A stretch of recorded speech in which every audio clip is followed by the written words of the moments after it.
Okay, I am here now. Hi, Scully.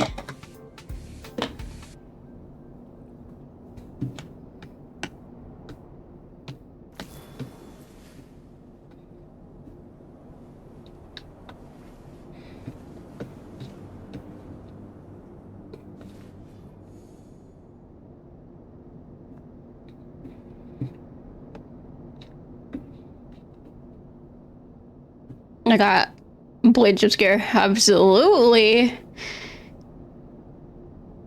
Despite the fact that Blade is now one of the weaker main DPS characters in the game and could be considered a sub DPS, I still use him very frequently.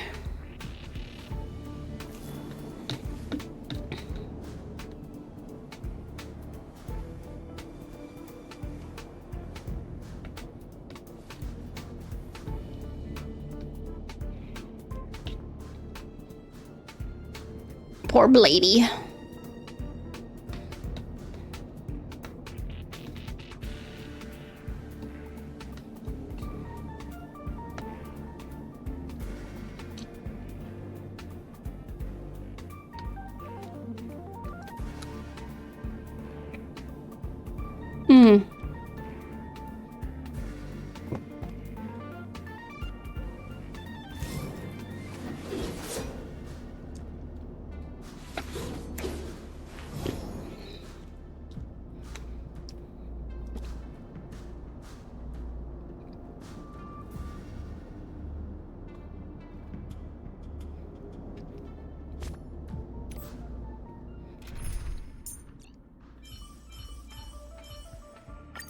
All or nothing. So excited to be Bootle, yeah.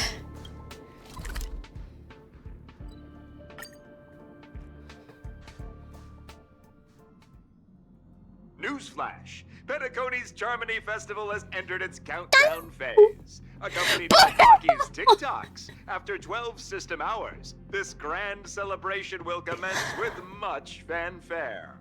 I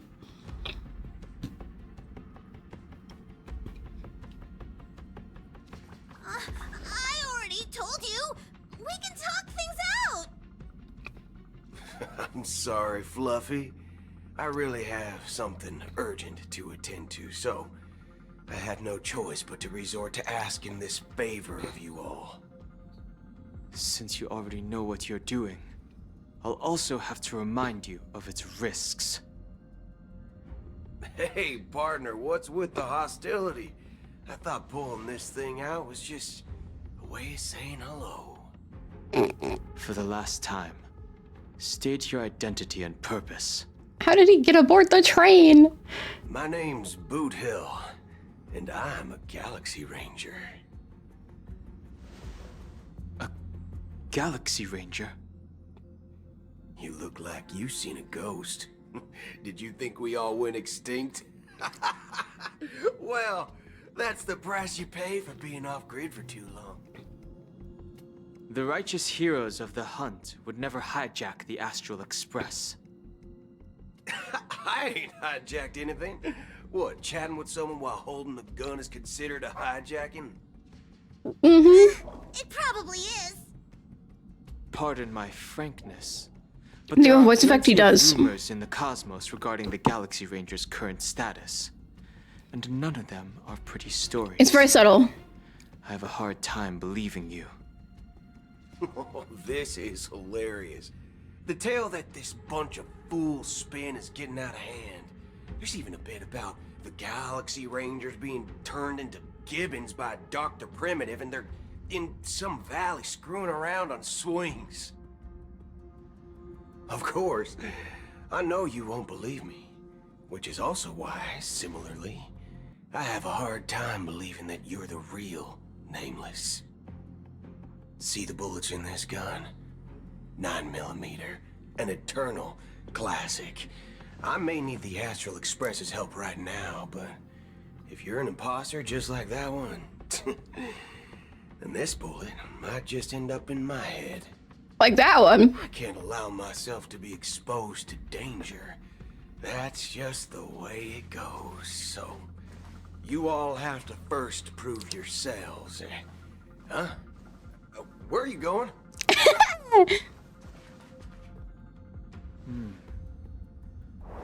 Recognize this? What he calls Chicken It's a model fudger. Model fudger. Jade Abacus of Ally and Oath. The CN Joe really gave this to you guys? Model fudger? This is the Jade Abacus gifted to the Express by the Shenzhou Luofu's general, Jing Yuan. Its presence on board serves as the Shenzhou Alliance's official recognition of the Express. Is that enough? That's not real cute. Bad, kiddo. And across these sprawling stars, a gentle squeeze is all it takes to rustle up a whole legion of Cloud Knights. Now, I reckon that'd be one fudging sight to behold. Now it's your turn. Been ages since the Galaxy Rangers had the spotlight shown on them. We ain't equipped with such fancy gadgets. But I've been around the block enough to know the way to handle these types of situations is easy as pie. Alright then. Feel free to toss any questions my way. Let's see if my answers can't turn your trust. If your gut tells you otherwise, still ain't too late to show me the door. And why would I play along? If I truly am a real Galaxy Ranger, you stand to lose nothing. Alright then. Sassy. Tell me, what kind of organization are the Galaxy Rangers? My friend, this question is a hard one. I don't think I can even consider us an organization to begin with. Everyone's on their own fated path along the hunt, with their own resolute sense of righteousness and not so welcome among such so-called universal values. This reply does not instill trust. It only makes your predicament more precarious. I'm guessing you're gonna ask about some form of shared faith, right? But us Galaxy Rangers don't need that sort of thing. What brings us together is a shared bottom line. Never bully the weak. Never kill the innocent. These oaths aren't some lofty beliefs, but the fundamental bottom line that one must never cross as a person. As Galaxy Rangers, we strictly adhere to the bottom line. When someone crosses them, the hunt's vengeance will surely come knocking. And in this moment, the other crucial meaning of bottom line comes into play. As long as you don't cross it, you're free to do whatever you please. You catch my drift? Second question. Why do you seek trouble with the Astral Express? I already said that I seek no trouble. I must go to Penacony for a matter. But I don't have an invite. And I can't even enter the family's hotel doors. If only I could borrow the Nameless's identity. The entire cosmos knows you're guests of the family. Aren't the Galaxy Rangers also esteemed guests? Oh, you've hit the nail on the head. This is why I'm here. It's fine if I tell you. The Rangers are pursuing an imposter. A son of a nice lady posing as one of us. A son of a nice She's lady. on Penacony right now. My informant is a memo keeper. A son of a nice lady. Same as all That's so genetic cute. organisms, appear in one moment and gone the next. I'm using that from now on. Scares the fudge out of me. Still, she gave me some vital info. That Galaxy Ranger imposter. Who is it? Is that the third question? Is it a hard question? It isn't. Just that you might not believe me. That person calls herself Acheron. And according to our informant, she could be an emanator of nihility. That's impossible. Don Hung is so That's out of what the I said. loop. I love him though. Don't worry. When I first received the news, I had the exact same reaction as you. IX never gives anyone so much as a first glance, and that's perfectly normal. What reason would they have to bequeath strength unto mortals? Then you must know that emanators can also conceal their own identities, which, for many people... So does Acheron have a different form? Otherwise, there'd be wanton bloodshed across the cosmos, or even... Like, perhaps, turning what their happened with back on the Tiyun's path kind of? supposed to follow. I had the good fortune of running into an elation emanator. Its appearance was no different than that of those clowns. If it weren't through sheer luck that I got it drunk, I would have never known of its eminent status. Huh? Even in the purest hunt, you'll find the Xianzhou Alliance under the spotlight and Galaxy Rangers lurking in the shadows. Paths are inevitably concepts created by people and exist in planes beyond our understanding. To reckon that nihility emanators don't exist, well, maybe we just ain't nihilistic enough. So, do you understand now? Your companions are in danger, and it's pretty harrowing. If you don't want to believe me, you'd best send a message to them, but I'd advise you to move fast. We don't know what's happening in the dreamscape or how much of what the memo keeper said is true. And that Acheron, who knows what she intends to do.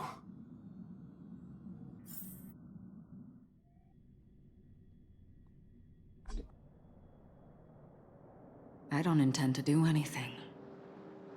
That's not up to you. Did you know?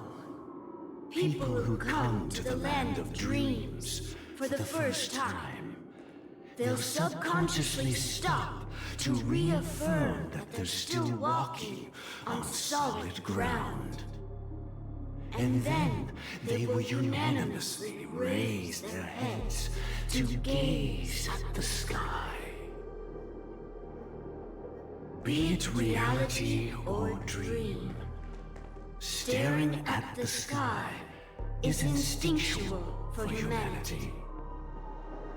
Since the day that the golden hour was completed, it's always been there, watching over every single night of decadence.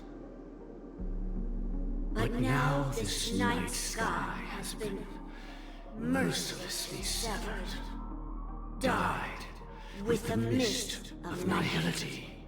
And this whole event happened within the course of a single slash of a blade.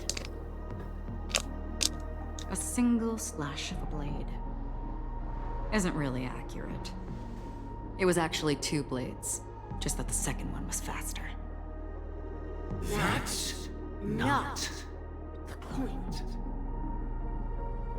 Many guests who weren't supposed to be invited have gathered at this banquet. Even if the harmony is all-embracing, I have no choice but to show some of them the door. For the sake of Penacony and the peace. The planet of festivities has no place for you, a puppet of nihility.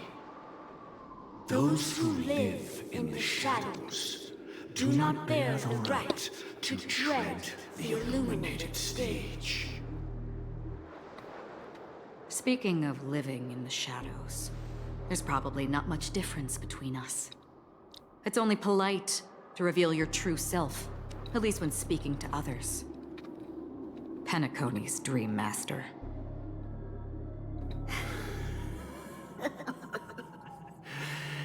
That's just another reason that you can't stay. Whether you believe it or not, this is the real me. We are one. Is this the unity that the family espouses? My mortal shell has long since dissipated. The Oak family's 107,336 offspring are now my eyes, ears, and mouths, spreading joy across dreams when required, and in times of essential need, exiling evil from this haven in my stead. From the sound of it, it seems like you're asking me to leave, Penacony. It's a big family.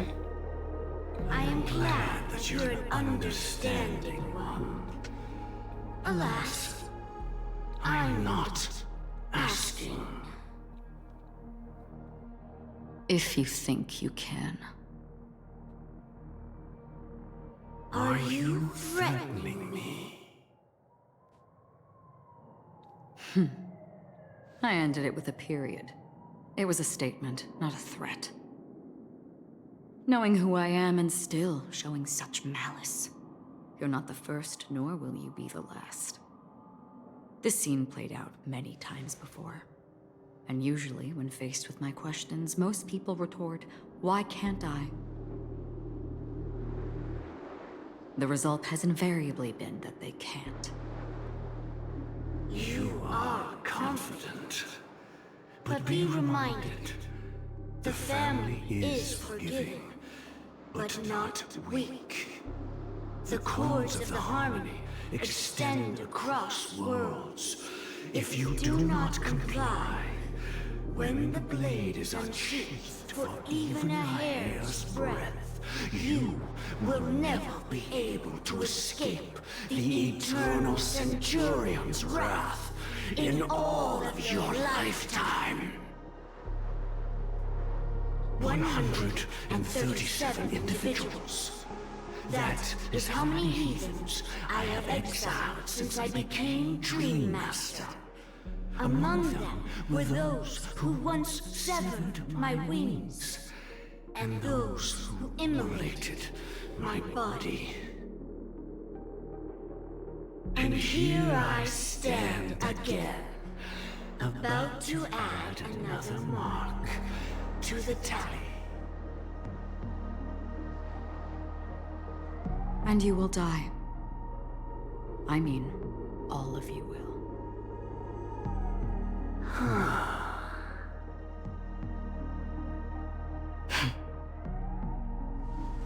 But that won't come to pass. I'll do as you ask. I'll leave. A wise choice. I wasn't aware there was a choice. To you, that surely is the only option. Please bear in mind, you and Penacony are of different worlds. Those born on the far bank cannot seek solace across the river. Leave and never return. The radiance of the planet of festivities is overwhelmingly bright, luring in tricksters, wrongdoers, and criminals. But even the harmony itself will never welcome the self-annihilator of nihility. And even more so, when this self-annihilator heralds the destruction of everything. Your strength is obviously a gift of the sleeping and shapeless, immeasurable and fathomless, like a tributary spawned from the abyss that brings death and sin to all. Acheron, a befitting name. Take it from someone on the other side of your so-called river. You know better than I do that Penacony has already deviated from the harmony. Whatever your intentions may be, I foresee only one outcome. Its future holds nothing but nihility. Just like all the worlds that have drowned in their shadow.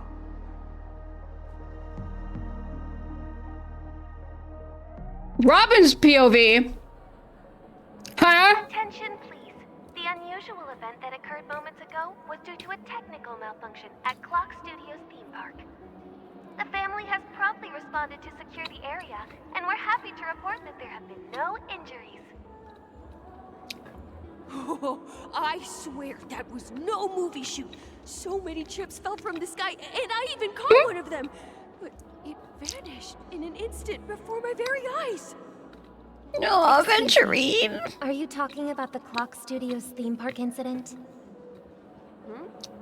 Yeah, what about it? Oh, Miss Robin, am I seeing things right? No need to worry. I apologize for any inconvenience caused to your delightful dream journey. What you just mentioned about the chips really piqued my interest. Would you mind providing more details about the incident? Oh, it was just those My chips sparkle? you normally see everywhere. The green ones, they fell from the sky as if it were raining. And then those chips simply disappeared. It appears to be the Dream Sim tech the Iris family has been developing. Huh? Miss Robin, you mean those chips were all part of a performance? But I really... Shh. This technology hasn't been made public yet. It was originally planned to debut at the Charmony Festival, but it seems it's been leaked. Can you help me keep this secret? The raining chips were supposed to be part of my act. Oh, I see. Then it all makes sense now. I'll do anything to help make the Charmony Festival a success. I like Robin's halo. It's really cute. Thank you. As appreciation, I'd like to give you a token gift. I am Sparkle. I am Sparkle. This button is... Press it at just the right moment in the celebration. There could be an unexpected treat in store for you. All right. It looks like there are other guests who are also confused. I'll have to excuse myself. Please, enjoy the dreamscape. So many people talking about it. This commotion at the theme park definitely made waves. Robin? It says with a question mark?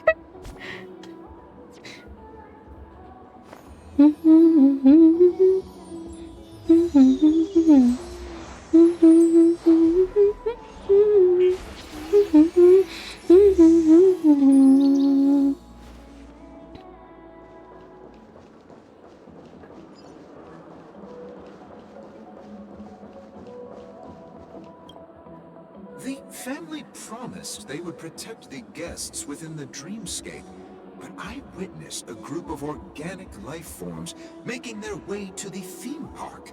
And soon after, a rip tore through the sky, and black rain started leaking out of the void. The family needs to provide a reasonable explanation, or I'll take my loved ones and return to reality. I thought the dreamscape was supposed to be a paradise. If it's not, then there's no point staying here. It appears the good sir has seen many great events. And it's true that an uninvited guest has unexpectedly entered the dreamscape. However, their target is not the ordinary guests, but the ambassadors of the IPC. The family will certainly ensure that the safety of the guests is of the highest importance. Miss Robin, I know the Bloodhound family has already sealed off the theme park and has control over the situation, but it won't resolve the problem. The family can try their best to protect their reputation. Okay, when does Trailblazer get their powers, I wonder? don't wish to gamble with my life. But as you can see, sir, no innocent bystanders were affected in this incident. Perhaps the dreamscape is not as perfect as promised, but there's no place safer than dreams under the family's rule. I believe you know this better than I do. If this incident happened in real life, how many people would be able to walk away from it? I could stay here, but keep in mind, guests come to Penacony to enjoy the dreamscapes. They do not wish to be entangled in a conflict between the family and the IPC, so let's not have any more unnecessary incidents. Of course. With the Charmony Festival about to commence, we will spare no effort in our preparations. Rest assured. She's To just. express our apologies, the family has arranged this gift for the guests. Thank you for understanding. Oh, Sparkle, what are you doing? You've had quite a bit to drink. Hello. May I ask what happened here? Nothing to be worried about. There's been a small rehearsal mishap at Clock Studios theme park. Please stay calm. Being a terrorist, she honestly is. You don't even recognize Miss Robin. Who do you think you're talking to? I'm sorry. I've just been transferred to the Bloodhound family, and I'm still not too used to working on the streets. I didn't realize it was you. I'm so sorry. Hey, don't sweat it.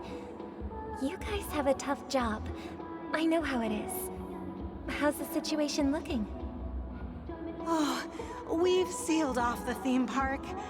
Most guests are used to bizarre phenomena in the dreamscape, and so far, no threats have been detected.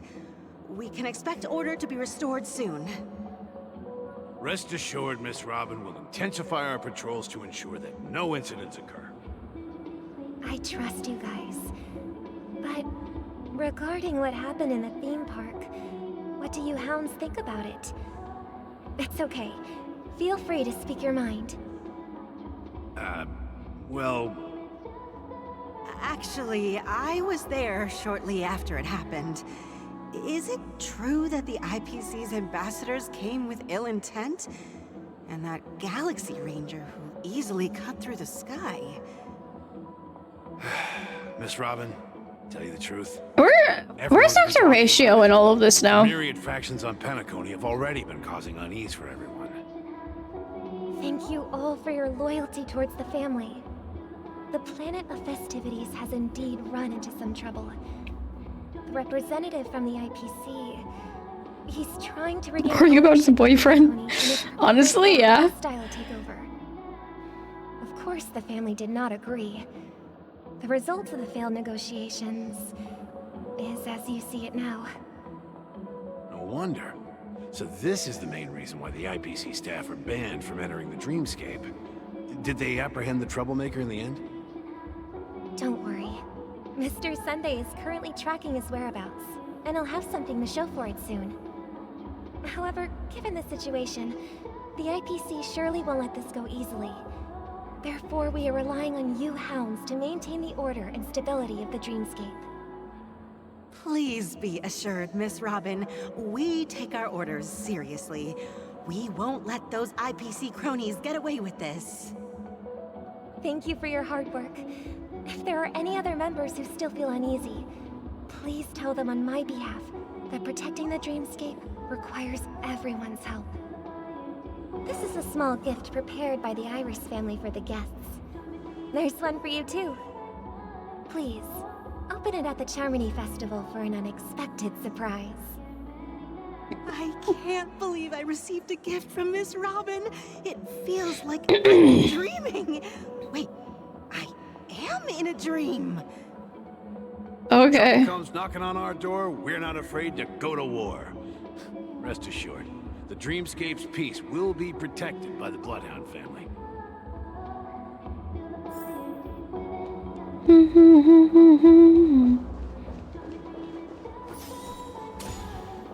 What is that? Is it a bird?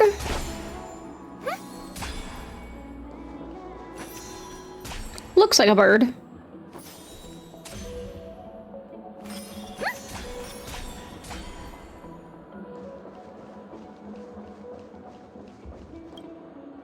Miss Robin? That's the renowned cosmic superstar, Miss Robin! I didn't expect to meet a fan here. I'm honored.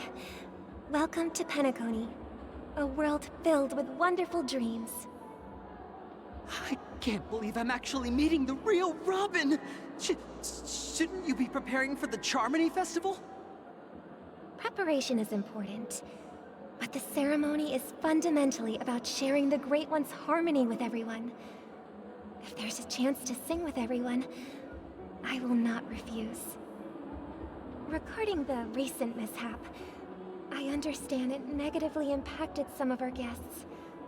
As a member of the family, it's only right for me to come forward and offer my apologies to everyone. But, are you sure it was actually a mishap? Everyone saw those chips descending like rain and the red light tearing through the sky. Claiming it was merely special effects seems I'm fine. fetched. Plus, I met that generous gentleman. He looked really out of it and kept talking to himself. Is this also part of the performance? Everyone, please do not panic. I believe that the family will give everyone a satisfactory answer in due time. Even if you say so, Miss Robin, it's hard to believe. Some people just never listen, do they? It's never ending. It just goes on and on. I'm getting really tired of this. Miss Robin? Still, I suppose I should keep on helping everyone. I am the epitome of joy, kindness, and goodness, after all. Huh? What was I just doing? And, who might you be, miss? Here, take this, little guest. There she is. This gift has been specially prepared for you by the family. Make sure to take good care of it until the opening of the Charmony Festival.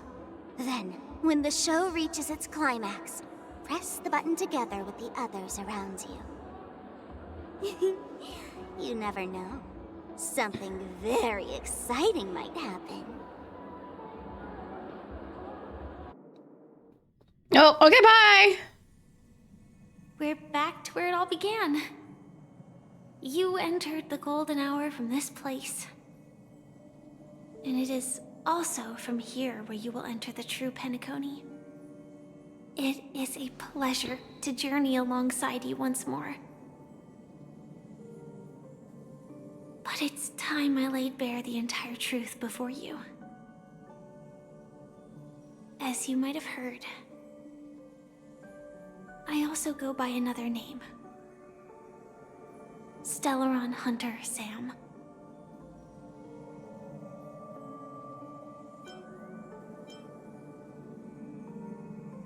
I know you have many questions.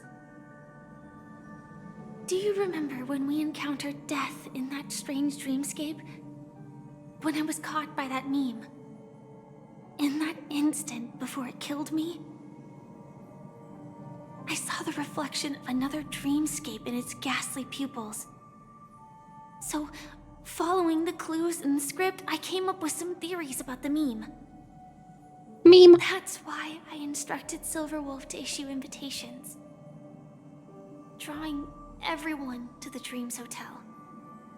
I intended to call upon death before you arrived, to solve the riddle using more direct means, and then invite you to join. However, contrary to my wishes, I couldn't defy the script. And I didn't get a chance to explain it to you. It is how you see now. I was impaled by the bladed wings of death. The heavy pressure of concentrated memoria, miasma, it exploded in my mind as if it was actually reality. But after the momentary numbness subsided, I found that my body was absolutely unscathed. I was still alive. And it was just as I thought. I had arrived at a place starkly different from this beautiful dream. beneath the dreamscape of Penacony lies another, more chaotic, more primal memory zone. Its name? Land of the Exiles. And so, then I returned to the hotel in the dreamscape, hoping to tell you of its existence. Yet I could not reveal my own identity. So, I could... Did we fight Sam after Firefly died? ...and lure you away from the battlefield. And after... all my attempts proved futile. It wasn't until not long ago when a crimson blade of light shattered the high wall of the dream, causing you all to fall far into the abyssal depths of the dreamscape, that I was able to awaken you and your companions one by one. And that's it. That is all that's happened so far.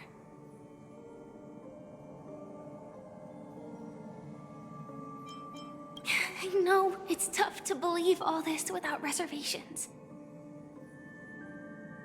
I just want to say, you are very close to the final answer. Just one more thing needs to be done. And then I can prove it to you. Now, let's leave this place. Please close your eyes.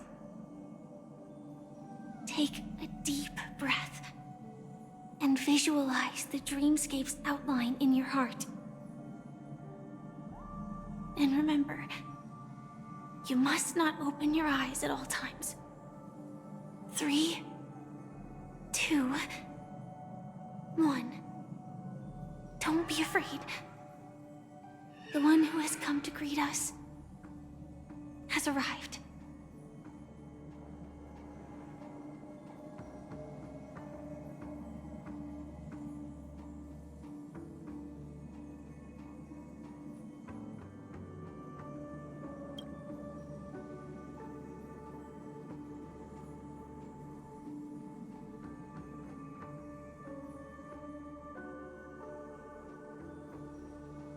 Hi, Infinity.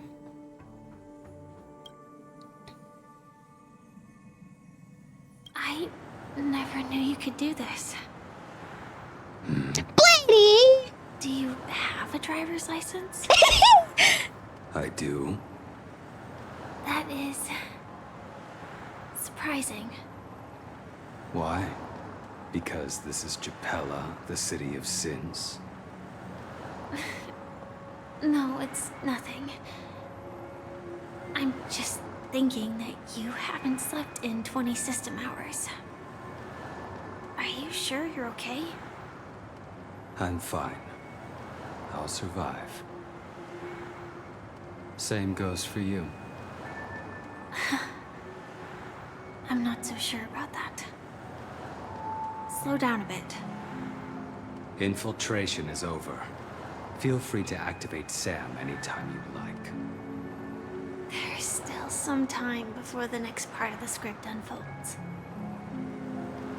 Let me stay a little longer in this body. He sounds so soft, he does. He talks very differently to the ladies in his group.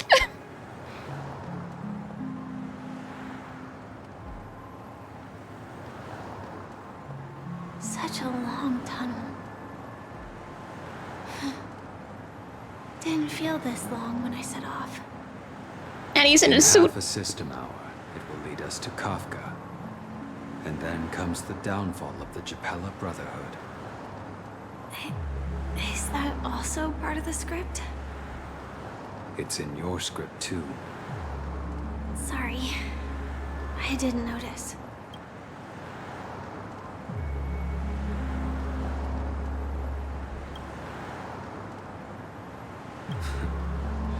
Their destiny won't change just because of your selective ignorance. I told you before, it's a bad habit. What about you then? Is this the moment you finally find the death you've been looking for? As always, it's a blank slate. It's not on this planet. Why the sudden inquiry?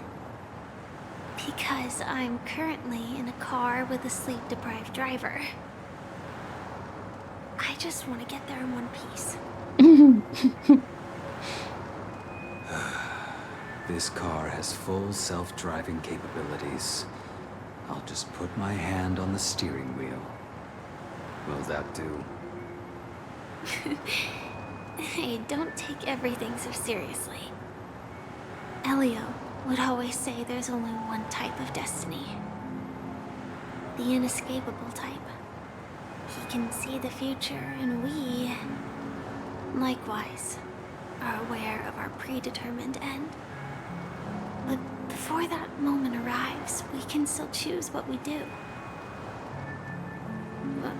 We all have this right, don't we? After today, Japella's name will disappear from cosmic history, and the Everflame Mansion will take its place. In the not-too-distant future, you'll receive an invitation. That's your next stop. Land of the Dreams. Penacony. I hope you find whatever you seek there. Be it answers or salvation.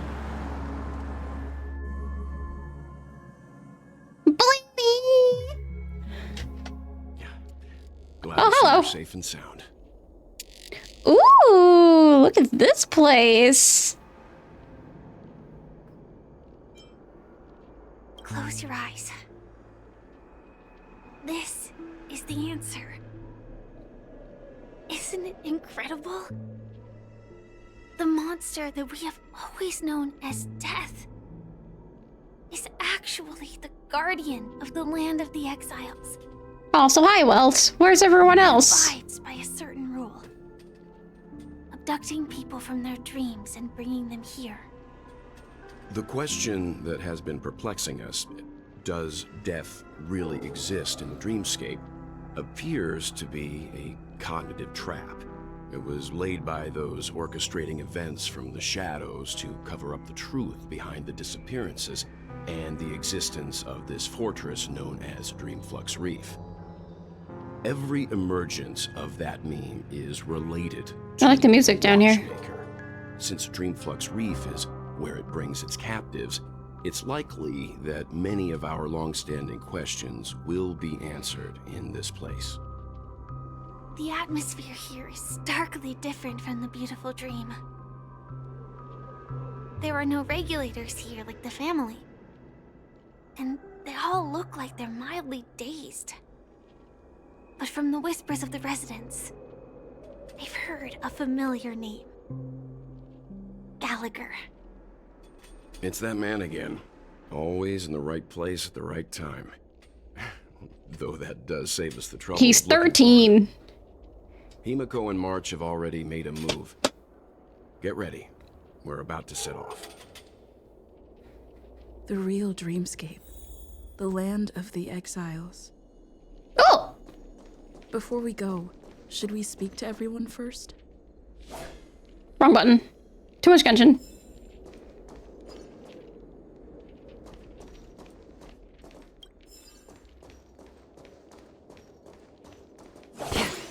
Little bird!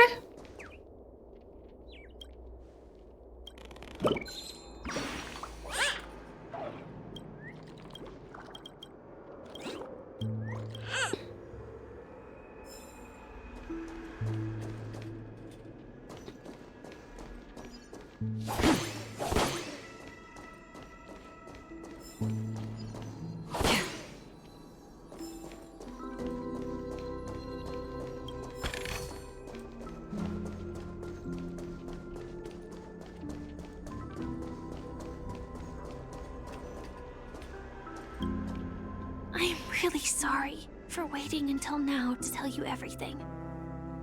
I like the music. 2 reasons. Firstly, the script. In the future that Elio saw, Sam and the Astral Express's confrontation was inevitable. I tried to break the shackles of the prophecy, but this is as far as I could go. that aside, there were also my personal motives. I wished to travel with you as Firefly, and not Sam.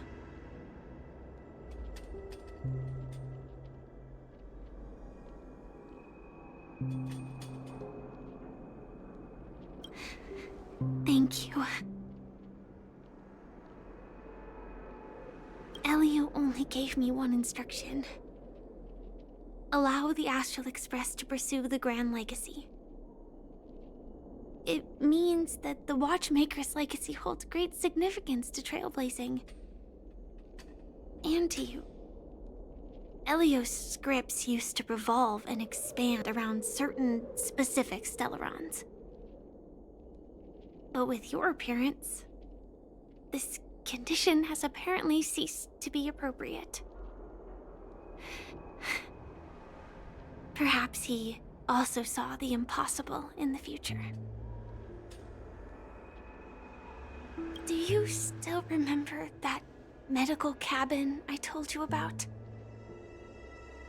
Well, that's Sam. It belongs to the Iron Cavalry of Glamoth's Firmament Frontline. A Firefly Type 4 tactical heavy assault mech. It is the cradle of my vitality. And the meaning of my birth. So she's a Warframe! And for the longest time it was how I should have looked to the rest of the world. The timescale. She's literally a Warframe! Differs from reality, so we mustn't lower our guard. You're sensitive to Memoria. A slight misstep, and you could get lost in this memory zone.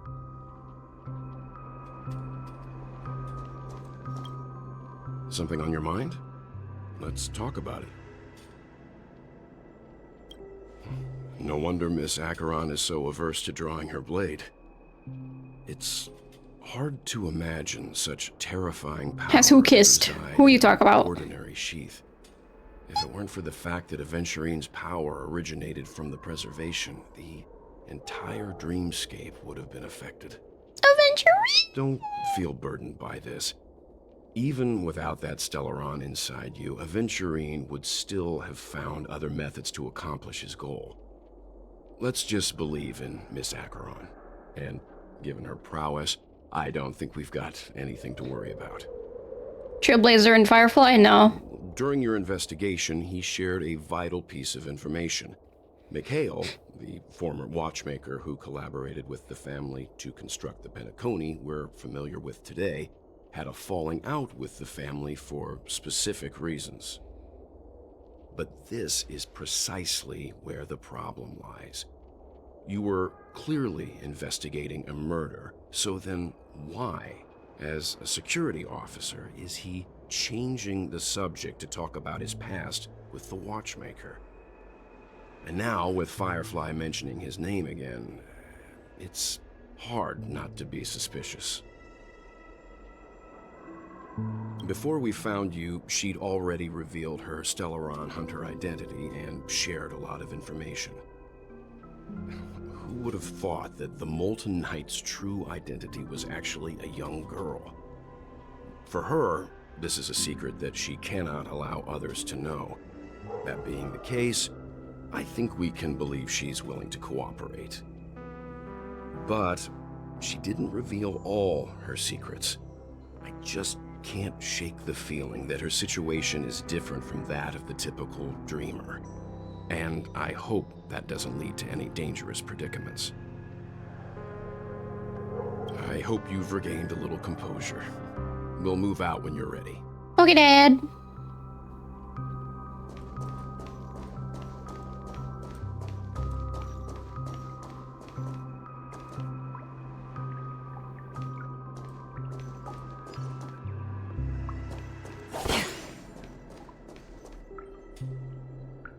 Chest. I think I heard a bird too. I did. Keep going straight down this alley, and it'll lead to an elevator. It'll take a... Sorry, bird.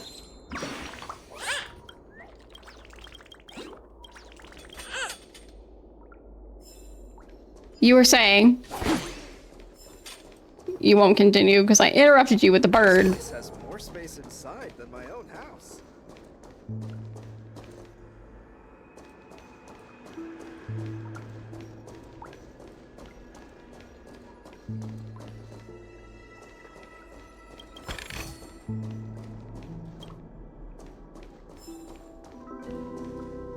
I thought that kid was floating in the air.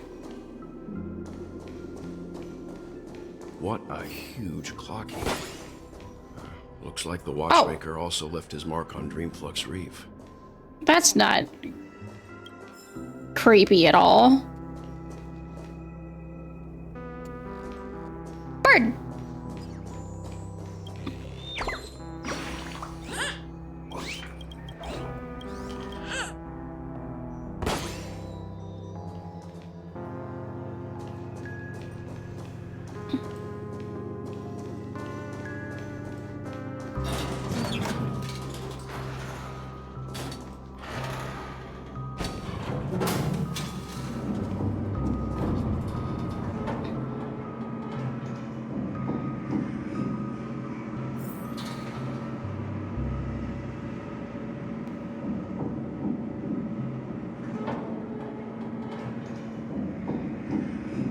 What the?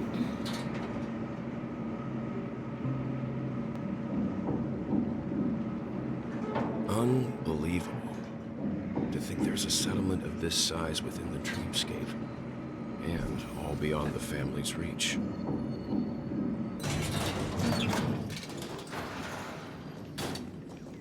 The atmosphere in this fortress is pretty different from that in the beautiful dream. When I first saw it, I was in awe too. The sky here, it's like a reflection of the 12 dreamscapes.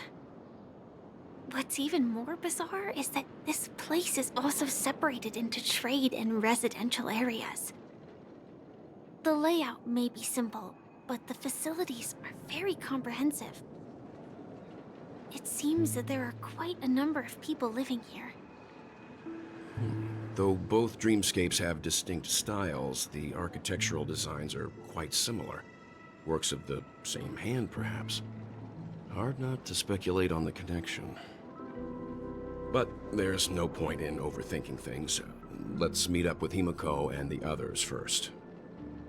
Take a right turn at the end of this road and you'll reach the trade district. There are more people there. And perhaps someone knows where she is. Not coming with us? The Astral Express likely needs room for some internal deliberation. In the meantime, I'll try and locate Gallagher. Sure. Let's reconnect later.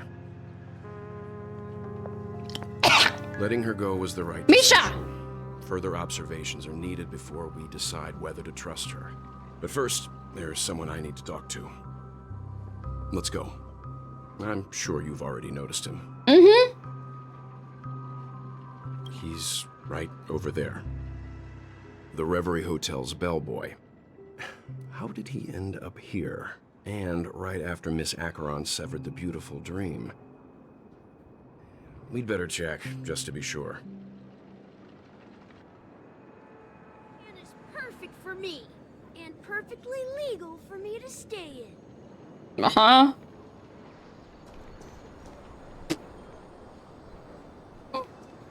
Okay.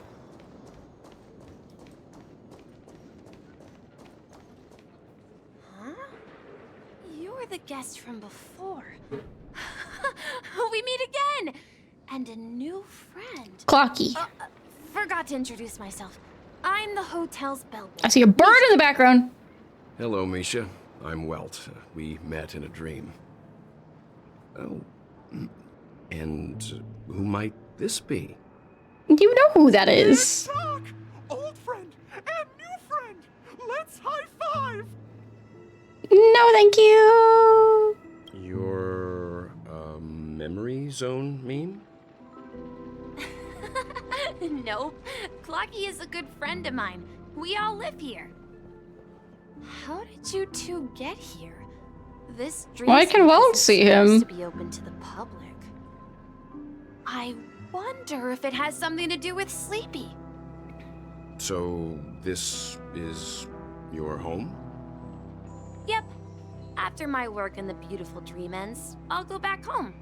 Commuting used to be more convenient, but ever since travel became cumbersome, Sleepy started ferrying people back and forth between the two dreamscapes. This Sleepy. Can you describe what it looks like? Sleepy is a memory zone meme. Looks fierce and has many eyes. But it's actually really well behaved. Gallagher's been taking care of it.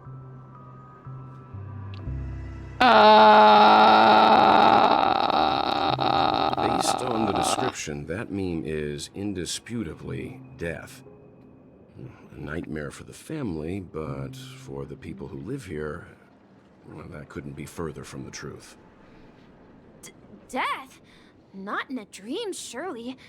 Sleepy's just a little aggressive, and sometimes messes up by fetching the wrong guess. But it would never hurt anyone. I see. Has it brought back any guests recently, say, in the last day or two? We're currently investigating a missing person case that occurred within the beautiful dream. I see. Then you'll have to speak with Gallagher. But he's currently busy hosting a visitor from the Oak family and specifically asked not to be disturbed. Sunday? Mr. Yang, the person you're looking for, is it Miss Robin? Just as I thought. Considering what happened with Miss Firefly, this doesn't come as a surprise. If you're looking for Miss Robin, I can lead the way. She told me that she'd be willing to meet with outside guests. If it's not too much trouble. Also, we're looking for our missing companions. A woman with red hair accompanied by a girl with pink hair. Have you seen them? Oh, I haven't. But please, rest assured. Dream Flux Reef is a small place, and it's not as bustling as the beautiful Dream, but its safety is unmatched. How about this? Since it's your first time here in Dream Flux Reef, I'll be your guide and help you find your companions. And then we can all go visit Miss Robin together. She's gone to Mrs. Grace's to visit the children. She won't be leaving anytime soon, so there should be enough time. Interesting. All right, then. We'll follow your plan. Well, we now know the answer to both murder cases that have caused such commotion in Penacony. As for the intentions of the mastermind behind it all, we're still none the wiser.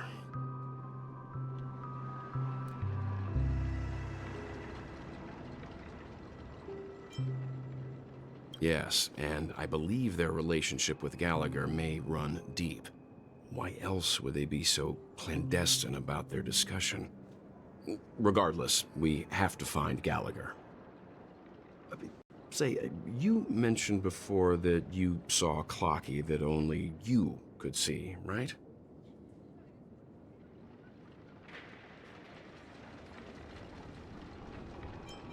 I can't shake off this strange feeling. Am I really still so young at heart? Forget it. It's not important. That's what I was thinking. He's just a baby at heart. That's really cute.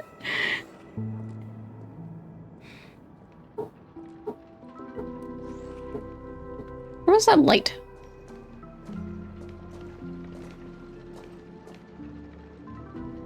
Ah.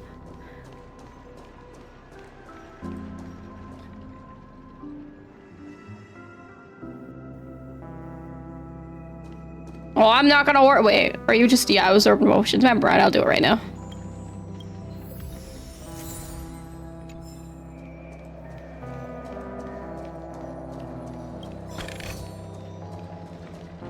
Everyone, look! From here, you can see the most spectacular view of Dreamflux Reef. A black hole? No. An accretion disk formed from consolidated memoria? Was Dreamflux Reef built on such unstable memoria? Oh, so Mr. Yang is also versed in Memoria dynamics. I was just trying to figure out how to explain this huge hole to everyone. I bet you guys have a lot in common with Miss Kami. Hmm?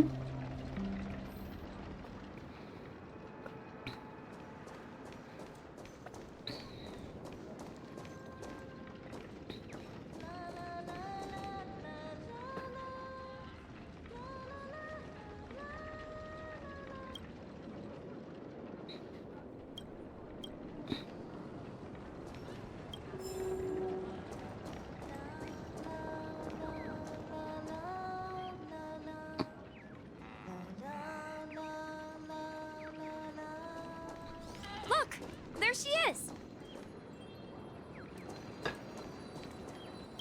No, I don't want to talk to you!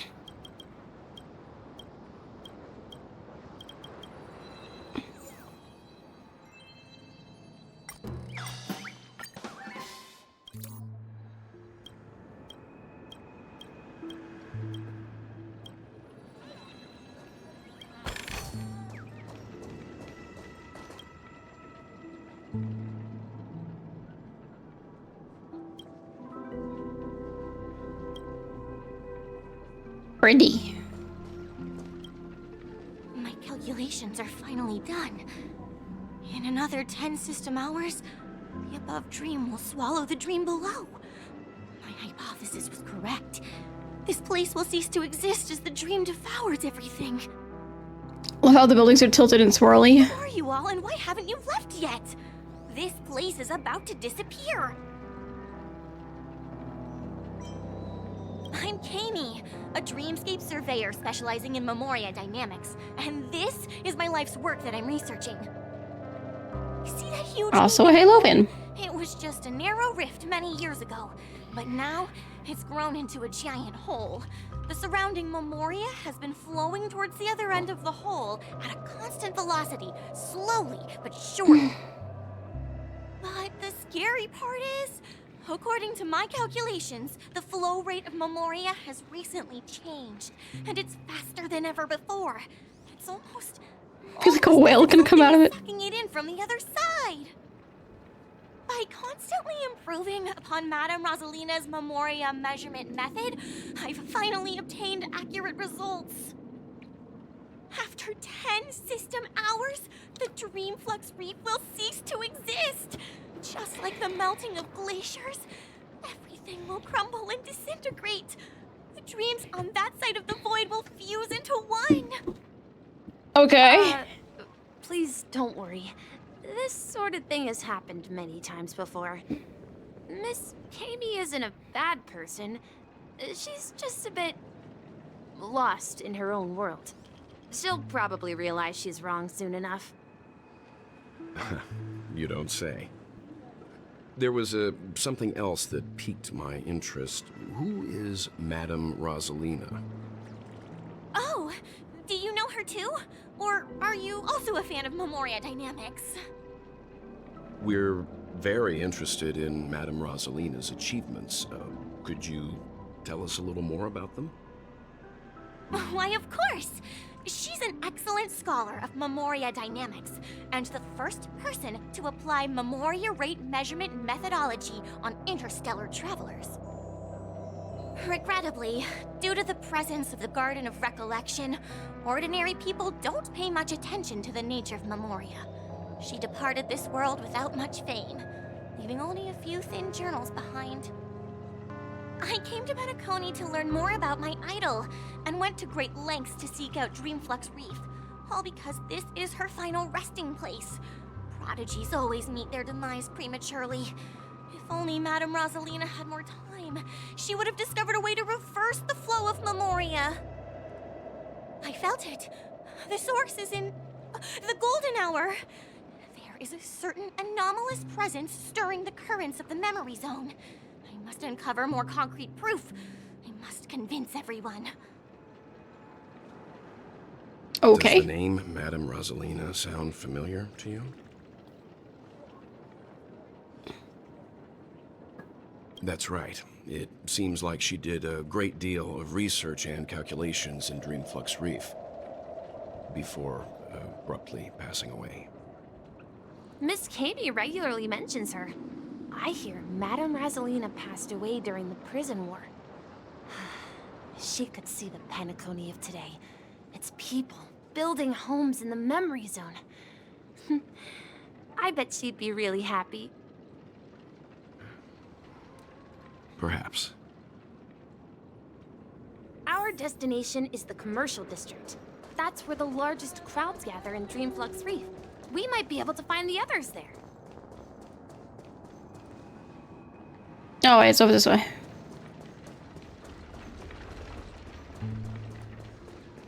Brr. March! Let me go! Ghost! There's a ghost! Don't come near me! Oh my. I'm human and so are you. Can you get a grip? Mr. Yang and Miss Trailblazer, I've been waiting for you. Quickly, come help. I bumped into a member of the family on the way here. He was so scared and I just wanted to calm him down. But... Let me go! Let me go! I've only done good in my life. Why can't I rest in peace after death? Well, this is how it turned out.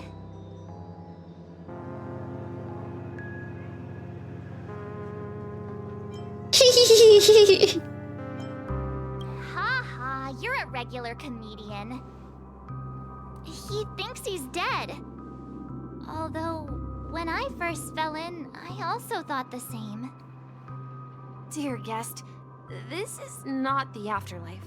This is Dreamflux Reef. That's right. Did you hear that? Repeat after me. Dreamflux Reef. You're talking to someone invisible. If I'm not dead, what am I? I shouldn't have pushed my luck and tried sleeping in my dream. Curiosity kills the Papeshi.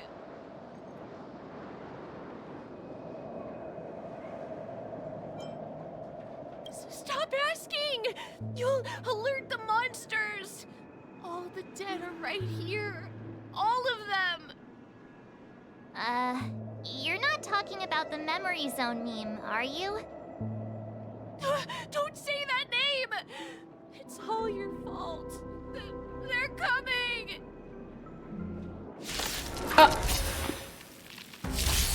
Oh. Sure, I'll play along. What did that do?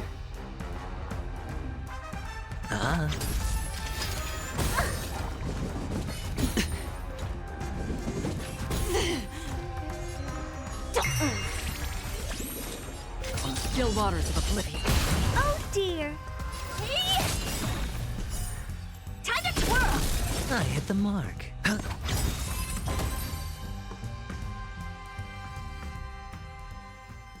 He passed out. His intense negative emotions attracted the nearby memory zone memes.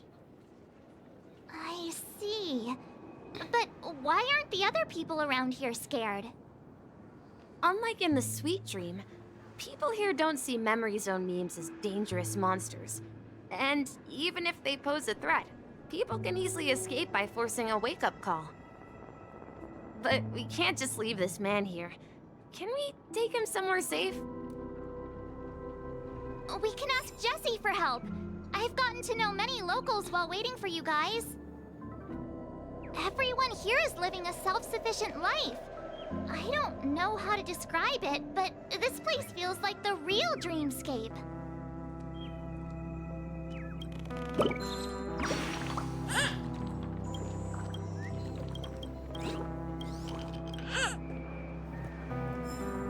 Bird.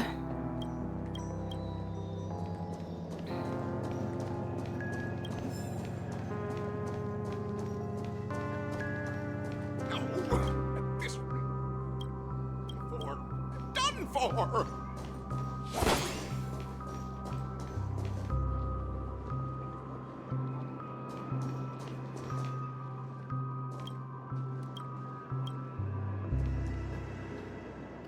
don't think that's supposed to be floating like that.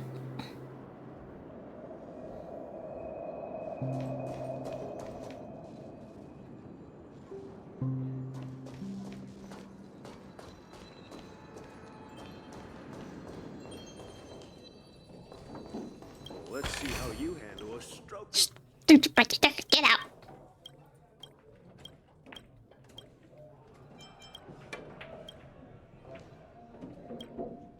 Evening, Jessie. Is it evening? Welcome, Miss March. Who might these be? These two are my friends. As for the man lying on the ground, he's a scaredy cat who fainted from fright. I see. Another poor guy who accidentally ended up here. I'll take care of him. There have been a lot of new faces lately. Things must be tough in the beautiful dream. The few remaining havens of freedom in Asdana will soon face trouble. Oh, I see Sunday. Do such things often happen here? Not really, but they're becoming more frequent now. Guess it's one of the signs of the Sweet Dreams collapse. This man has had quite the shock. Could you help me find a Halovian lady, March? Her songs can heal mental wounds.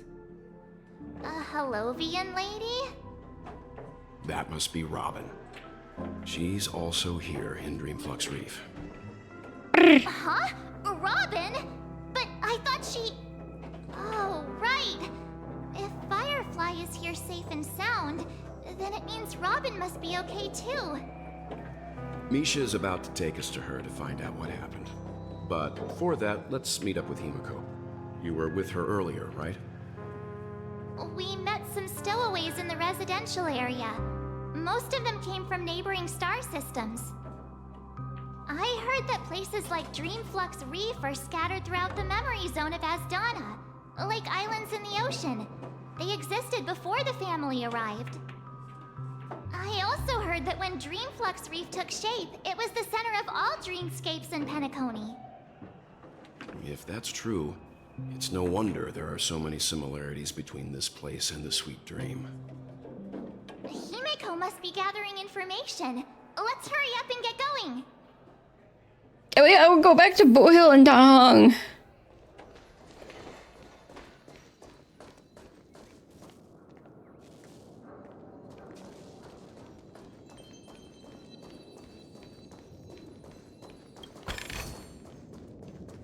I heard a bird too, but I'm not gonna look for it. Store?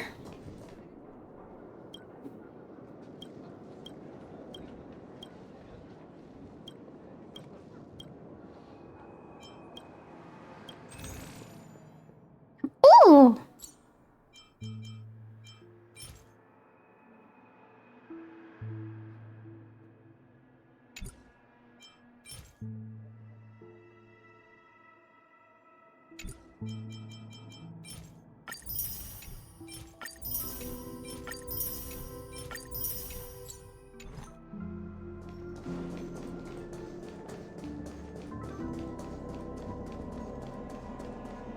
This is where we split up. She can't be too far away.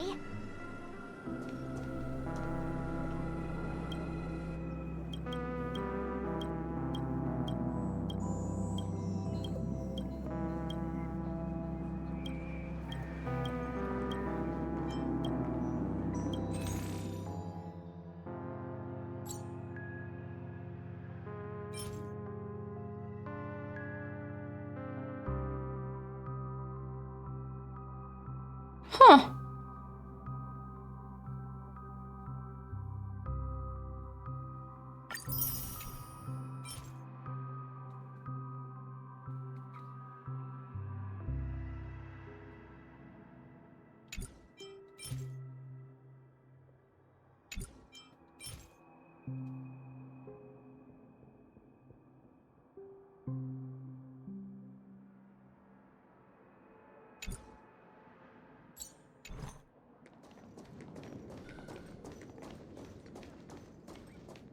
So that's how it is.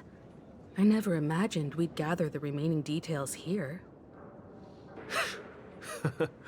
To borrow Gallagher's catchphrase, what an unpredictable twist of fate. Who dat? Here they are. Ah, perfect timing. Now that everyone's here, I'd like to introduce everyone to Micah, who's partly in charge of the Land of the Exiles. Micah, these are my companions. It's a pleasure to meet the Nameless. You know us? I've been keeping an eye on you since the day you arrived in Penacony. We would have met under more appropriate circumstances if Dreamflux Reef hadn't been isolated from the 12 Dreamscapes. Please, allow me to formally introduce myself. I'm Micah, the Gravekeeper of Dreamflux Reef. Gravekeeper? Gravekeeper? Oops. Life in Dreamflux Reef is pretty liberating. Everyone here mostly keeps to themselves, without meddling in others' affairs. My daily task involves cleaning a few tombstones.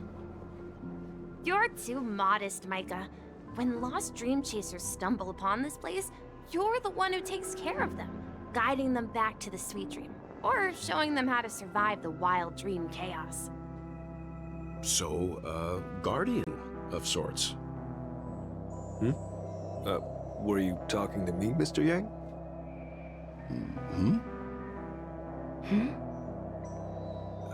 On that note, Mr. Mika, which the fuck just happened? tombstones are you referring to? We didn't come across any graveyard when we arrived. They're actually just symbolic stones. But since you're curious, Mr. Yang, I'll take you there. I have a feeling you might find something of interest there. But before that, you have an important guest joining you. An important guest? Who could it be? This way, please. The roads here in Dreamflux Reef are a bit run down, so watch your step. I remember when this place was... Bard.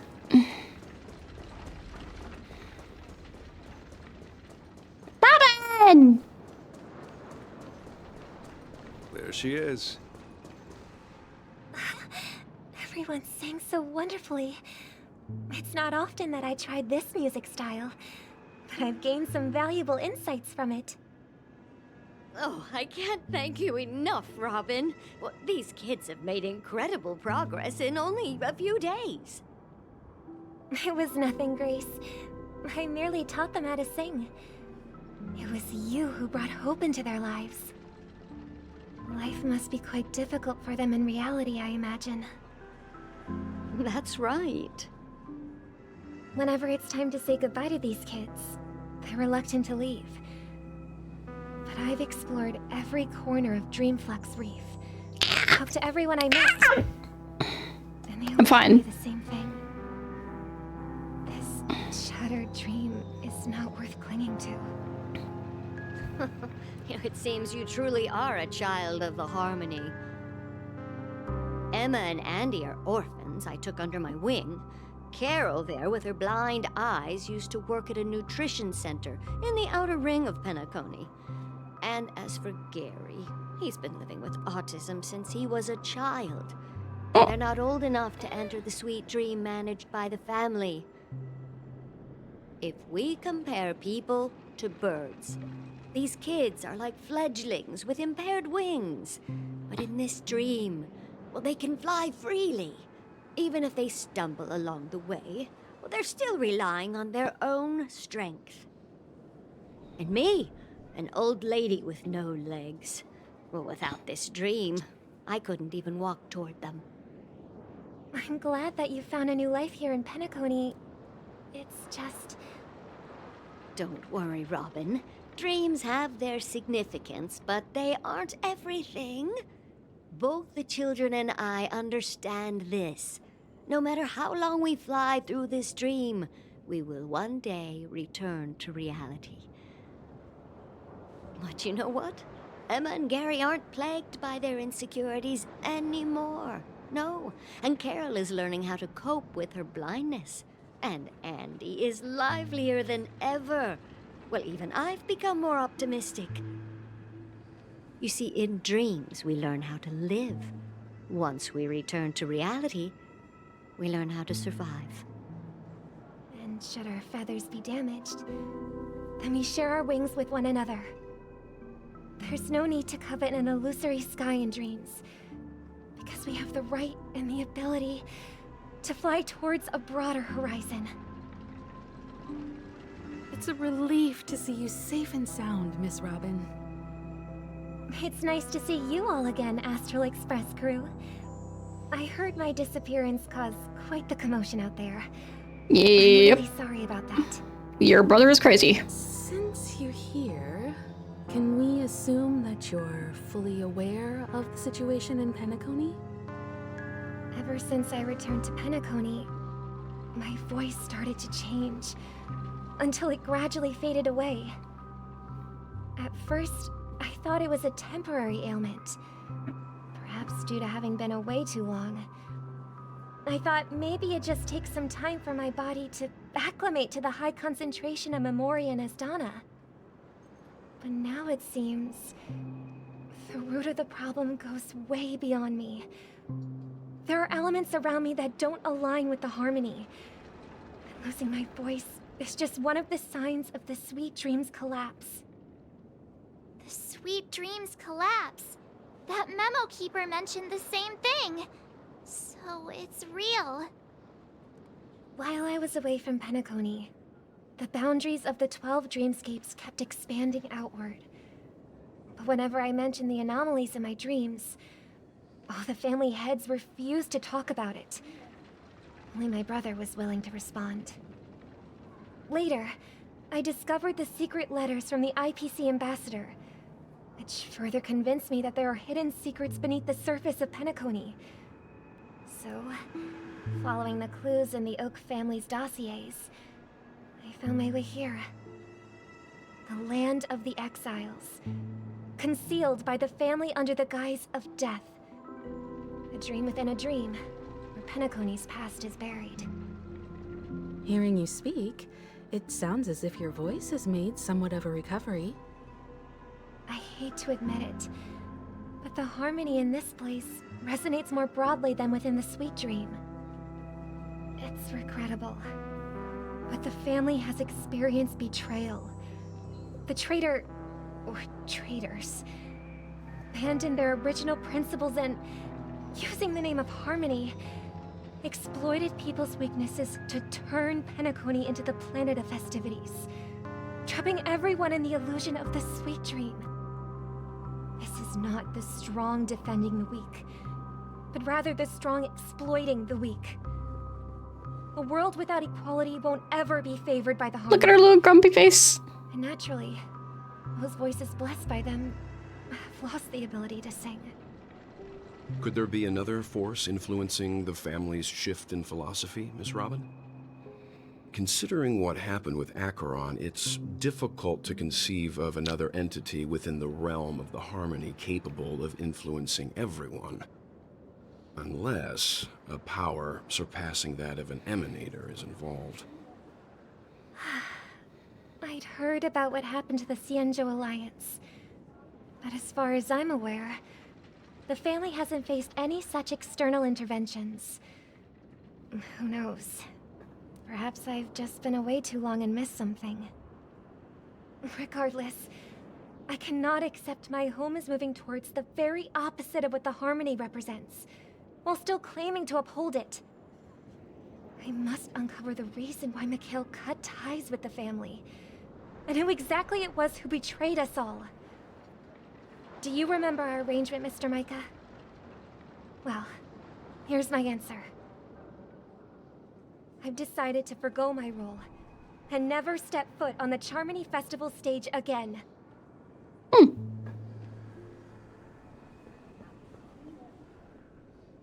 Look here, brother. A little bird.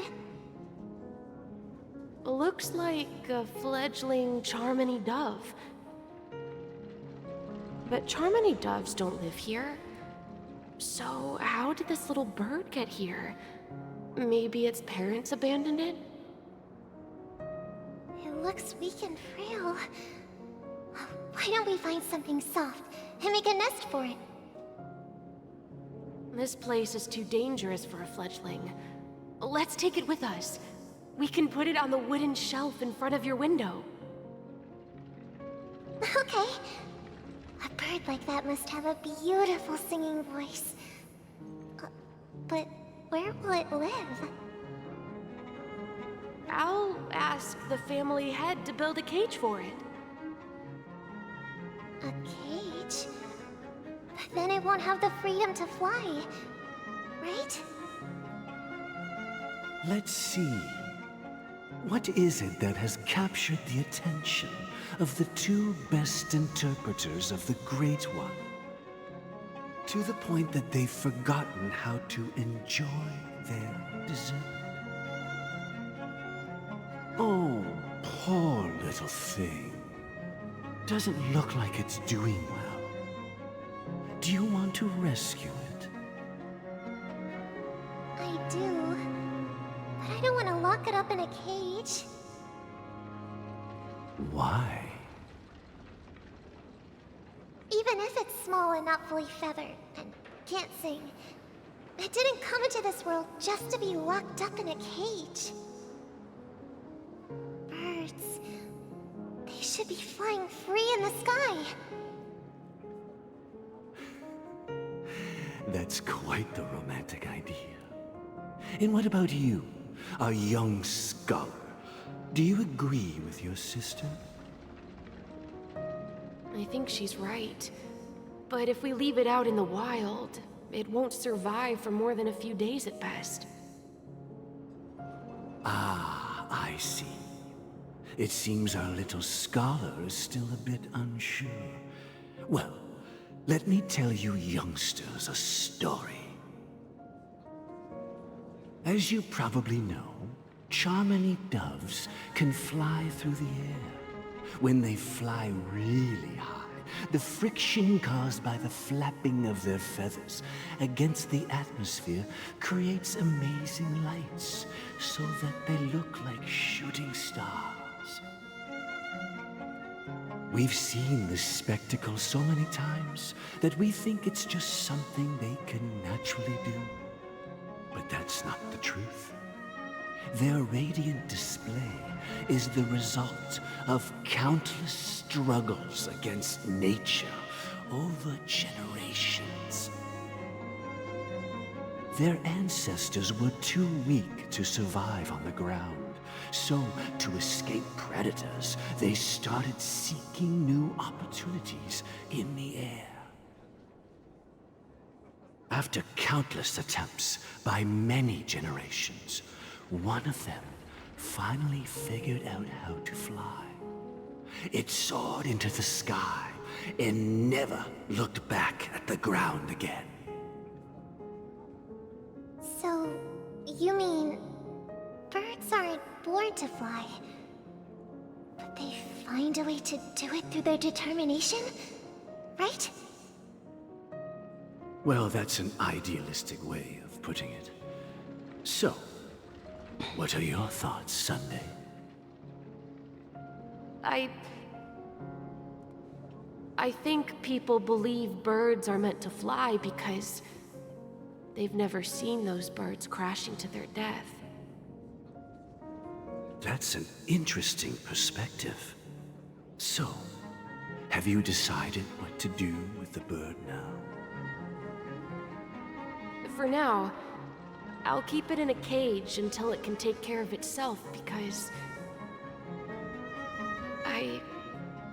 I want it to live, no matter what. Well said, kids. It seems each of you has found your own answer. Your insights are truly remarkable. And I hope they come true in their own way. We will take good care of it, won't we, brother? Yeah, but Mr. Gopherwood, there's one thing I don't quite understand. And what might that be, my son? What if this little Charmony dove never learns to fly in the end? I mean, if there are fledglings in this world that can never fly throughout their lives, should we let them go back to the sky? only to see them crash to the ground and die. Talking in your sleep, Birdie? Time to wake up.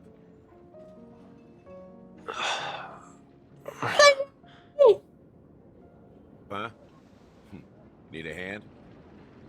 I'm still alive? Yeah. Happy about that. Where is Robin? Tell me. Now. I knew that was going to be the first thing you'd ask. Don't worry, your sister is here, safe and sound. She's probably walking around the streets now. If I were you, I'd be more worried about myself.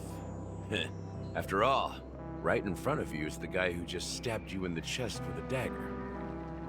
If you wanted to kill me, you wouldn't give me the chance to speak. Just tell me your demands, lackey of the Watchmaker. So, you figured out who I am, huh? No wonder you had the guts to go against the Dream Master and the Four Families. Looks like I made the right choice. Choice? You are aware of my plan and see through my act. Time is running out, so let's drop the charades.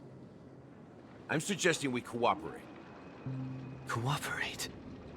What makes you think I'd cooperate with you? The fact that the famous Robin has chosen my side. Plus, some clues about a traitor and a bright future for Penacony. Any of that catch your interest? I find it hard to believe a man who's full of deception. Fine. You don't have to trust me. What you should trust is the sense of justice inside of you. Show me Robin first. All right, as you wish. Here she is. Huh? What's your trick this time? Just kidding. I mean, this lady will lead us to Robin, right? And the crew, too. There are too many people who you owe an explanation. That'd be great. Please follow me, Honorable Oak Family Head. Now, all the actors are on the stage.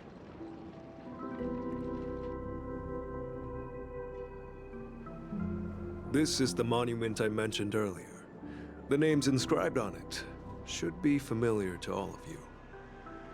Rosalina and Tiernan. When Penacony was known as a frontier prison, it was the Trailblazers who connected it with the stars. They were the heroes who saved Astana, and their names deserve to be immortalized. Not just on the small stone tablet, but in the annals of history for all of time. However, today, the planet of festivities is nothing but sweet dreams. That heavy piece of history is all a distant memory. Just like that prison. If their names are inscribed here, then that means... According to Micah, they died long ago. Rosalina was killed during the War of Independence. She ventured alone into the heart of the star system to investigate the flow of Memoria, but she never returned. Tiernan was a skilled gunslinger, strong and reliable. He led the people through countless battles, but he didn't live long enough to witness the arrival of true peace. In the decade following the war, Penacony faced challenges internal and external. To protect Astana, Tiernan took up the way of the Trailblaze and led the Lampmoth family to explore beyond the system, only to be surrounded and wiped out by the swarm. Though I had expected as much, the tales of these heroes truly are sorrowful. True to the title of Trailblazer, they spent their lives venturing into the unknown. But what about this tablet? There are no names carved on it. When Dreamflux Reef was created, its owner was still alive. However, he insisted on erecting a monument for himself, saying that It will happen someday. Here we meet again. Everyone from the Astral Express. Robin.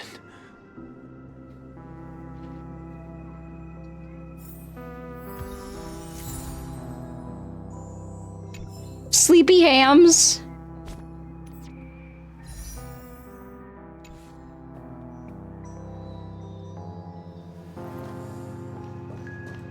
Well, I did my job. I gathered everyone here. Gallagher will explain the rest to you. Take care. Brother. There's no need for words. You're safe, and that's all that matters. Aww. Huh. The atmosphere sure is livened up with all these people in here. I brought Gallagher here. It's time to face the truth. I promised to give the siblings some privacy, so let's talk about our business first. What do you say? That sounds sensible enough. Since you went through the trouble of gathering the family heads... I miss adventuring. Stellaron hunters, I'm guessing you have something important to say, Mr. Gallagher? Oh? Is it that obvious? The look on your face is practically screaming, I'm the one behind all this. You're right, Mr. Yang. It is indeed time to come clean on everything. The siblings already know what they need to, and they've made their choice. But you, Nameless, arrived a bit late. So it's only fair that I answer your questions. Before we begin, let me reintroduce myself. I'm the founder of Dreamflux Reef, the deputy of the Watchmaker, and the one who sent out that invitation.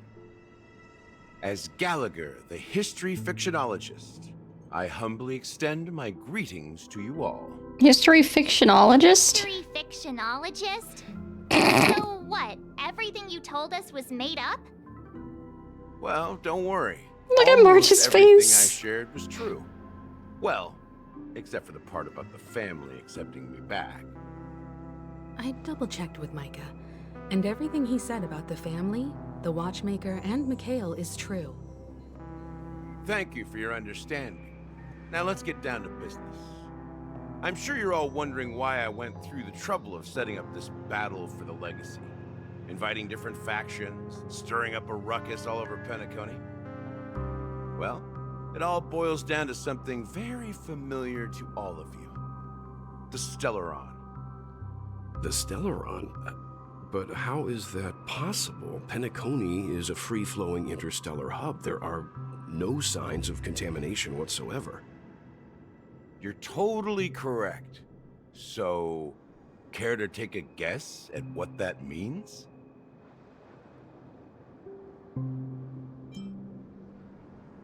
How keen. Well, what should I say? I expected nothing less from the person here who is the most familiar with Stellarons. The sweet dream doesn't come out of thin air. If you think of the memory zone as the sea, creating the land of the dreams is like filling that wild ocean with earth to make an island. To achieve this feat, without the help of an emanator of remembrance or enigmata, the only way is to use a Stellaron. And that's not something you can achieve with a simple wish. It requires And when I vast thought that there was quantities never of going to be knowledge, Stellaron involved in time, Penacony. and manpower. I'm sure you get what I'm hinting at. In Asdana, the planet of festivities itself is a Stellaron disaster. The planet of festivities itself is a Stellaron disaster? It all started a long time ago, back when the Watchmaker and his crew liberated the frontier prison. They faced countless challenges as they began building Penacony from the ground up. That's when the idea of using the Stellaron came into play. The Stellaron first entered the Asdana system during the war. The Nameless warned everyone against the folly of attempting to tamper with such a power, and most heeded their words. But there are always people in the shadows with ulterior motives. The turning point came after Tiernan's death. With 2 of the Nameless gone, the Watchmaker had to go to the front lines. It was at that moment his rivals saw an opportunity.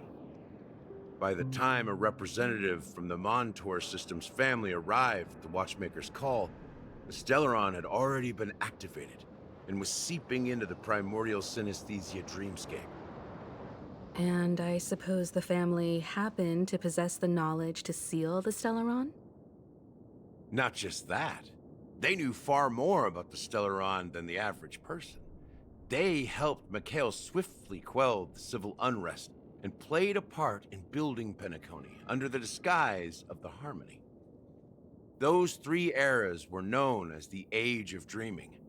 The Watchmaker, who had been left in the dark, sent out invitations across the universe, spreading the hype around the land of the dreams. Then, how did they turn against each other? Remember the island in the ocean metaphor? The truth is, the Stellaron was never truly sealed. It existed in a different form within the dreamscape. Think about this. What would it cost to create and maintain such a lavish dreamland? It's people's lives.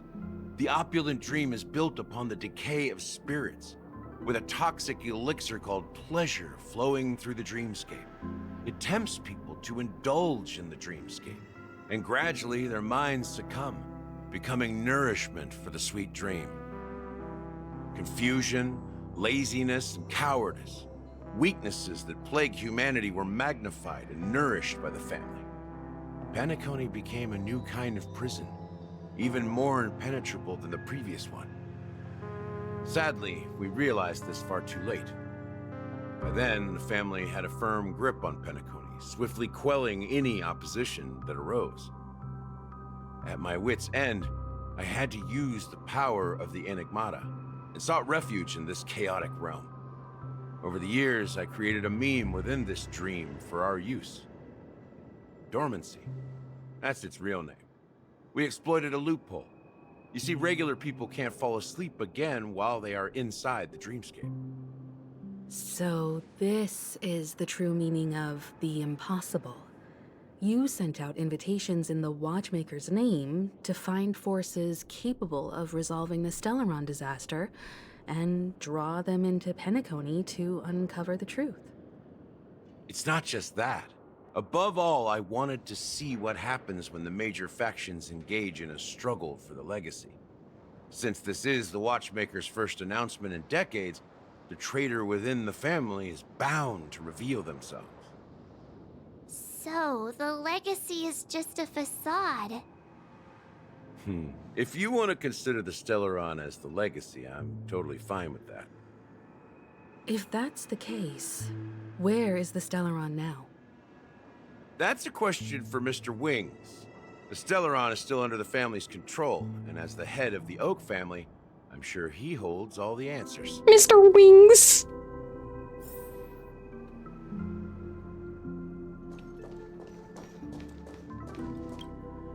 Are you done talking? So, will you tell us where the Stellaron is? Chicken Yes. Wing Boy. Is the Penacony Grand Theater itself. As I suspected. I love the blue in his eyes. It's the embodiment of the family. The edifice that first materialized within the sweet dream. That's what turned Penacony into its current state. As for the person who employed its power, it is in fact Mr. Gopherwood, the current Dream Master. Well, that was easier than I thought. Did you conduct your own investigation already? Correct. When I was trying to track down the person who murdered my sister, apart from you, Gopherwood was my second suspect. Confronting me first turned out to be a smart move on your part. I didn't have other options. The Dream Master has been elusive, and even the heads of the families can hardly get an audience with him. Moreover, Mr. Gopherwood has been kind to my sister and me. And I didn't want it all to end like this. What do you mean by that? To be honest, my brother and I are also victims of the cancer of all worlds. We grew up as orphans, and were adopted by the family when they came to help. Mr. Gopherwood recognized our potential and brought us to Penacony. But I can't just stand by and watch Mr. Gopherwood become an enemy of the Harmony. I won't use my voice to support an evil cause. I won't step on that stage and sing, no matter who the traitor is, or what orders they give me. I won't let the Charmony Festival become an event that destroys Harmony itself. Or the paradise in our dreams. Indeed. For the paradise in our dreams. As the head of the Oak family, I'm responsible for ensuring Penacony's promising future. Robin and I will head into the Sweet Dream and confront the Dream Master.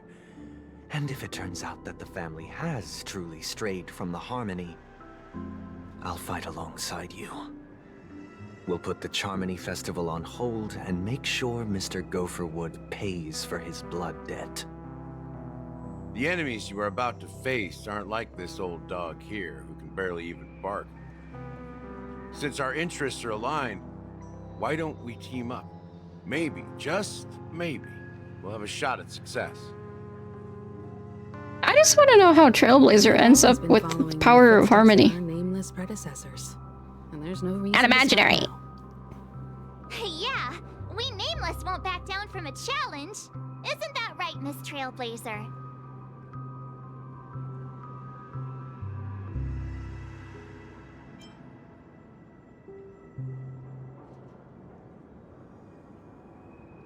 I'd surrender. Exactly! It's time for the crew to save the world once more! Rest assured, sitting on the sidelines isn't in our nature. Mr. Sunday, Miss Robin, I'm willing to accompany you on behalf of the Astral Express. Having a third party present should help with negotiations. And could make all the difference if things get ugly. So mad we didn't get the Hunter. I mean, I have a feeling we're gonna return to the Lafu someday anyways. Or if not the Lafu, a different Xeon show ship, and we'll get the hunt then. Thank you, Mr. Yang. Thank you all very much. The Charmony Festival is about to start, and time is against us. We must hasten. Everyone, let's gather over here. We still need to make some preparations. I may have been quick to step up to the plate, but confronting the Dream Master could be a very dangerous affair. Huh? Even you're saying that, Mr. Yang? How powerful is that Dream Master? He's the leader of the families of Penacony, and he has the entire power of the Harmony behind him. Not to mention the Stellaron in his possession. We must proceed with great caution. Maybe you can just stay behind this time, Mr. Yang? No, that won't do. Even if we count Robin as an ally, something felt off about Mr. Sunday just now. Although, I can't quite put my finger on it. I have to make sure he won't turn against us when things start to get dicey. You're still carrying the keepsake the IPC envoy gave you, right? May I borrow it for a moment? Ah. Huh. I knew it.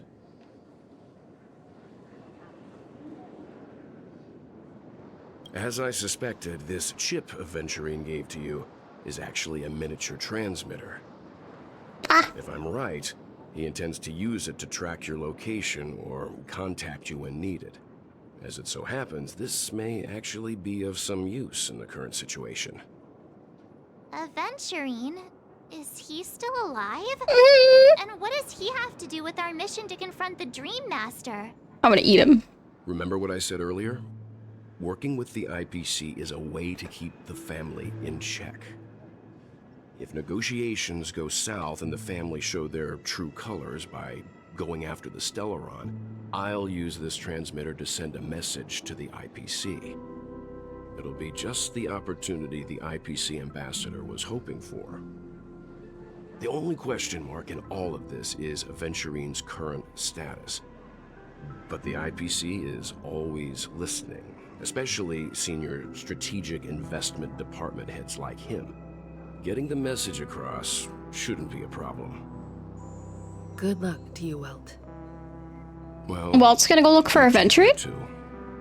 If anything goes wrong, don't worry about me. Just make sure to seal the Stellaron. Spoken like a true hero. Even if the Dream Master is innocent, the family's corruption runs deep. I won't make the same mistake Mikhail did. Let's wish him the best of luck. Don't you have something else to tell us, Gallagher? Why would you say so? Before we departed, the conductor asked us to inquire about the 3 nameless in Penacony. We've already collected intel about Razalina and Tiernan, so the only one left is legwork. If I'm not mistaken, we've already met him somewhere, haven't we? It's not enough to say meet, but the answer is pretty obvious. After all, I've hinted at it in quite an evident way. I've been watching over you ever since I received the reply from the Astral Express. And I've seen the great effort you all put into linking different realms together across the cosmos. And now, after getting this far all in one piece, you have truly proven yourselves. Miss Himiko, were you the one who repaired the Express and got it sailing through the cosmos again? Yes. And you two, young Nameless, you have very interesting life stories and extraordinary skills.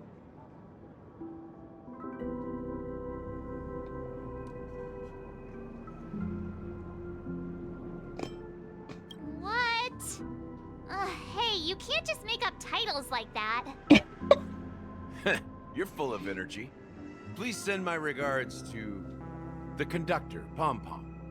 Please let them know that their friend had fond memories from his time aboard the Express, which he reminisces on every time. Gallagher was a nameless? As for the last Nameless, he embarked, disembarked, and embarked again, traveling in a great circle, ending up back where he started. On his deathbed, he told me to find the Astral Express and deliver an invitation to the future Nameless. He left behind a special gift, a true legacy. Something that belongs only to the successors of the Trailblaze. Come with me. Now is the time to reveal it. Now am I getting the power of harmony?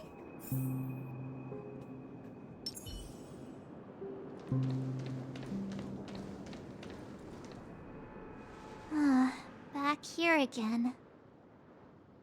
Sometimes I feel like you're still alive, old friend. Like you've still got so much to say and do. I've kept my promise, brought the future Trailblazers you've waited so long for. I don't know why you were so obsessed with that train, but I remember your last words. Don't let us down, old man.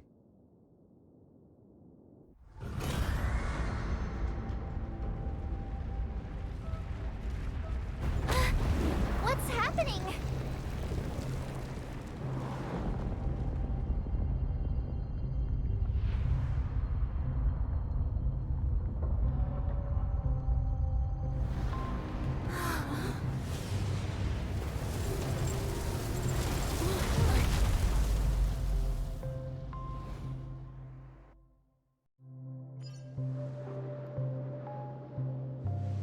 Go ahead.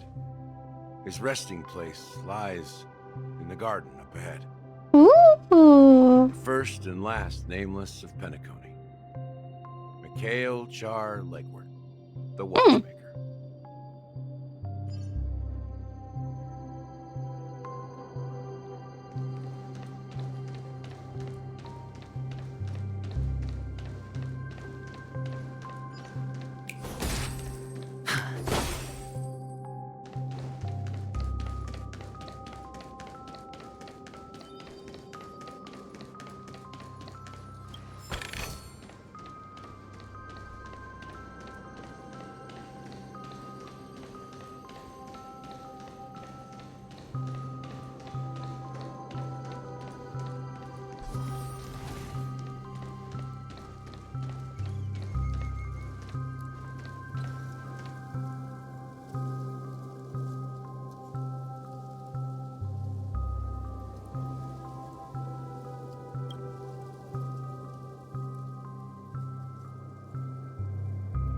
Sure enough, the Watchmaker is the third nameless. Even I could guess that one. The legacy he left behind was a dream bubble. I believe inside that bubble, there's something that holds meaning only. It's the hat you get nameless. when you get the harmony. After all, when I checked its contents, I found nothing inside. Maybe some Trailblaze runes? Even more mysterious than me. Well, let's have a look.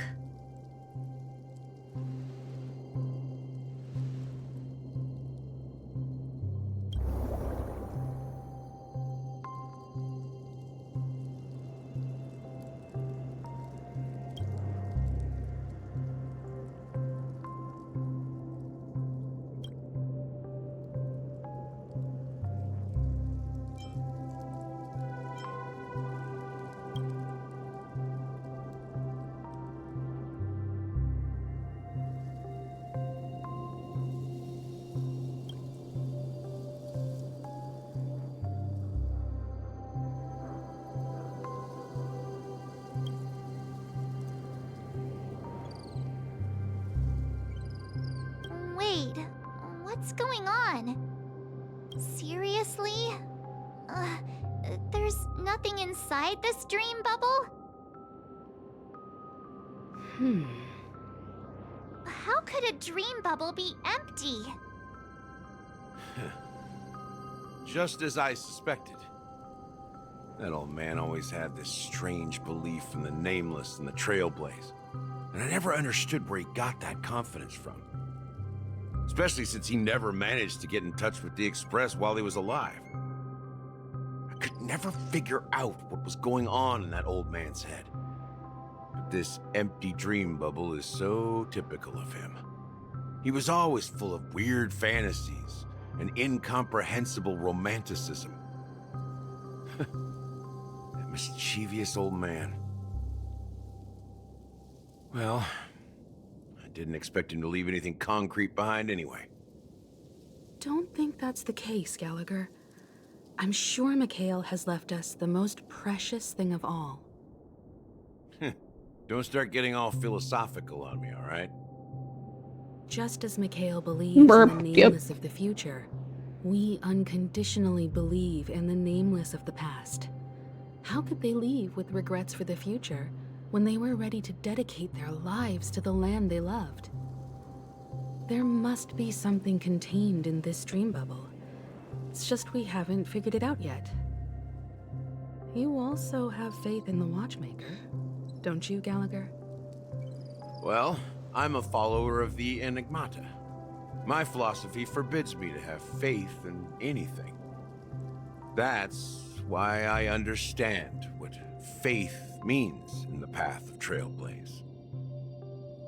And I also want to know what he left behind. I'll leave it to you guys then. Can I borrow your pet? I need to make a trip back to Golden Hour and check something at the Dreamscape sales store. Borrow your pet? It's for Mikhail, and for the future of Penacony.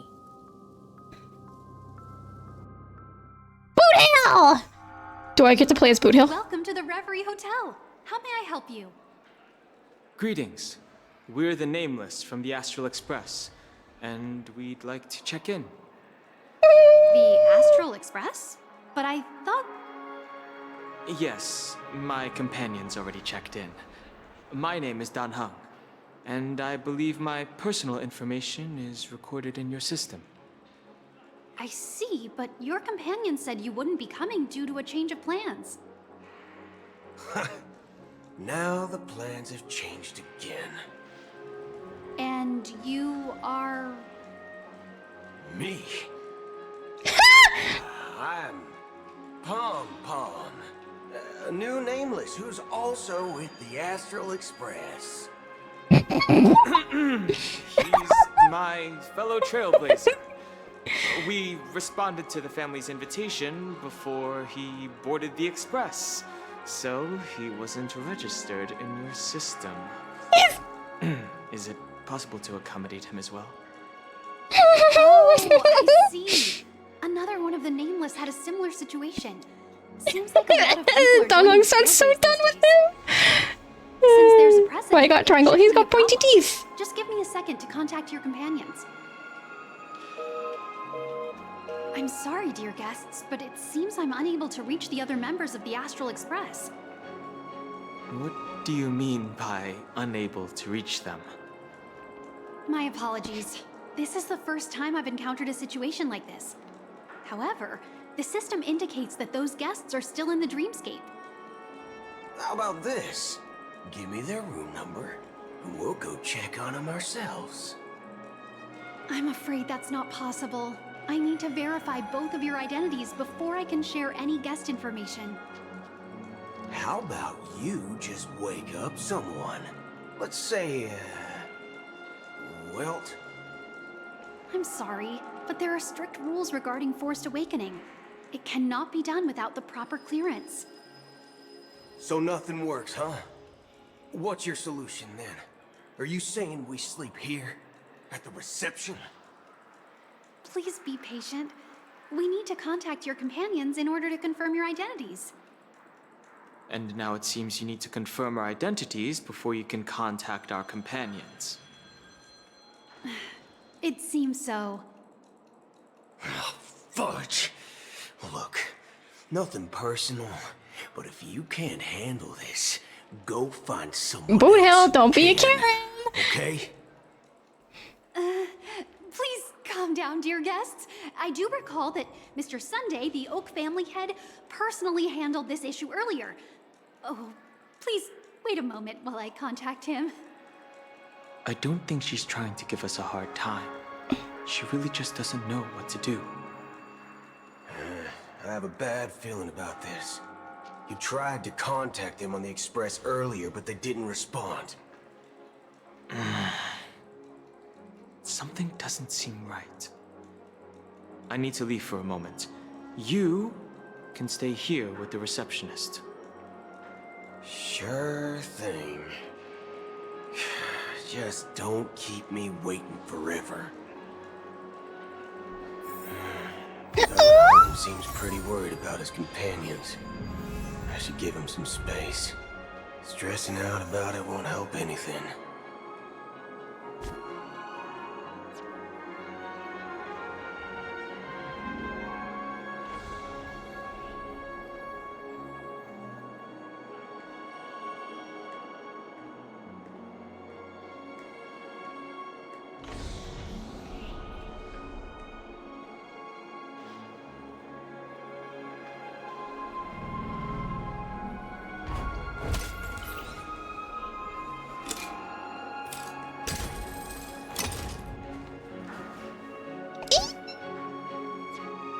Locked and loaded.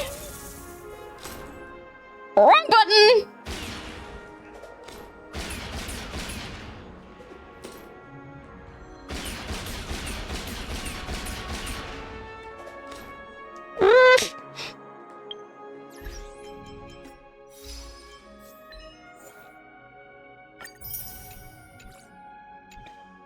Look at his phone.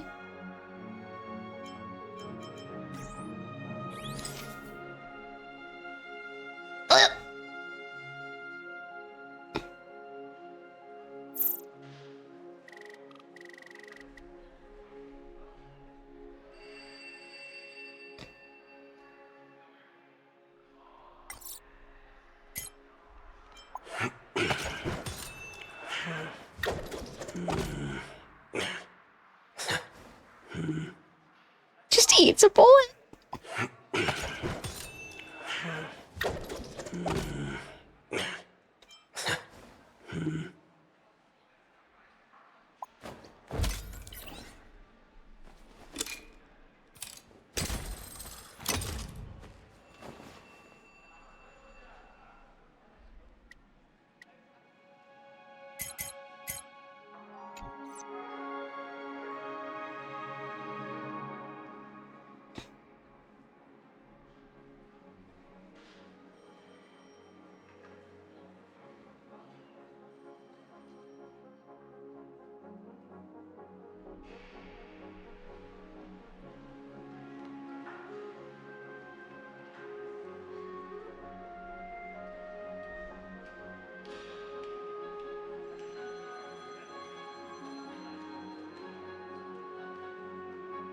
I love that they started doing this thing now where you could just play as different characters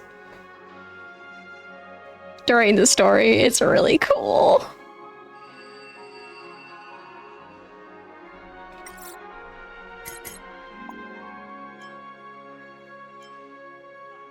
I wish I could get closer!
The Charmony Festival is about to start! I'm so excited!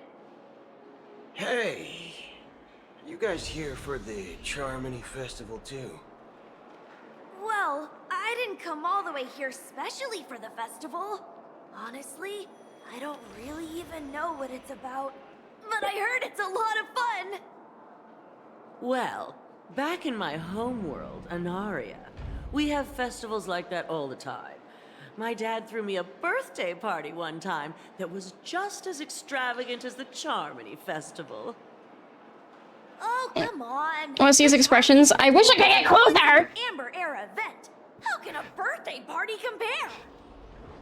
Well, you never know, right? Maybe on her world, birthdays only happen once in Amber Era. Anyway, let's forget about that. Have you heard about the, unsettling things happening in the dreamscape? Unsettling things? What could possibly go wrong? It better not ruin the Charmony Festival! I've been looking forward to it! Relax. With a big event like this, there's bound to be lots of gossip and rumors. Don't worry. If anything does happen, the family will be on top of it. Oh, that's a relief. I didn't come all this way to see the festival go down the drain. Well, looks like I won't get any fudging clues out of these two. They're clueless.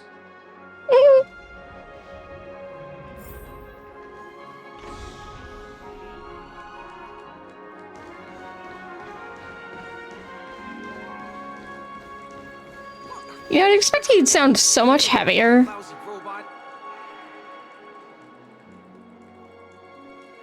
Excuse me? Greetings. I'm Cody of the Bloodhound family, head of security for the hotel. How may I assist you? Hello. So, there's something I wanted to ask about. I've been hearing some unsettling rumors about certain incidents that might affect the Charmony Festival. Do you think there's anything to be worried about?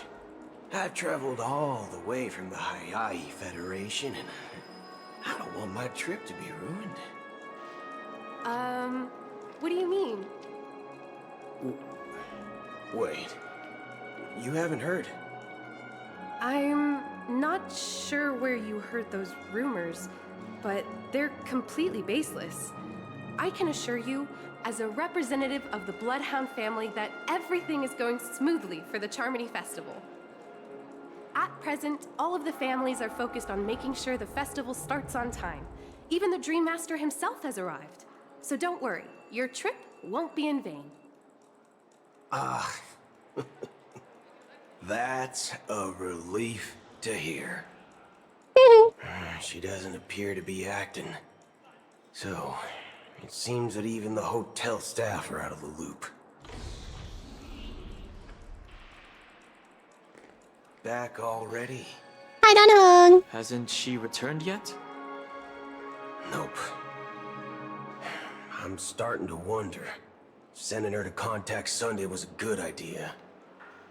Neither the staff nor the guests seem to know anything about what's happening in the dreamscape, and wherever we go, all we see is people enjoying themselves. Definitely not a good sign. I agree. Another unusual thing is that the Oak family is supposed to be in charge of organizing the council and managing everything inside and outside the dreamscape. However, I walked around the hotel but didn't meet a single member of the Oak family on such an important day. Well, I'll be forked. If I remember correctly, the head of the Oak family is that Sunday guy, right? I'll be forked. We shouldn't linger here too long. Let's go back to the Express for now. Not so fast.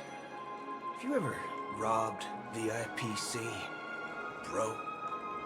If you run away now, everyone will be chasing after you. Are you suggesting we sit here and do nothing? I wouldn't say do nothing, but let's stay put for now. Even if the family has ulterior motives, they couldn't have anticipated us showing up here. We're the surprise factor for them. They don't want to attract unwanted attention from certain outsiders, so they won't do anything reckless. See, the IPC lackeys are keeping a close eye on this hotel.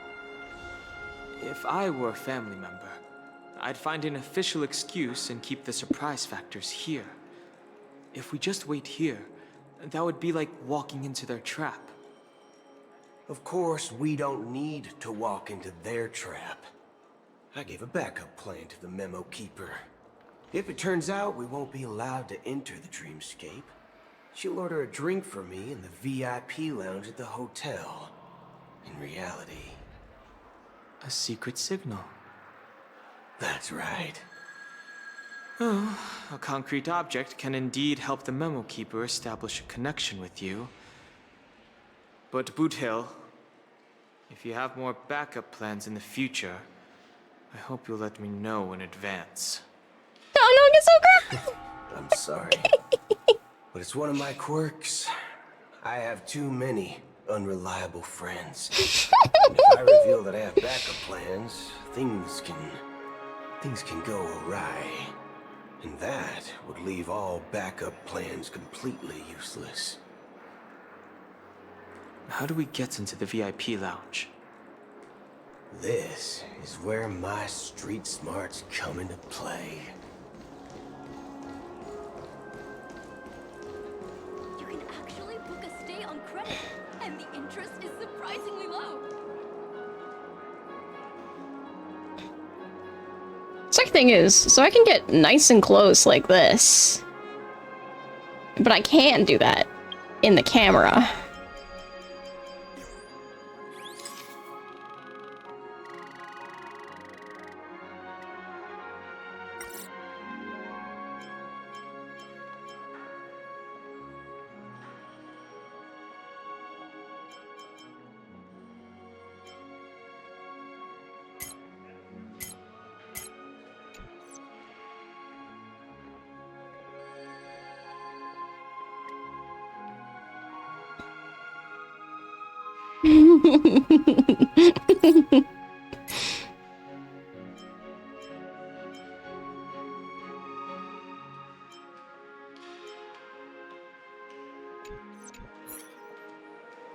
Hi.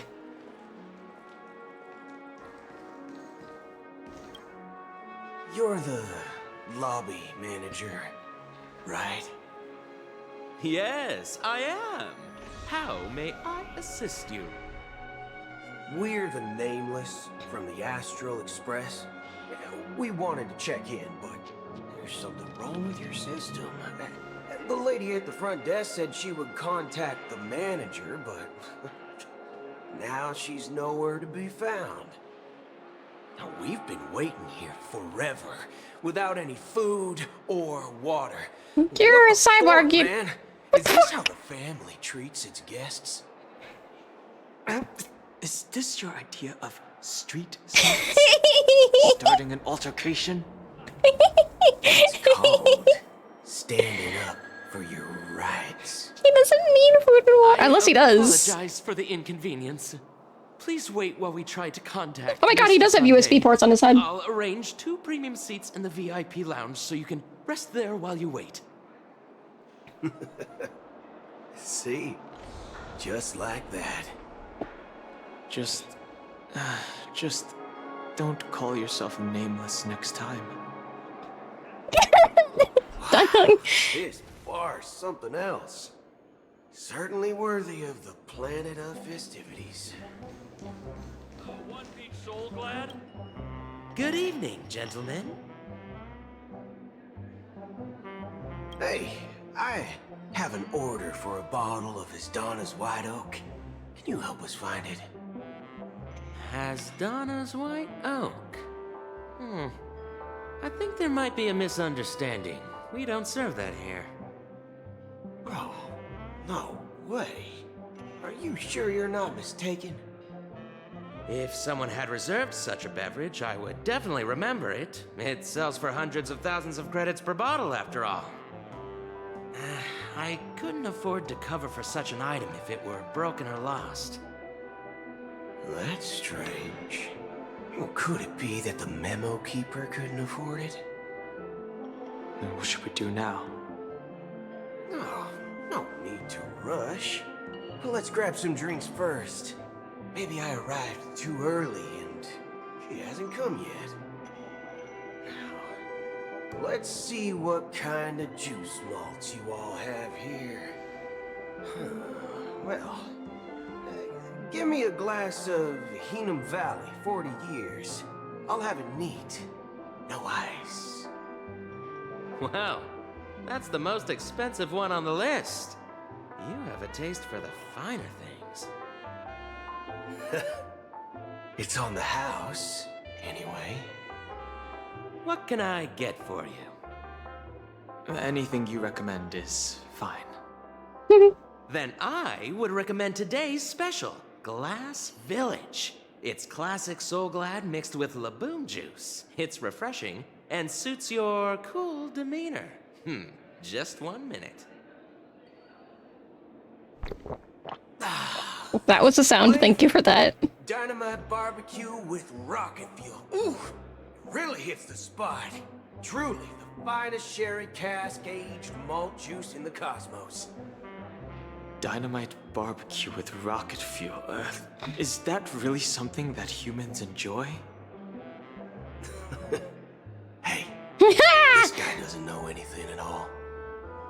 As long as you're satisfied, dear guests, please enjoy.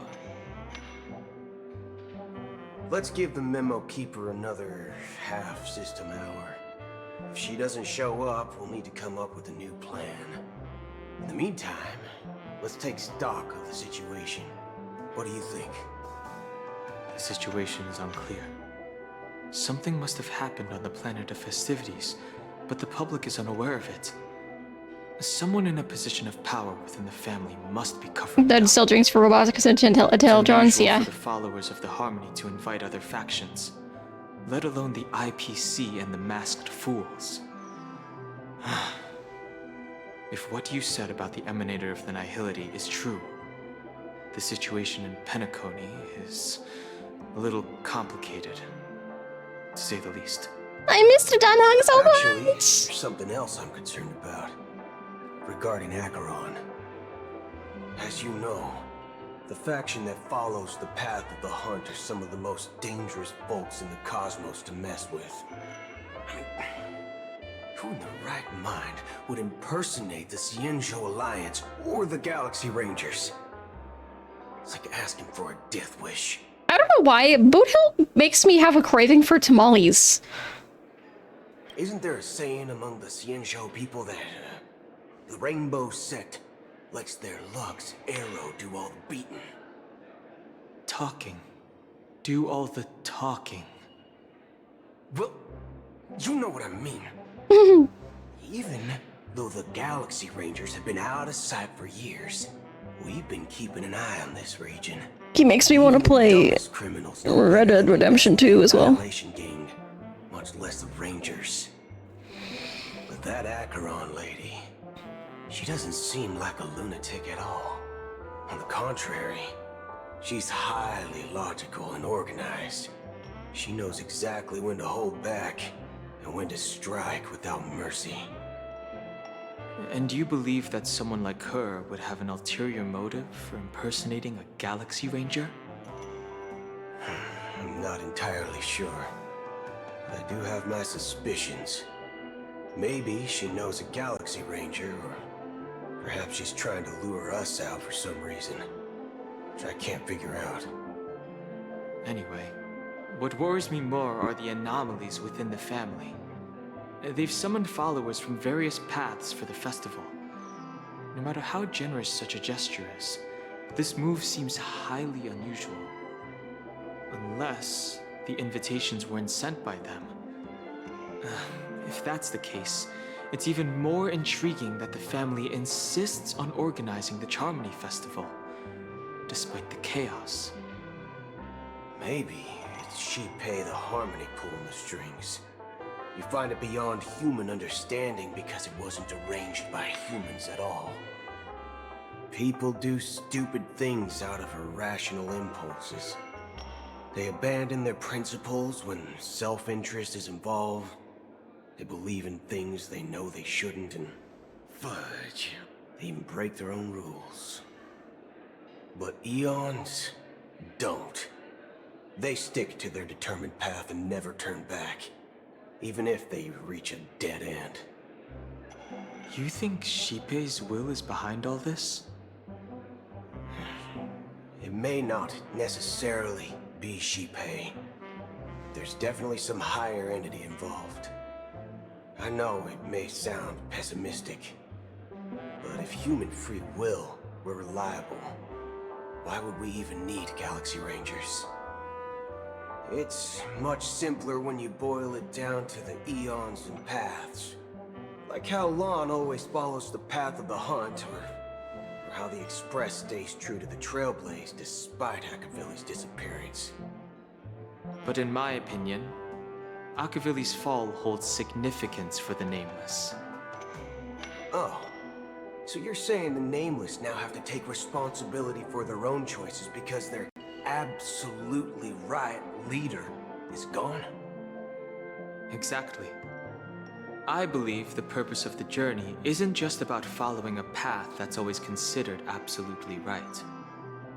It's more about doing your best to choose the right path for yourself among countless possibilities, even with limited insight and judgment. I don't know what you've been through, but I agree that people must take responsibility for their choices, because no one else can do it for them. That's why the Galaxy Rangers need to uncover the imposter and figure out her true intentions. Just in case. I have a backup plan if the Memo Keeper doesn't show up.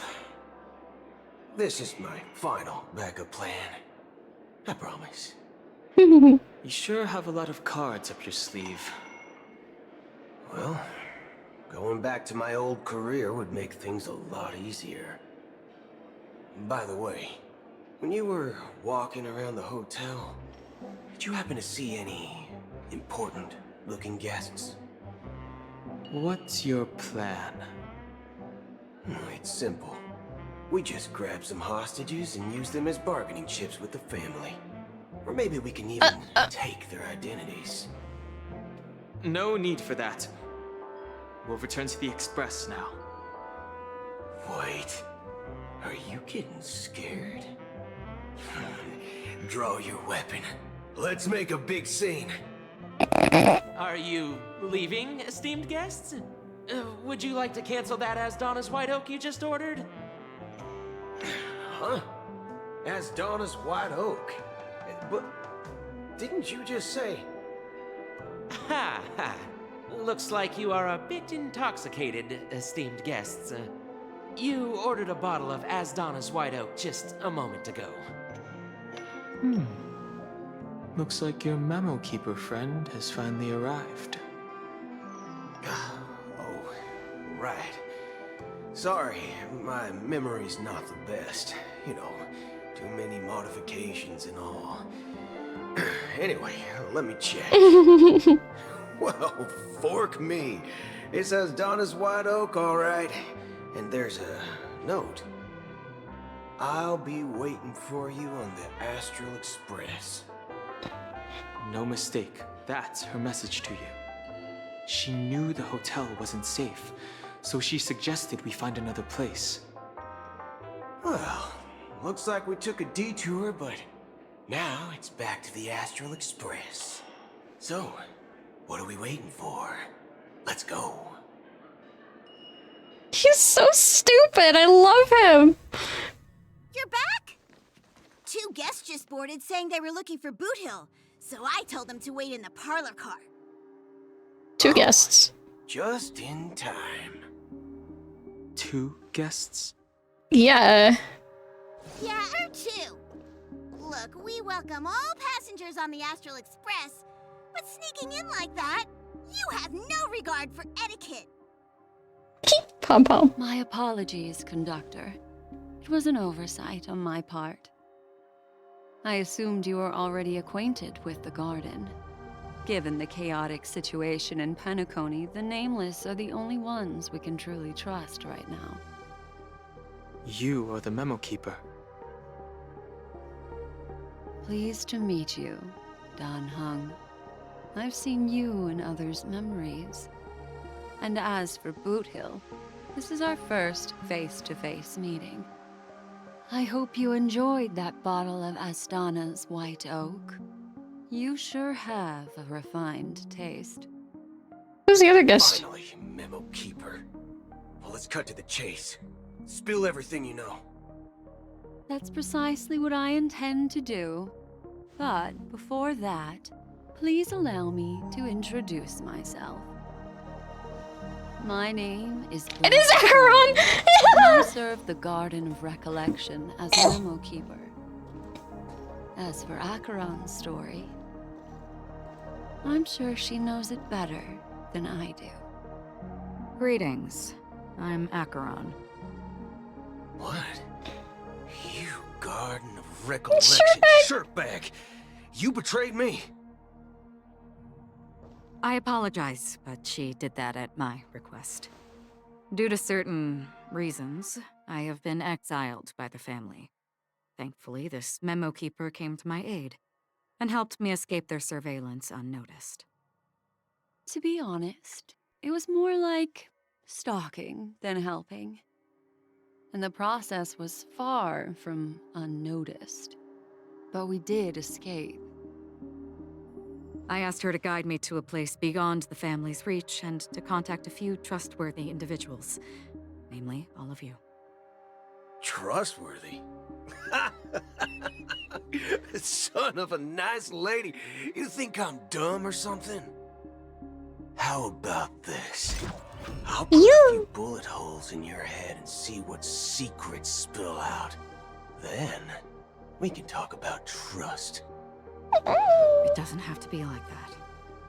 I'm willing to answer all your questions, but not right now. If my cover hadn't been blown, we might have had more time, but at the moment, we don't have any other options. No other options? What do you mean?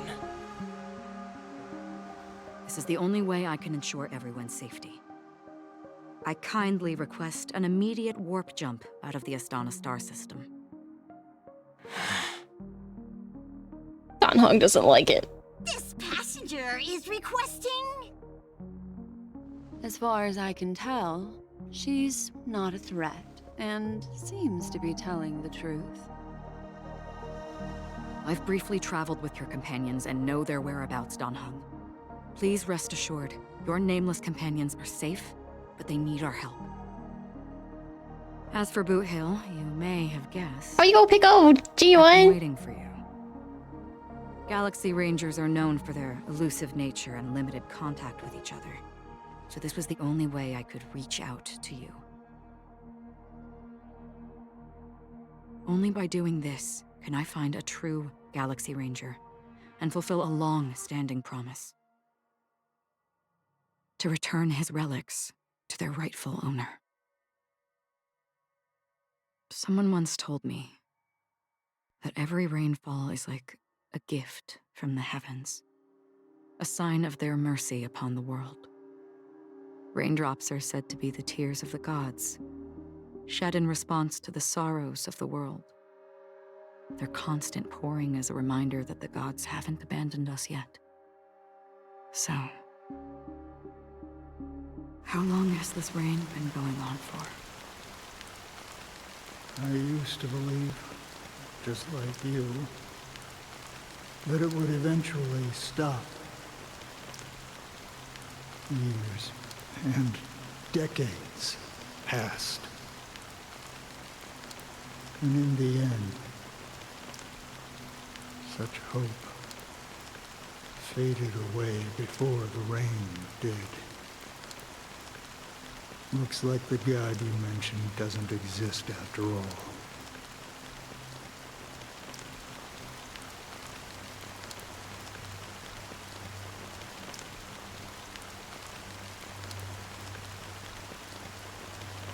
Well, let me share a story with you. Mortals who walk the paths are like sailors on a vast ocean, leaving behind a trail that creates countless ripples of possibilities. These ripples last longer than the fleeting lifetimes of humans. And for some, their presence leaves such a strong mark that it's reflected in the waves. Like those shadows on the ocean. Sin-thirsters, the obsessions of the Pathstriders, they emerge from the depths of IX, seeing themselves as masters of their own destiny, unknowingly repeated the actions of their past lives. They emerge from the nihility and head toward it, leading purposeless lives. However, these hollow phantoms,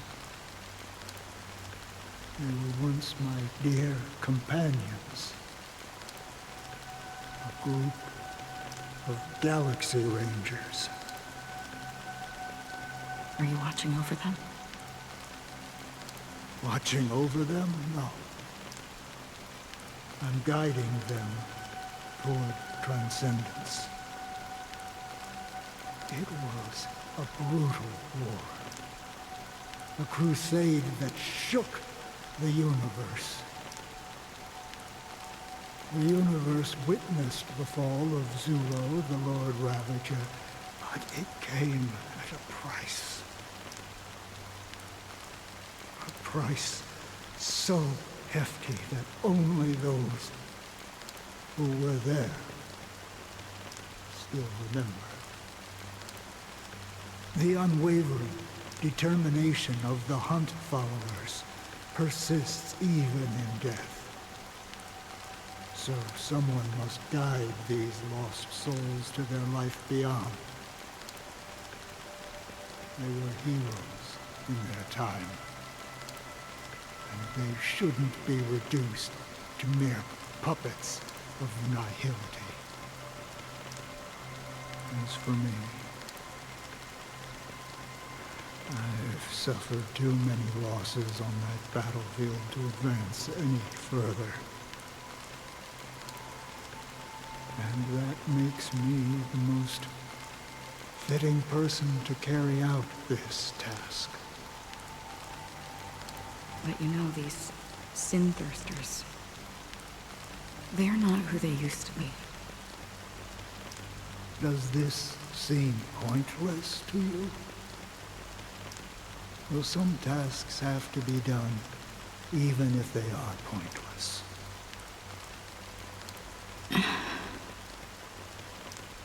I can help you. For what? For the meaning of the nihility. That's what I've been seeking. I see. After all, this realm is off limits to ordinary souls, right?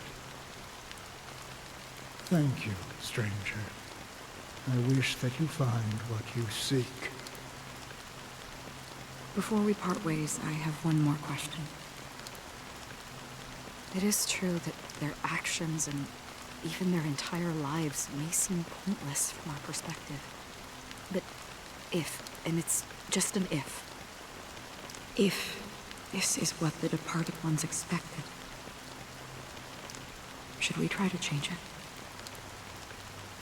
A good question. And a profound one. I don't know the answer. What I do know is that one day, I too will pass away. And when I bid farewell to this world, someone will stand at my grave and place a bouquet of flowers on it. Oh, back to Robin.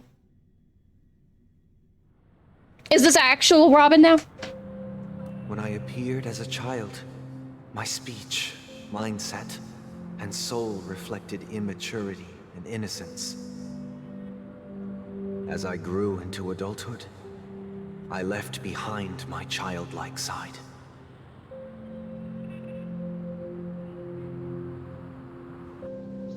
I humbly request your blessings, esteemed advocate of Shipe. Come to me, my kinship. I have sought their presence with us. As you wish. I have faithfully served the Alfalfa family for nearly a decade, promoting the path of the harmony to the best of my ability. However, I made a mistake yesterday. While I was preparing dinner for the family head, I accidentally dropped a prepared dish on the floor. He's taking confessions. He's so pretty. Out of laziness, I lied and claimed that everything was ready. Although the head has dismissed me as punishment, it has been tough to sleep with the guilt still gnawing at me, as I worry that the seeds of evilness may have taken root in my soul. So, I confess to you now to seek atonement for my sins. Do you sincerely repent and vow to change your ways? Yes. Have you examined your soul and confessed all your sins? Oh, yes. Are you willing to accept the process of atonement? Yes. Very well. Show your dedication and goodwill to the family, and you shall be reinstated among them. Now, please, leave in peace. Oh, praise Shipe. And thank you, esteemed advocate. Next, please step forward. I wholeheartedly confess to you. Please, pardon my sins. Rest assured, I have implored their presence to be with us. As long as you are sincere, absolution will be granted. Oh, great. You know, I arrived in Penacony as a stowaway. I sold everything to get a ticket. My house, my land, and my 2 children. I see. Please, go on. My children were starving, and I hoped they'd have a chance at survival if they became slaves here. If I can strike it rich here, I'll lift them out of that situation and give them the life they deserve. But the Bloodhound family got wind of it. They're on my tail, hunting me down. I thought I could bring my kids here. It was all my fault. All my fault. The family is ready to forgive all sinners. I'll ask the Bloodhound family to cease their pursuit. You don't need to live in fear anymore. Oh, thank you. Thank you. I'll work my hardest to redeem my children and make them part of the family. Praise the harmony! Next, please step forward. Hey! Long time no see, Mr. Sunday. The most esteemed individual in Penacony, and the next leader of the Oak family, right? I have sought their presence with us. Let us proceed. Sure. Let's just get this over with. I have sinned. Please forgive me. I wasted half a pizza at breakfast, and a bottle of Soul Glad. That's it. Nothing more. When we wrap this up, I've got a robo-ball game to catch, you know? Ame! Oh my god, hi, welcome, Raiders! Seek to atone for your sins through good deeds. My sins? Ame said not to How was your stream? What were you doing? You have the right to judge me. You think nobody knows what the precious family has done? About the watchmaker? Huh? Kid yourself, Featherbrain. Those dream chasers might be fooled by your act, but don't fool You're playing content ordering? Oh, fun! I only played the game like once, I gotta play it some more. Start spouting off your holy verses. Answer me this. Where does welcome in, the Raiders. Oak family come from? And your power. What makes you think you can sit there all high and mighty, I told them to looking down on behave. everyone else? It's fine. This is a place for people to just be goofy. Enough time in confession today to enter the Harmony's paradise, right? Then I'll take my leave. Good luck Okay, to Star your Rail got a new election, story? It and, sure did. Don't make me regret my investments in you.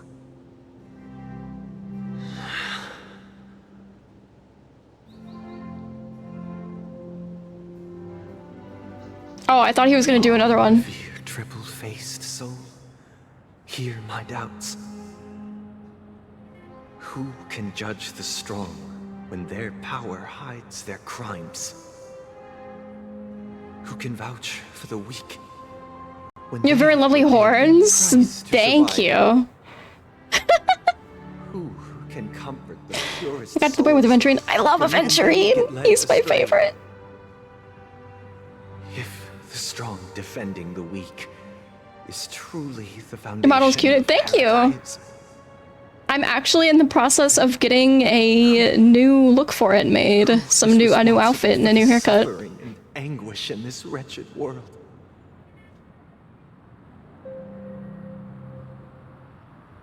Brother? Which quest is this? It's the newest one.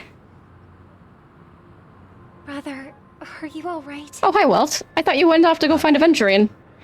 Fine.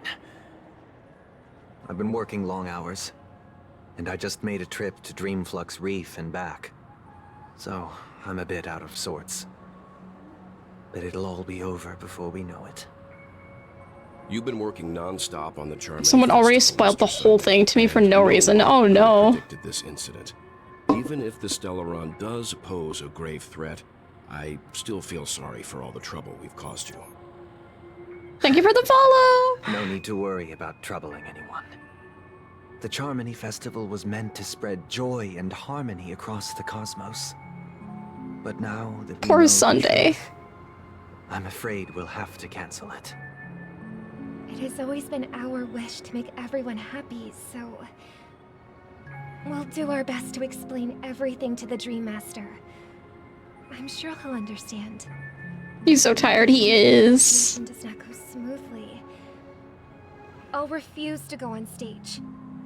Without the Master, the Harmonious Choir would not arrive, and the Charmony Festival would be just a grand performance, and nothing It's more. before the big fight. I'm relieved to see your No big fight has happened yet. You know, since arriving in Penacony, we haven't had any contact with this Dream Master himself. I'd heard of the heads of the 5 major lineages, but the Dream Master is a mystery to me. The Dream Master rarely grants an audience, even for us. But, given the urgency of the situation... Sunday makes me want to rewatch Beastars again. Perhaps you'll be the first guest to meet the Dream Master in years, Mr. Yang. Let's hope we can reach a consensus. Your relation to Penacony? No, this is like the end of Penacony. Let us hope so. It's about time. We'll have to get ready for the meeting. I apologize for any inconvenience caused by the urgency. Don't worry. I'll be waiting here. So is Walt actually gonna go find Aventurine? Thank you for everything you've done. I'll be waiting here. Sure thing.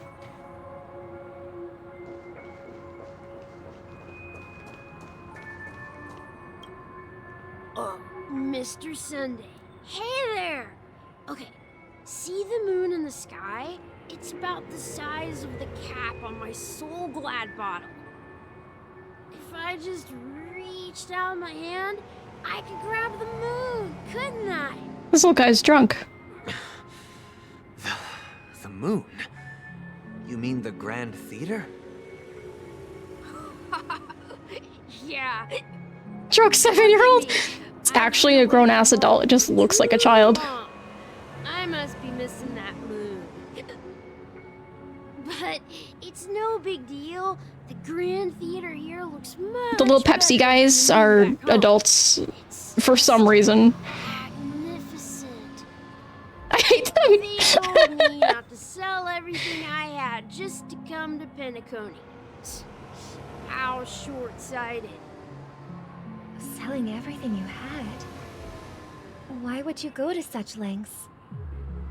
Why? Can't you see? Life back home is miserable. It's not really living at all. It's better to be here in Penacony. The pain, the worries about Completely bamboozled by them, absolutely. you can do whatever you want. That's what I call living. I didn't even realize that they were This is the life.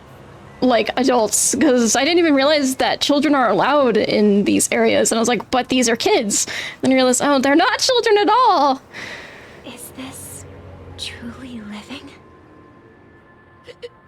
Huh? Children who have a sense of betrayal and entitlement? Oh, absolutely. I didn't quite catch that. Young lady?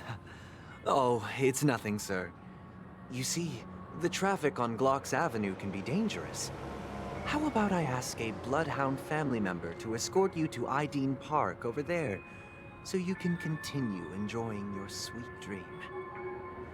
Oh, yeah, that's a great idea. Wow, no wonder you were the leader of this sweet dream. You're totally a lifesaver.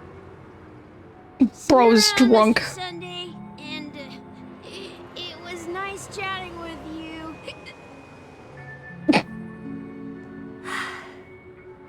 What's up, sister? This is the land of the dreams. But why do they live like this? The man we ran into, he doesn't seem happy at all. Even though sweet dreams are nice, they're just illusions. But for him, they're the only way to survive, even if it means giving up on reality. That's not really living at all. Poor Robin. I suppose you have a point. But, in my opinion, that's how most people live their lives. Why do you say that? You think that man is not actually living, but that's not quite accurate. Even without Penacony, people create their own illusions called self-value. People believe they have a predetermined value to fulfill. Gaining value means gaining power, and those deemed worthless are seen as the weak. However, that's a really dark way of looking at it. Thin air, and there's a limit to it. To accumulate value, people have to take from others. So, the weak get exploited and oppressed. Are you suggesting that this is not how things should be? Exactly. But, ironically, he's not wrong. It's true. He's not wrong. It's just a really bleak way of looking at it. Hold the illusory notion of self-value, and even the weak believe in it. The survival of the fittest. That's where all the tragedies in the world come from. I want to go back to Boot Hill and Donna. Dream in Penacony to escape from that reality and find solace. No tragedies exist here, only happiness, although in its nascent form. Isn't that the same paradise we yearn for in our dreams? Perhaps that man is just an exception. Let's not jump to conclusions. We should experience the dreamscape ourselves, just as I did at Dreamflux Reef. Yes, seeing is believing. I'll accompany you. The Dream Master hasn't shown up yet, so we have some time for a stroll. God, I love Sunday's voice actor.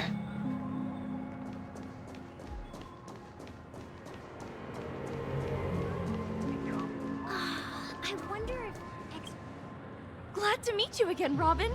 How are the preparations for the Charmony Festival coming along? We're all so excited about it. It's going smoothly. Thanks for making the trip to join the festival. You're too kind, Robin. It's a pleasure to have guests from all over the universe celebrating day and night. I can't stand being lonely or bored, so this jubilant dreamscape is perfect for me. But if this went on forever, would it get boring too?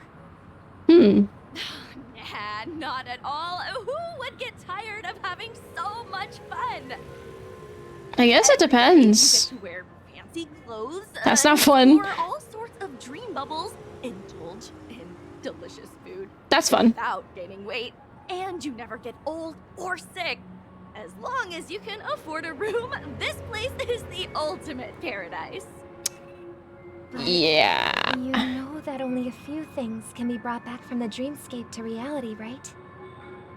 That's exactly why I don't plan on bringing anything back. Just enjoying the dream itself is good enough for me.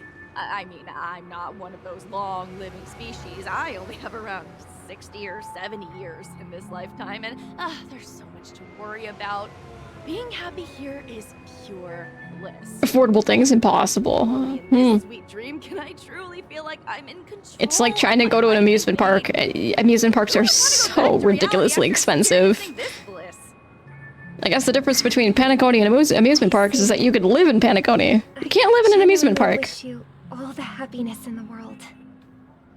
And I wish you a fantastic performance, Robin! I'm off to the Blue Hour for the ball. See you later.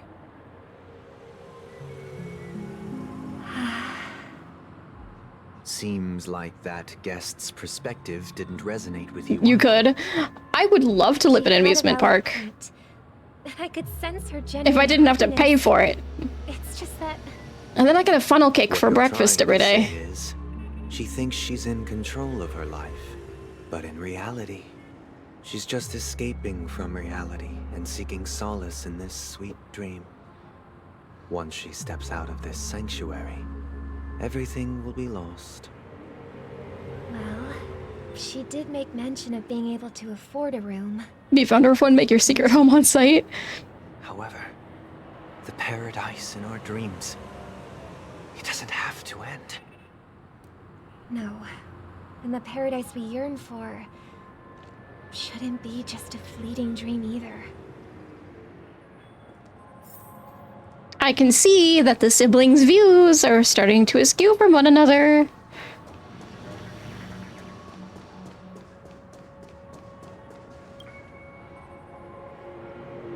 The scenery in this dreamscape is truly breathtaking, isn't it?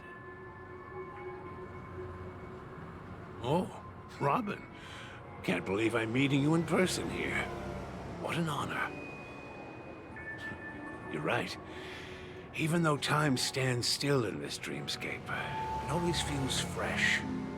I find something new every time. A philosophical mind. I hope I'm not intruding. Oh, not at all, no. With little time left, I yearn for meaningful conversations, especially with someone as esteemed as you. Do you mind if we chat? It's my pleasure. No need to be formal. Just speak your mind. You said, with little time left. Please, forgive me for being blunt. But is that why you came to Penacony? Yeah. I was part of a war, and while escaping from the Sarkosian mothership, I got exposed to some radioactive materials. And then, all my comrades died, and my hometown was wiped out by neutron bombardments. I couldn't bear to live with everything I knew gone. That's when I heard about a possible solution here, so I came. That's sad. How heart-wrenching. I hope the family has been able to help you. They have, and I'm truly grateful for that. They provided me with a comfortable room, the most advanced life support devices in the cosmos, and a stellar team of caregivers. My physical body is now in the dream pool, sustained by life support. The me you see here is whole, rational, and no different from any other person. But I can't say the same for the me in the hotel room. My true appearance? No. I hope you never have to witness it, Robin. So, you'll be living forever in this dreamscape, right? Just being able to live at all is good enough for me. Whether it's in this dreamscape or not, well, I don't really have much say in the matter. My world has been torn apart, and my life could end any second. So, even if this whole place is an illusion, it's still my paradise, and I'll treasure every moment I spend here. How I envy those everlasting things. That I can understand. Romance story. It's so tragic. Fortunately, this sweet dream gives him joyful memories to hold on to for the rest of his life. That's precisely why this sweet dream in Penacony exists. However, even the sweet dream has its limitations. While it provides solace to the disillusioned, it can't completely eliminate pain in reality. There will be a way out. Penacony is already on He's the so right pale. track.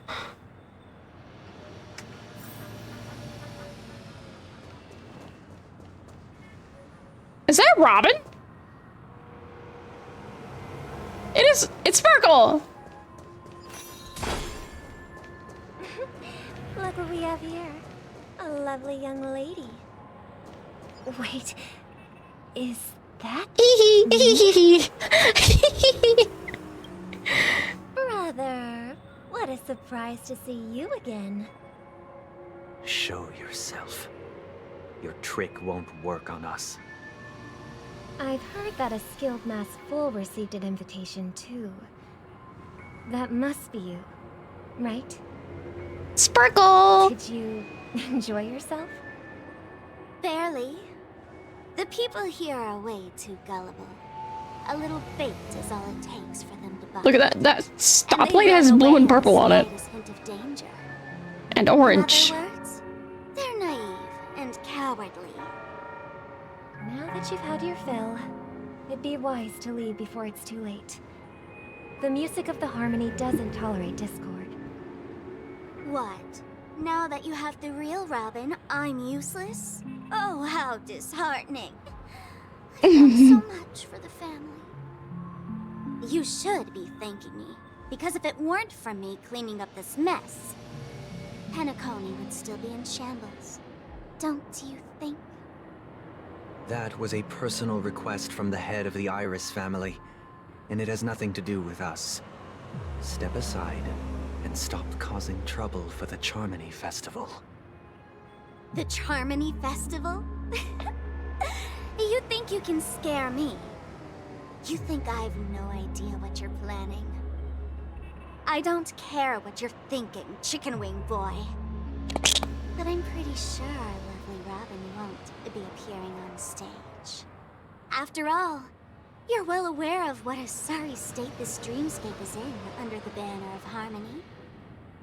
Chicken wing boy! The land of the dreams! Is this truly the paradise you desire? Stop it.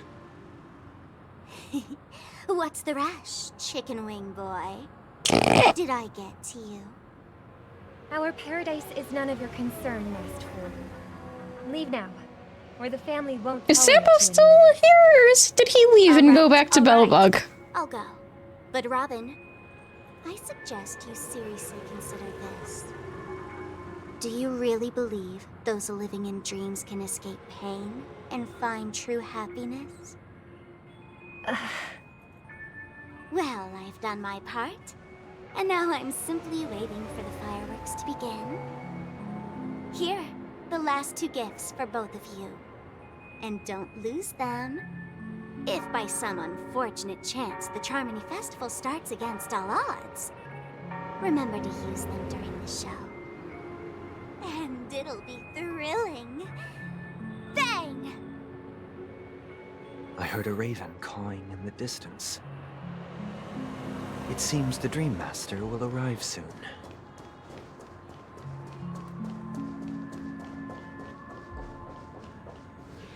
Let's Sunday's wait burbs. here for the Dream Master to arrive. Okay. By the way, brother. I She's heard such you a no longer bastard. have a She sweet is. I love her, though.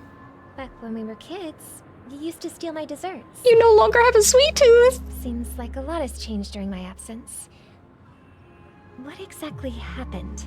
So he did have a sweet tooth. Hee hee hee hee. Someone has to stay awake even in this sweet dream. But that someone doesn't have to be you, or anyone in particular.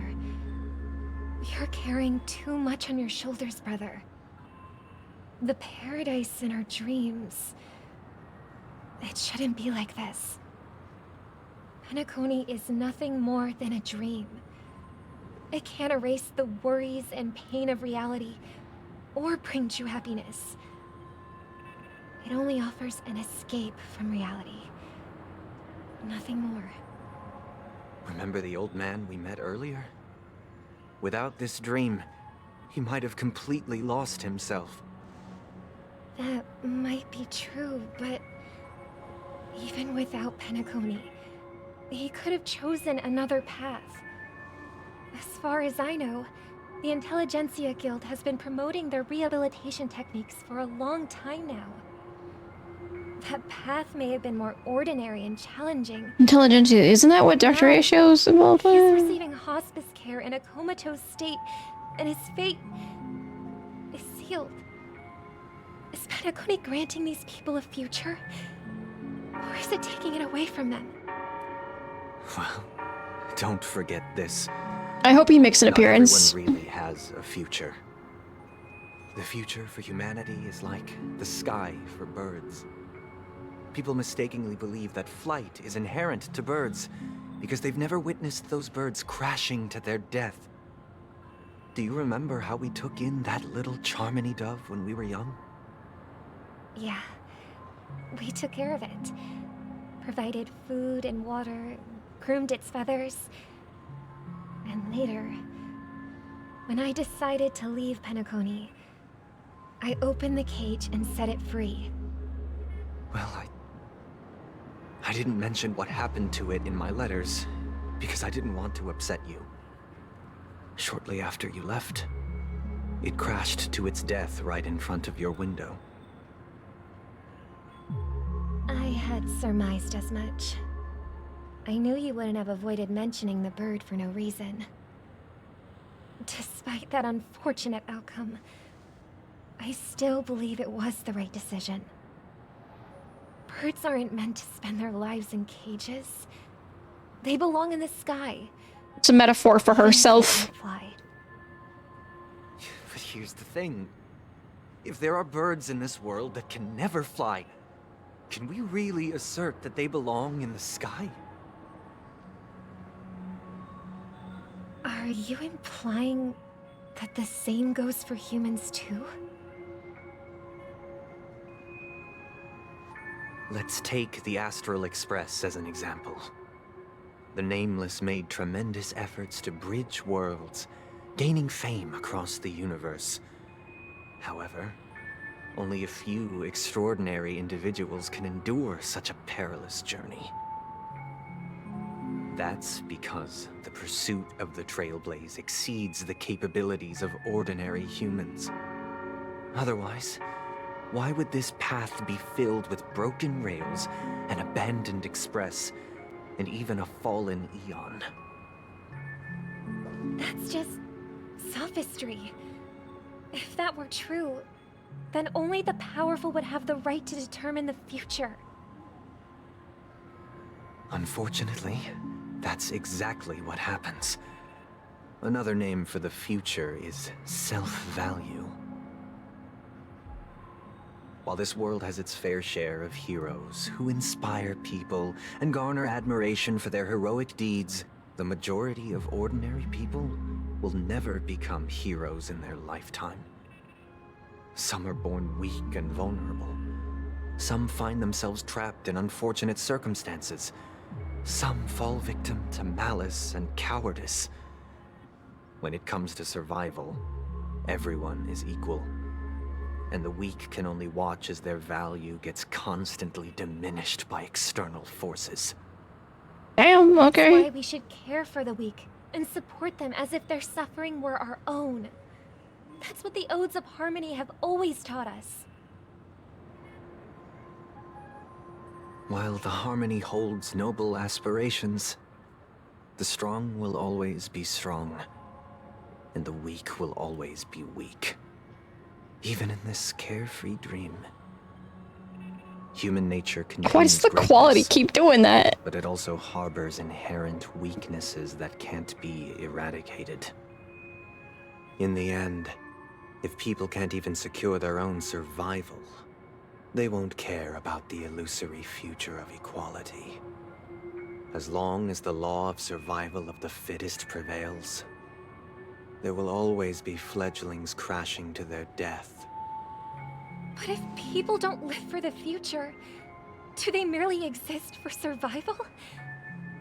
If even you, my brother, don't believe that the Harmony will save the weak, then which Eon can make our dreams come true?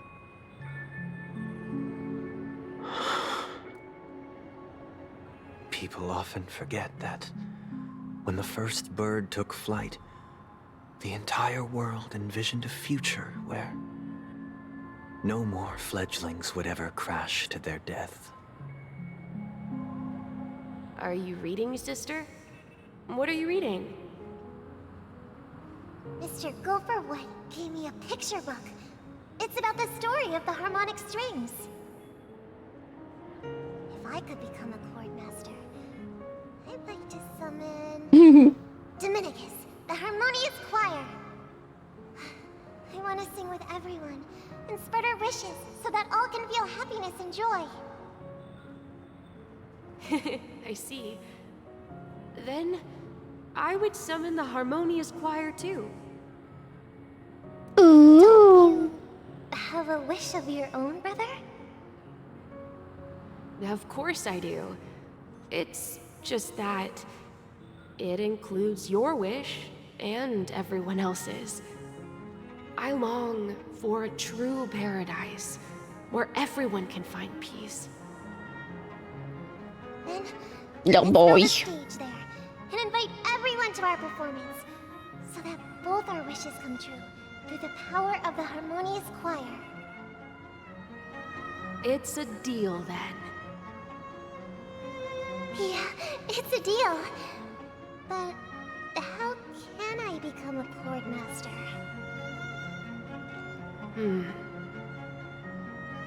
Maybe you'll have to become a star first. Back to my POV. You're back sooner than I thought. Any results? Yes. And now, it's up to us to forge ahead. Since he's already carried out his last wish, my final mission is complete. But pardon me if I sound curt. It's good to have determination. The path Mikhail left for you is not an easy one to tread. Why else would he have chosen to sleep in solitude, staking everything on some nameless in the future? But you have the numbers, and in numbers comes strength. So that might just delay your inevitable a little more. Got any more encouraging words? As I see it, Can't wait to do all of this with Kalis on my other account. alone is far from enough. Regardless of whether the other party will be compliant, negotiating simply allows us to meet them as equals and won't grant us an upper hand. Penacony is our rival's home turf, and we already have very few chips left to play with. Rather than idly sit around while the family's got us blocked off, an offensive approach might be a wiser course of action. We're more familiar with the Stellaron's properties than most, and since it's the key to stabilizing the Sweet Dream, it's vital to the family's interests. By attacking their core interests, they're bound to retaliate hastily. And as the saying goes, haste makes waste. That's right. As long as we pose a threat to the Stellaron, either with words or otherwise, we have a chance at gaining the upper hand. But the problem is, on the eve of the Charmony Festival opening, how exactly are we going to get close to the theater? Family security will be airtight, and if we brute force it, even if we succeed, it's too risky.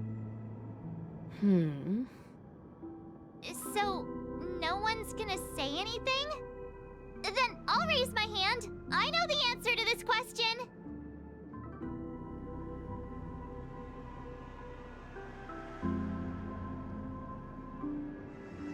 Time for the master stroke.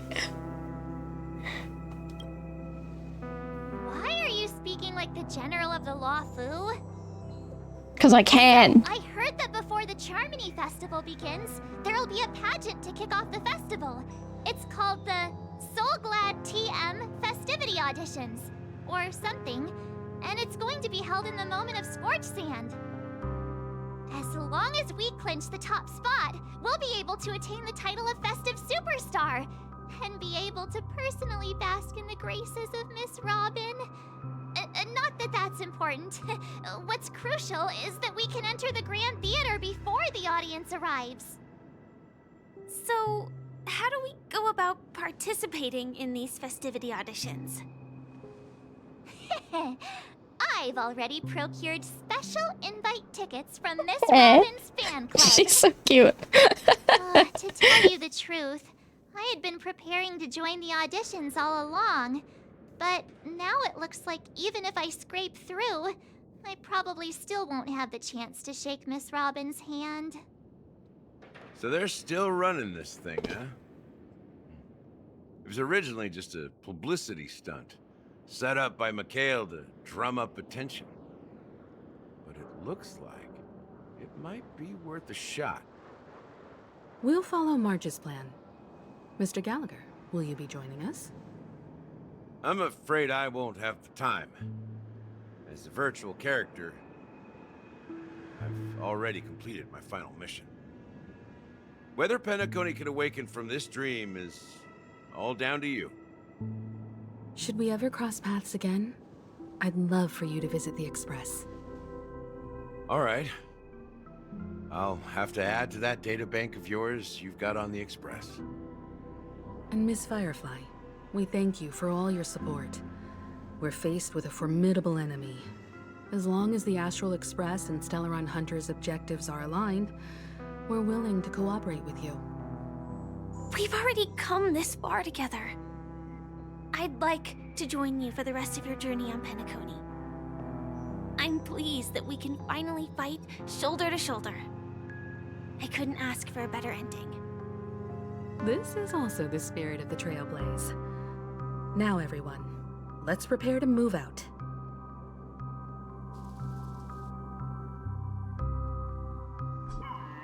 Ladies and gentlemen, welcome to Scorched Sand Hall. This is where challengers thrive and dream chasers shine, all under the watchful eye of the entire universe. What? You have ambition, dreams, and the drive, dear friend. The next superstar of Penacony's Charmony Festival could be you. Oh, wow, they've really outdone themselves. Oh, I'm starting to get excited. Behold, here come four friends with spirits high and full of steel. Are you aspiring to be the superstars of the festival? Is he talking about us? Yes, you! There's no doubt about it. I see you have all the potential of a superstar in you. Excuse me, you four. What are you hoping to get out of all this? As the last group of contestants, how confident are you in overcoming all of the challenges? Adventuring? Hi? Should be open to a brief exclusive interview with us? It'll be quick. You can't slide that past me. That was Camden. And fraught with peril, yet under a sky blanketed by banners, you vie for the crown. The sword and rose! Protect the beauty! The beauty, the beauty! Magnificent and majestic! A knight's head is hard as steel. Brother Lance Focus is stubborn as a heel. We don't all have to be winners, but if we don't have fun, we'd all be sinners. People are pouring in. Kinda feels like all sorts of baddies are showing up. Let's get in there quickly and enter the competition. Ladies and gentlemen, please make way. Make way. Coming towards us now is one of Penacony's top 10 wealthiest tycoons and the soul-glad business empire's founder, Mr. Idean. Allow me to introduce myself. I'm the director of Soulglad's factory, Idean Lena. My four friends, introduce yourselves to the audience across the cosmos. Hello, everybody. I'm Himiko, a nameless from the Astral Express, and these are my companions. Don't you guys need to hide your identities? Can't hide it anyways. Penacony is plastered with our posters. And because the Astral Express is so well known, the family won't dare to make any rash moves.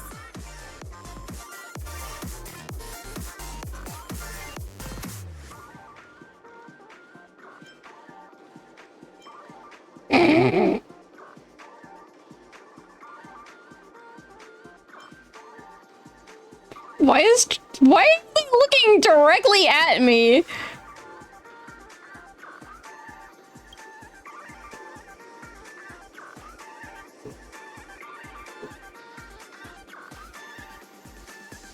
Game.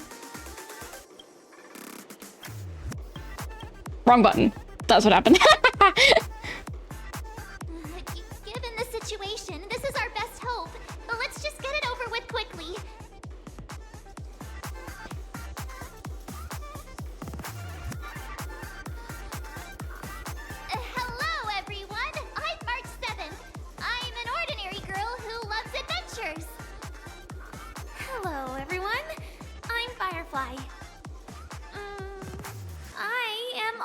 an ordinary girl who enjoys adventures. So it's a bunch of nameless guests. This final face-off is bound to be spectacular. Time is precious. My four friends, come with me. Grab a bottle of Soul Glad and make your dreams a black.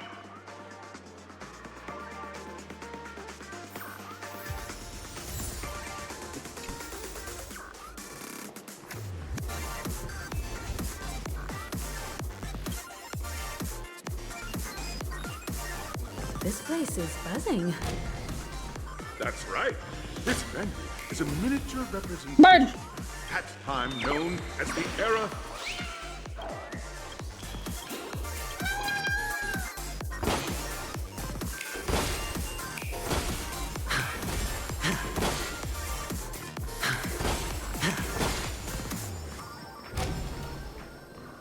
Ooh. Chest.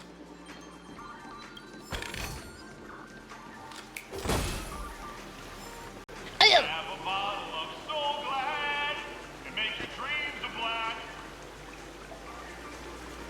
Nameless, your arrival reminds me of the grand occasion when Penacony was first established. I was still a young, bright-eyed lad back then, lured here by the watchmaker's ads, full of zeal and ready to make my first fortune in life.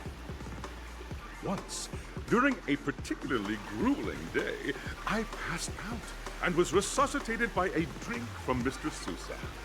That sweet taste has since been etched in my mind, and that was what drove me to create the Soul Glad that we all know and love today. The dream-chasing era was truly a wondrous time. Oh, I miss those That's Sunday days Robin in the background. and the watchmaker. Scorched Sand Hall is my homage to that time of boundless possibility. They're literally just poster children. I wholeheartedly hope you make it to the finish and emerge as the next superstars of Penacony. Now then, is there anything you'd like to say before the competition officially begins? No, we'd win!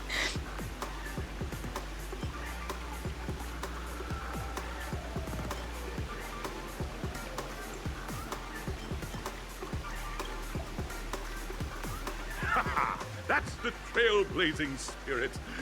How about you, Miss March? Hello, everyone! Next up, get ready for the Mega March 7th adventure, where I'm going to break the speed world record! Oh, are you? Trailblazing into the uncharted and challenging the limits.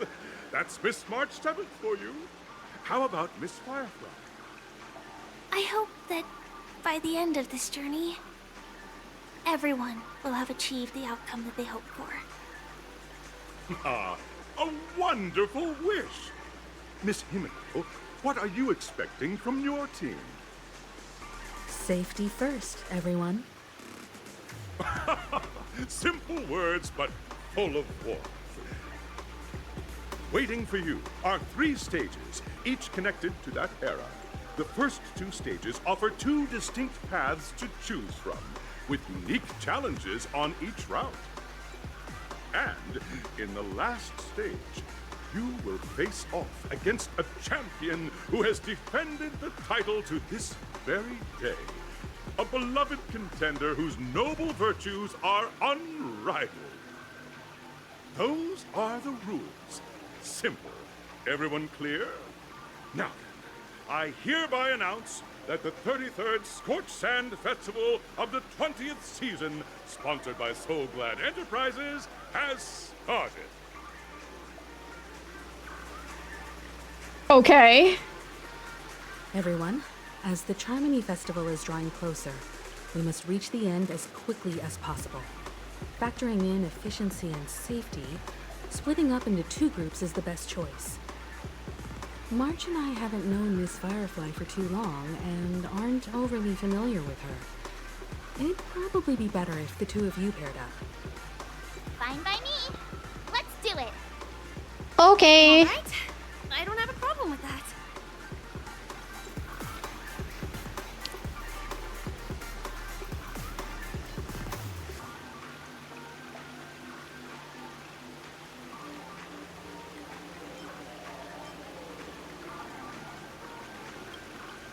We'll split into the assigned groups then.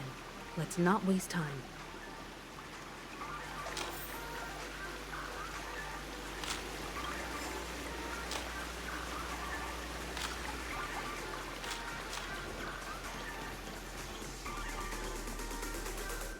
Welcome to the first stage of Soul Glad Enterprises' 33rd Scorched Sand Festival of the 20th season, Dream Play Fantasia. In this stage, you can choose between two challenges, the School of Acting or School of Action. Okay. In the School of Acting challenge, you have to complete 3 performances from 3 scripts and move the panel judges. In the School of Action challenge, you have to defeat 3 groups of enemies convincingly and reach the end. Convincingly? Now, make your choice.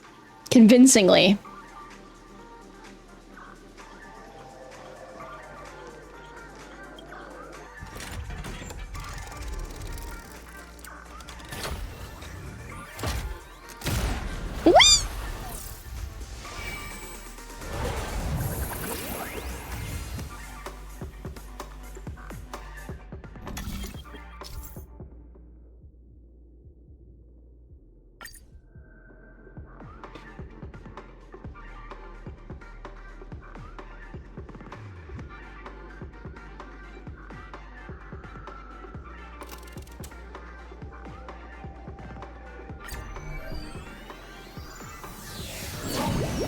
The champion's crown awaits you on the stage.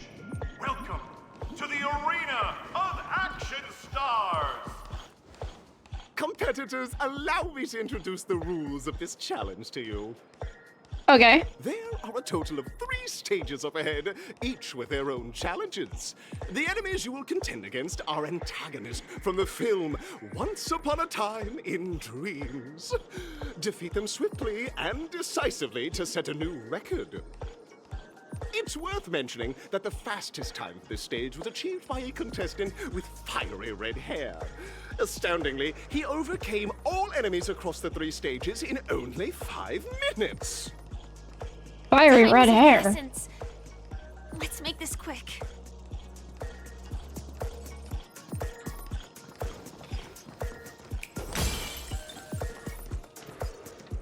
Contestants, you Ardenti, I know, that's what I'm thinking. monsters of the primordial dreamscape. During this period, Penacony was nothing but a barren wasteland. The dreamscape was fraught with strife and disorder, with memory zone memes running rampant. As dream chasers who've come to Penacony, Can we just fight and you shut up? your first step towards success. Uh-huh.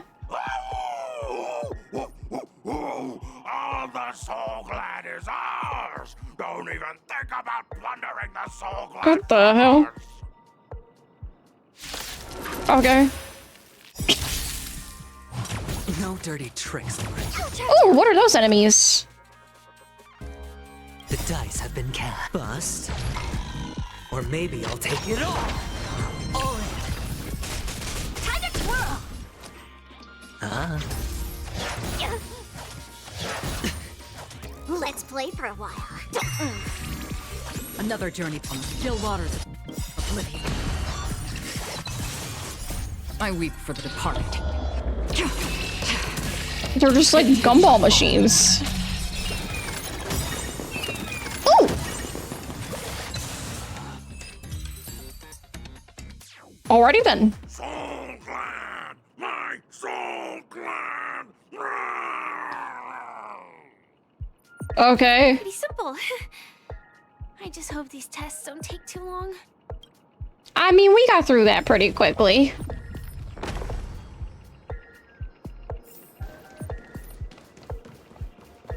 Ah, yes! The perfect enemy for adventuring. The first group of dream chasers. Answering the call from the watchmaker, you are disappointed to learn that Penacony isn't paved with gold. Resigned to your current plight, you start from the hierarchical dredges, biding your time for a chance at success. Just as you're about to give up, a downpour sparks a business idea. You enter the umbrella business. But just as things are looking up, what? You encounter a competitor. Defeat them and emerge victorious from this trade war. This thing's not gonna talk to, is it? Opponent, Soul Glad. Because this is Soul Glad Enterprises' 33rd festivity auditions of the 20th season. Isn't this just product placement? To safeguard It is talking. the integrity of Soul Glad, I will soar high into the sky and become its shiniest star. Whoosh! Fight me.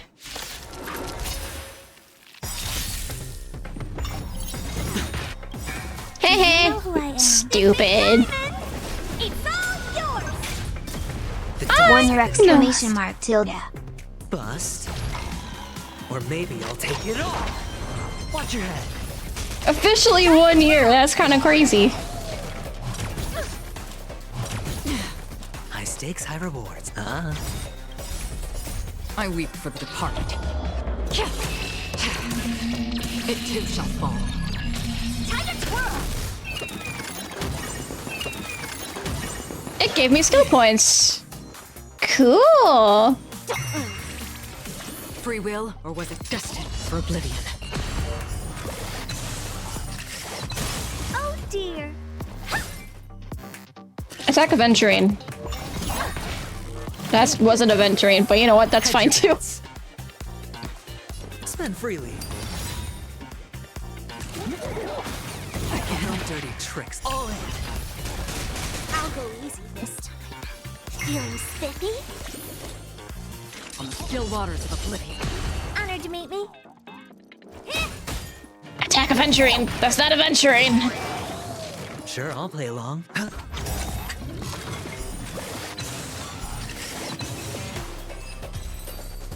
How are you, Ein? The world kisses me with pain, and I provide with Soul Glad in return. Whoosh!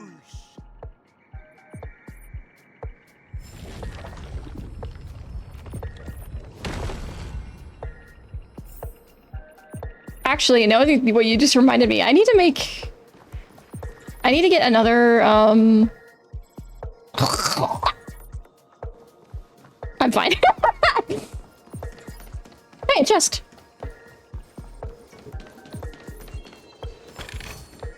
A reward with no risk. I'll take it. I needed to make another subscriber badge for, I think, 2 years. Congratulations to our 2 dream chasers for Am I fighting 2 of these things at the same time? Penacony. However, now you face a competitor selling at low prices, pushing you to the brink of bankruptcy. No matter how lengthy the battle, you always persevere.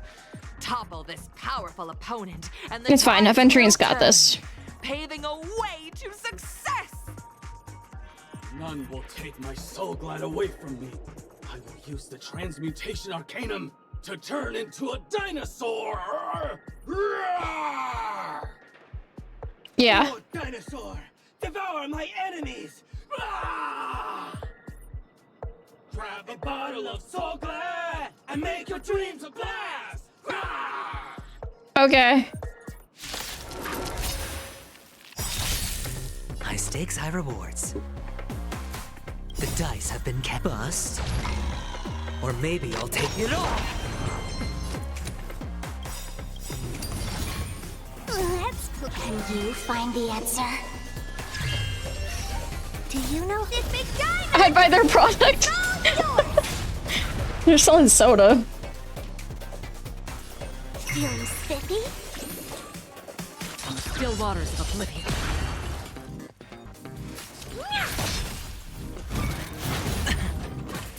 All in. Like that, huh? Watch your head. I weep for the departed. It too shall fall. Time to twirl! Hedge your bets.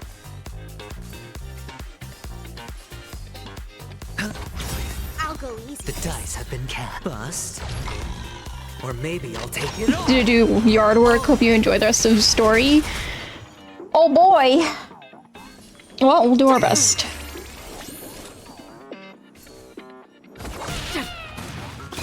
I pressed the wrong button. No, it's fine. He's dead anyway. Hope you can get it over with soon. But the soul glad name shall not. You truly are a beast, more than I can ever be. That should do it! Okay. Let's go. Mr. Yang is waiting for us. Okay.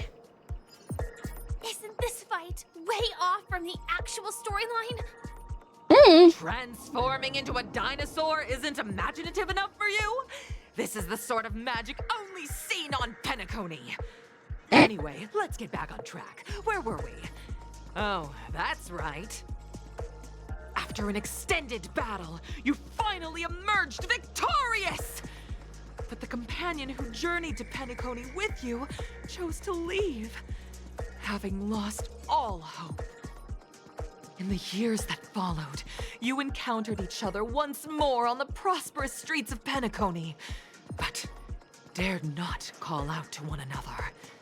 Perhaps akin to the lingering regret of every dream chaser. What? Well done! You brought to life the thrilling action scenes from Once Upon a Time in Dreams with your fighting skills. Thank you. Looks like we won. Let's hurry up and get to the next stage. Okay. I heard a chest! Both of you for clearing the stage, but more importantly, are you having fun? I'm not gonna lie, my guy. I am so lost why we're here. Look at the time! You finished much faster than that red-haired contestant did. Redhead contestant. Red-hair contestant. Who is that exactly? Argenti? You'll find out eventually, but only if you clear the next test first. Welcome to the second stage of the 33rd Scorched Sand Festival in the 20th season, sponsored by Soul Glad Enterprises. Gunfire time! Okay. You have the option to choose gunfire and undergo Brother Hanu's trial, or time, where you'll face Clucky's trial. What's the difference between them? Make your choice! What's the difference between them?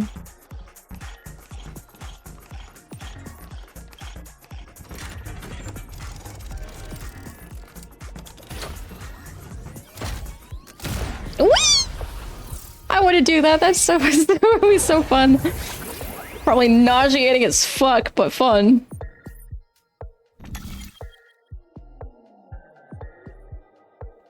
What's the difference between them? Gunfire. Time trial.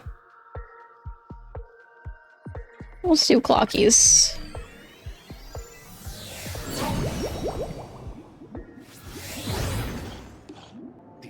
Entire name, the sponsor thing every single time. I guess so. Awaiting you up ahead is the titular character from the beloved Clocky animation, Clocky! Yeah? Said that the watchmaker dreamed up the idea of Clocky when he was just a boy. Back then, he was merely an apprentice in a clock shop. And one night, he dreamt that all the broken clocks started sprouting arms and legs. Creepy! Like a skilled pilot, he steered them towards the right path. As a classic figure who grew up with many, Clocky truly shaped a generation, solidifying the watchmaker's pivotal role in popular culture. Contestants, may you have more. a wonderful Yes. time, Clocky. The trial of time. I hope it won't waste too much of our time. Me too.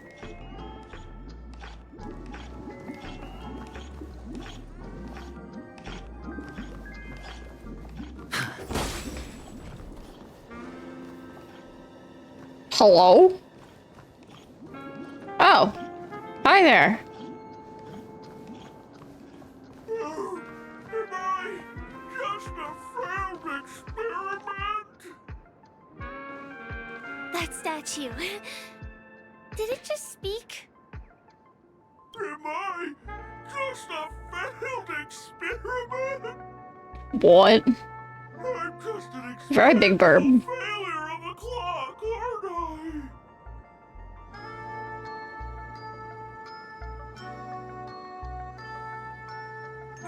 Don't be naive, buddy. Failure isn't a sickness. It's a sin. And sins can't be cured. Sure. You guys are just like the other challengers. You want to enter my inner self? Then please be my guest. But you won't find anything worthwhile. I'm just a failed piece. I should have gone with the other trial. See? I'm just empty inside. Tick-tock! It's time for me to make an appearance! But I think this guy's a lost cause. Clocky? I can also see him. Is this character part of the show? In Dreamville, Clocky is everywhere and can do anything! Like, right now! I could solve this problem with your big ticker pal, Tick-tock! I can't believe it's actually Clocky! Why would you come and visit a failure of a clock like me for no reason? Yeah. You see, we're all clocks. We're family. I want to help you be happy! Sound like a great value Mickey. Great value Mickey Mouse. He basically is. I came across a startling revelation yesterday. Apparently, Dreamscape Ticker isn't the same as Clocky at all. It's just a discarded prototype from Clocky's early development. Please, just leave me be, Clocky. I just don't know how to face you. Because I'm just a failure. Oh dear. Seeing it like this is utterly heart-wrenching. But fear not. We're here to help it rediscover the missing parts of its inner self and guide it out of despair. Okay. How do we do that? I guess even troop members can experience existential crises. Don't worry, miss. I've already pinpointed its missing parts. Over here, my friends. Hamster Ball Night Speed.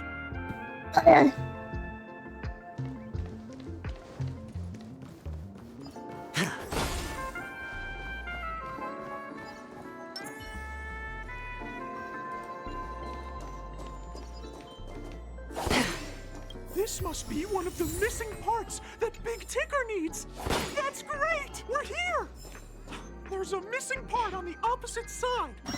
But how do we get over there? Also a dream side left here by a Dreamweaver. We're running out of time. We'll have to use it if necessary.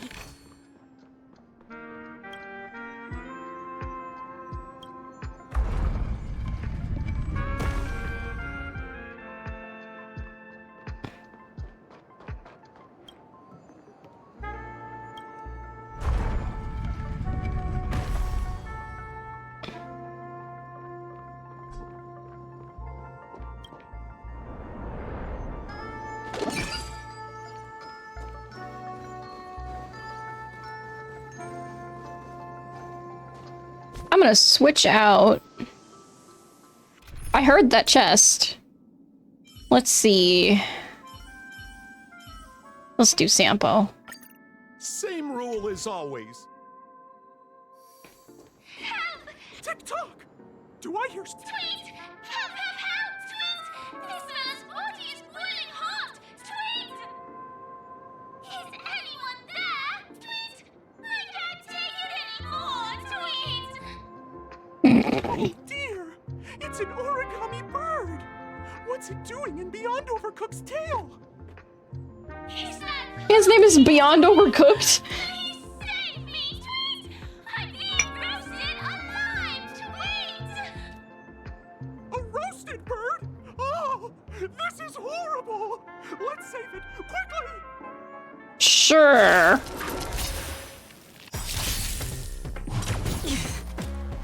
Again, high stakes, high rewards. Spend freely. Thank you for attacking Aventurine. Bust. Or maybe I'll take it all. All in.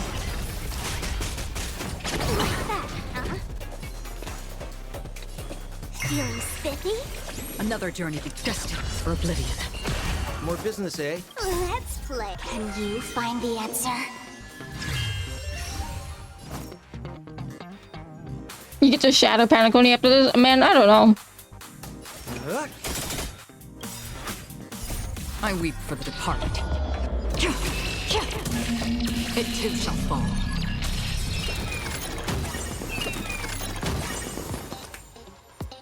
Ah. On the still waters of oblivion.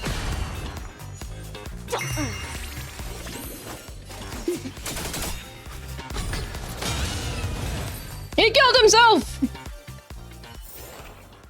Another blood debt repaid.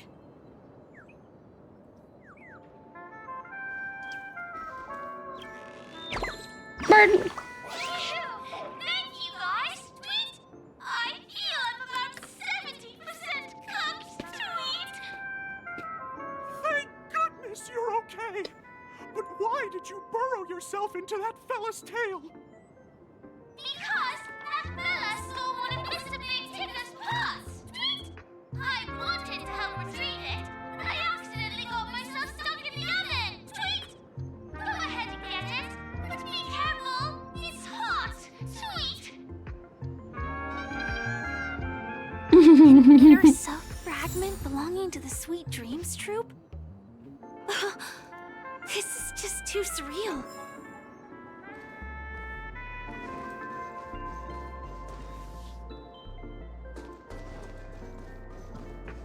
Just.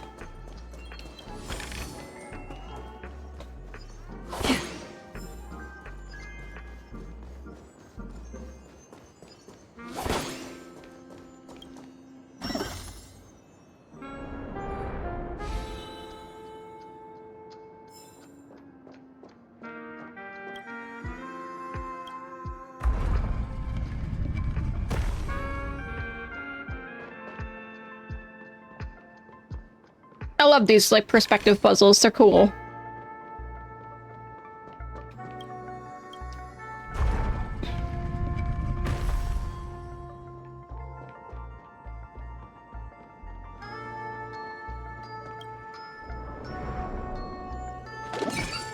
It makes me want to play Monument Valley.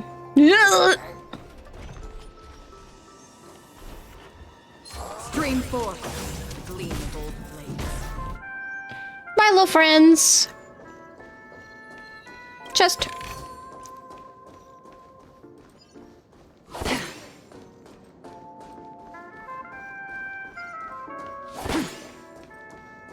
We've gathered all the missing parts. Let's hurry back. We don't want to keep Big Ticker waiting. Oh.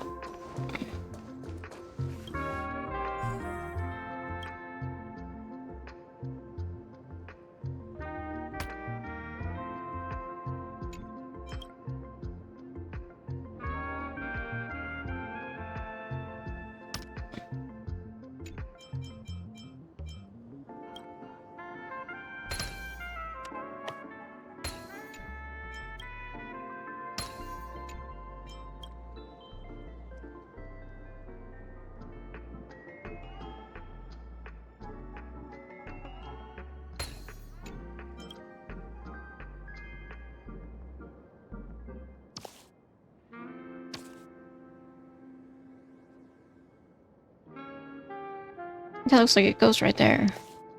There we go. Cause it does go right there.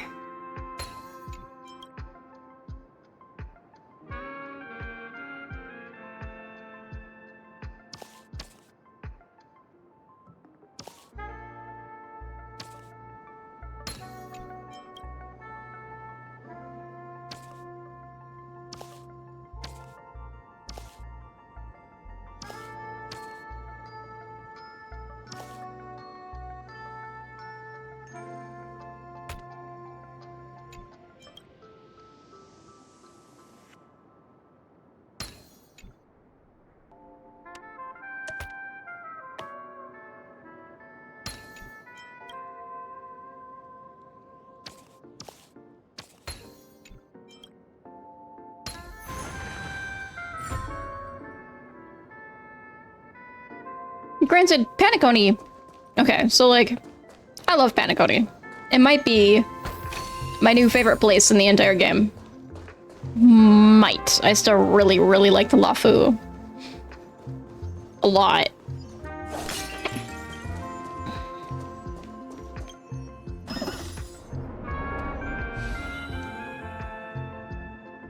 Can you teleport there? Web?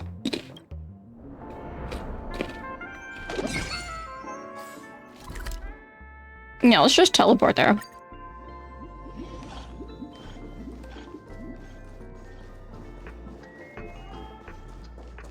We're back! As long as you have these, you'll be able to find closure. Tick-tock! Wow! This sudden surge of joy! It's working! Tick-tock! Next, we just need to enter its emoscape, help connect Emoscape? pathways, and we're done!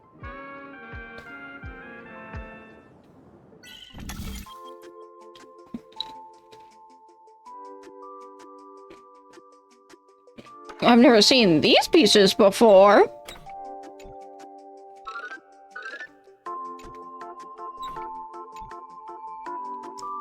Where am I going?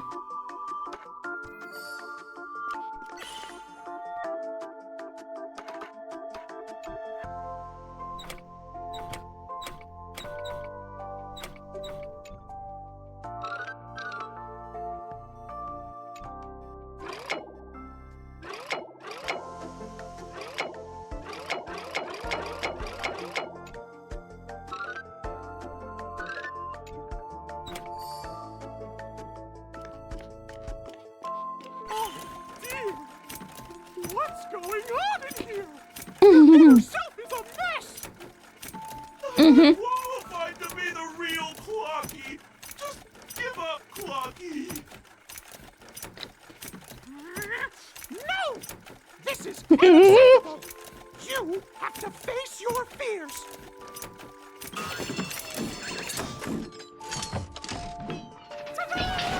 Success! Good job.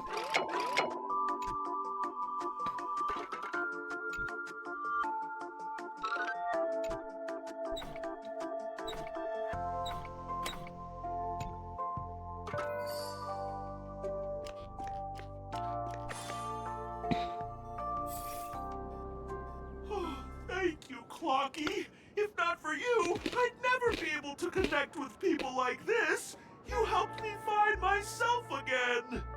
I wonder what the other trial would have been like.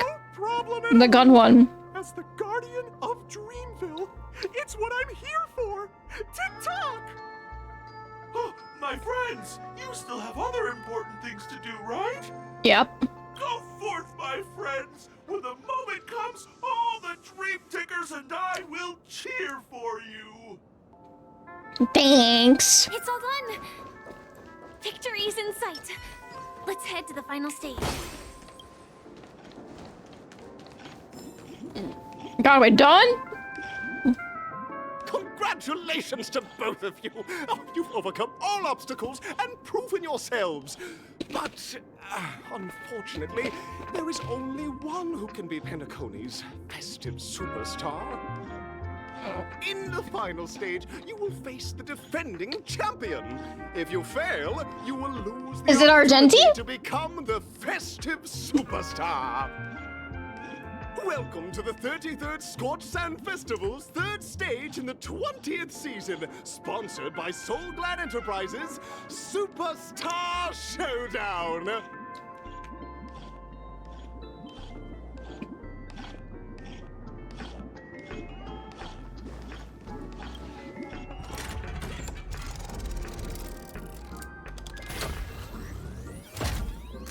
Whee!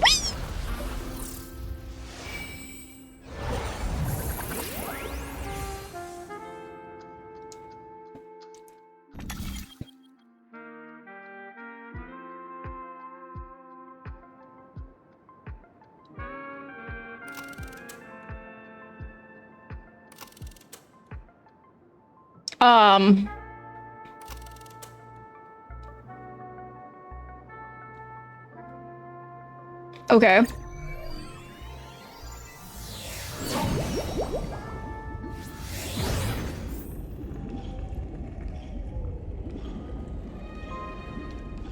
Feeling lucky. Feeling lucky. Feeling lucky.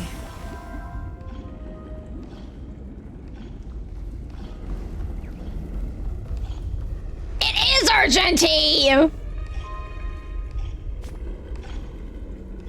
What are his weaknesses?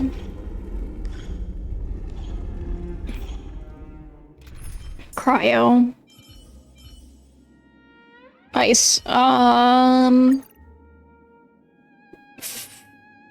just stick with this team.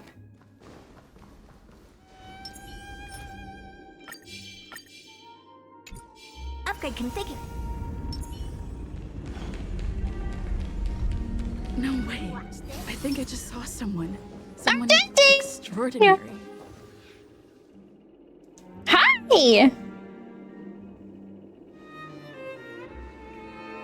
Are you a Knight of Beauty?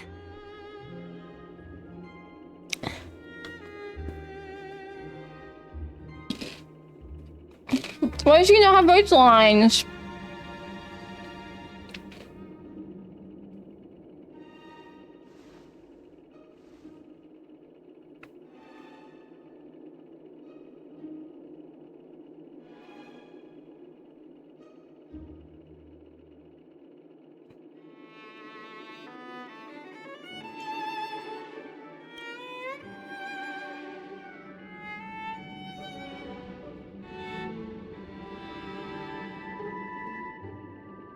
Actually, RPG and bat.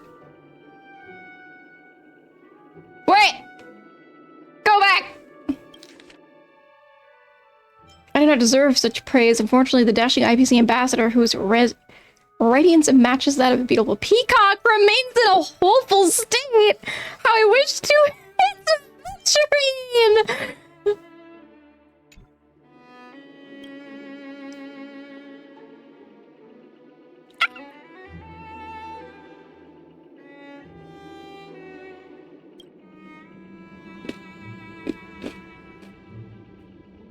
I wonder who was in the other one.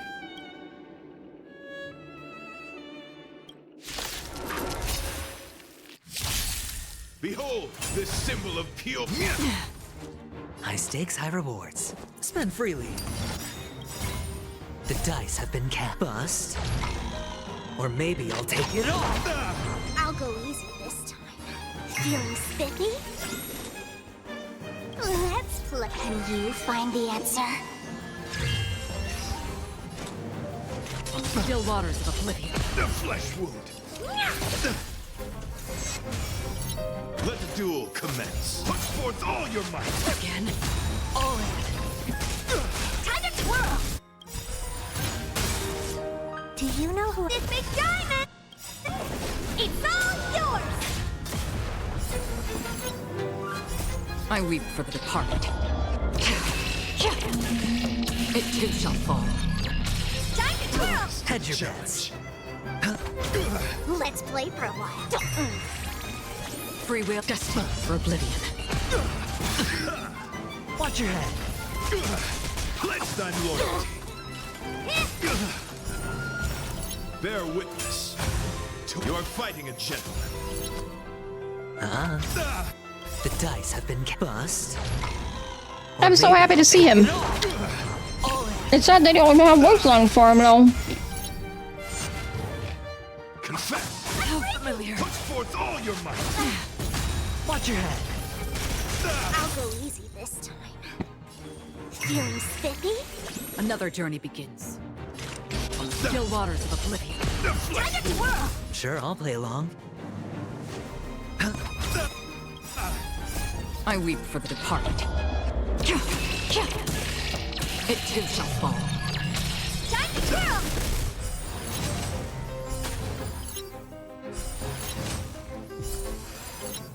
What are you looking at? Put forth all your might. Again. All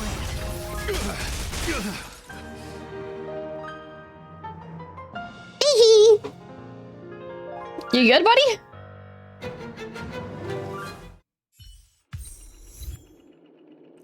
Hee.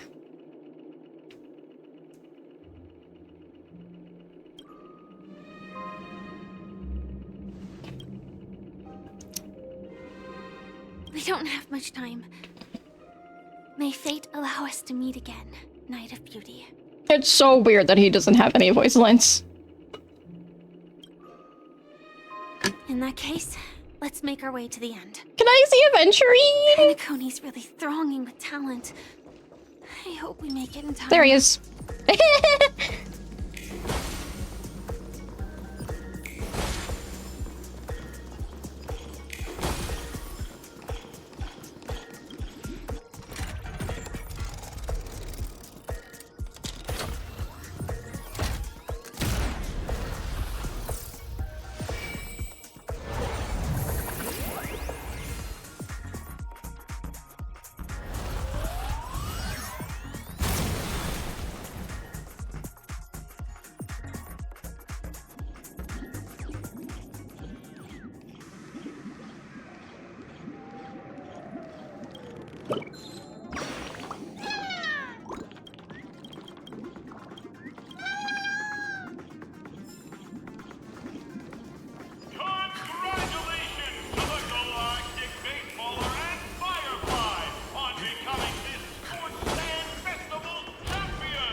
Congratulations to the both of you on becoming the festive superstars Sunday? of this year's Charmony Festival before entering the Grand Theater.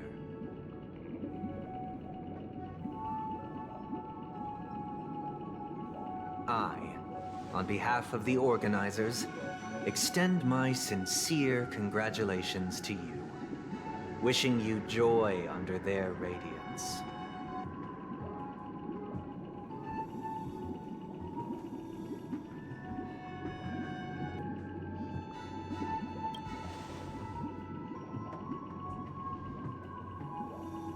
As previously promised, my sister, Mr. Yang, and I have met with the Dream Master. We delved into the truth about Penacony and its Stellaron. Hi, Dress! And have come to a consensus. Both I and the Oak family cannot acquiesce to your request. I love that you just said that. Just as expected. We acknowledge the perspective of you, Nameless. Penacony does require change, but not as you propose. The planet of festivities cannot and will not revert to a place characterized by chaos, disorder, or anarchy. It's been alright. I think we're coming up on the end of the story now. Obstacles, you must have glimpsed the essence of that era. The vulnerable ruthlessly eliminated. Equality non-existent. Common folk living precarious lives, eking out a dreary existence. Ultimately, only heroes like yourselves manage to achieve success. But I would dare ask, if you did not possess the special status of having a Stellaron, and you were but an anonymous and frail member among the masses, which Penacony would you prefer? A dystopia for the survival of the fittest, or a sweet dream paradise for all?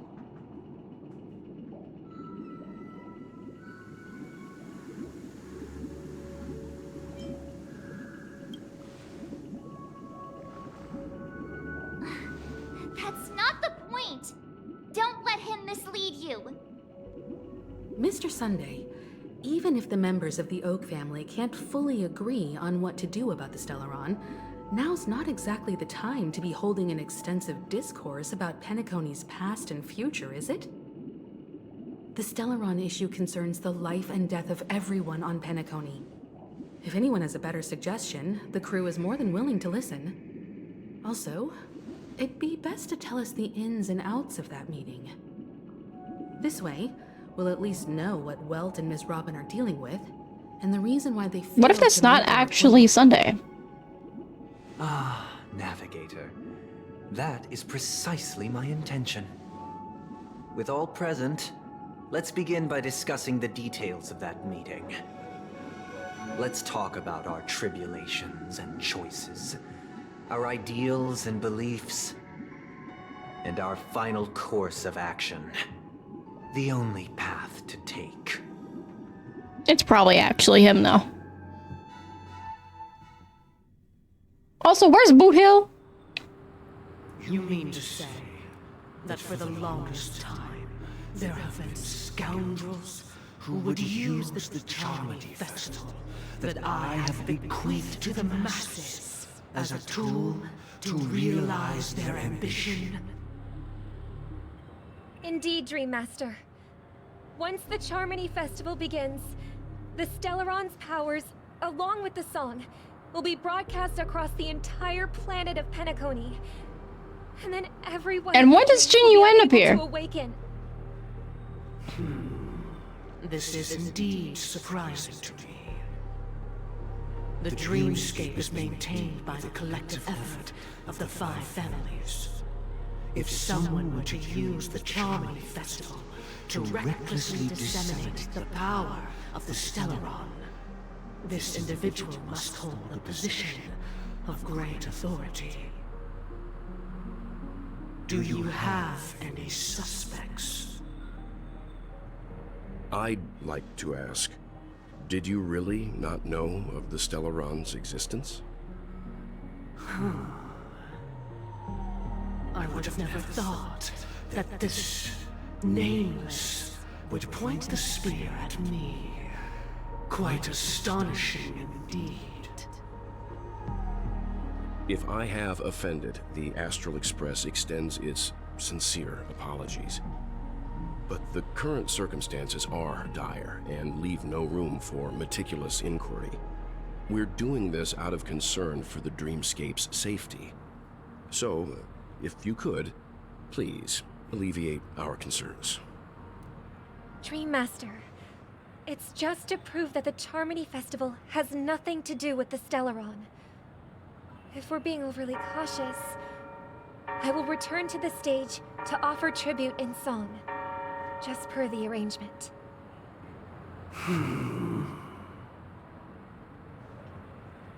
Sunday, Robin. I've watched you two grow up, and know your dispositions like the back of my hand. Both of you, right now, can surely be lauded as their most devout advocates. I already know your resolve. The magnitude of this matter is enormous, and cannot be taken lightly. Since Mr. Yang has asked with such earnestness, I will personally respond in kind. If there is a need, the entire Oak family will be mobilized to heed your call. Someday, might I ask you to beseech them to cast their light unto me, and question me in their stead, so that no lies may be concealed? I will do as you command. Boy. Could I entrust you to be present as a witness, to document the truth, and to proclaim my innocence, so that all slander may be utterly dispelled? I will do as you command.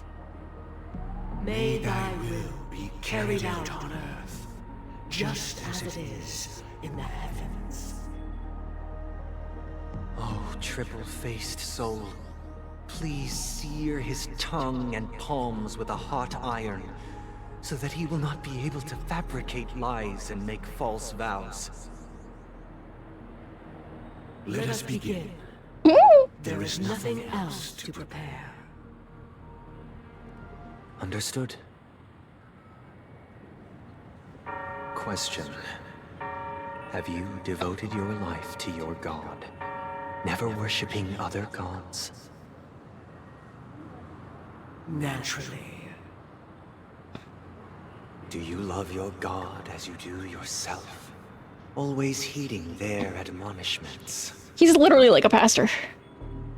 Naturally. Have A you priest. strayed from the path expected by your god, betraying their name?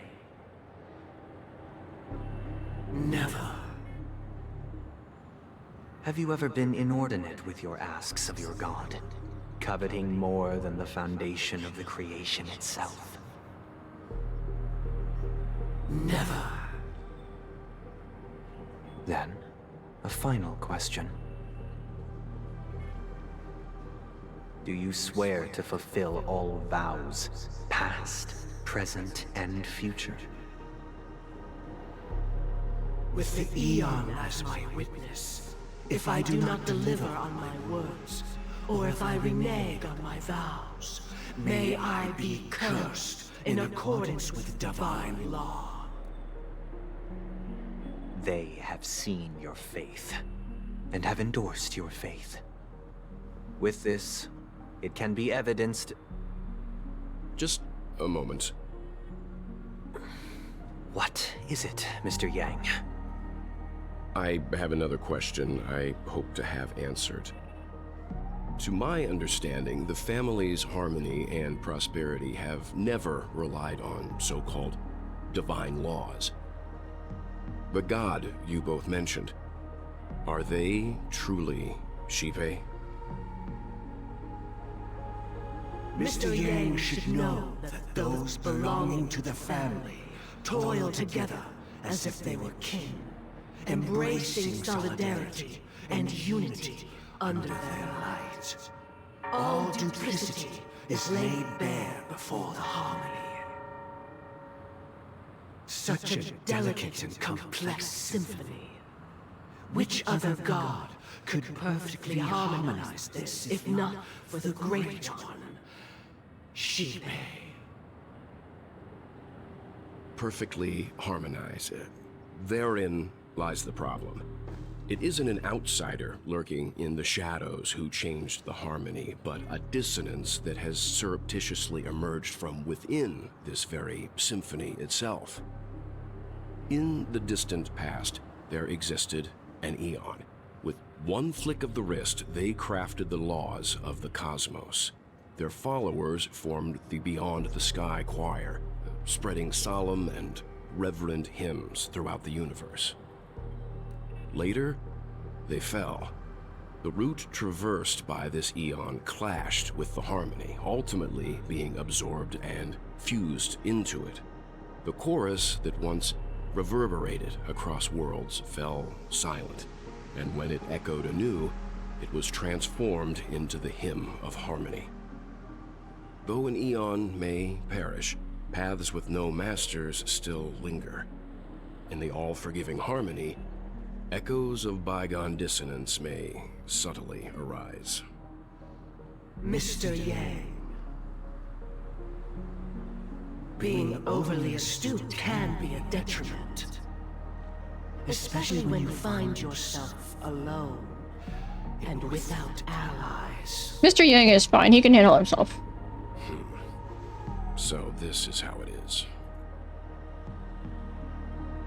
For the sake of our grand cause, Sunday, please afford these two an opportunity to rest. What? Sunday!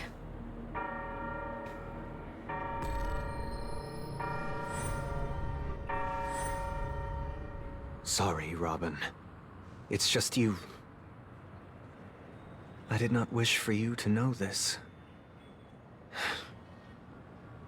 It's a pity that things have turned out this way. Sunday! This is the true reason I can't sing. The shadow that envelops Penacony is actually... We were never children of the harmony. Our ideal paradise could not have been crafted by Shipe. Sunday! True bliss Is he gonna only be die? guaranteed by the one who transcends the many. Within the foundation of law, humanity establishes civilization, and through harmony, we obtain order.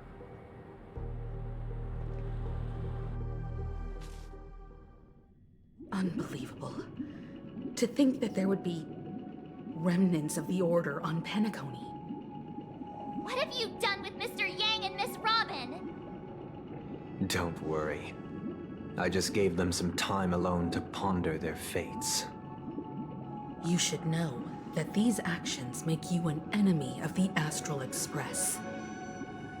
Should we need to stand against the Nameless, it would only be myself and the Oak family involved.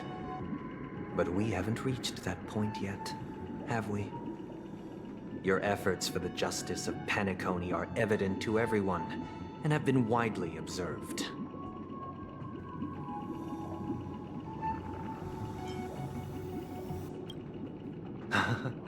Patience is a virtue. However, I won't hold it against you. On the contrary, I'm here to make my intentions clear. If it is the Order that drove you to imprison Welt and Robin, and you're using them to coerce our compliance, then there'll be no point in entertaining any type of discussion. You're mistaken, Miss Himiko. They are in very safe hands, and just as the family has always proclaimed, no one can be harmed in the dreamscape, least of all in the beautiful new world belonging to the Order. Penacony and the entire universe have witnessed far too much innocent bloodshed. The strong wield their blades against the weak, and the victors push the vanquished to the brink of life. Natural selection. The world abides by this principle, establishing the well-being of humanity atop the corpses of the downtrodden. Only we, or rather, I, possess the power to put an end to this farce. So you've decided to resurrect a dead Eon? No one's ever done such a thing. If Miss Himiko is interested, let's draw back the veil and speak candidly. I've always firmly believed that people can understand one another through peaceful means. I'm willing to divulge the unembellished truth as to the intentions of the Order's Pathstriders, so that you will make better judgment for the Astral Express, for Penacony, and for this stretch of the universe. Words can hardly do justice to the beauty of that ideal. So, come with me, everyone. Let us retrace our steps, and see once again where this road leads. Huh? Where'd he go? Welcome. This isn't any location in Penacony's dreamscape. It's my inner world. The reason the scenery before you remains unchanged is because your consciousness has drawn on similar concepts to fill in the gaps. Okay. Did you do the same to Welt? It's a tuning process. Stronger in effect and more draining on the mind. The gray-haired guest has experienced it before, so she should understand what it entails. Tuning allows you to intuitively grasp my feelings, which also means that I cannot hide anything from you. Now, everyone, please look at the huge screen. The road we once took begins here. From this point on, you will witness the numerous decisions I've faced. I've selected a portion of these to share with you. I believe after going through similar predicaments, you'll be able to better understand my thoughts. Let's begin. The first decision. A story about a baby bird. Okay. This story happened when Robin and I were very young. We were victims of the Stellaron disaster, and the family's Mr. Gopher Wood, who would later become the Dream Master of Penacony, saw that we siblings had no one to turn to and took us in. Later on, Robin and I lived a time with nary a care in the world. One day, after dinner, while my younger sister and I were lounging about in Mr. Gopher Wood's yard, we spotted a fledgling Charmony dove all on its own. That baby bird was tiny. It didn't even have all of its feathers, and it couldn't sing. When we found it, it was already on its last breath, having fallen into a shrub, probably abandoned by its parents. We decided to build a nest for it right there and then. However, thinking back, that winter was unusually cold, with fierce winds at night in the yard, not to mention the many poisonous bugs and wild beasts in the vicinity. It was clear that if we left the fledgling in the yard, it stood no chance of surviving until spring. So, I suggested we take it inside, place it on the shelf by the window, and asked the adults to fashion a cage for it. We decided that when it regained its strength enough to spread its wings, we would release it back into the wild. The tragic part, something that we'd never considered, was that this bird's fate had already been determined long before this moment. That bird chirping is right in my ear. Holy crap. Destiny was determined by our momentary whim. Now, I pass the power of choice to you all. Faced with this situation, what choice would you make? Stick to the original plan, and build a nest with soft net where the Charmony dove fell. Or build a cage for it, and feed it, giving it the utmost care from within the warmth of a home. I eagerly await your answer.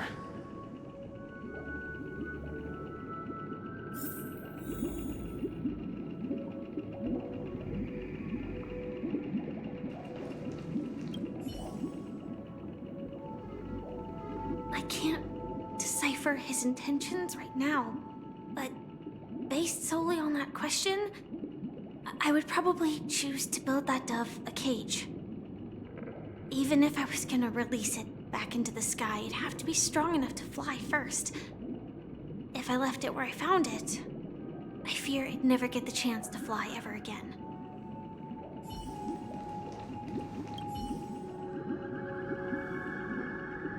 It looks like he really has no intention of imprisoning us. If it's just a quiz, I suppose it's fine to humor him. Back to the question. I would personally choose to build the little Charmony dove a cage. No special reason. I do think that a fledgling should have the right to fly into the sky. But if it can't even live to that point, then there's nothing to talk about to begin with.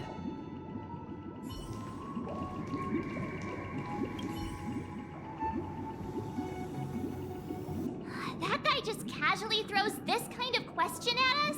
What exactly is his deal? But fine, I'll answer, I guess.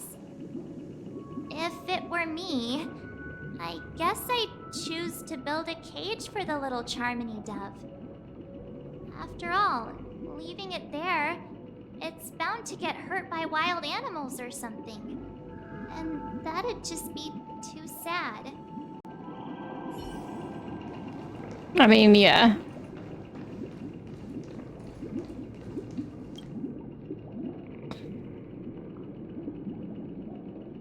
I'm happy to see that you made a choice similar to ours. If your mind is made up, let me reveal the outcome of this choice. We passionately nursed it back to health, preparing only the best food for it every day. We even preened its feathers. Later, on the day that Robin left Penacony, we opened the cage door and let it fly back into the sky. I watched it for a long while by the window, probably about 3 or so days. In those 3 long days, the little Charmony dove tried again and again to spread its wings to fly into the sky, but fell to the ground, only to keep trying Finally, on the 137th attempt, it succeeded. But its attempt did not go perfectly.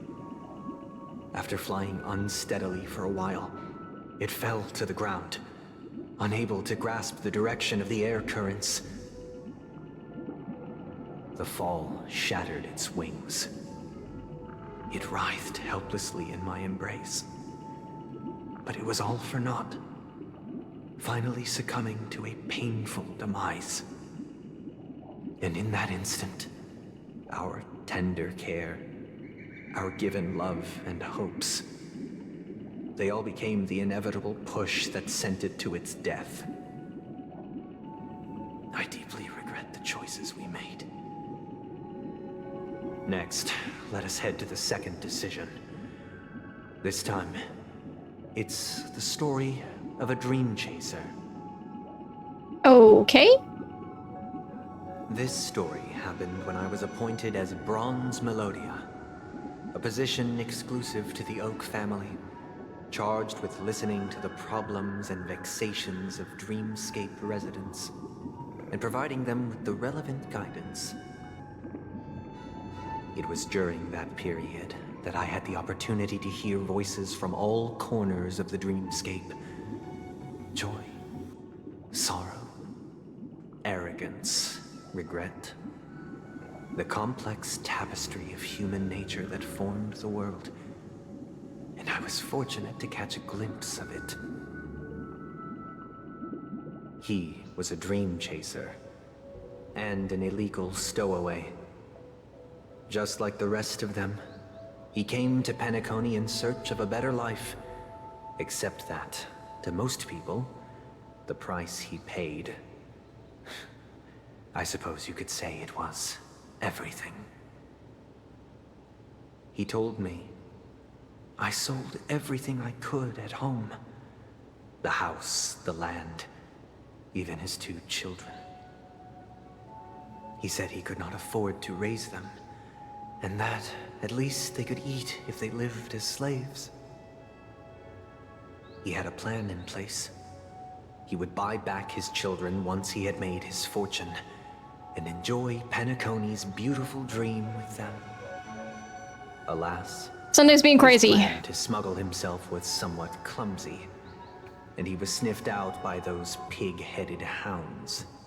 Turns out Sunday is a follower of order, not harmony. And he's crazy! After hearing the Dream Chaser's story, I immediately appealed to the Bloodhound family to cease their pursuit. That way, at least he could live peacefully. But I was still too naive to the ways of the world. I did not anticipate that what I thought was a kind gesture would later lead to dire consequences. I'll tell you the outcome soon. For now, I'd like you all to make a choice. Will you do as I did, and try to convince the Bloodhound family to stop their pursuit, so that the Dream Chaser may live peacefully and realize his wishes? Or will you remain silent, leaving him to languish while the hounds are hot on his heels, until his inevitable judgment arrives? I look forward to everyone's decisions. Who knows? Perhaps they might even alter the outcome of this tragedy.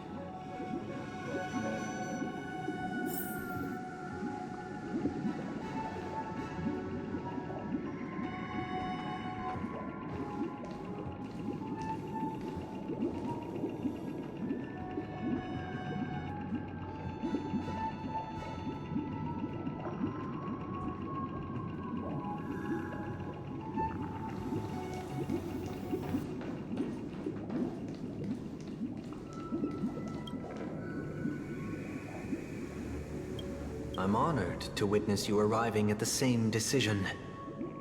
Out of respect, I'll share with you the dire consequences that my choice back then brought about. First, the outcome. He attained major success. After avoiding capture, he ran a business for a few years, very quickly making a name for himself, elevating his status.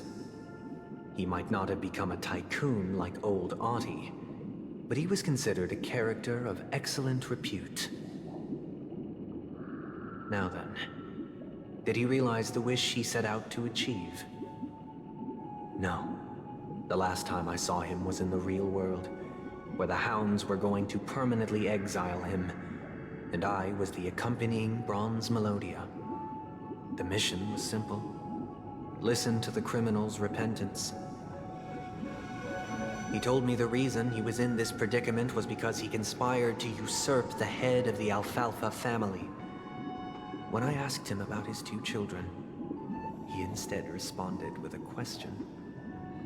What children? In the end, my heart aligned with the harmony, and the good deed I dared to undertake held no value, turning instead into a wrongdoing.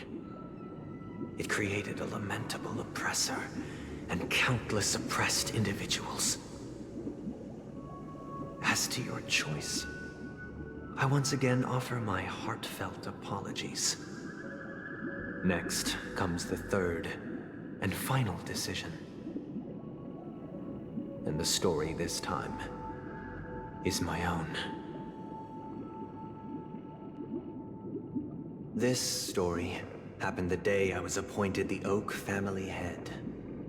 At that time, Mr. Gopherwood was the current Dream Master, and as per his wish, we had a private conversation. What surprised me was that the Dream Master had only come to deliver a letter to me. He let me read its contents, and it was a letter from my sister.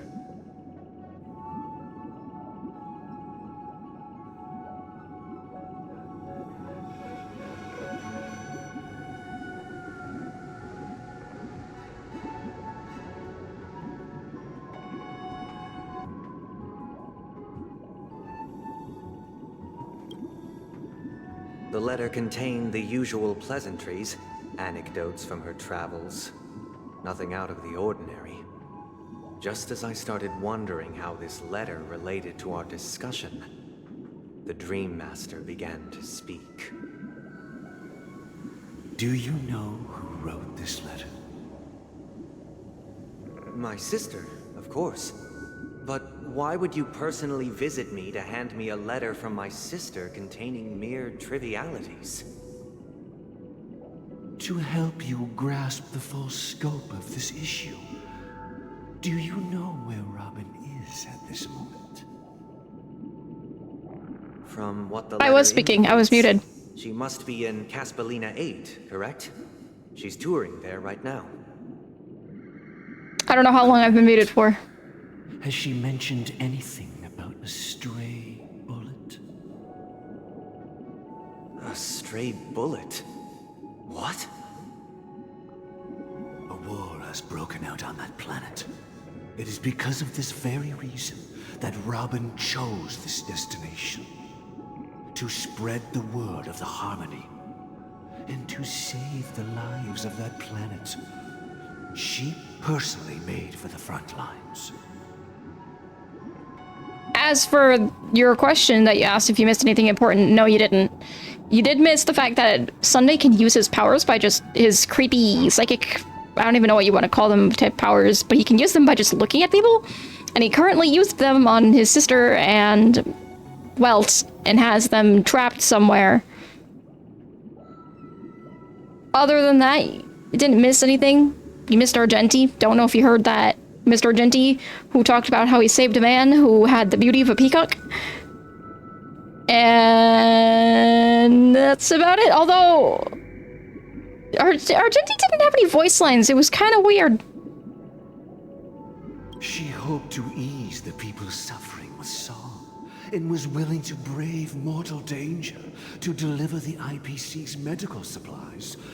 Unfortunately, stray bullets show no such compassion.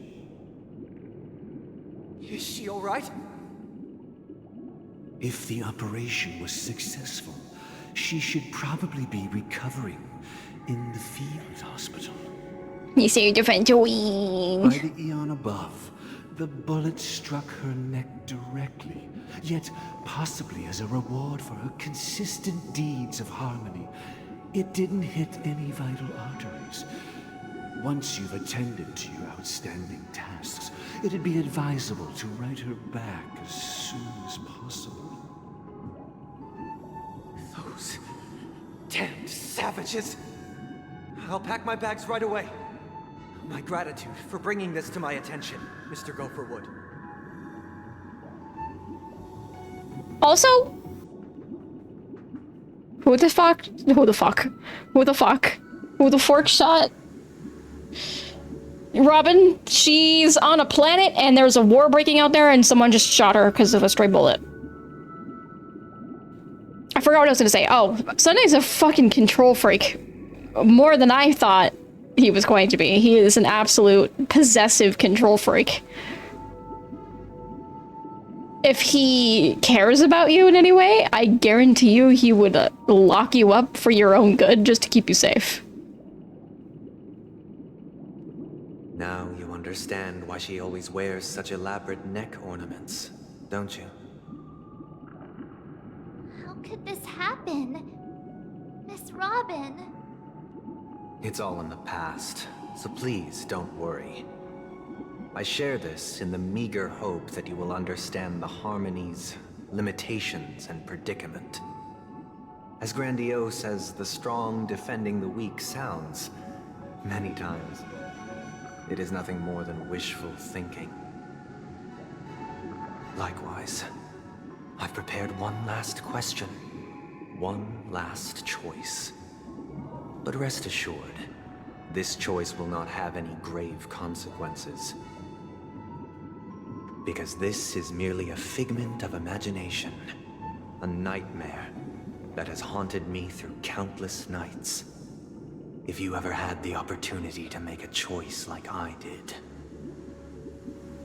would you still support Robin's journey on the path of harmony?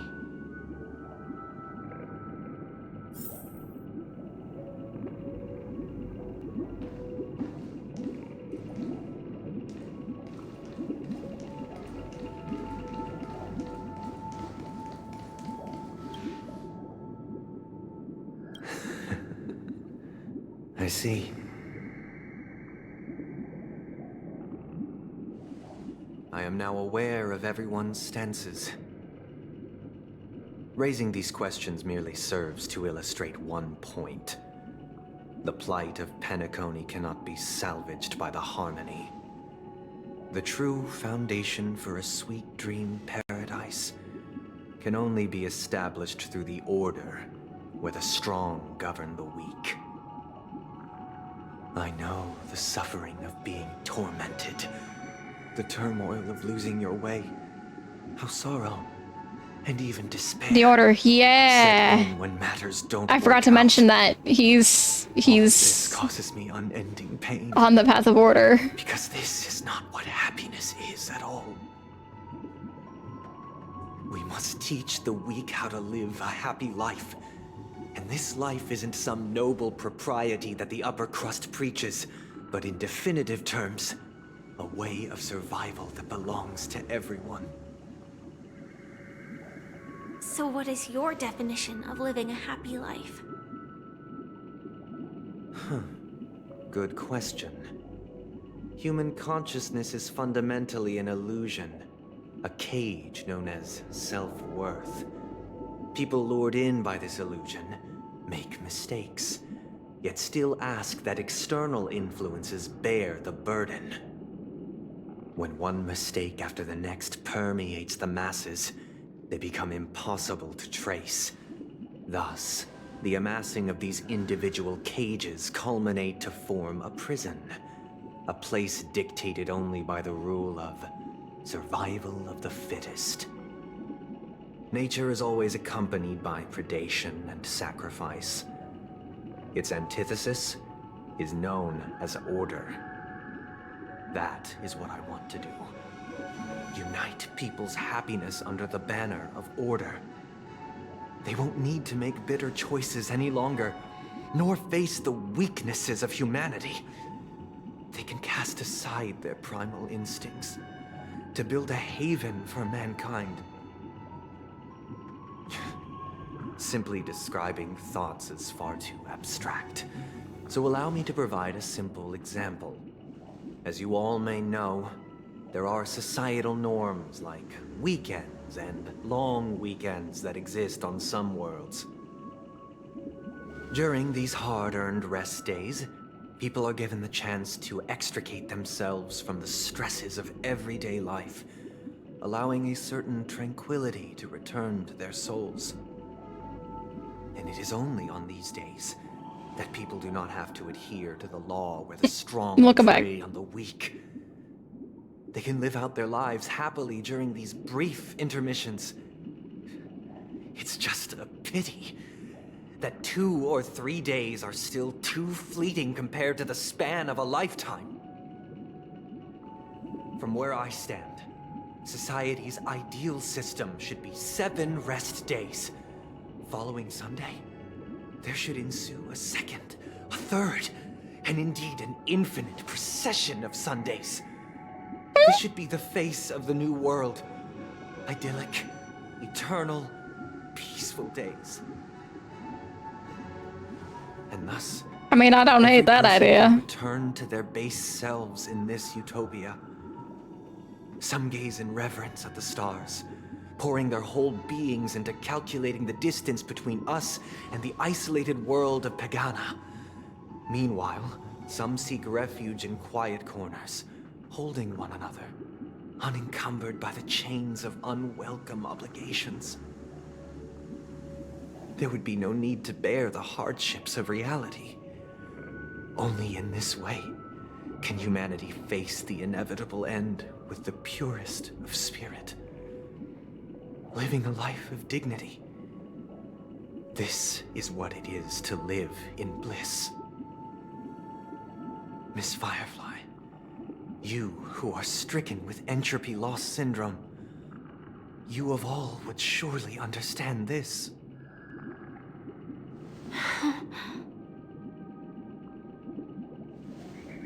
It sounds like a flawless theory.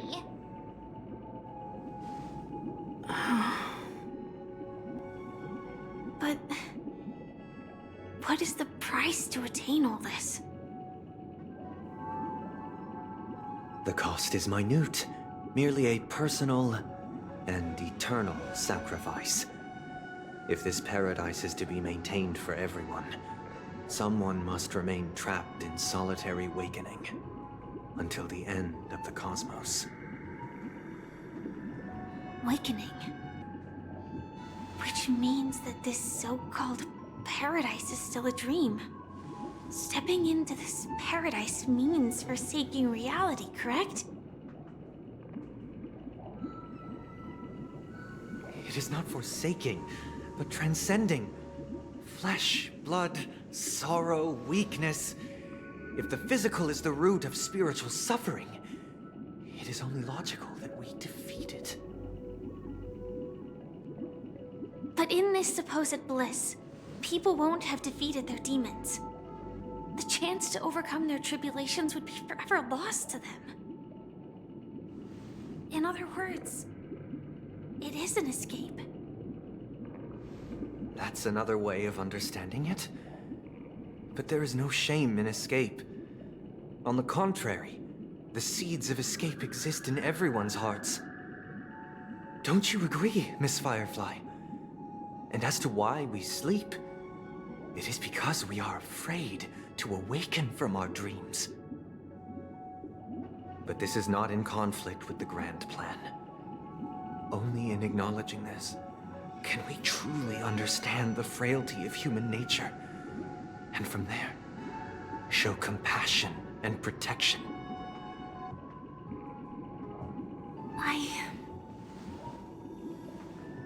I admit that you are a born leader. Your perspective on humanity brims with pessimism. Yet you express compassion for all, even when your heart pities them. But unlike you, I live for the self. From my perspective, individuals making choices for themselves is their birthright. The want to escape may be innate in the weak. But whether they are weak or not, it is not up to another to decide. Perhaps in your mind, you also view me as weak?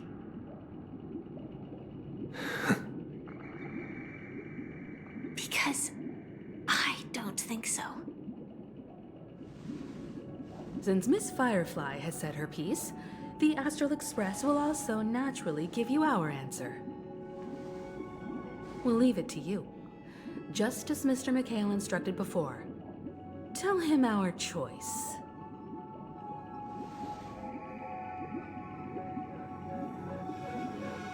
When do I get Harmony? What is this place? Does this place ring any bells, Misha? I don't know, but I feel a sense of déjà vu. What is this place? It's the realm within a dream bubble. This was left to the Astral Express by a nameless, but weirdly, when we entered it, it was completely empty. Dr. Edward from the Dreamscape sales store told me that dreams are formed from memories, and a dream bubble can't take shape if its core is empty. So I thought you might be able to help us in unraveling this mystery, Misha. As a hotel doorman, you know Penacony best among us. I don't know much about dream bubbles, but if you want to figure out what this mansion is, I'll do my best. I'm counting on you then. Himeko, I still don't get it. Why were you so sure that Misha had a connection with this dream bubble? I wasn't sure. It was just a hunch. But since Misha feels familiar with this place, my hunch might be correct.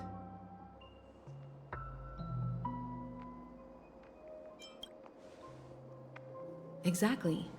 This is where you and Firefly encountered death, which we now know as dormancy. Considering its connection to Dreamflux Reef, it's not surprising it appeared here. The question now is, who brought you here? Based on the clues we have so far, it's unlikely to be that masked fool. So identifying them is crucial to us. Now I'm really curious who was in the other fight thing. Let's give Misha some time, as I believe he'll unveil the secret of this dream bubble. Alright, but there are doors all over the place. Which one should we choose? Do you have any idea, Misha? I guess... maybe this way? I'm not entirely sure, but... let's give it a try.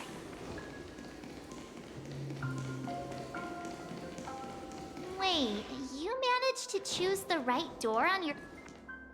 Weird. This place is quite different from the hotel. But I feel like I've been here before, and even lived here for a while. If I remember correctly, there should be a fireplace down that hallway. Clocky and I used to sit by the fire, listening to the crackling of firewood. And the room on the other side was the toy room. I loved spreading out all the toys from the box on the floor and making up stories for each of them. Hold on. This doesn't make sense. Didn't I grow up in Dreamflux Reef? So, what is this place? This could be a case of amnesia. Don't worry, Misha.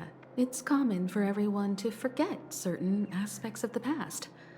Those memories haven't vanished. They're just lying in the depths of your mind. We can surely get them back. since this place seems familiar to you, why don't we explore a few more rooms and see if you can recall anything more? Yeah, then let's check out the rooms I just mentioned.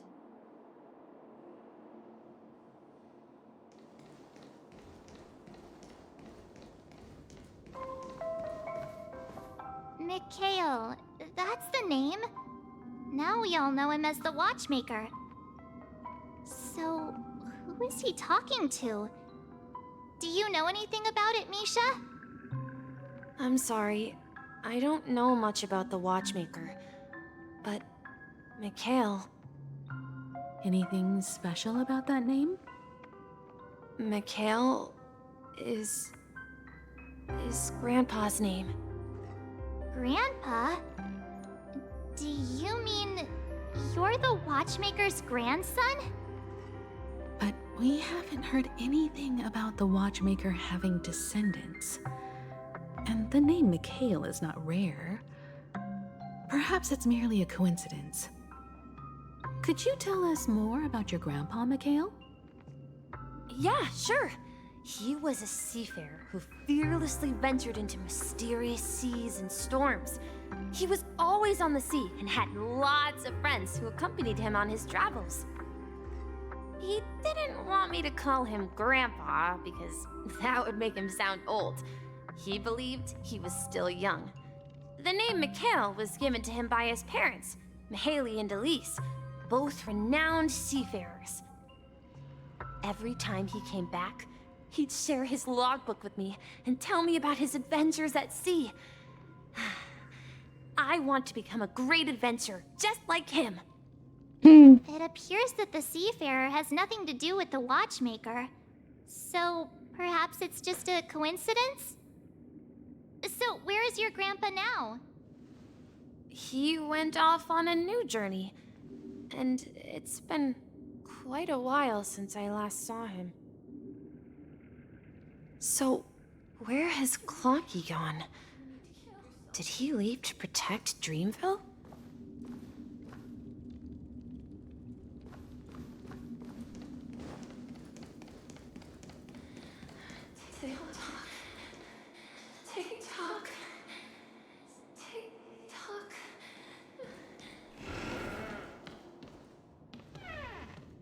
I heard some noises from the room.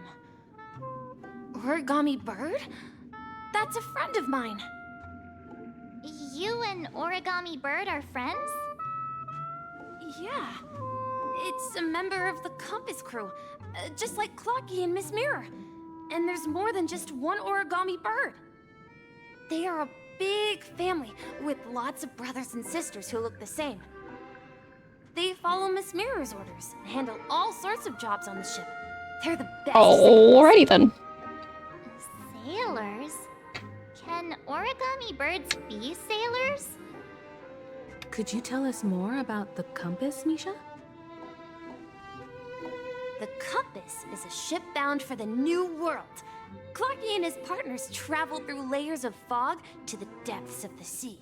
Whenever there is danger, Clocky will use a compass and guide the ship in the right direction. That's a great story. But in the Penacony cartoon, Clocky and his partners have always lived in Dreamville and never ventured out, right? Huh? Oh, that does seem to be the case. Weird. I clearly remember Clocky arrived in the New World in the end. Perhaps Clocky has a hidden past. I think I hear the sound of water. You once mentioned there's a magnificent fountain up ahead.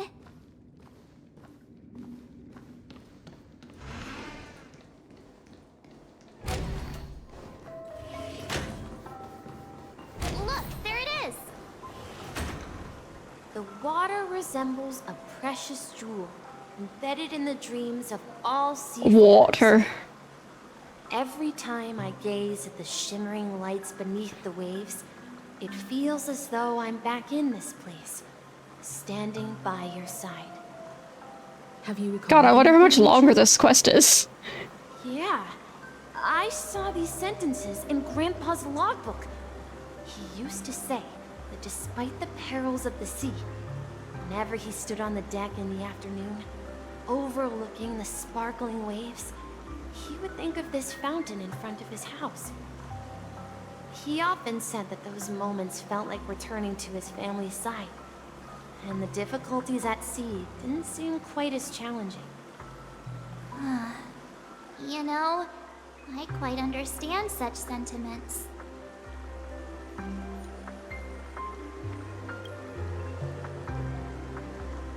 Hey, don't tease! I was just being a bit sentimental. Perhaps every adventurer far from home carries a fountain within their soul. Even though the other side of the sea remains shrouded in the unknown, the fountain in front of his house serves as a compass, leading him back to his cherished ones. Yeah. While Grandpa was at home, we would stand by the fountain and place the compass, a toy boat that I made, into the pool. Back then, I would ask him when I could go on adventures like him, and he would always laugh and say I was still too young. It seems this Mikhail is truly a seafarer and has nothing to do with the watchmaker. Yeah. Based on Misha's recollections, the scenes in the dream bubble appear to be his childhood memories. But this raises more questions. According to Misha, he was clearly born on an oceanic planet and led an ordinary life, with no connection to Penacony at all. Could this be some sort of metaphor? Perhaps the sea refers to the I wonder where we're going after Penacony. I'm sorry. I don't know, but my memories keep pouring out uncontrollably, like water flowing from a fountain. Perhaps I'll remember more things if we go further. I wish to share your burden. We're going to the opposite side, right? No, we should turn left here.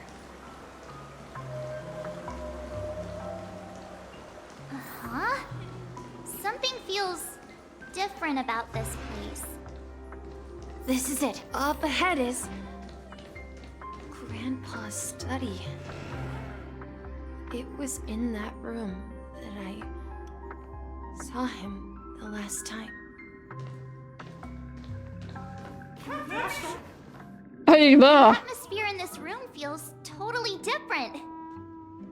Misha! You finally come! Clocky! You're here! Yeah. This is the room where we first met each other. Are those books on the bookshelf logbooks left behind by that seafarer? Yeah.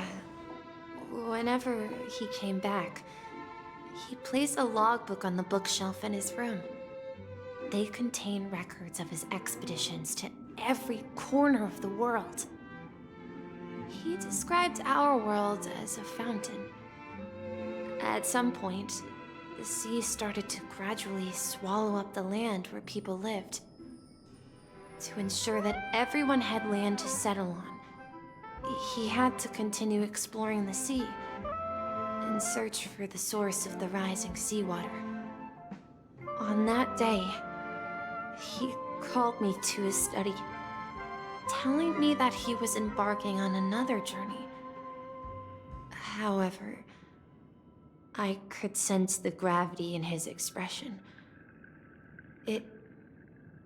It was the same look I had seen on my father's face before his final voyage. I asked him if I could go with him, but he said that my adventure lay elsewhere, and told me to stay home, and patiently await a certain sound at the door. What sound?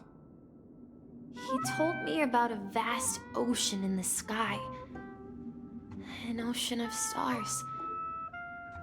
He spoke of a train that transports children with a desire to venture far away. Misha visit our train? I don't remember. Stars without ever stopping. He said that he knew the crew on the train, and that he had asked them to take me along.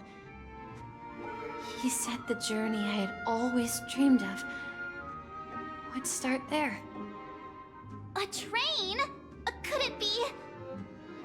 It's the Astral Express. I remember now. Grandpa's friends are a group of nameless who came to this world to resolve a disaster caused by a star. Then, he gave his pocket watch to me. It was his cherished treasure, appearing in every one of his adventure tales. He explained that difficult times were ahead, but assured me that the watch would guide me. He said, as long as I kept moving forward, I'd eventually reach my desired destination.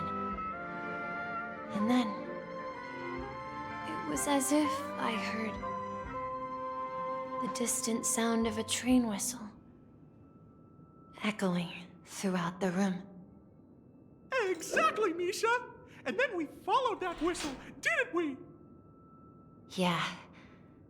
I think I can still find the way we took back then.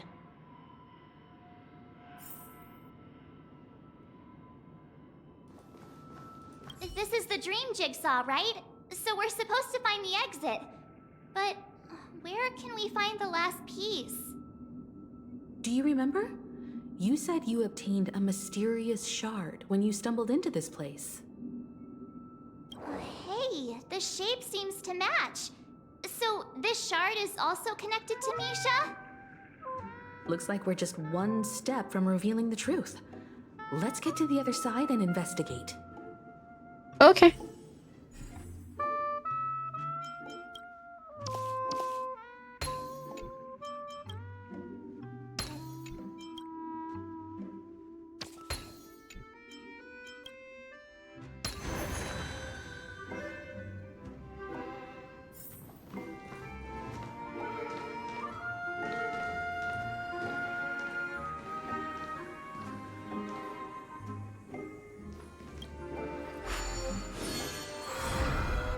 This is it. This is my room of clocks. While I've spent my time waiting for Grandpa to return from his voyage, Walter gave me this workshop, and it became my secret base. Here, I learned how to repair clockwork and gears out of my fondness of precision mechanics. In my dreams, I was the captain of the compass, embarking on adventures with my companions, Clocky and Miss Mirror, in search of the new world. I was born and raised here. So, this building in the dream bubble is your childhood home? Yes, but not exactly. To be more precise, this dream bubble itself is my home. Looks like you've remembered everything now. Wait. Why does it feel like everyone else knows something I don't?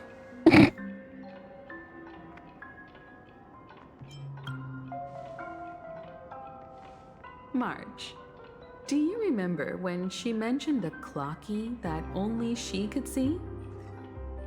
Yeah, the little guy here, right? But we all saw him in Dreamflux Reef. You're a little slow, Marge. She's just a little slow. Looks like everyone on the Astral Express has a childlike spirit. The answer lies in the Astral Express. Her experience shows that neither Firefly nor Acheron can see this clocky. And when we were in Dreamflux Reef, you may have noticed that for some reason, nobody outside of the crew had ever talked with Clocky.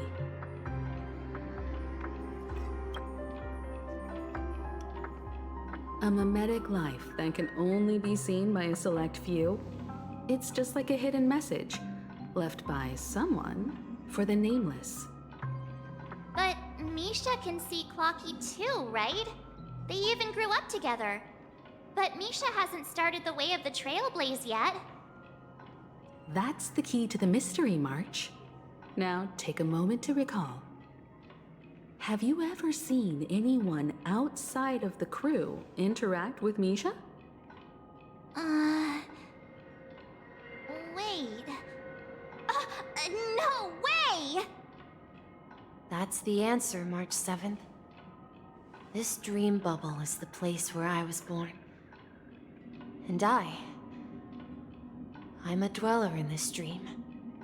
Just like a memory zone meme. I should have stayed here and waited for you. But when reality and memories merged, I unconsciously pushed open that door and left the bubble with Clocky. So it's not that the Watchmaker's dream bubble is empty, but rather the stuff inside ran away? And the whistle you heard was the sound of the express arriving at Penacony? That's one way to see it, but I believe there's a longer story behind all this. It's best for Misha himself to explain all the details. How about we start with your name? Now, should we call you Misha, or...? Thank you all for helping me rediscover my true self. Now, please allow me to reintroduce myself. I was born on Lushaka, in the Presmere system, adopted by seafarers Mikhail and Char. They gave me a treasure, a name that carried their hopes. Mikhail Char Legwork, or simply Misha. If you prefer, you can call me by a more familiar name, the Watchmaker. Well, how about that? So, you're the Watchmaker himself? Unfortunately, that legendary figure is no more. I am only a reflection of his life. As for the child who has been with you, he's the innocent protagonist of Misha's childhood dream. A friend of Clocky, a young apprentice, and a future mechanic. Steal the hat before he notices. And this also marks the beginning of his journey, devoted to the Trailblaze. At the end of the journey, I left this little flame, which I so cherished, in my deepest dreams, hoping to pass it on to the nameless of future generations. However, he somehow left the dream bubble and forgot all about his task. I apologize for all the confusion this caused. Because he was born with a desire to trailblaze, wasn't he? I don't think Misha has forgotten his role as a guide. He remembered it, and that's why he mistakenly appeared as a hotel doorman in her dream from the very beginning. The one who brought our unconscious friend here must have been Misha. If that's the case, we encountered the Watchmaker's legacy from the beginning, didn't we? Yeah. Well, I have a sarcastic friend who says I always take big detours and end up back where I started. Misha even looks like he has like a badge thing on him that looks like it's a Astral Express print, except it's slightly different. You found me. I'm sure you're all wondering what my legacy is. I believe my hound has mentioned the Stellaron and my wealth. If I may apologize, the Stellaron part is real. As for my wealth, however, it's nothing more than a baseless rumor. I left my homeland as a child and embarked on the journey of Trailblaze. I traveled to various planets until finally reaching Esdana, where my friends and I built the original Penacony and fought for its future ever since. I've been moving forward all my life, doing what I could to overcome the obstacles in my path. But ultimately, my journey reached its end, and I left behind no possessions worth entrusting. So, if you ask what's left within this worn-out train engine that can be called a legacy, I suppose it's the things that are still burning in the engine's furnace. Now that you're well aware of the current situation of Penacony, I certainly hope that you'll help me get this world back on track. But I'll leave that decision to you, for the path of Trailblaze is never paved by others. All I have for you is a story and 2 gifts. I want to give you my pocket watch. It has accompanied me throughout my long journey, guiding that naive child forward, and has been blessed with the presence of so many great people up to this day. And my hat, too. The one who navigated for me placed it on my head and planted a fanciful thought in my mind. The trailblazing expedition will never end. Now, it's time for you to make your choice. Once you've made up your mind, open that door and enter the long dream of an old man. Okay. I'll be waiting for you at the end of this corridor of time. All right, everyone. Let's make a decision. Although I don't think anyone will have any objections.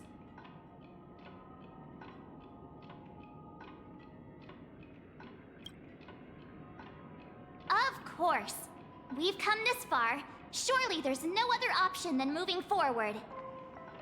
In that case, it's unanimous. Then let's proceed together to the end of this stream and tell Mikhail our decision.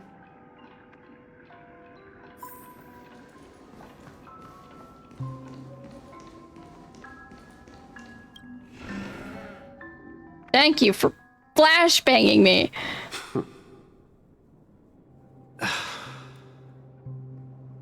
Mikhail, where are you going? Someone has to step up and save Lushaka. So why can't it be me, Misha? Please don't go. And if you must, please take me with you. Don't leave me alone. Even without me, you know how to proceed forward, brave Captain Misha. The compass is waiting for you. Haven't you always wanted to be a better adventurer than me? Now go, board that train and start your journey. Where are you going, Mikhail? I'm going to clean the floor in the parlor car. I've promised the conductor. Wait, first tell me, did you fix this watch? Yeah? I know what it looked like before. Its chain was broken, the back case torn, and the marks on the dial all worn out. How did you manage to fix it? Well, it's hard to explain, but I knew it could be fixed. It's the hands, Mr. Amundsen. Its hands were intact and pointing in the right direction, so I knew there would be a way to fix the rest. I see. You'll work with me from now on. Haven't you always wanted to tinker with this train? You're its mechanic now. As for the conductor, I'll do the talking. But I only know how to fix watches. Don't worry. You've got what it takes. I'll teach you what you need to know. Where are you going, legwork? It's time to head to our next stop.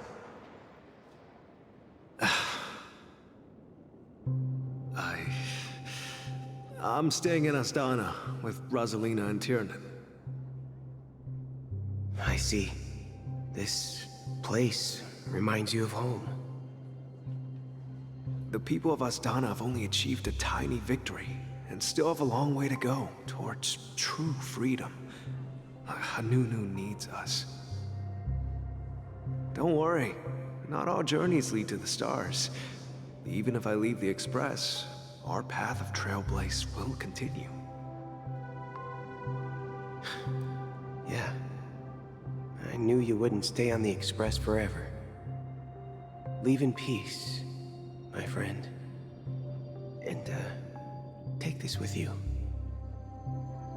This is Mr. Amundsen's hat. But why? When he departed, he said he would leave it to his best student. Well, I suppose the time has come. Farewell, legwork. Take care of Tiernan and Rosalina. And don't forget to write to us.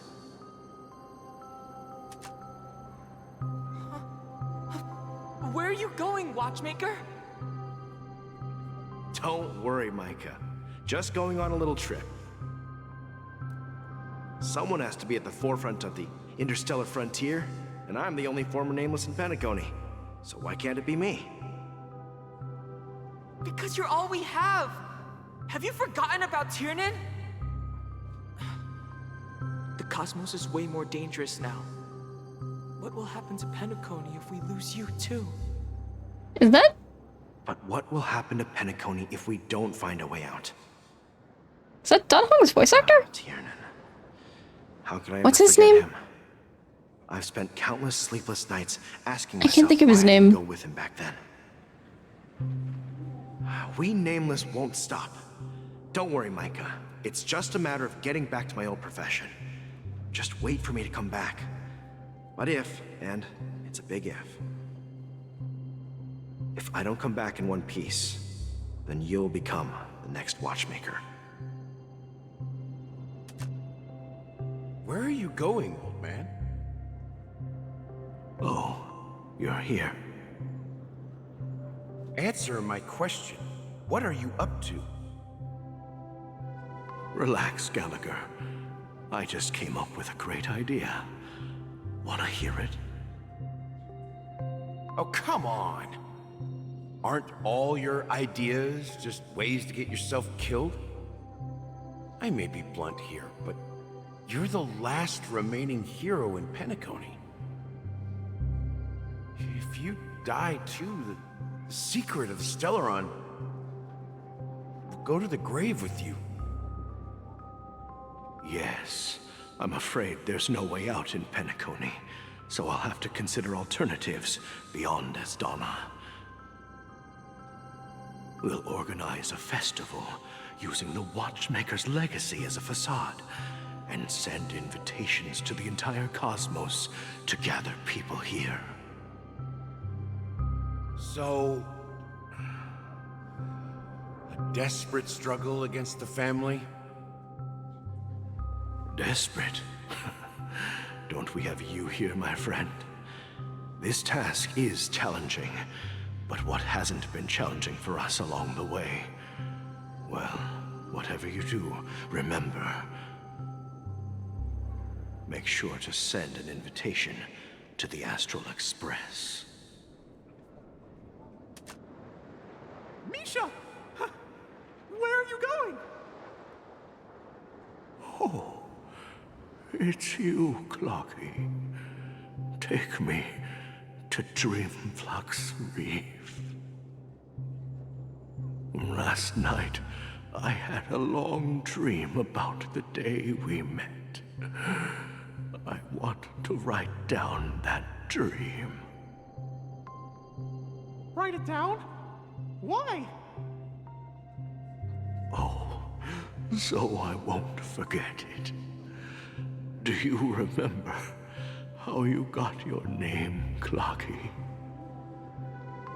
Of course! You told me that when you were a kid, you lived in a room full of clocks. Those wall clocks and pocket watches grew up with you and were your best friends. Yes, but what I didn't mention was there's a funny misunderstanding behind it. I was a kid, and there was always a special pocket watch in my memories.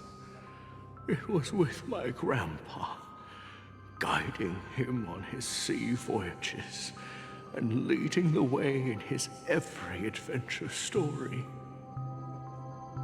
I wanted to have a pocket watch like that too. And that's when you appeared in my dreams. Yeah. Every night, we boarded the compass and set sail together. But you know what? It wasn't until the day my grandpa gave it to me that I realized it wasn't a pocket watch at all. It was a compass. So, your name should have been Compassy. And the watchmaker is just a nameless.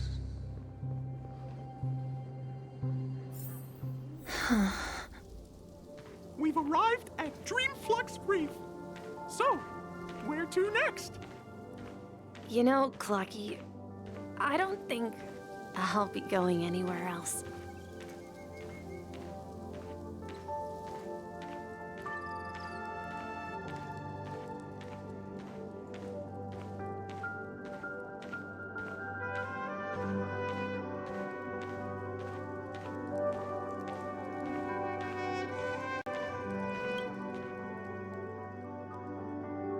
I've traveled far enough, and it's time for a little break.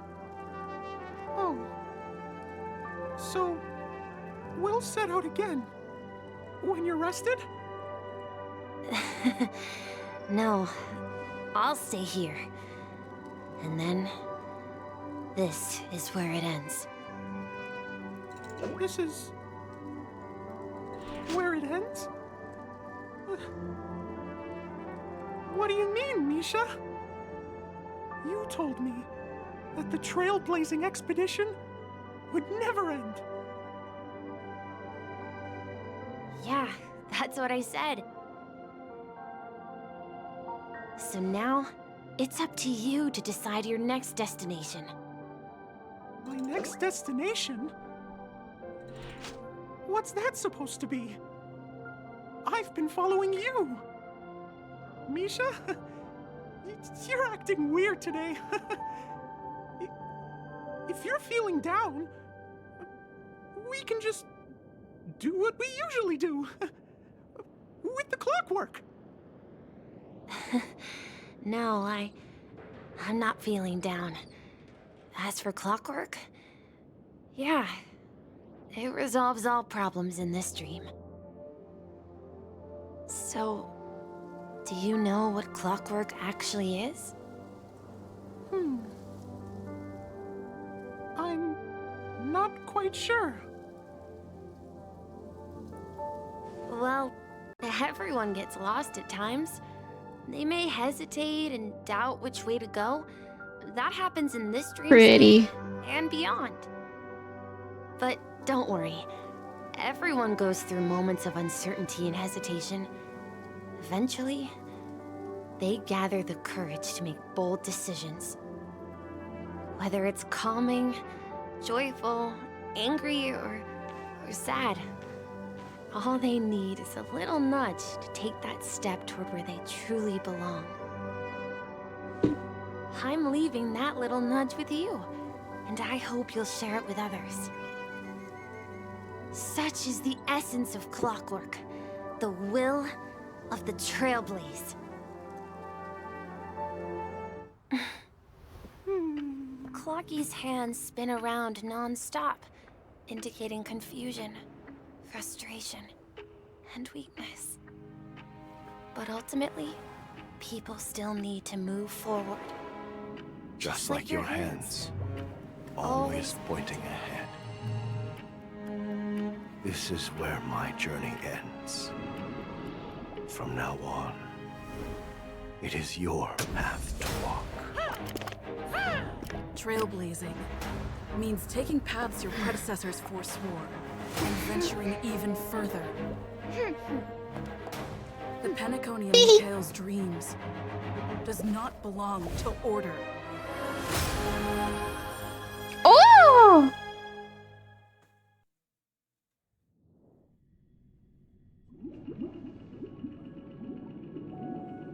I can't believe that Eon would cast a glance at Penacony at a time like this.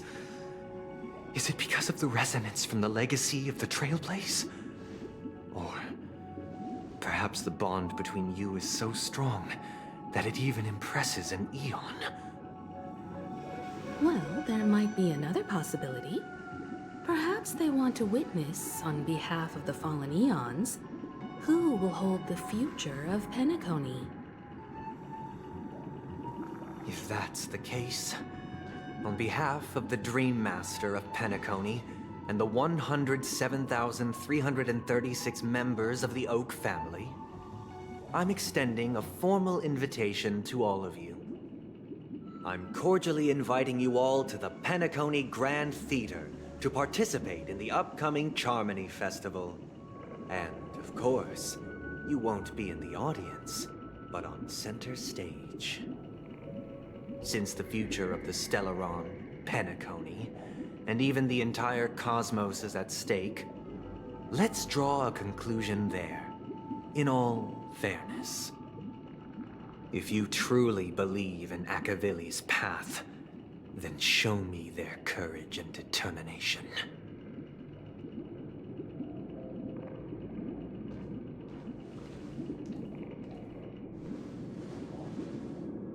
Ah. There it is.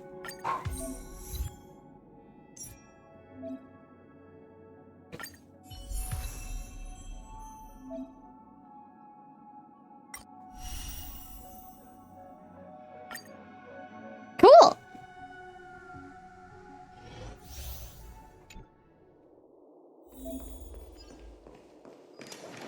Please stay tuned. Please stay tuned.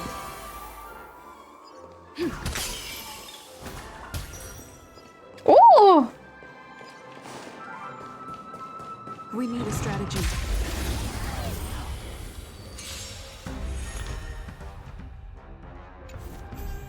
Time to test our rapport.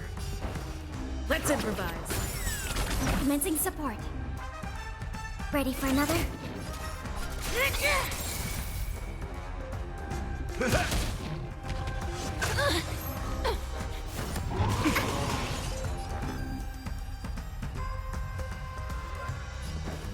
Dreams do come true.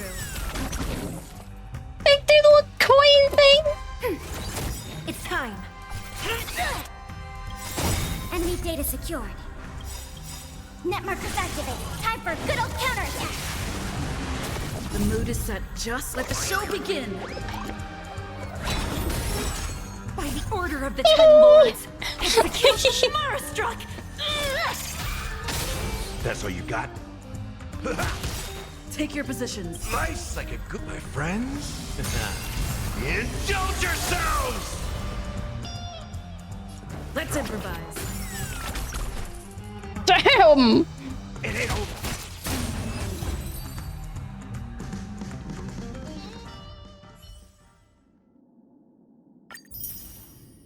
Is the Harmony Trailblazer the best one now? I think so. Holy crap.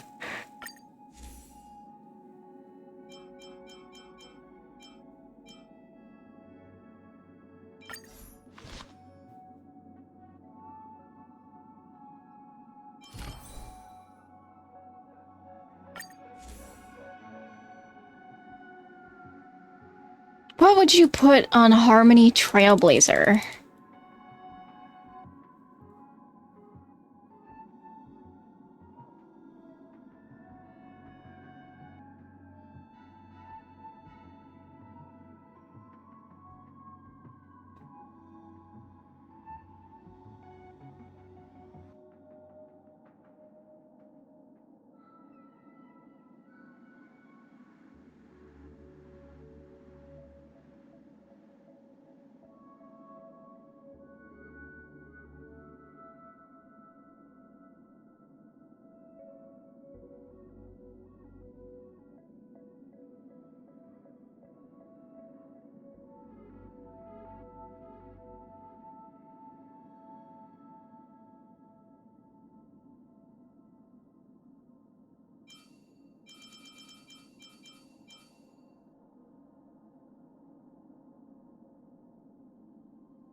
Even better? Yeah, even better.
Before our paths diverge, savor the shared journey.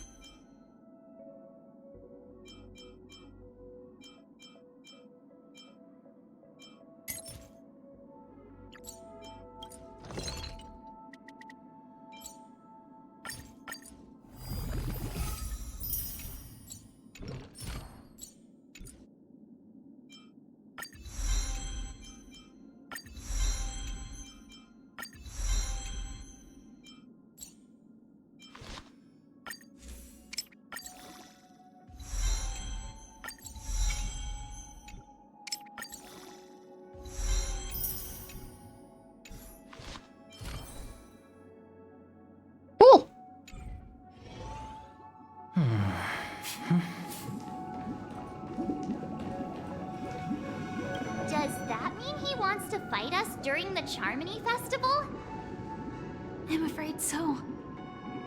This is weird. Aren't Arc villains usually plotting some dirty conspiracy in the end? But he actually said something like, "In all fairness."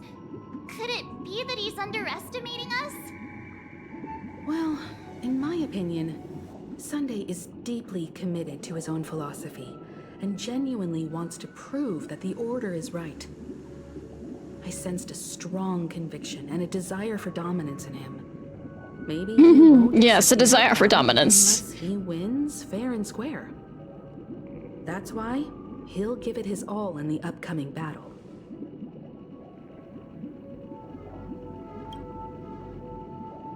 Yeah, you're right.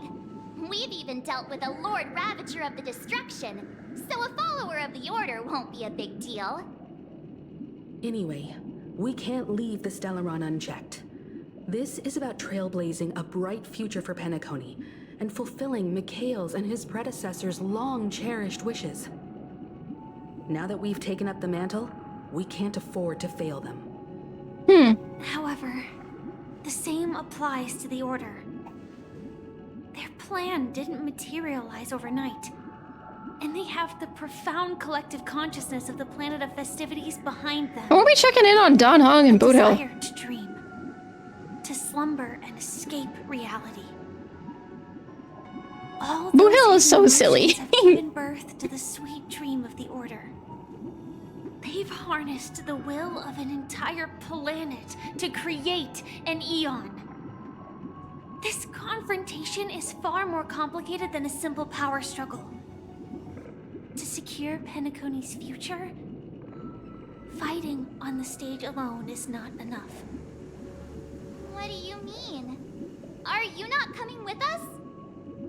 I believe Firefly is trying to say that she's heading off to another battle.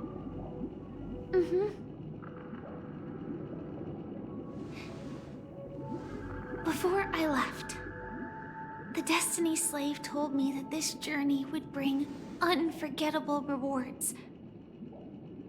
Even though the script he gave me only had a few lines, I couldn't ignore them. Because one of the lines said, experienced death 3 times in the land of the dreams. 3 times? This can't be serious. I was 61. I was 61. I was 61. A painful death when I was stabbed. I was 61 in Barbarity. Which led to all subsequent events. The script will always come true. But in a way that will only be revealed when that page is turned. So now I've understood the meaning of my second death. And I am prepared to face it. If all goes well, my efforts will provide crucial support for you. Only by achieving victory in this battle can we secure a future for Penacony. And only then, my third and final death won't come true in the most terrible form. The most terrible form? Does that mean... The true death. Where everyone in Penacony loses themselves completely in the eternal sweet dream of the Order. We must do everything we can to prevent that. Have you made up your mind, Firefly? Yes.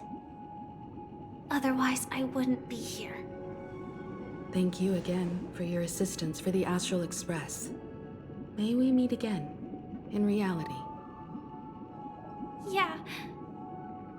Farewell, everyone. Bye, Firefly. May the trailblazing expedition never end.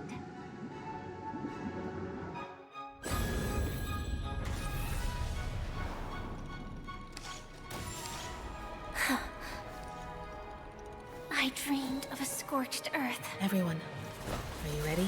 A new shoot sprouted from the earth. It bloomed in the morning sun and whispered to me. Like fireflies to a flame, my biggest death. May we meet again in reality. Okay, Iron Man, bye-bye. Whee! After today, Japella's name will disappear from cosmic history, and the Everflame Mansion will take its place. In the not-too-distant future, you'll receive an invitation. That's your next stop. Land of the dreams. Penacony. I hope you find whatever you seek there. Be it answers or salvation. You mean my 3 deaths? Silverwolf told me about it. It's such a shame that it's not part of my script. Well, I want to live. I'm never afraid of death. The opposite of death is eternal life, and that's something I'll never desire.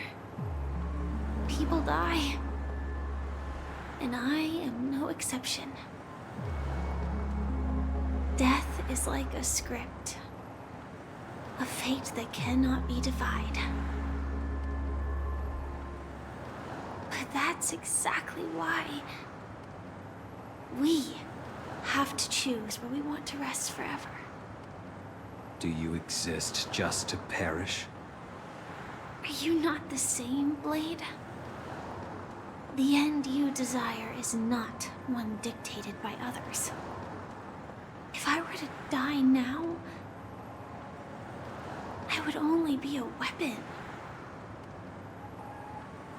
I believe I should die as a human. Though its definition escapes me, isn't this the answer that ordinary people look for their whole lives? A name that can be carved onto their tombstone. The tombstone that belongs to me once bore the inscription, Glamoth's Iron Cavalry. Then it changed to Stellaron Hunter. But one day, it will bear the name Firefly. And all the brilliance she showed at the end of her life.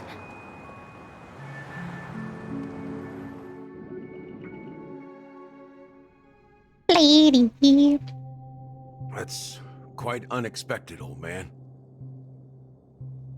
Who would have thought your crazy plan would actually work? Do all you nameless fools just act on a whim?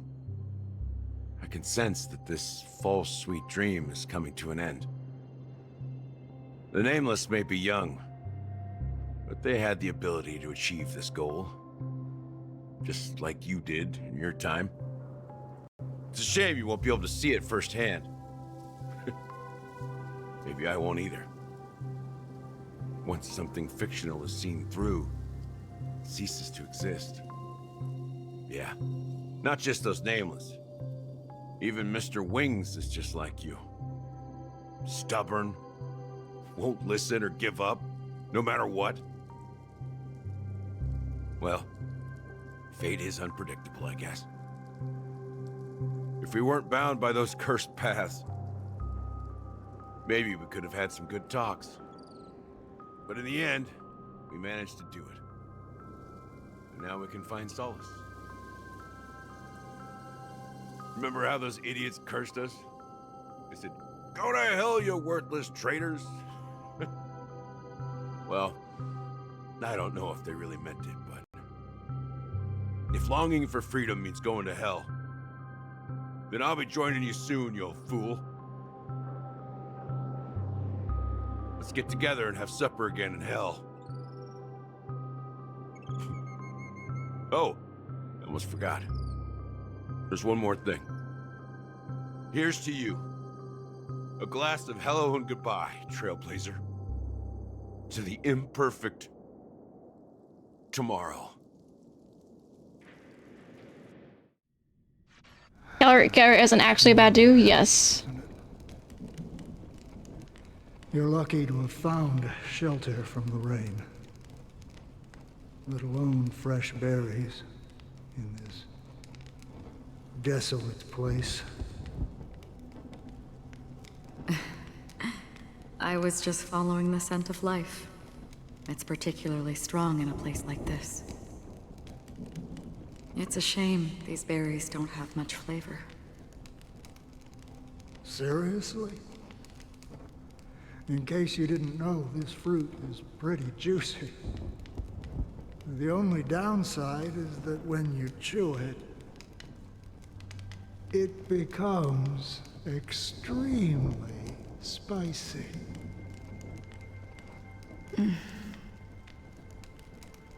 Have you lost your sense of taste? I can still taste certain things, like a faint sweetness. Before coming here, I stopped by a place called Orkron. It had barren cliffs and nights lit by bonfires. Burgundy snow would fall from the sky, and when it landed on my tongue, it tasted like raspberries. The flavor wasn't exactly sweet, but it left a lasting impression. When I think back on my past, I realize that what's tying everything together isn't the big events, but rather these small yet unforgettable moments. Don't worry about it. Losing oneself is a reality that every self-annihilator must face. Burgundy snow sounds cool as hell. It I haven't does. completely lost my senses and memories yet. Well, congratulations on adding another footnote to your journey. By the way, are you always alone? No, I had a companion in Orkron. She's a short, nameless girl who aspired to explore IX. She always said she'd walk a path deeper and farther than Akavilis.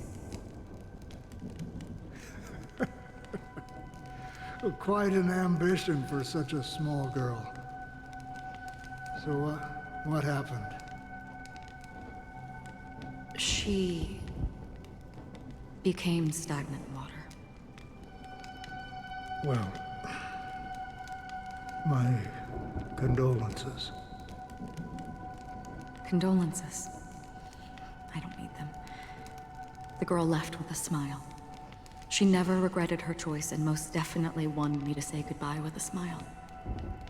So, that's what I did. That's proof that you're grieving for her. Or perhaps I'm just afraid. Afraid?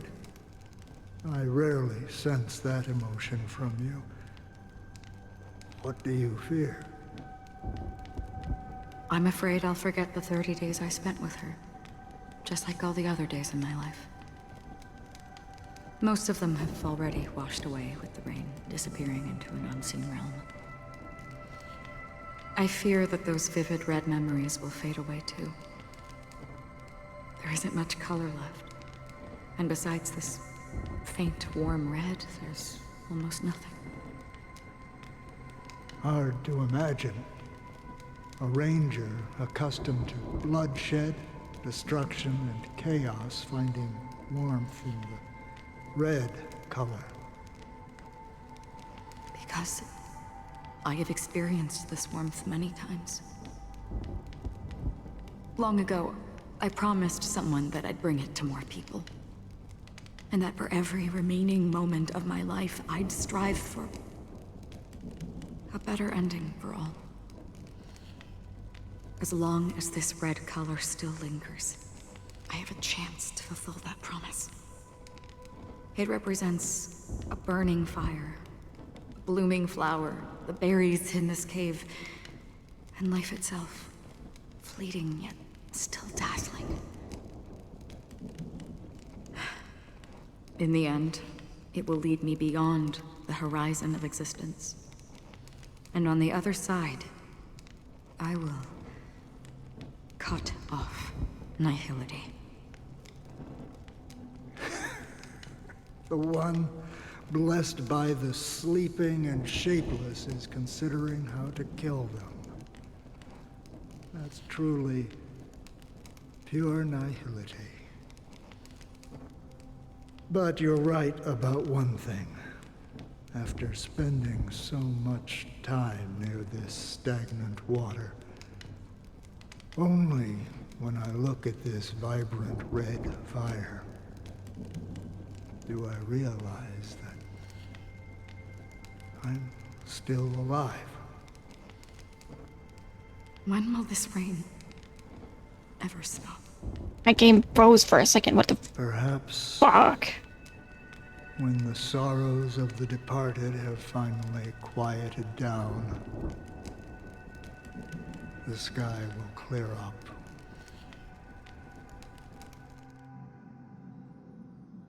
Four system hours. Hello. Have you heard of a planet named Biari Scamandros, Don Hung? It's one of the Paradise Kingdoms under the influence of the Harmony. A sought-after wonderland for the inhabitants of the Dardanu Major and Minor systems. Half an Amber Era ago, the family held an unprecedented festival there. And after that, everyone on the planet became part of the family. Do you think the same thing will happen on Penacony? Yes. Or how else can we Boot him. You the silly family robot. deliberately used the Watchmaker's Cowboy. invitation to keep all the Pathstriders here, but banished the Emanator of the Nihility. Because of the nihility, I'm rarely affected by the power of other paths, but somehow I can unconsciously infiltrate them. Maybe that's the risk they're trying to avoid. I would disagree. Biari Scamandros is not part of the credit system or connected to the Silver Rail. It's nothing more than a remote civilization sheltered by the Harmony. But Penacony is different. If the family messes with Penacony, So much there would be taller like than war them, on yes. almost half of the factions in the cosmos. Oh, he's no just a reason little to do guy. that. No, they don't. If they truly serve the Harmony, that is. What do you mean? The path in Penacony is impure. The Harmony here has impurities. Do you remember the ancient swarm disaster? Tazerond, the propagation, brought endless havoc to the universe, and it eventually evolved into a fierce battle among all eons. 2 paths lost their eons in that war, the propagation and the Order. Coincidentally, their downfall is related to a certain eon. Shipe, the Harmony. Legend has it that they participated in the crusade against the Imperator Insectorum, and devoured Anna the Order for unknown reasons. Holy forgaroni. So you're saying that the 2 leaderless paths are working behind the scenes? But I don't see any descendants of the propagation in Penacony.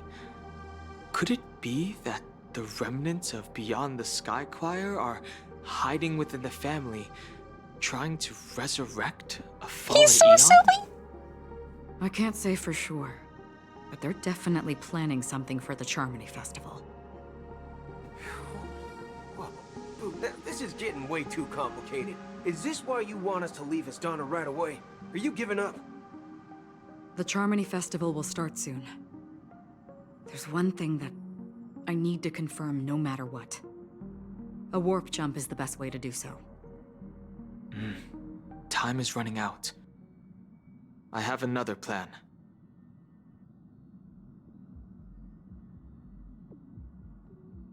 Hold on. Are you thinking of using the Jade Abacus of Allying Oath? Exactly. The assistance from the lawful Cloud Knights would be enough. Think it over carefully. You can only use that once in your lifetime. And we only just acquired it too. Thoroughly. My companions are... They're also once-in-a-lifetime treasures. Aww, Dunhan!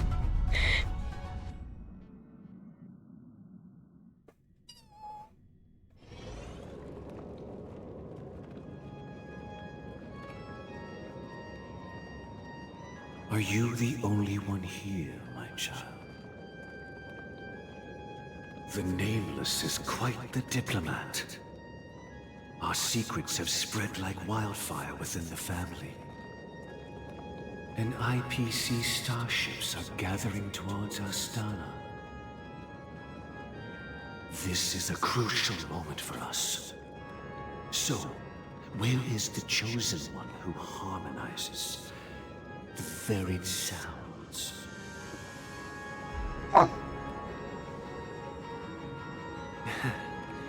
What do you mean, Master? I'm right here in front of you, aren't I? You know, she was supposed to be the star of the Charmony Festival in our plan. What is this music? The plan has changed. As her brother, I know she doesn't want to sing for the Order, so I'll take her place. You've always been wise beyond your years. I'm sure you understand the consequences of your choice. If you consider this a betrayal, well, there can't be 2 suns in the sky. I'll step up and take down the other sun if necessary. Do you believe in karma? If karma exists, then everyone has their own karma.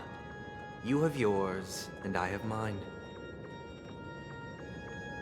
And my karma has nothing to do with you, Mr. Gopherwood.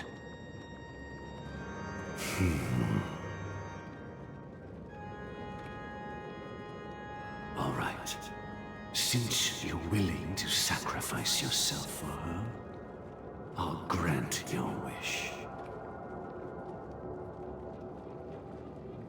Well, the compromise came sooner than expected. Why? You and your sister were born. There's a chest in the background. into the Order. And one of you is destined to follow this path to the end.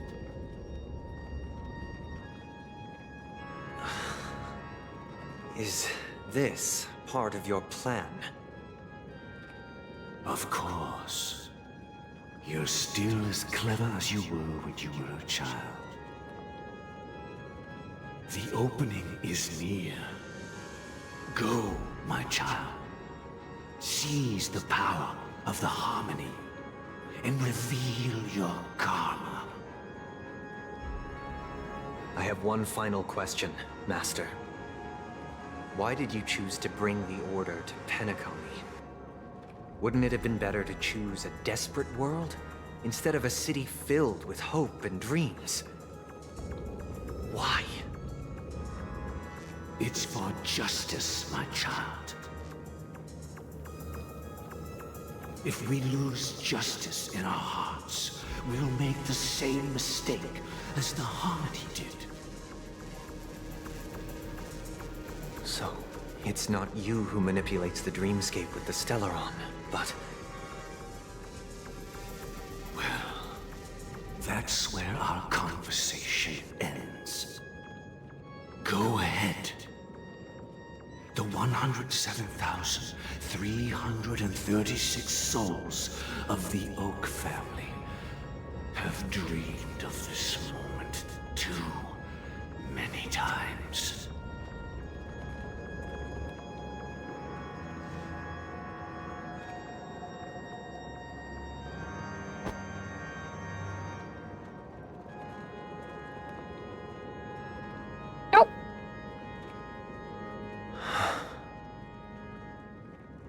I shall ascend to the heavens, becoming the scorching sun. Bathed in my light, what the my fuck? people shall flourish, while all evil shall be eradicated.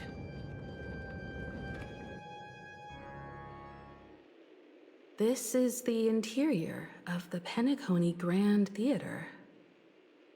It's quite exhilarating to be flushed into the air by Soulglad.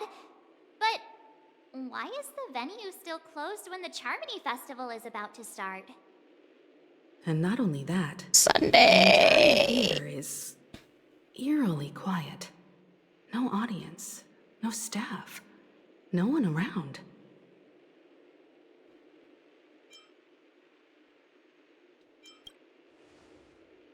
Even if we're late, a grand theater like this shouldn't be completely empty.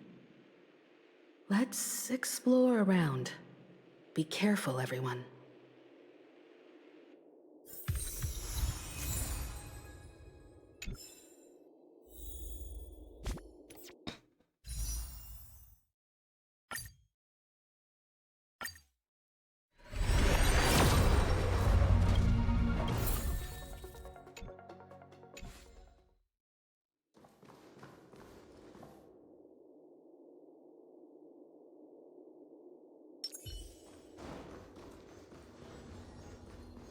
Stream 4. Gleam's old blades.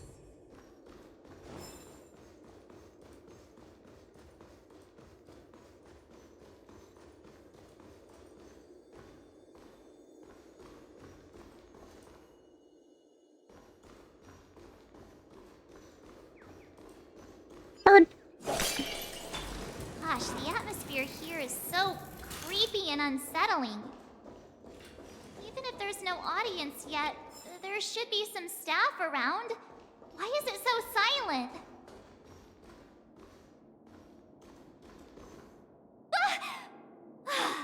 Yikes! They scared the life out of me! They're just standing there. Why are there so many puppets at the ticket office?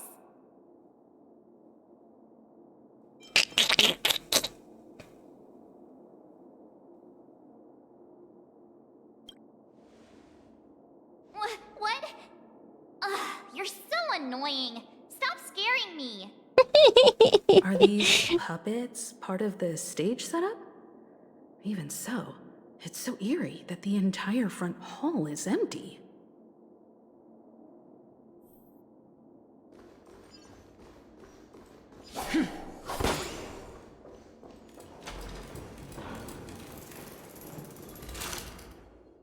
Something feels off. We're in the right place, right? There's no other grand theater in the dreamscape. So Sunday's messing with us? He said we'd have a final showdown on the stage, but why is there no one here? My apologies for the delay, March 7th. You scared me! Where are you now? I'm waiting for you behind the curtain. Following the Asdana tradition, I invite you to enjoy a stage play in 3 acts before the festival begins. History is a mirror reflecting the universe's true essence. Let's use this opportunity to delve into the rich history of Penacony and the Eons. Within it, naturally, the future takes shape. Let us commence with the dawning of the world. After the Dusk Wars, darkness veiled the sky, and chaos consumed the earth. Enna the Order emerged, destined to restore all existence. That marked the first day.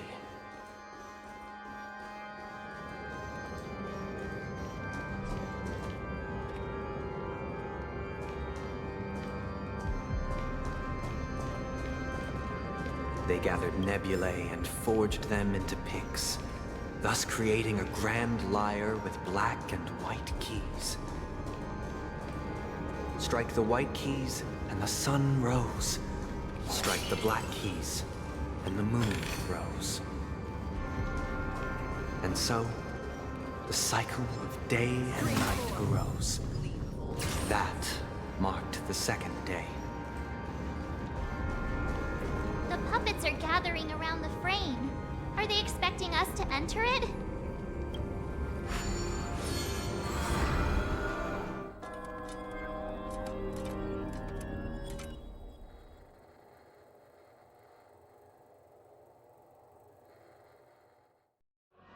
Where are we now? The atmosphere here looks similar to Sunday's inner world. Perhaps this so-called Got the music. stage play is created with his abilities. This act is named Ode to Prisoner. Given the atmosphere here, I believe it's about Penacony's past. I thought things were finally looking up as I managed to dodge prison during my recent trailblazing expeditions. But now it looks like I'll be back behind bars again.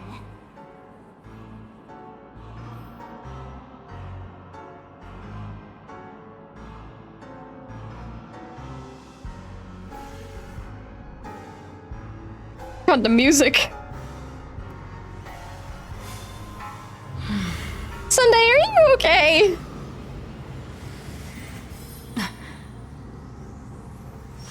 What does she mean again? Don't worry about it.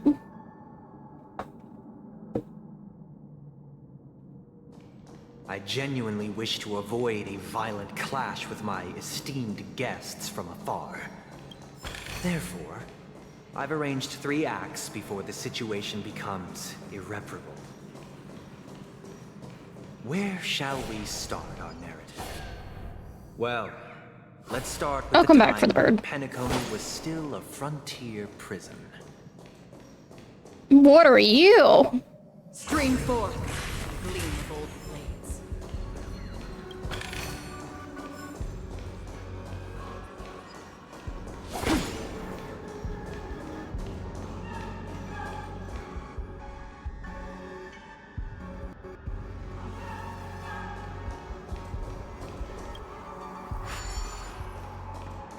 Stream forth, gleam of old blades.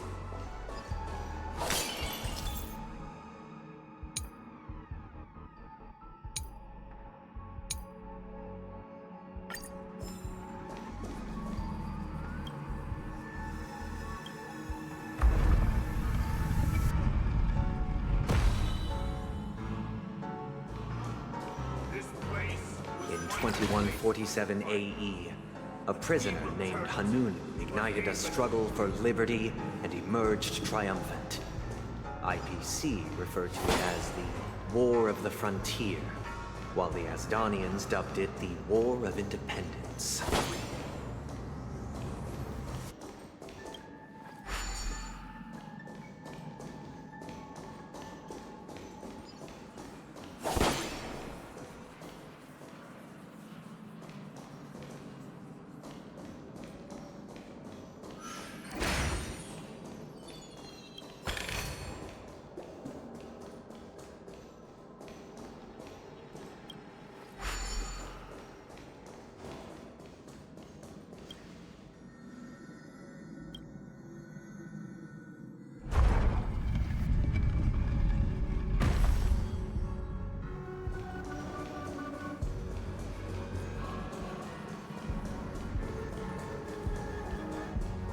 Does this just do the same thing?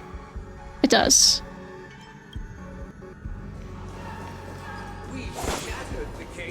It's true that Hanunu was a legendary hero, but it must be acknowledged that while he bestowed freedom upon the prisoners, he didn't grant them true liberation. Staying here, honorable travelers. However, The three nameless stayed on the planet, endeavoring to spread the tenets of Trailblaze throughout the frontier prison.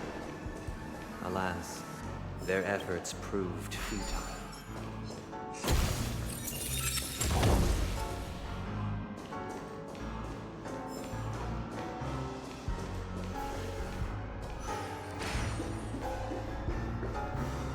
let's build another prison. Once again, Asdana was engulfed in Music war. on the train. This time, the enemies originating from within. The prisoners remained prisoners for the rest of their lives, fighting for freedom rather than living for it. I hope you like this land of freedom on a What is scorched that? earth. As you can see, their sentences have long ended, and the IPC guards have long been expelled. Yet, these prisoners remain enslaved, not by external forces, but by the confines of their own minds. Freedom permeates every corner, except fragile souls. It gives solace only to those who believe in its existence. Prisoners, this is my order. Learn the essence of freedom and teach your fellow prisoners to fight for their lives. Ah, yes. Hey, why do we have to fight while enjoying the show? For I desire not only your enjoyment, but also your assistance in its completion. Let's play for a while. Feeling spiffy? Another journey between still waters of oblivion. What are you looking at? Do you know who I am? This big diamond! It's all yours! Can you find the answer?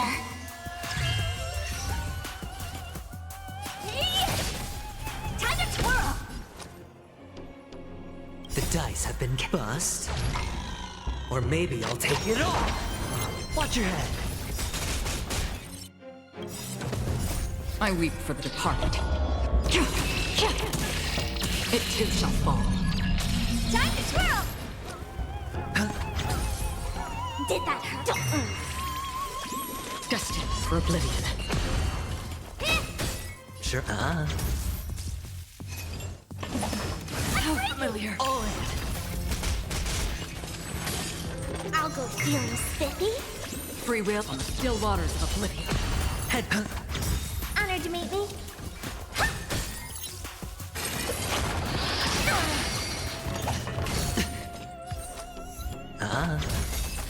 Bye-bye. No one can restrain New enemies. You are free. Thus concludes the first act. Amidst a raging war, the frontier prison headed toward becoming Land of the Exiles. This must be how Penacony was constructed. With the aid of outsiders, the prisoners were finally liberated and established the Land of the Exiles. However, it appears that Sunday aims to convey the spiritual plight of the prisoners more than the physical aspects of imprisonment. This show is a bit too literary for my taste. But the battle part is quite easy to understand. Anyway, we've arrived at the exit. Let's go! These puppets... Where are they guiding us this time?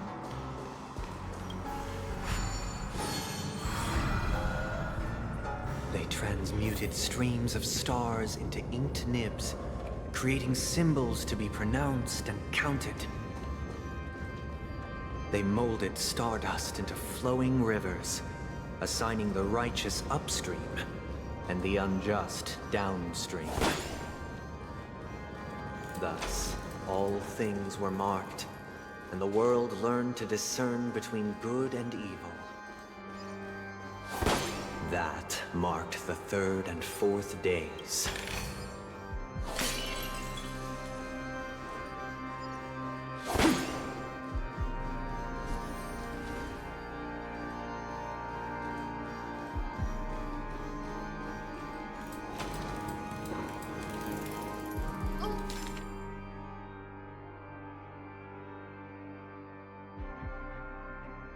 Look, another frame!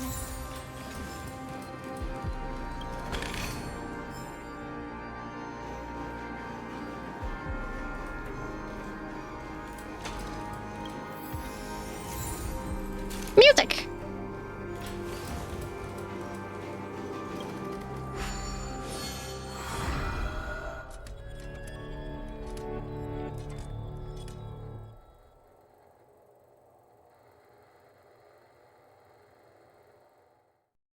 Ode to Fool. This must be the second act. The surroundings are different from before. The stage decorations look a bit tidier now. Behold the ensuing tale, a struggle for power. Penacony witnessed the ascent of the 7 major lineages: tree, grass, flower, bird, beast, fruit, and insect. Peace never truly graced Land of the Exiles. The history in this era is rich and intricate, so please allow me to present it in allegorical form.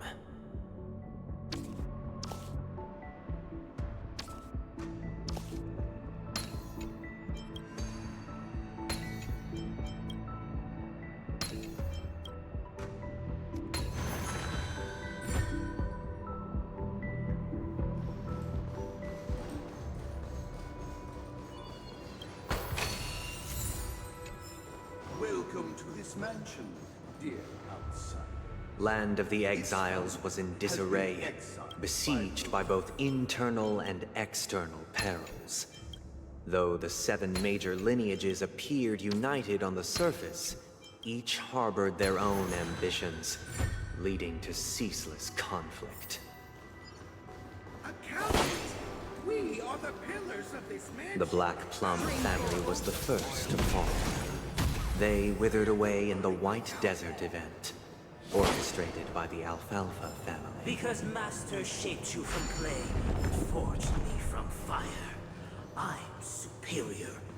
My child, you did not serve the old master. The leader of the Alfalfa family sought to defect to the IPC, trading freedom for survival.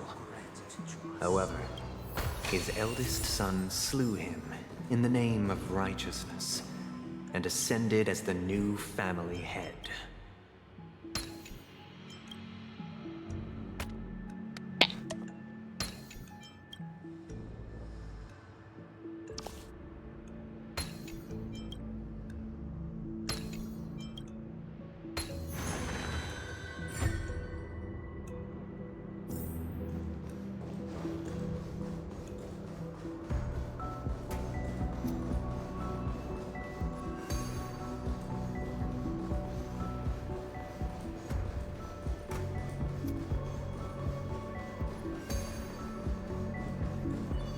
He's being crazy! Only when Gopher Wood led the family to Land of the Exiles and earned recognition from all 5 major lineages did Penacony earn its new name, the Land of the Dreams. Dear outsider, Whoa. I beseech your aid in purging this mansion of the poison spread by the lurking instigators. You want us to help you? What do you need? Why are you talking to it like that much? Regain their reason and cast away the shackles of hypocrisy. This is the second act. Looks like it's about Penacony's journey to becoming the Land of the Dreams, during which the family plays a crucial role. But this new master seems like a bad guy to me, don't you think? Perhaps this is the truth Sunday is trying to express, if you read between the lines. The Harmony changed Penacony just as the guards once did. Looks like we've gotta help those guys kneeling down over there calm down a bit, right?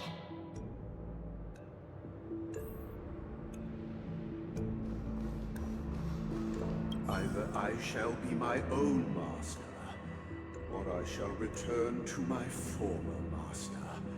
I shall not submit to a new master under any circumstances.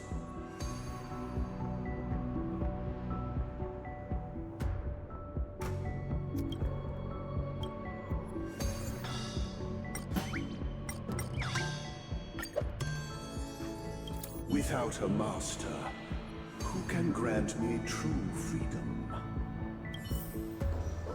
Master is no longer here. I thought I'd be free, but I'm not. Now, without my master's command, I'll have to seek guidance from the blind.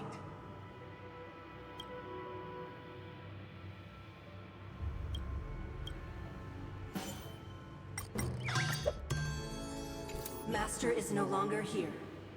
I must seek a new master and serve them faithfully. Once, I stood as the most loyal guard among all the servants. Now, with my master banished, it's my right to assume control of his dominion.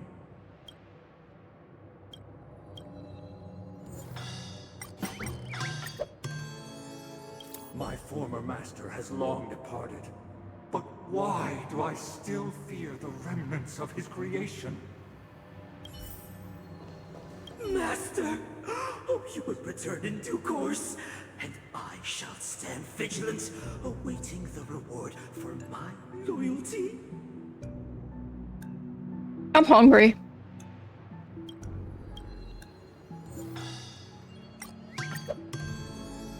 Master, now that you have gone, I shall wait no longer for my reward. I shall seize what is rightfully I had such an intrusive thought. I'm not gonna say it. In the absence of my master, I am free. But without their guidance, for whom shall I sing?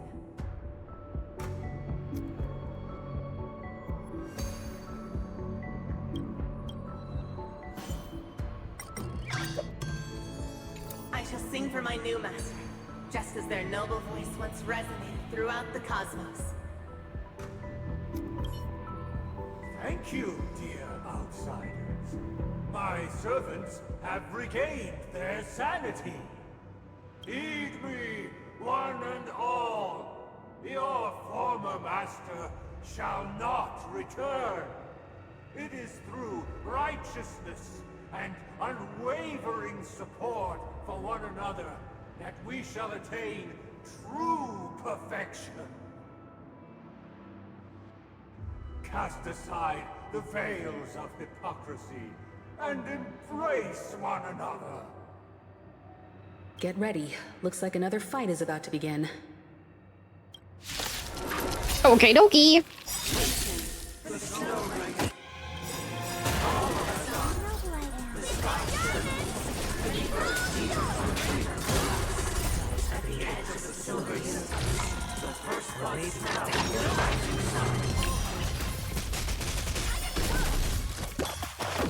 High stakes, high rewards.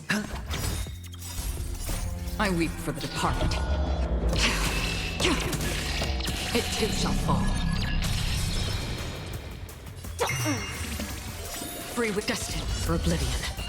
What are you? Sure, I'll play. I'll go feeling spiffy. On the still waters of oblivion. Honored to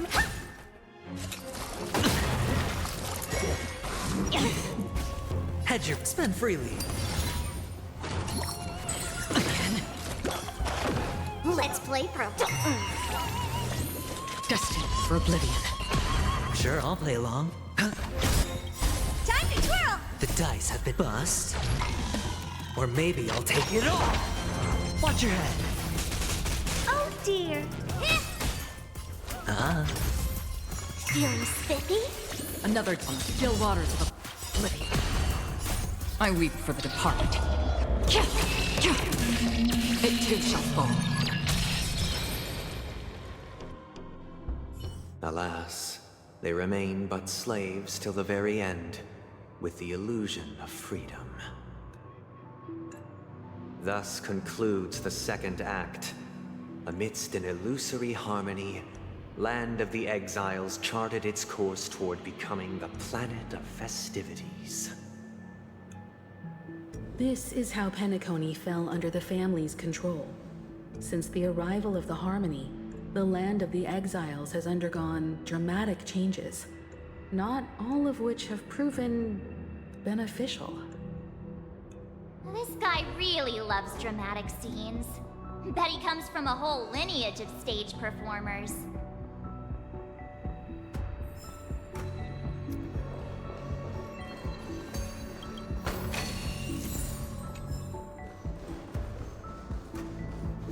Alright, what's next?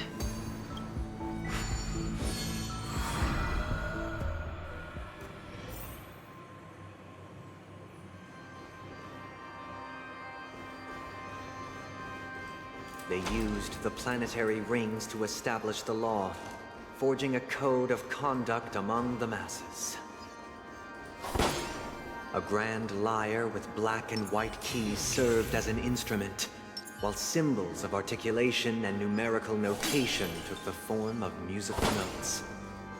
The downward flowing river became a melody, and the canon of law dictated the form. Thus, all mortals found their unique place within this symphony. That marked the 5th and 6th days. Oh, more music. Nice. Feeling lucky.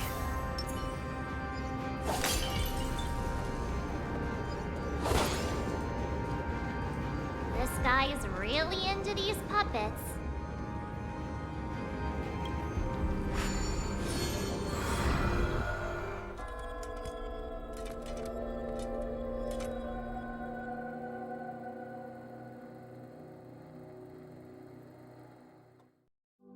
Oh, I get it now. The last scene is all about singing the praises of the Order. And the atmosphere here is completely different from the previous two scenes.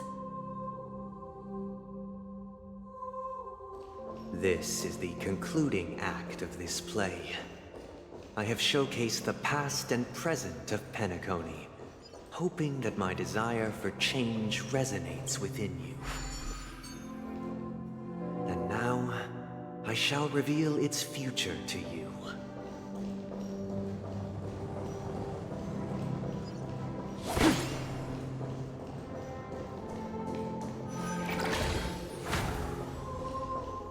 Stream forth, gleam of old blades.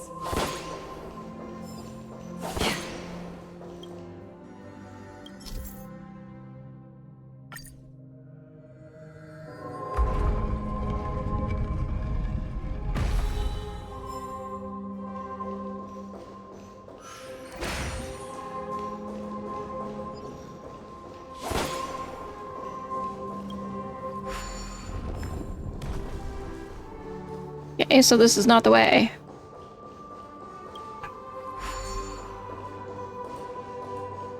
Stream 4.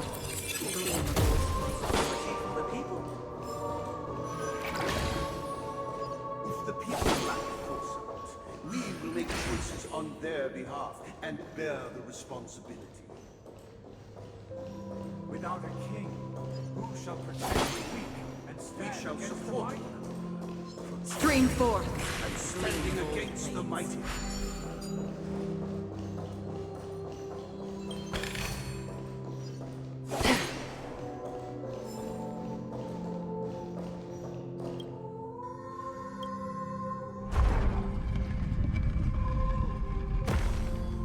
He likes controlling them because he's a weirdo. Yes.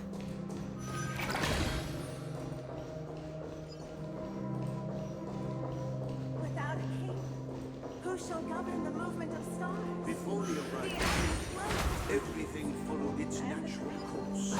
And so it shall continue, even after. We no longer have need for a king. Stream 4. Have become the kings of all things.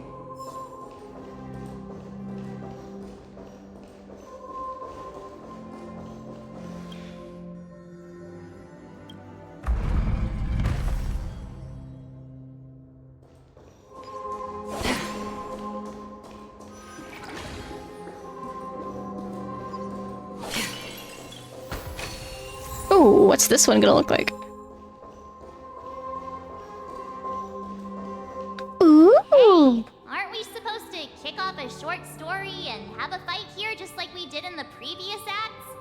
Why aren't any of these puppets saying anything? Perhaps we'll need to complete the story ourselves, just like we did before. So, do you think their mind needs tinkering or something?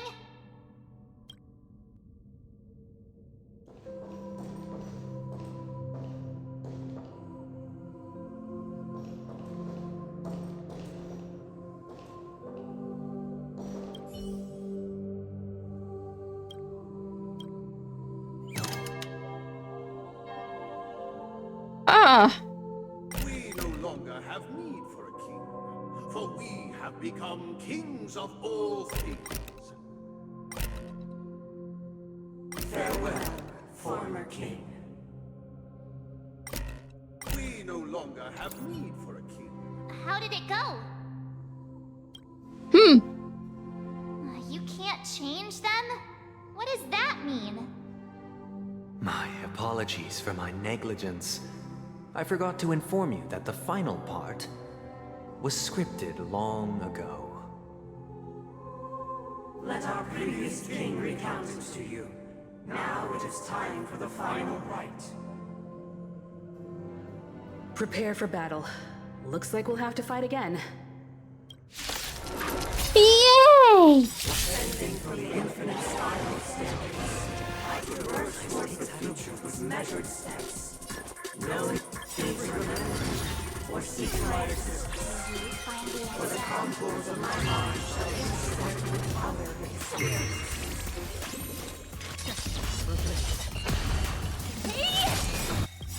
Do you know who this big diamond? It's all yours!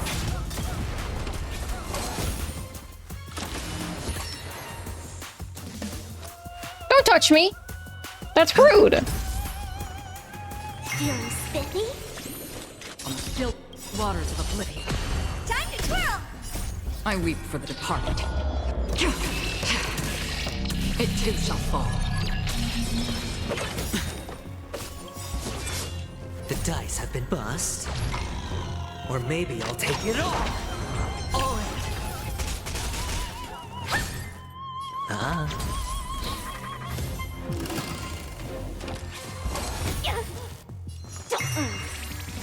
Another destined for oblivion.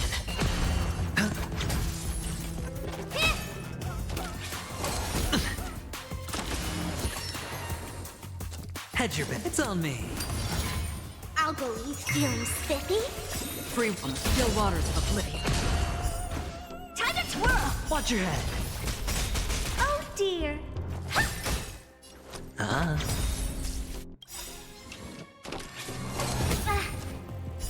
I weep for the departed. It too shall fall. I don't know what you keep trying to do, but stop trying it on him.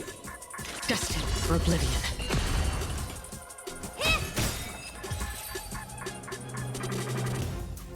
In the hushed expanse of a nocturnal reverie, I leave faint traces behind. No need to remember me, or to recall the essence of dreams.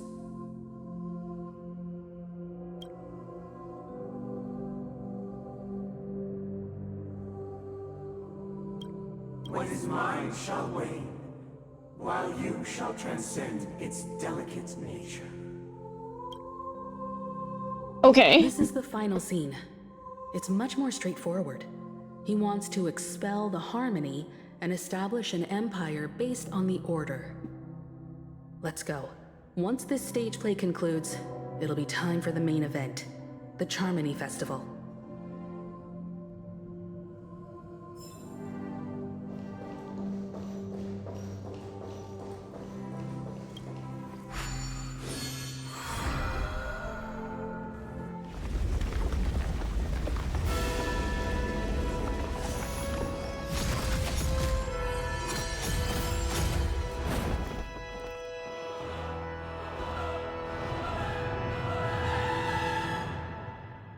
No boy, something's gonna happen to Sunday, and I'm gonna be Viewed the really world sad. with meaning, perfecting all things in the heavens and on earth. Then, they rested from the labors of creation. Yet, all beings cried out to Enna. Under the banner of the Order, you have defined all things in the cosmos. But this made us realize that we are but puppets in your hands. Thus, on that day, all beings united and cast the Eon into the abyss of oblivion.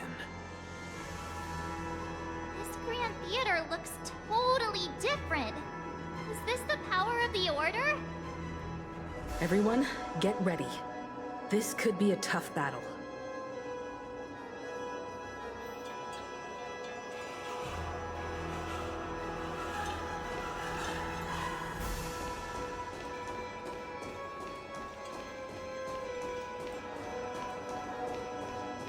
Oh boy, oh boy, oh boy, oh boy. That marked the seventh day. Cheers and chants reverberated in unison.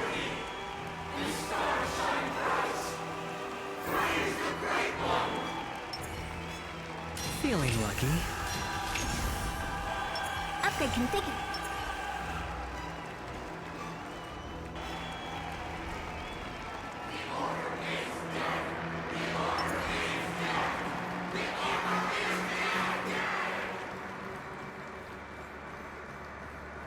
Sunday!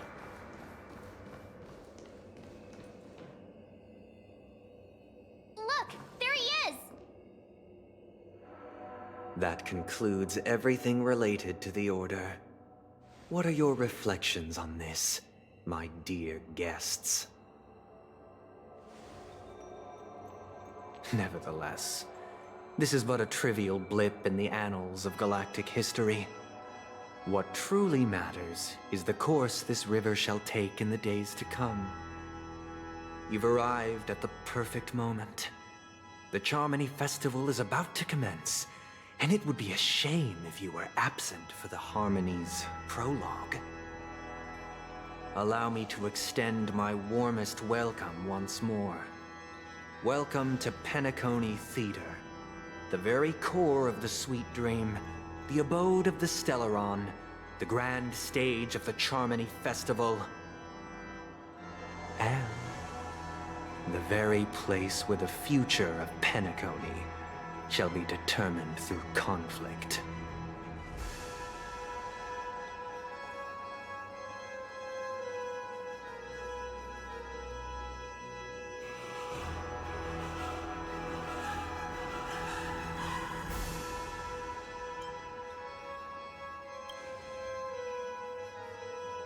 It hides behind the curtain, Or rather, it is the theater itself.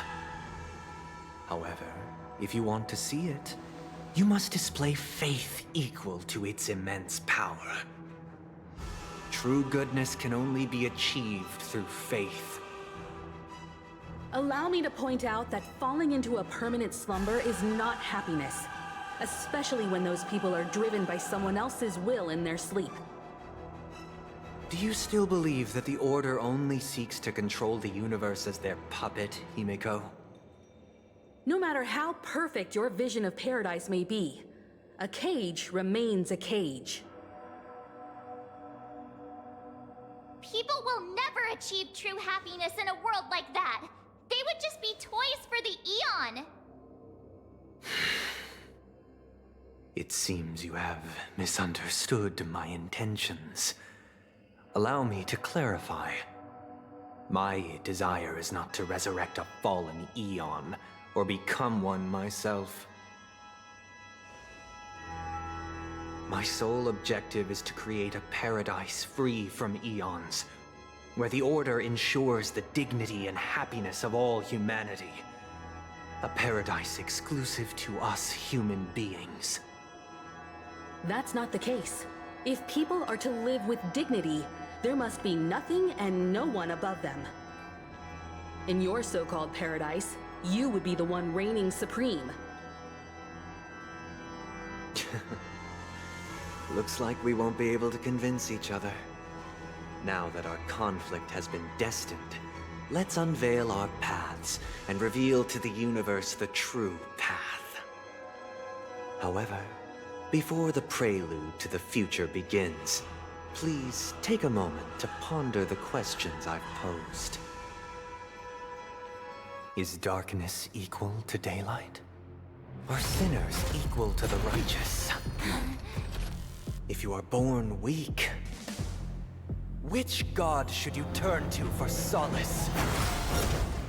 Okay. My stakes are yours. Great might. Under the banner. Bust. Or maybe I'll take it off. The cosmos.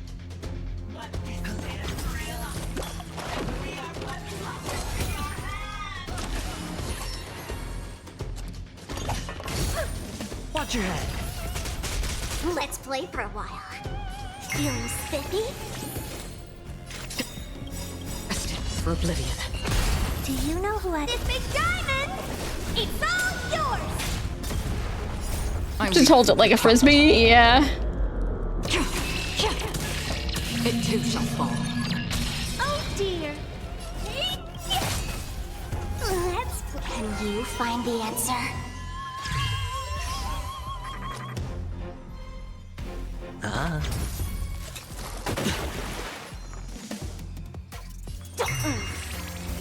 Free will or on the still waters of oblivion. I won't break. Honored to meet me. Sure, it's on me. No dirty tricks already.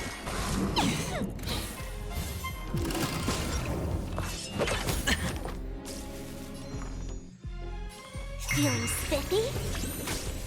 What are you looking at? Do you know who... This big diamond! It's all yours!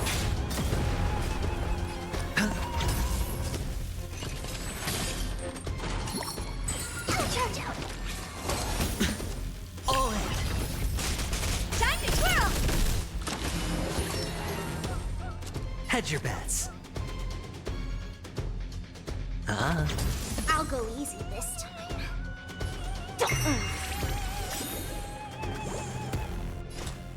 Destined for oblivion. Let's play. Can you find the answer? Honored to meet me.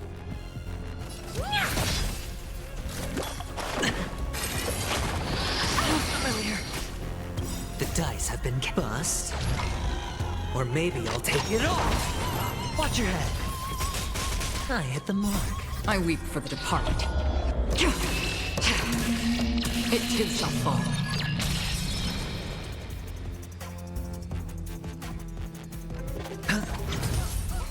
Did that hurt? Feeling spiffy? On the still waters of oblivion.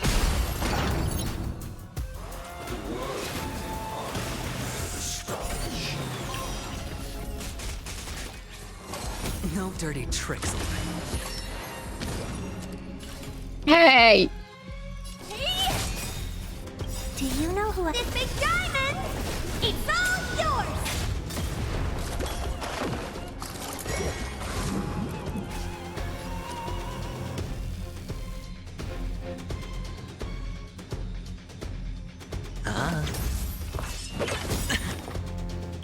The dice have been bust.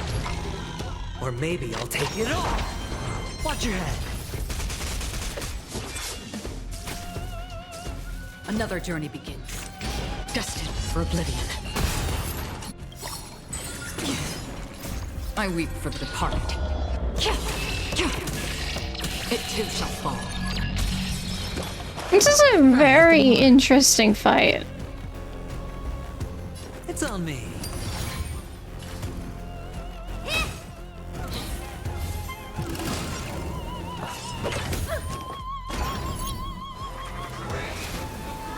I'd like my sparkle back.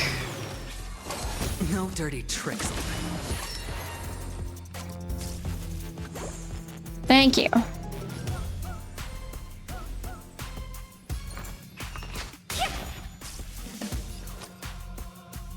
Spend freely. The dice have been bust. Or maybe I'll take it all. All in. What are you looking at? Let's play. Can you find the answer? Sure, I'll play along. It's on me. Feeling spiffy? Free will or on the still waters of oblivion. Time to twirl! Oh dear. Do you know who this big diamond? It's all yours!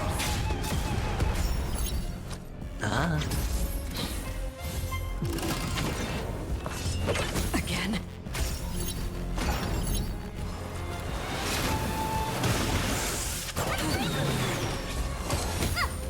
Watch your head.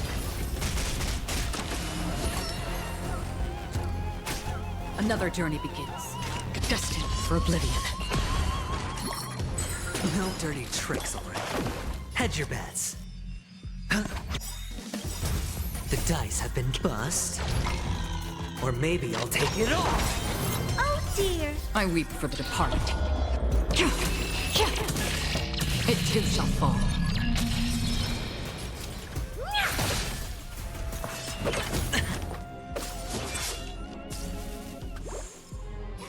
Did that. Free will or on the still waters of oblivion. What an interesting fight. I already know your decision. I now permit you to gaze into the sun. On these 107,336 stones, the almighty and powerful strings of harmony are at my disposal. The supreme tuner, harmonious choir, Dominicus! Ooh. Lost souls, come and meet your master. The embodiment of the harmony. Ooh. The true purpose of the Charmony Festival is to usurp it?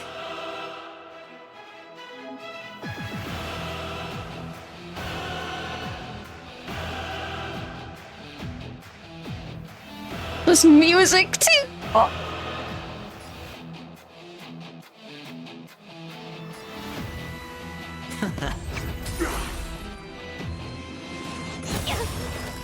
Another journey begins.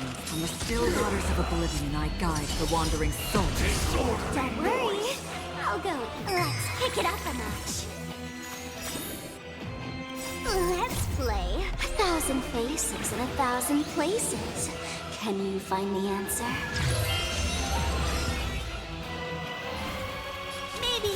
keep it down? Don't ask, just spend.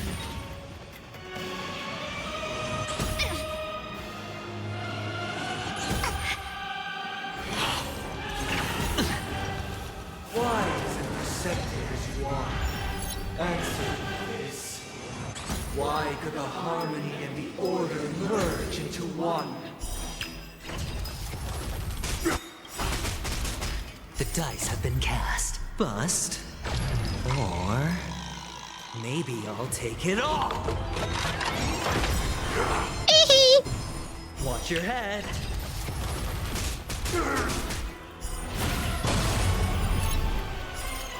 I weep for the departed.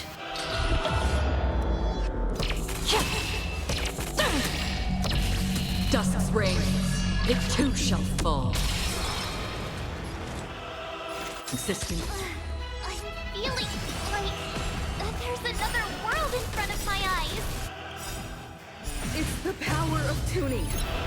Don't let the song distract you. Eventually. Noisy. Don't move, okay? Nobody resonating. Noise is fading.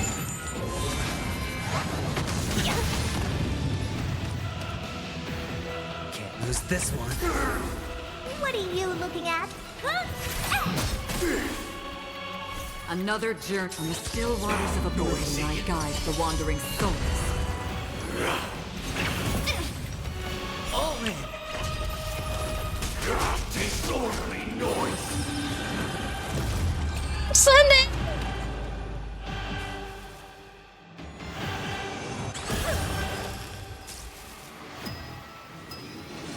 I won't break. Going all in. Tabs on me.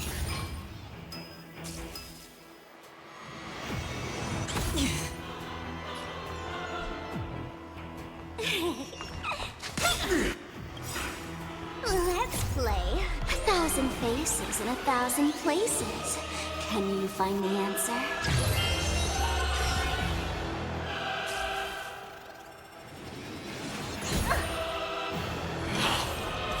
I won't break. Sing together.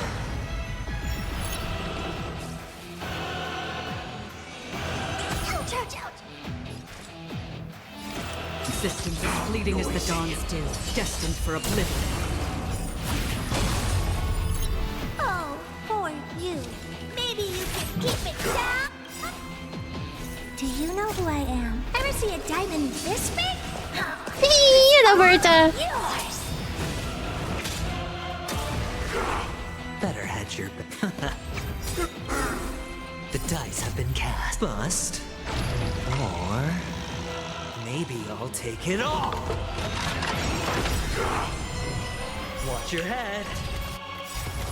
Disorderly noise. I weep for the departed.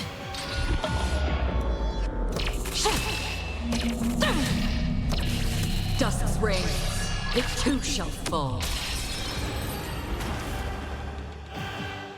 The time has come.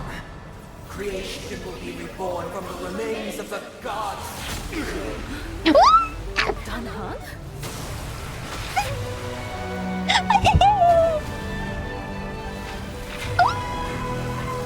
Radiant spirit, heed my word. Show no mercy.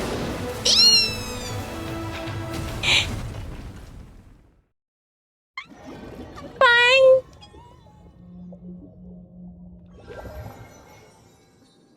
Wake up. I'm fine. Hey, wake up. The sun's frying your butt. Huh? Are you alright? Can you hear me? Do you remember How did he get all of them into the dreamscape? That's the real question here.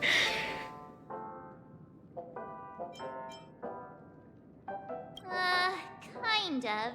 It was General Jing Yuan who helped us shoot it down. In any case, since you remember what happened just now, well, that's put my mind at ease.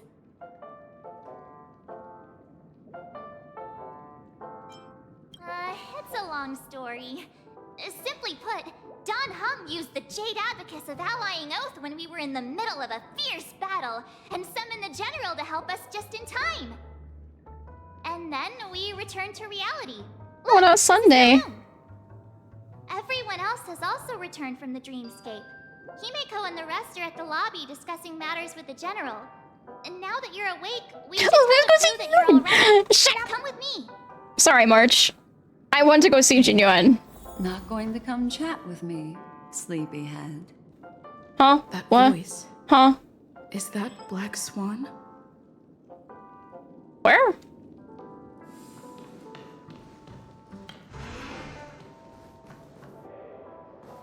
Hey, where are you going?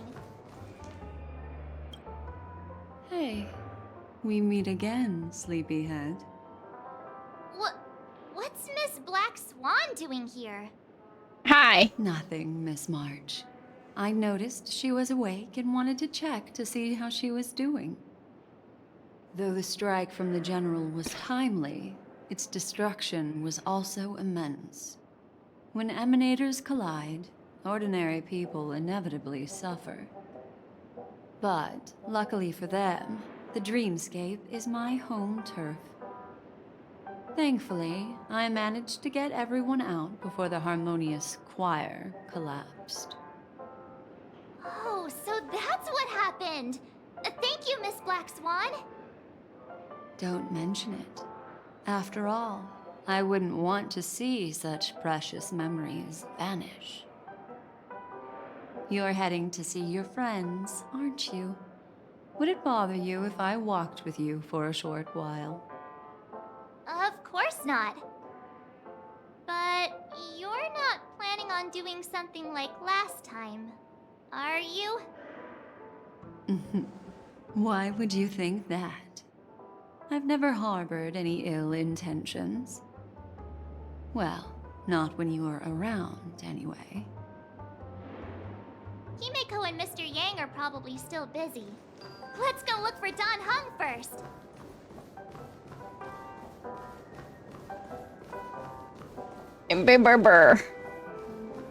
Is he with Boohill? Yes. Look, he's still talking to that cowboy. You met him? One Peach Soul Glad? You're awake. How do you feel? Hi, Don Hung. Fork me. You must be that Stellaron they were talking about.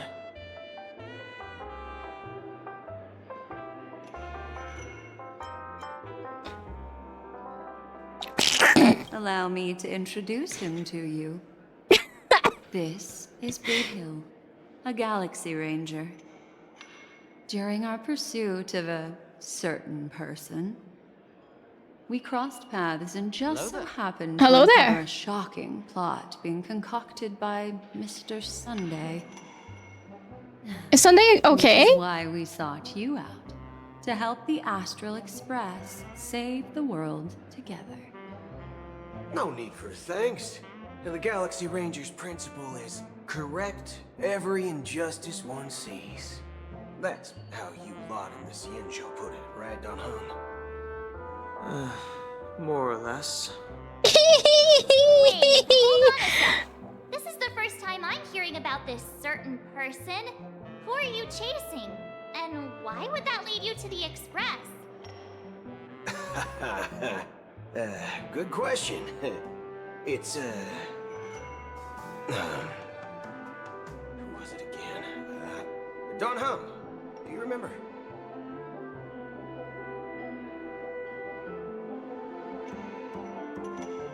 No, that ain't it. I just can't seem to recall. Weird. My neurochip hasn't registered any malfunctions. I can't seem to remember either. Black Swan, what did you do? What's going on? Heck. Forget about it. If it slipped all our minds, reckon that person was just a minor scoundrel. unimportant. How's the story? Oh, it's so good. Piecing together the story, anyhow. Yes. When the dust settles, I'll just think of a way to recall it in the memory zone. Everyone, let's hurry up and look for Miss Himiko, shall we?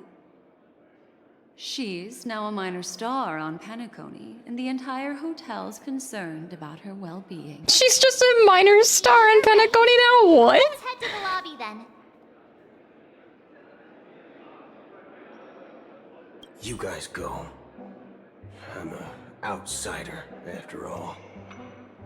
I'd rather not disrupt the long-awaited reunion. Aw, you could come with.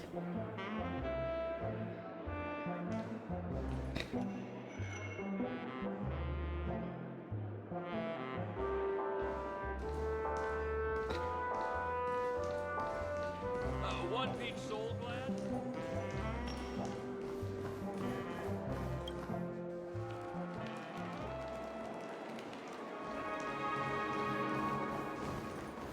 They're with the...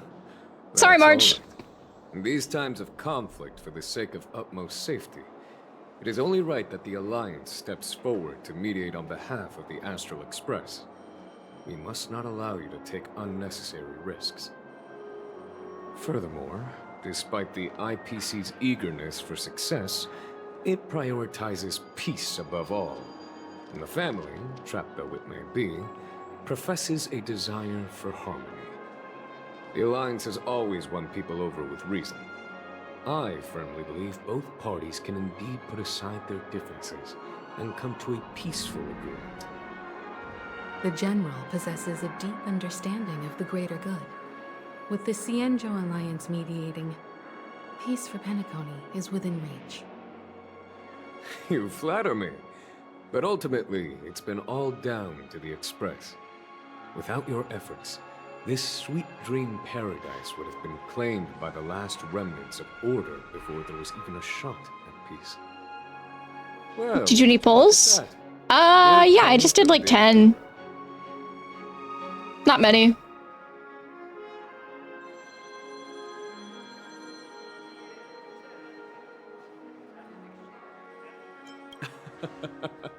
If it isn't the galactic baseballer, a true hero who dares to take action. Are you okay? I heard you couldn't wake up. Are you feeling unwell? Don't worry, Mr. Yang. There's nothing wrong with her. She practically burned through a lifetime's worth of jokes on the way here. What about you, Mr. Yang? I heard that even Miss Robin wasn't spared. And that guy locked you both up. It's a long story. But at least Mr. Sunday took it easy on us. He used an ability called tuning to connect our consciousnesses with his. In other words, he imprisoned us within his consciousness. Thanks to General Jing Yuan's destruction of the Harmonious Choir, we were able to escape. He used that tuning on us too. Does that mean that we were almost imprisoned as well? I can confidently say now, he was truly after a fair fight with us. Had he wanted, he could have easily taken us down. Without so much as lifting a finger. Yep, he's actually very strong. Family head, where is he now? Yes, where is he now? It's complicated, but in a nutshell, he's now the former Oak family head. The IPC has named him the key figure in the family's Penacony split, citing a threat to cosmic peace. He must represent the family and answer for the unrest caused. His trial is set to take place at Pier Point. The family quickly labeled him and the remnants of the Order as enemies, declaring the turmoil an internal rebellion. This move effectively barred the IPC from intervening in family affairs on both moral and rational grounds. Everyone really has their own agenda, after all. Then, what's going to happen to Miss Robin? She and Sunday won't be able to deny their involvement in the Charmony Festival. They're siblings, after all. Why the sigh, General? I can only say that this incident is an unexpected mess for the girl. The Alliance will try to persuade the family to consider this matter carefully during mediation. It's time, everyone. The IPC's key members and I have agreed to consult one another before the upcoming negotiation. Do any of you wish to sit in? General, The General's invitation and the matter's significance to the universe, the crew will naturally accept. However, if the IPC has any reservations... Why, of course you're welcome. They've mentioned that your team is a trusted ally of the IPC in Penacony, so there's no reason not to welcome you. Besides, if there can be reliable observers from the Astral Express present, discussions will go more smoothly. So, what do you all think? Well then, we shall oblige. I'm kind of allergic to those types of situations. I think I'll just head back to my room and start packing. Not to worry. Himiko and I won't take care of things. I'm afraid I'll also have to return to the Express first. The conductor is worried about us. It's best I go and explain the situation. Thank you. What about you, Will you join Welt and me? Or have you got other plans?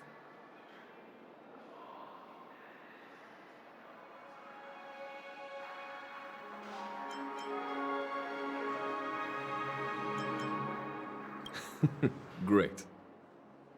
Although I'm not too sure of the reason, the representatives from the IPC have insisted on her presence.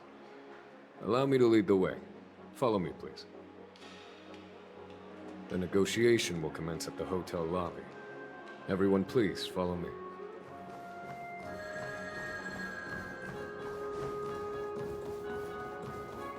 Quit giving me the stink eye!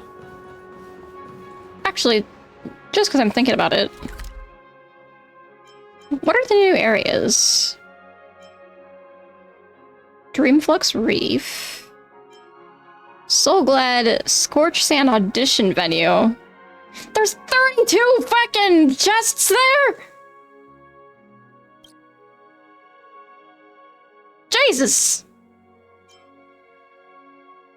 And the Penacony Grand Theater. So many chests to go get. What did I think you were gonna think? You're gonna pick third option? I thought about it.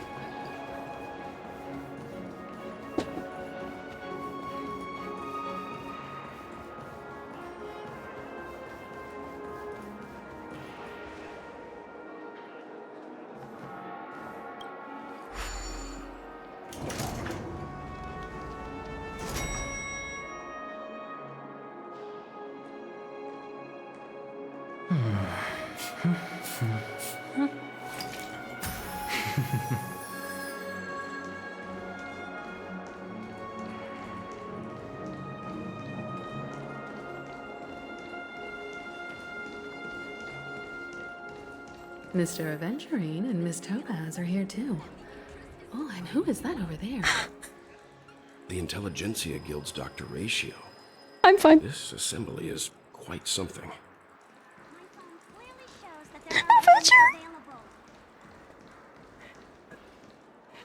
Hi! It's been a while, my Astral Express friends. I would also extend my sincere thanks to you, General of the Lawfu. The presence of everyone here assures that the talks will likely reach a conclusion that satisfies all sides. Oh. Looks like everyone has come with expectations. Care to share? Of course. Topaz, if you please. Sure, leave it to me. In summary, it's good news. After much deliberation from the Strategic Investment Department's Council, the absolute majority of members have agreed to the following resolutions. In light of long-term considerations for interastral peace, and by authority of Pierpoint HQ, the Strategic Investment Department, on behalf of the Interastral Peace Corporation, will permanently relinquish its claim on Penacony sovereignty and offer unconditional support of the family's rebuilding efforts on Penacony. Now that's something.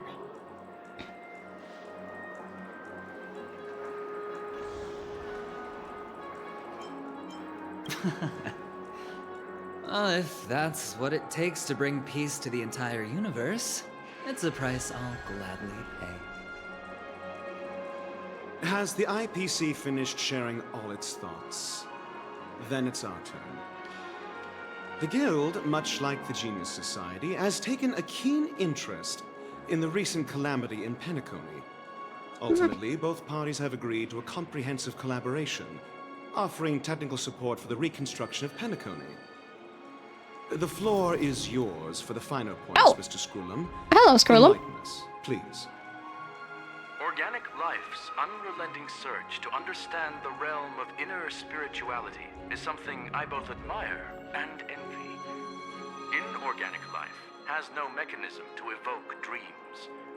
But when my mechanical impulses are activated, my inspiration circuits will start to operate, and I will enter a state defined as imagination. Every time, within the realm of imagination, there emerges a fire from the shadows. It is warm, bright. I frequently ponder this flame might represent the essence of intelligence. A cluster of inspiration ignited by high temperatures. The future direction of the universe may well lie within it. Alas, they are nothing but projections of my thought system to me. Desired, but unattainable. But after learning of Penacony's accomplishments, I have come to realize that the flame is not beyond my grasp. After deliberations with my partners, we have decided to defer the progress of the Simulated Universe project, and instead assist the Intelligentsia Guild as technological consultants in the research of the Dreamscape and Memory Zone, so that these assets may be better used to serve humanity. Not only that, we've also established contact with the Garden of Recollection through the IPC, and they've pledged their support for our research endeavors. I'm truly happy for the Dream Chasers on Penacony. The cosmos' brightest and, let's admit, dimmer intellects are now at their service.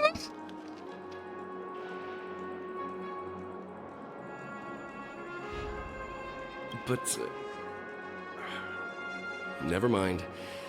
At the end of the day, this is a positive outcome. No wonder everyone insisted that she be there. It heartens me to learn that everyone is willing to put aside their differences for Penacony's plight. I trust that everyone will surely reach consensus in the upcoming negotiations. Looks like Penacony's future is decided. I'm wondering, is there anything else the crew is concerned about? Peace is our greatest wish. Beyond that, we desire nothing else. Well, that's good. Now that everyone's minds are at ease, I shall take my leave. You may now depart with peace of mind. The Alliance will deal with all subsequent procedures. Bye, GUN! If that's the case, it appears that we have nothing else to worry about on Penacony. Looks like it's time for us to embark on a new voyage. Sounds good to me. You two head back to the Express first. I'll pick up March and deal with the checkout procedure. Oh, also, Miss Black Swan, you have a matter to discuss with me, yes? Nothing escapes your attention, Miss Navigator. You've been with us this whole time, huh? In any case, she and I will be waiting for you in March on the Express. Let's go. Our time on Penacony has come to a fruitful end. So This journey ends here. Oh, hello, everyone! I guess So he's it is still a pretty part of the fruitful. IPC then. This is all due to your heroic deeds in Penacony. Everyone's been moved by your integrity and selflessness.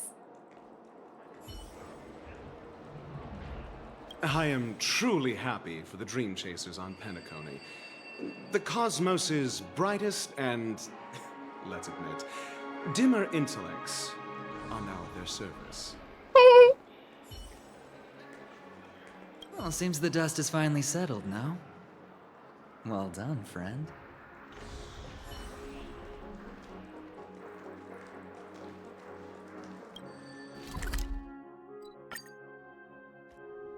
The navigation meeting is about to start. Oh yeah. We're all waiting for you. When did the Express become so lively? Ahem. Looks like everyone's present. Let the navigation meeting commence then. This a meeting to decide our next stop? Is Boodle joining us? Show of hands. Hold your horses, cowboy. It's for those to decide.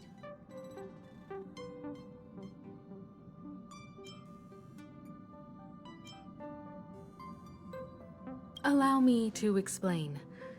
Mr. Boothill and Miss Black Swan submitted a request to temporarily travel with the Express for their own personal reasons. As you all may know, the Astral Express never declines any passenger whose heart yearns for the distant stars. Therefore, they will be traveling with us for a while until they reach their destinations. Whoa, the Express is going to be much livelier now. But, Miss Black Swan, you better not use your memo keeper abilities to pull any pranks. Where's Acheron? Understood, Miss March. I promise you, you'll never see me in your room while you're taking a break. Don't! You're freaking me out. All right. Now that everyone's met everyone, we can continue our navigation meeting. Firstly, Pom-Pom wishes to thank everyone. If it weren't for you all unearthing the truth about Penacony, Pom-Pom would have never known where Mikhail and the rest had gone. What they had to go through was regrettable, but I reckon they all fulfilled their wishes.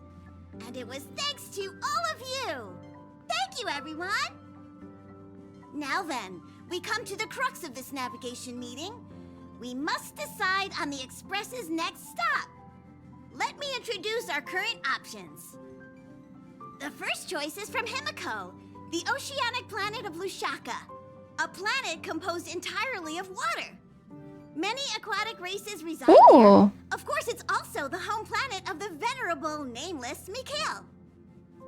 The second choice is the agate world Melustanen, suggested by Welt. It's famed as one of the initial sites of the Stellaron disaster, and the place where the beauty Trilla ascended. Today, it's celebrated as a planet of undying allure. The third choice is Edostar, a planet nestled within a vast ion storm region, currently under assault by the Antimatter Legion. However, the distress signals from there have recently ceased, prompting the IPC's wish for us to check in on the situation. The last choice, courtesy of Black Swan, is the glass belt Petravia, a massive belt of asteroids that was turned to glass by the Lord Ravager Zephyro. These days, it's apparently known to house one of the branches of the Morning Actors Troupe. Ooh, so many options. Wow. I'm seeing stars already. Next up, everyone will select the destination that they wish to visit. And then we'll put it to a vote.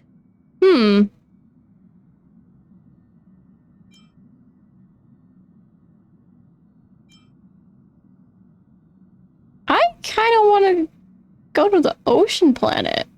Little Misha and old Mikhail's homeland.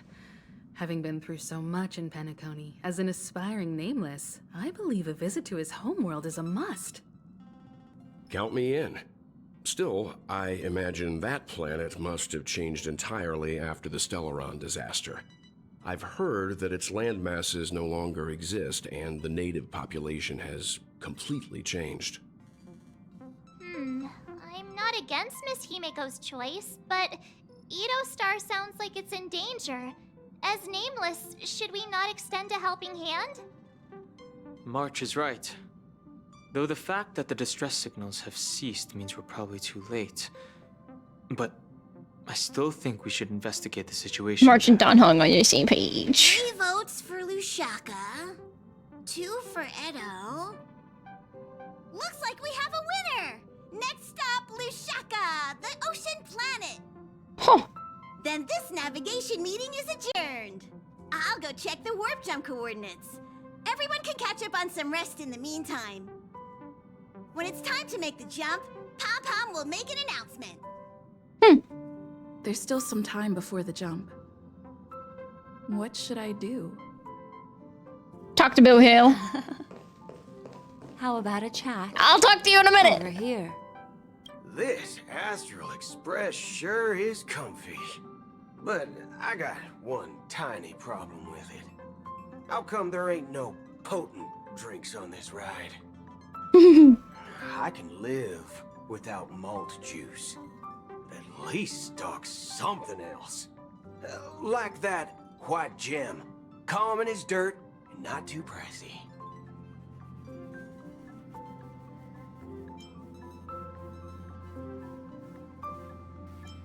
Thanks, sister. Any low-cost swill will do. I ain't fussy. All these years out in the wild, and now I'm bunking in luxury. Gotta say, it's quite the treat. Boop. I want to check on this. Because I have a bajillion songs that just were never registered.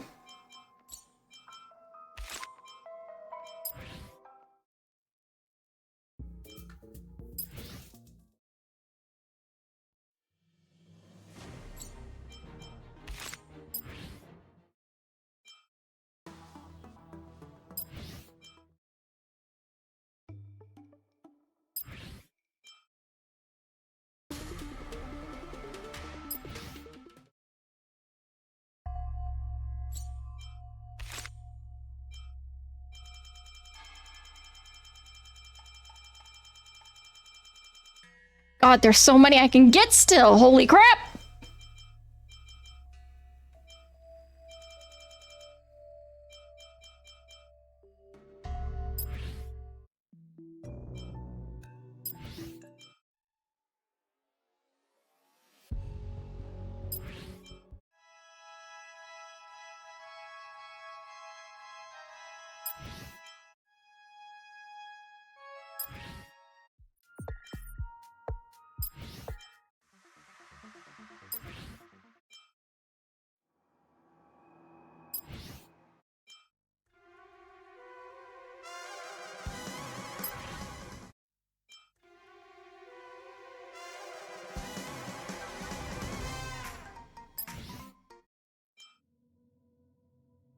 Does anyone really check on the music player? I mean, yeah.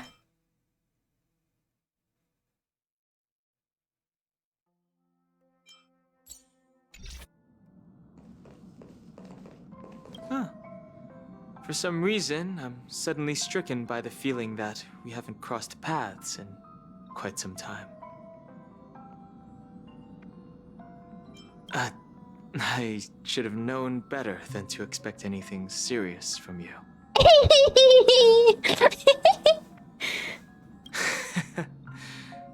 Got it.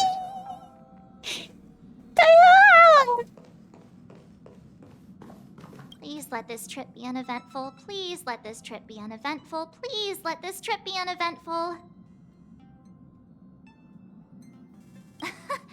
What's with you and always copying the way I talk? The last couple of trailblazing expeditions have been downright terrifying. It's about time we had some fun, cozy, and cute adventures for a change. Come on, start praying with me. Please let this trip be uneventful. Please let this trip be uneventful. Please let this trip be uneventful.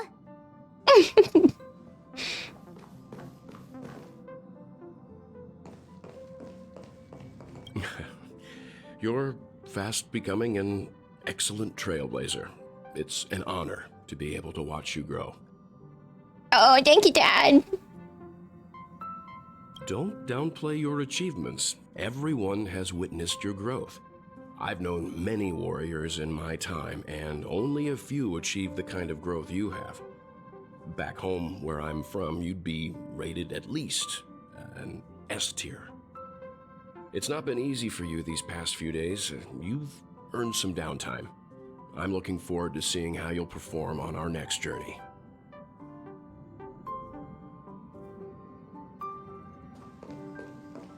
Come to think of it, this trip to Penacony was the first time we trailblazed together, wasn't it?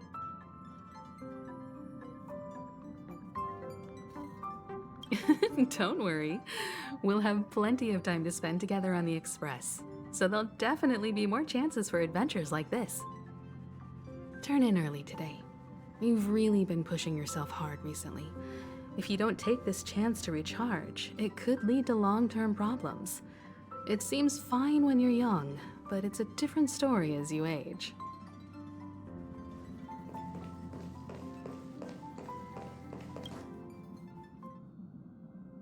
Oh, you're here. Seeing your reflection among the stars in the porthole really does seem somewhat surreal. How about it? This journey of beautiful dreams. Was it to your liking?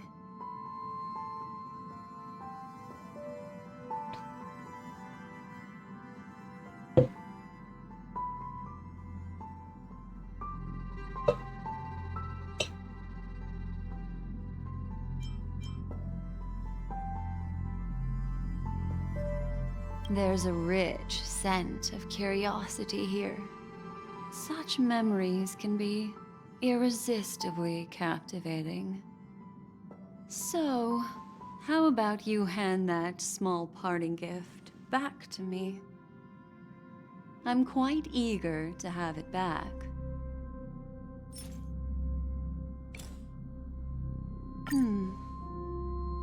Oh?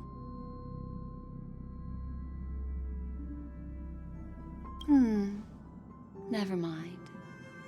I just stumbled upon a particularly fascinating spot in your memory.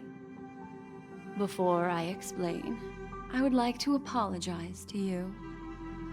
This farewell gift I gave you isn't really a compass from the memory zone, but merely an empty light cone. Remember when we entered the hotel in the dreamscape for the first time, and I procured a few trinkets from your companions? Their functions are similar. This way, I can always be attuned to your location, ready to assist immediately if you encounter any threats. But this is not its most intrinsic function. Light cones are slices of light used to encapsulate solidified phenomena. This empty light cone is the same. It can etch your memories in their most vivid form, and then allow me to admire and manipulate them, turning them into unique mementos. All the world is born from the power of mind and soul, and that power is memory. To prevent ourselves from being forgotten by the world, we must make the world remember us, or use our memories to recreate it. Life, seemingly vast, offers but a scant collection of impactful memories. Some joyful, some sorrowful, some light, some heavy. But you are different. Memory is a reflection of the future. Within that reflection, I see your unparalleled worth.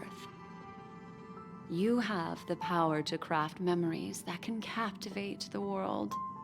Your memory can illuminate the universe's future path. And that memory will be as scintillating as the star clusters you see in this porthole.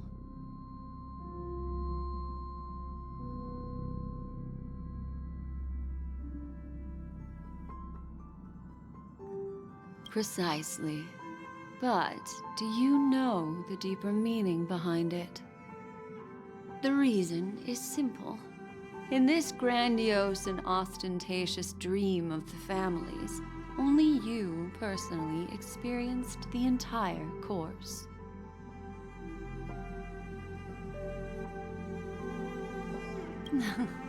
Patience, my friend. I will reveal the answer to you, but that time is not now. Turn around and take a look at your friends. Every one of them is reveling at the arrival of their next destination, all filled with hopes and expectations of their own present and future. Revealing everything at this moment would be a bit of a buzzkill, wouldn't it? I guess. I'm looking for an opportune time, a time when you're totally at ease. Perhaps when the night grows hazy and you're about to drift off would be the most opportune. How about one fine night? I will prepare the candles, aromatics, and even a cushy couch to create a cozy dreamland for you. And then I will tell you the answer in the form of a little bedtime story to lull you to sleep. Hi! Hello! Attention all passengers! The express is about to make the jump. Please be seated and hold on. Where's Acheron? It looks like we're finally about to set off. There are countless gleaming memories out there waiting for us. Why don't we just leave it at that for now? Ah, that's right. As a small token of compensation for playing that little trick on you with the empty light cone, I will gift you with some words. They hold great significance to me. Life is akin to a winding labyrinth where memories serve as our sole companions. You'll remember these words dearly, won't you? Maybe. In the year 2158 of the Amber Era, the first year of the new epoch, the universe resumed its intended trajectory. The kindling of conspiracy smoldered in Penacony, the land of the dreams. Failing to erupt into a blaze, it instead flickered briefly on Klapoth's anvil, before vanishing in the blink of an eye. The dead and those fated to die remain in their eternal slumber, while the living find solace in deep sleep. All clamored in a cacophony of silence, and then went about their own ways. The cosmos emanated a vitality characteristic of a new era, all for the modest price of a brother and sister's mild grief. Babies are born as stars extinguish. The silver rail unfolds. The story of the Astral Express comes to a close, yet it also embarks anew. Time marches forward, heralding the arrival of a new chapter in the history of trailblazing expeditions.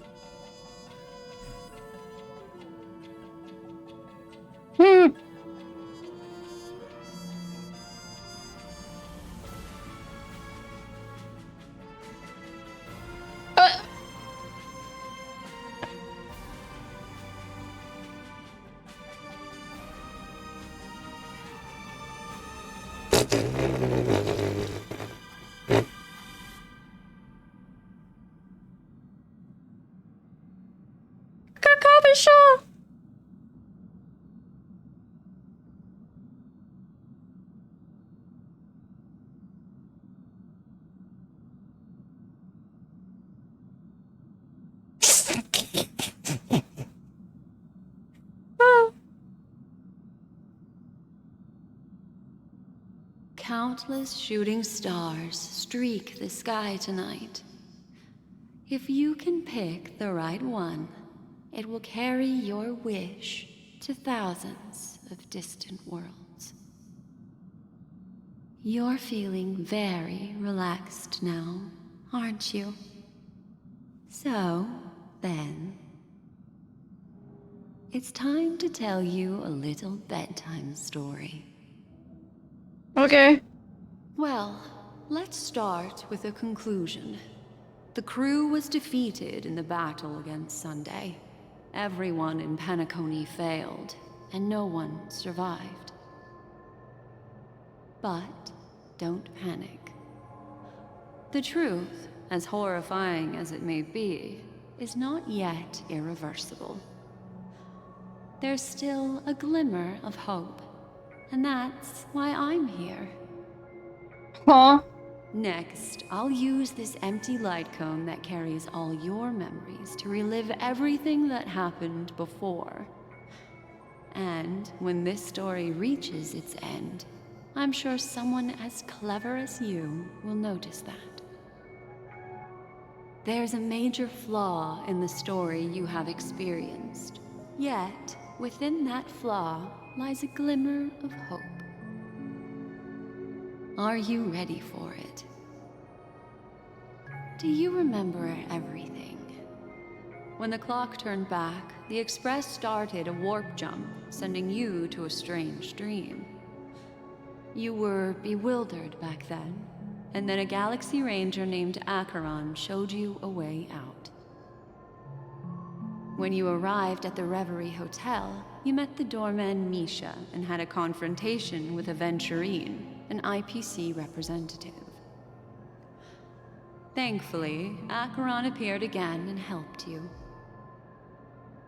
After that, you saved Firefly and explored Penacony together. During the tour, you ran into Sparkle disguised as Sampo and accidentally entered a child's dream. There, I rescued both of you from death, but Firefly didn't return to reality.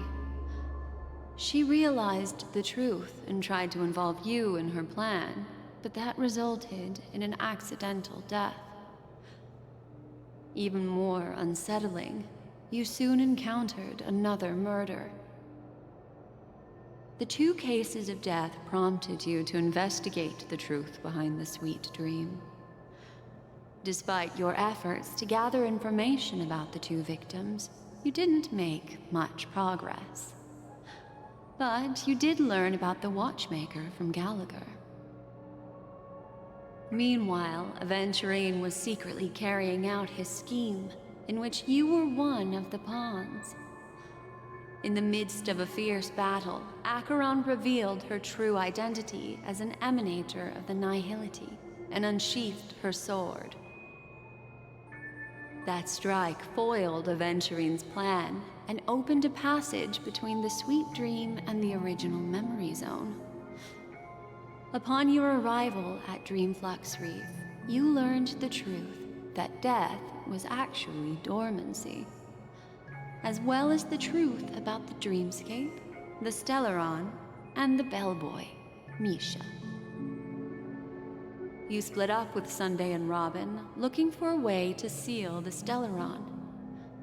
However, it turned out that Sunday and the Dream Master had their own hidden agenda.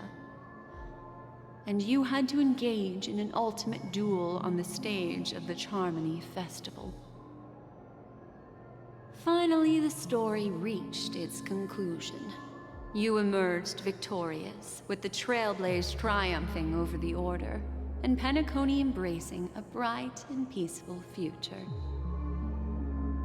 This marks the end of the thrilling journey in Penacony. I'm sure you've already noticed something unusual, haven't you? The major flaw, which contradicts all the known information, hides in this story.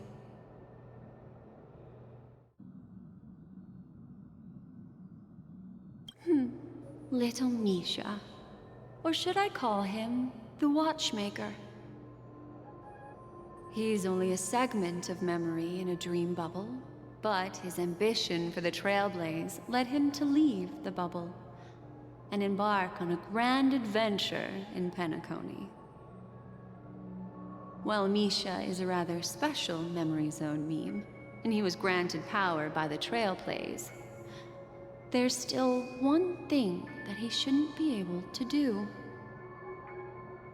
A life born in the Memory Zone could never manifest in reality. So, why Yeah, I was did he wondering about that. appear in the Reverie Hotel in reality? The answer is simple. He is the one fatal variable that contradicts all our known information. This means that you, who wholeheartedly believe in this memory, are still trapped in the dreamscape at this very moment. Wake up, sleepyhead. Break free from this eternal dream and return to the real world. We'll find our answers there.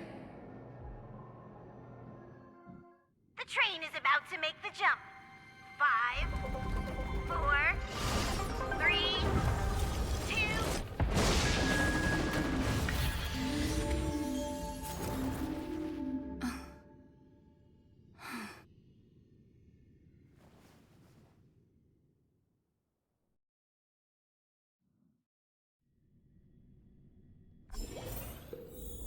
This way, darling.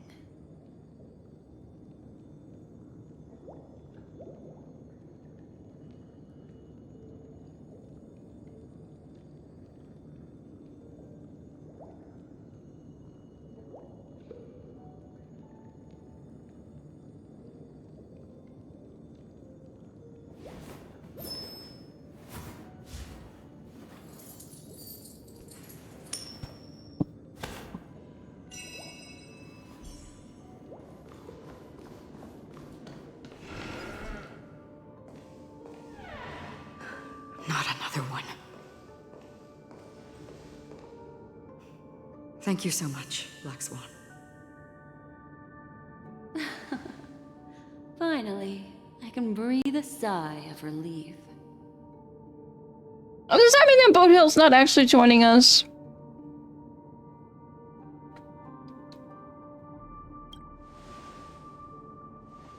I understand you must be confused, and we'll do our best to shed light on the situation. However, before that, it's essential to know that this place is the rift between dream and reality. A place reserved only for those who have awakened from Enna's dream. Do you remember Sunday's ambitious plan? He intended to harness the power of the Stellaron, the collective will of over 100,000 Oak family members, and the desires of everyone in Penacony to usurp the harmony and restore the order. Unfortunately, it didn't stop there. From the early days of our journey into Asdana, we were already affected by the Stellaron.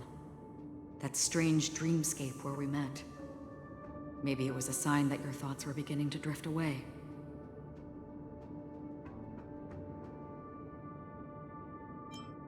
I don't think the goal of the Order was to put everyone into a deep sleep.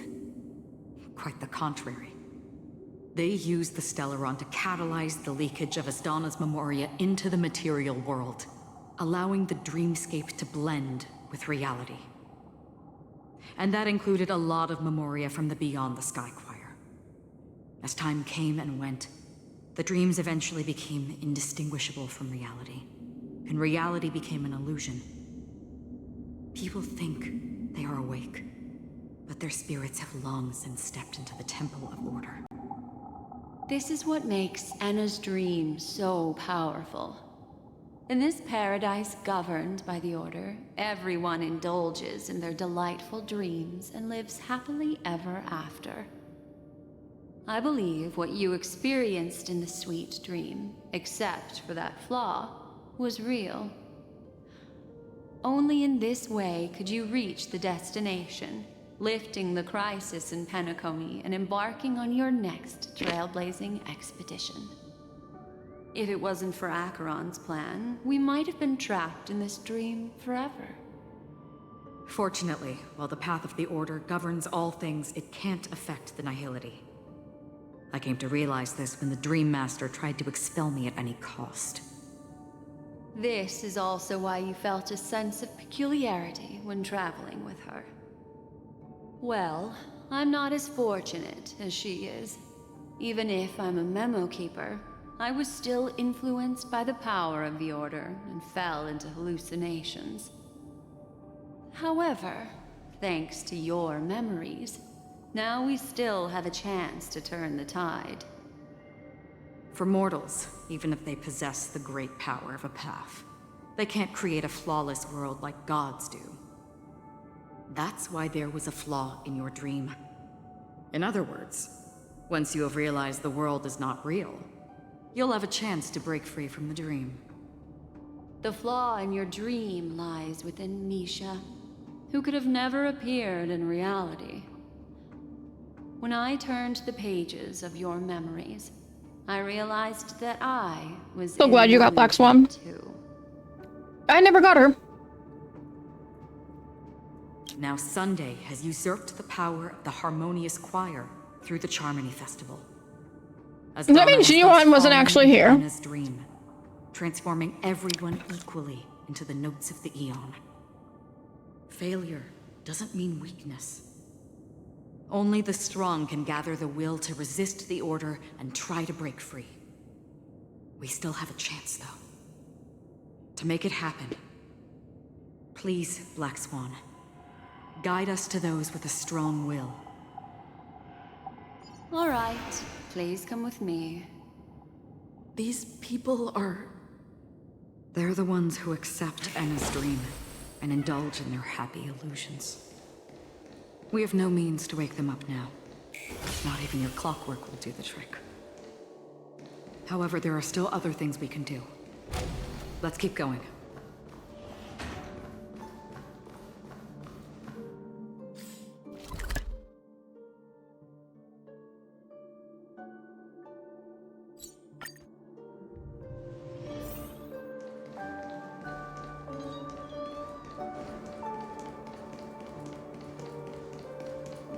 Here we are. It's... Robin?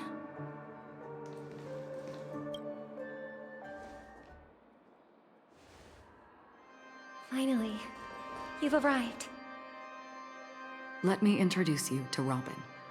She woke up from Anna's dream by her own will, and it's this tough lady who led us here with her song. I woke up for the same reason as all of you. In the dream, I experienced something that could never occur in reality. Are we going to lock it up in a cage? I want to see it fly freely in the sky. Without us, this bird would be too fragile to survive on its own. Do you want it to die? No, but... Then let's take care of it together until it can return to the sky. Huh? Birds have wings because they're meant to fly. Even if they may crash on the ground one day, they shouldn't be trapped in a cage. Birds belong to the sky, so we should help them return there, right? The illusion was so impossibly blissful that I realized it was just a dream. And this is our final hope. Anna's dream is founded upon the Harmonious Choir, namely everyone's shared wishes. It will only materialize once the aspirations of all beings in Penacony merge as one. At present, it has become impervious due to people's desire to remain slumbering within the dream. And in order to destroy it, we must make everyone in Penacony want to wake up. Now comes the tricky part. How do we do it?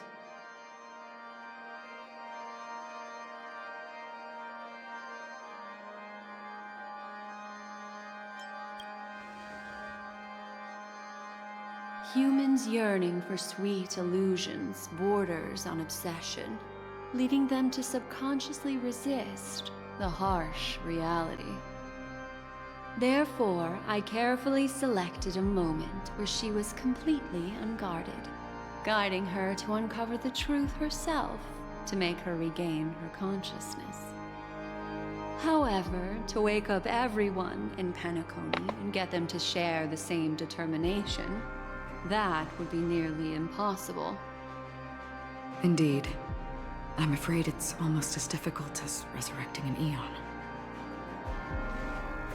But we can't just stay here and do nothing.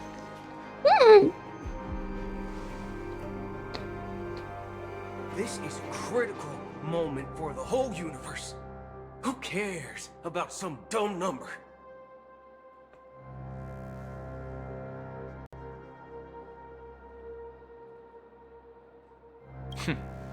Thanks to Black Swan. You're welcome. And thanks to the Memo Keepers in Penacony, too. I believe your partners have also awakened from their dreams. This is the first step of our plan. With the assistance from the Garden of Recollection, those who possess a strong will, like you, will gradually awaken from the dream. These free wills are the discord that will sway Anna's dream. However, awakening a mere handful of individuals is insignificant compared to the vast number of people immersed in the dream. We must find other ways to awaken the free will of millions of people within a short period of time. If breaking through from the inside proves challenging, we can seek assistance from the outside. We've long been aware of a potential solution. Asdana is a galaxy known for its abundant memoria and the remarkable phenomenon known as synesthesia dreamscape. When people first enter this place, they often find themselves and others sharing a collective dream. At this very moment, there is only one dream encompassing the entire Asdana system. So, you mean, if we can attract a large number of outsiders to this system, their free will would intertwine with this dream and shake it to its core? However, those outsiders might also succumb to the dream and become the foundation of the Order instead. The real challenge is, how can we gather a huge number of people as determined as you within a short period of time? Looks like the Jade Abacus of Allying Oath will be the only solution. No need for that. Keep your once-in-a-lifetime treasure. We don't need to bother the Cienjo Alliance for such a tiny request. You want thousands of people with unwavering free will? That's easy. Just leave it to us Galaxy Rangers. You can gather Galaxy Rangers? Outsiders may see Galaxy Rangers as elusive and disconnected individuals, and actually, they're right. And that's why we have a tacit understanding among us. Do you know what it is, Acheron? It's the relic I returned to you. Exactly. Its owner must have told you that it's meaningless to anyone other than a Galaxy Ranger, and that it can only fulfill its purpose when returned to its rightful owner. Because it's a burial artifact, worthy only of a hero who has served the Galaxy Rangers with honor. When its light illuminates the universe, it means the fall of a hero. And in the direction it falls, countless meteors will streak across the sky. Those meteors are Galaxy Rangers, coming from all corners of the cosmos, driven by a shared purpose, without questioning the cause or counting the cost, because we abide by a common principle. The shooting stars of the hunt only descend on the longest night, and with them comes the dawn. We've stayed silent for far too long. Now It's time to remind all the cowards, oppressors, and villains of the universe of our presence. I'll be the one to ignite the first spark. Once the dreamscape is swayed, I'll complete the second step. I'll fine-tune the slumbering souls with the Song of the Harmony, interrupting them with the discord of Trailblaze, and guiding them towards reality. It's true that some people are born strong, and others are born weak. If the Trailblaze is the target of heroes, then the Harmony will guarantee that the strong help the weak. Only the people of Penacony themselves can be the saviors of their homeland. Their path of happiness should be forged by themselves. While I may not be a nameless, I'm willing to instill courage in all those who need it. This includes my brother as well. And his dream is too cruel for him and everyone else. Your plan sounds well conceived, but still, it appears somewhat idealistic and romantic. The flaws rooted in human nature can't be eradicated overnight. Do you believe these efforts alone are enough to convince everyone to choose the right path? I agree with you, Black Swan. That's why the most critical aspect of this plan is not to convince everyone to choose the right path, but to inspire them to save themselves. So, you're the key in the end, I assume? The Harmonious Choir possesses the power of an emanator. To overcome it, you'll need the same level of power. The final step in destroying the sweet dream will be my responsibility. That's a relief to hear. Now that our roles are assigned, let's get to our battlefields and pose a grand finale. But we'll still be the tallest person there. There's one more thing I need to explain to you. This grand festival is drawing to its close. This is the starting point for the ultimate stage of our journey. Just as it marked the beginning of all the stories in Penacony.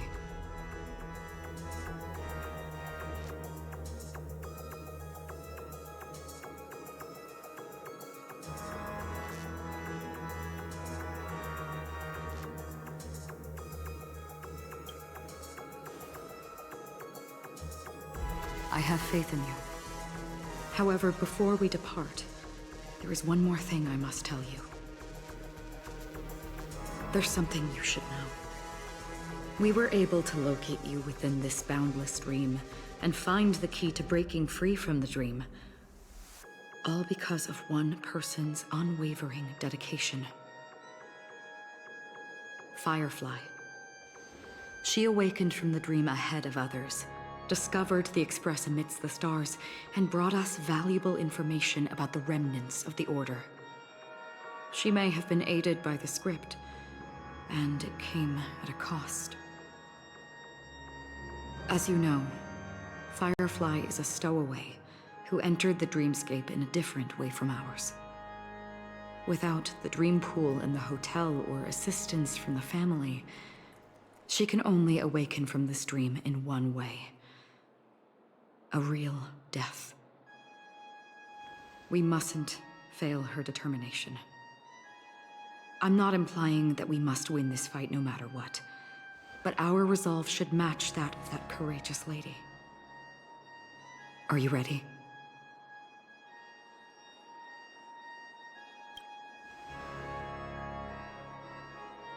Very well. Now, please close your eyes.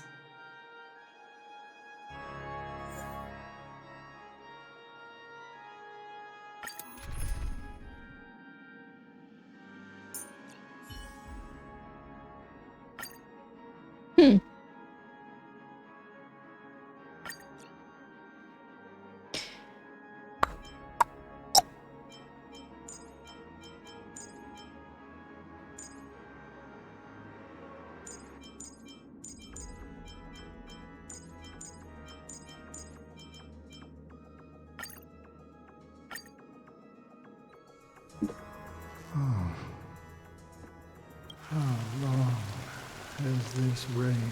Oh. If I remember correctly, it has lasted for decades, or even centuries. The unwavering determination of the Hunt followers persists even in death. But thankfully, we've guided those lost souls to their lives beyond. They were heroes in their time.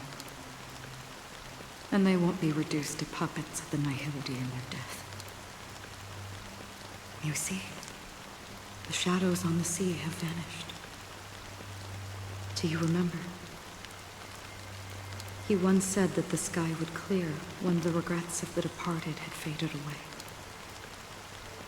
But it's still raining. I know. So, why is all this? Why did this rain choose me? Because someone's regrets haven't been fulfilled, perhaps. Mortals who walk the paths are like sailors on a vast ocean, leaving behind a trail that creates countless ripples of possibilities. These ripples last longer than the fleeting lifetimes of humans. And for some, their presence leaves such a strong mark that it's reflected in the waves. Sin-thirsters, the obsessions of the Pathstriders. They emerge from the depths of Ix, seeing themselves as masters of their own destiny, unknowingly repeating the actions of their past lives. They emerge from the Nihility and head toward it, leading purposeless lives. However, these hollow phantoms, they have journeyed with me for such a long time. Oh. So this is how it is.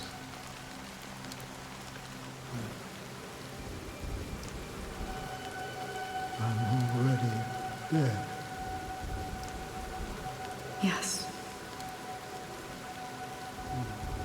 Are you watching over me?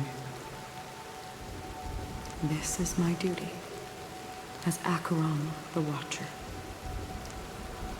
I'm guarding the path to the abyss of the Nihility, guiding every soul reluctant to become one with it. Back to this side.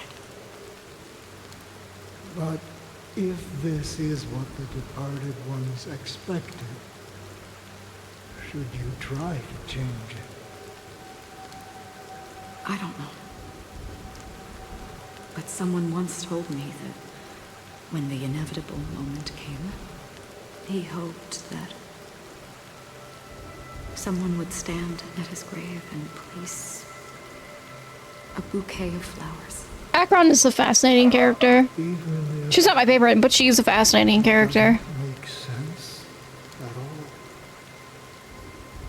Some tasks have to be done, even if they are pointless. I have experienced that much already. Please extend your hand and then close your eyes. I'll carry your wish with me and fulfill it. Only then will I be able to put an end to the final regret by the Dead Sea. Will I ever see them again? Yes, that is certain. Because it was you who told me about the Express, your two former companions. The expedition cut short by the swarm, your narrow escape from death, and your encounter with the Galaxy Rangers. And Pentagon. Oh. The hometown to which you could never return. Yeah. For countless times, I got rejected by the family and had to pass it by. But I knew that my companion is still there.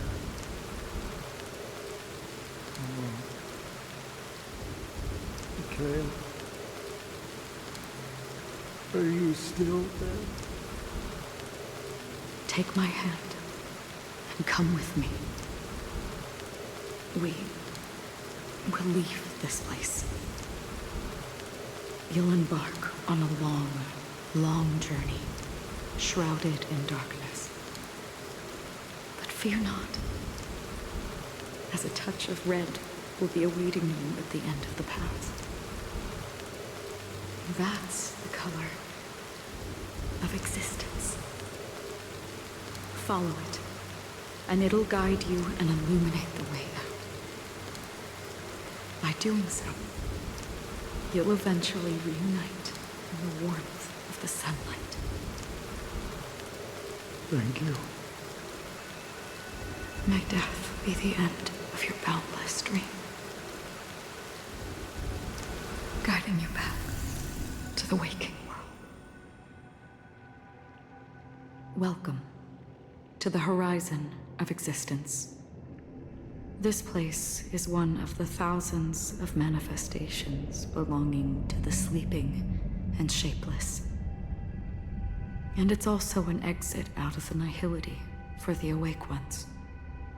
Let's bid our final farewells here.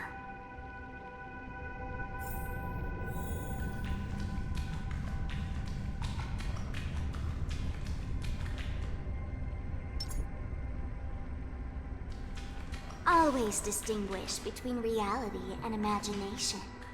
All right, Gray. Life is akin to a winding labyrinth where memories serve as our soul. May your schemes be forever concealed. Anna's dream is too cruel for him and everyone else. To the imperfect tomorrow. I still remember the question on the invitation letter. Why does life slumber? Why does life slumber? We don't know the answer yet, but we're about to awaken from this dream. Or perhaps such is the answer itself. Leave. So maybe eventually it doesn't go back to the Return IPC. to where you belong, and awaken Penacony from this dream.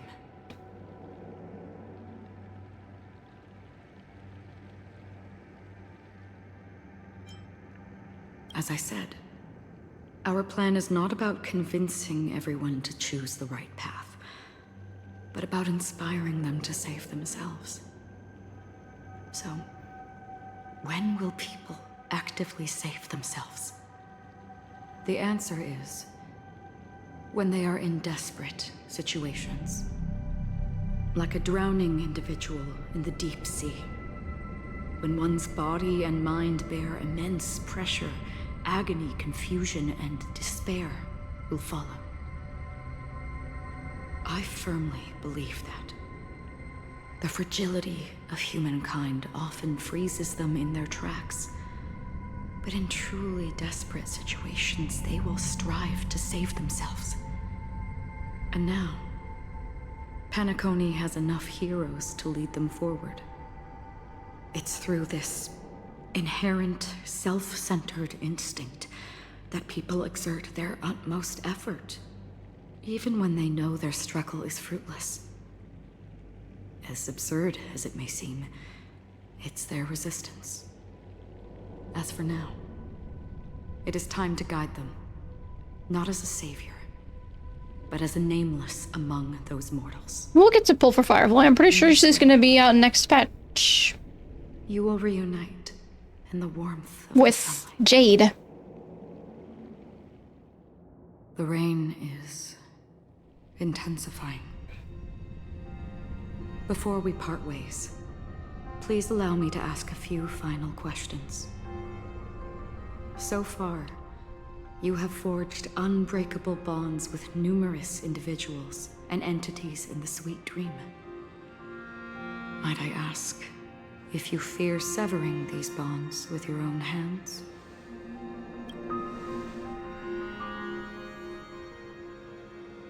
If there is a vast, lifelike dreamland that is virtually indistinguishable from reality, a realm without death, where everyone can attain the happiness and fulfillment they deserve, living blissfully ever after, I would ask, would you wish to stay?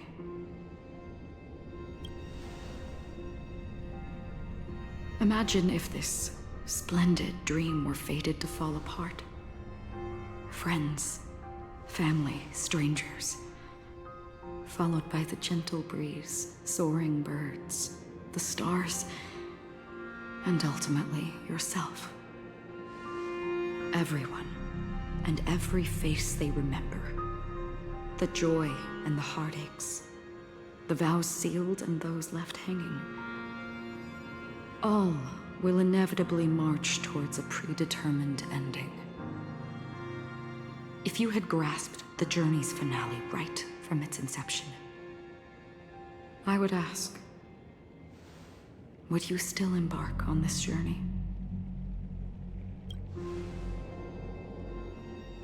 I'm glad. The answer itself doesn't matter. What matters is that you've made a decision. Listen, touch, and ponder. And therein lies the sensation. Cherish it, because that's what makes us exist. Such is the only answer humans can offer when facing the nihility. If the nihility represents the primal fear of life, rendering any lofty convictions insignificant under their imposing shadow, then behind this shadow, there must exist the most fervent source of light in the world.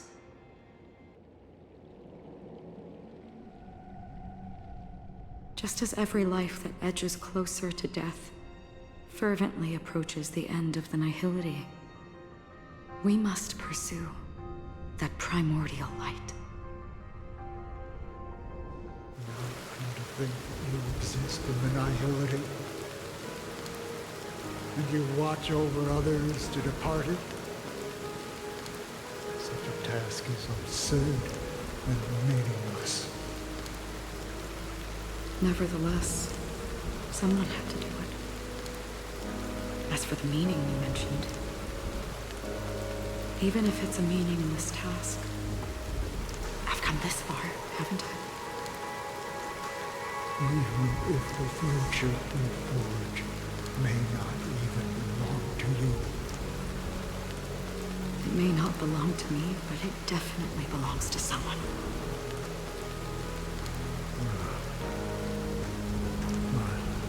Hardships you must have experienced. In that case, allow me to do something meaningless too. Please, do me the name.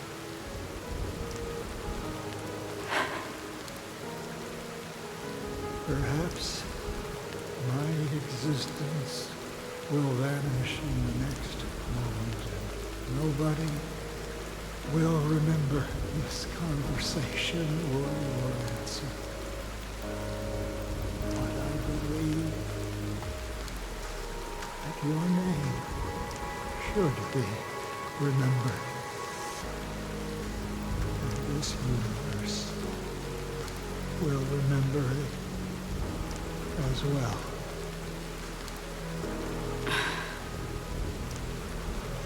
For me, some things are difficult to recall, yet there are others that I find challenging to forget.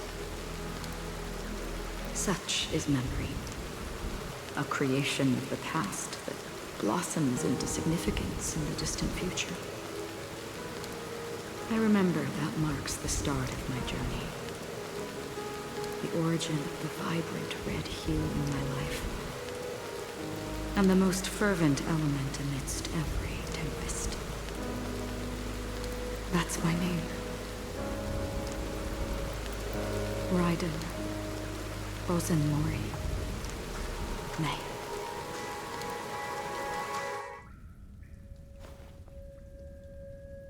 The Golden Dream is getting restless. In the coming long nights, I'm afraid you will face many setbacks and witness many tragedies.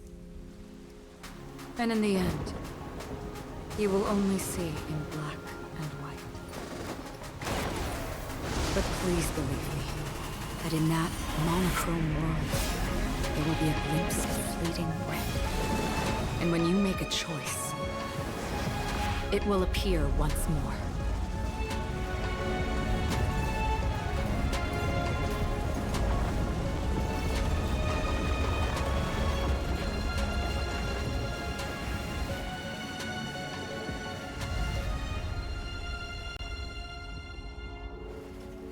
What you must do is ponder its significance. Then return to the waking world.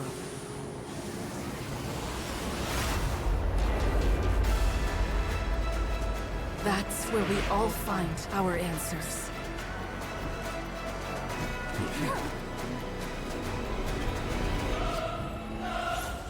Hello again.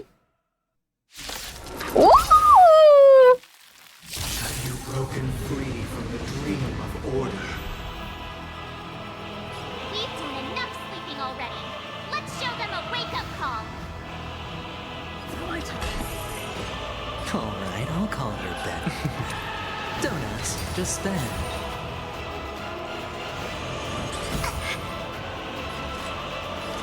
Existence as fleeting as the dawn's dew, destined for oblivion. Why don't you stay and let's pick it up a notch?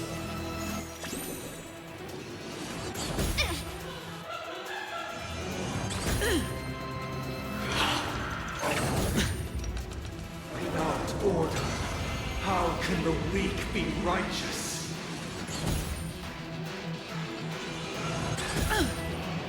All in! Disorderly noise! Better hedge your bets. Going all in. Tabs on me. The dice have been cast. Bust. Or... maybe I'll take it all!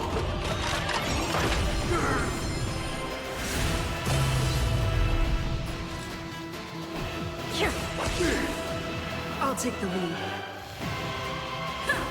Now, noisy! Again? If you have any objection, feel free to make your case. Ooh. Watch your head! I weep for the departed.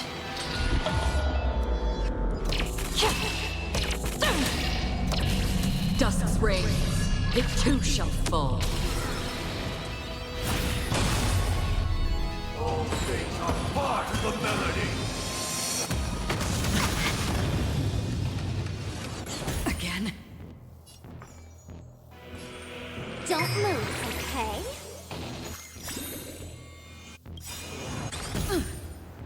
All in! Disorderly noise! Let's play 1,000 faces in So is something actually gonna happen to Sunday? Can you find the answer? Did you come here of your own volition? From the still waters of oblivion, I guide the wandering souls. Alright, I'll call your Let's bet. play our own melody. Let the show begin!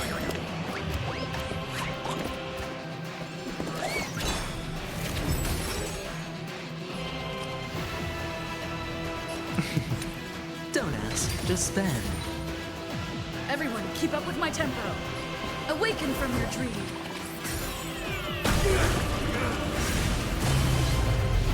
Oops. Did that? Let's pick it up a notch. Another journey begins. Why isn't your voice lines? I don't think voice. Yeah, voice lines. Existence as fleeting as the dawn's dew, destined for oblivion. Better hedge your bets.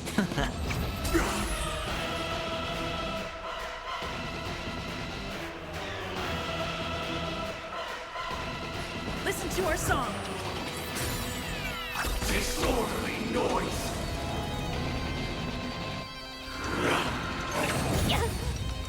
Enjoy eternal peace.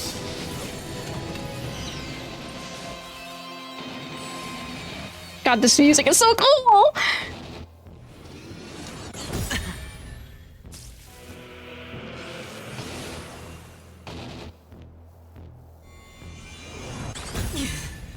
I'll take the lead. It's my turn. Alright, I'll call your bet. Who's this one? The dice have been cast. Bust. Or maybe I'll take it all. Disorderly noise! Watch your head. Don't worry. I'll go. Don't move, okay? From the still waters of oblivion, I guide the wandering souls. This battle's gonna take a fucking while!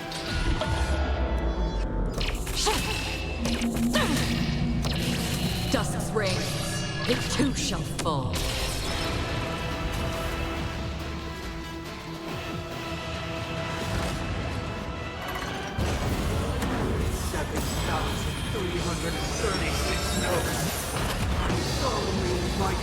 Join the glorious chorus and ascend to the heavens!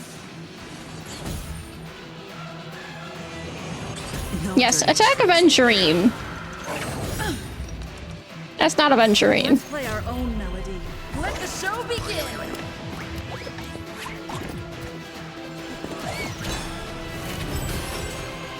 Uphold the truth, and you will be protected. Attack Aventurine! Everyone, keep up with my tempo. Thank you. Attack Aventurine. Watch your head. Disorderly noise! Why don't you stay and let's pick it up a notch? Let's play 1,000 faces in 1,000 places. Can you find the answer? Did you come here? Aventurine shields are dumb. What makes you say that? Destined for oblivion. Sunday has shields!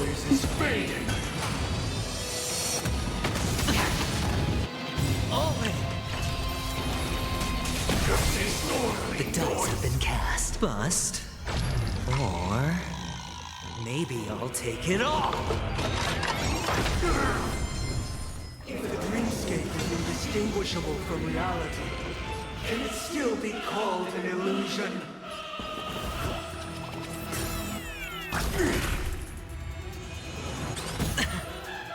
Watch your head. Alright, I'll call your bet.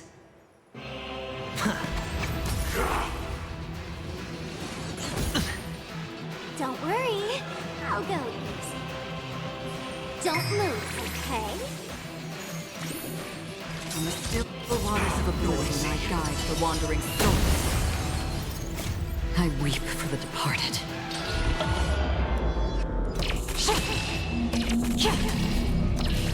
Dusk's reign, it too shall fall. Perfect melody I command. Recreate paradise anew! What? Excuse me? I was on a roll. Music.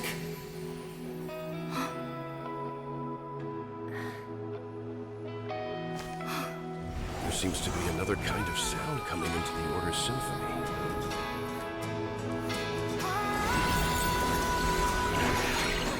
Penacony's first and last disharmony. Oh my goodness. Disorderly noise! Those imprisoned in their dreams are awakening for freedom. Oh, holy shit! Is that you singing? You have heard their cries. This is not the paradise they hoped for. Even so, they don't know where they should be heading. That's why I had to become the lone star in the sky to guide them. Even if that star must hang in a perpetual night of solitude. Let's play hide and seek. 1,000 faces in 1,000 places. Can you find the answer? The dice have been cast. Bust. Or maybe I'll take it all.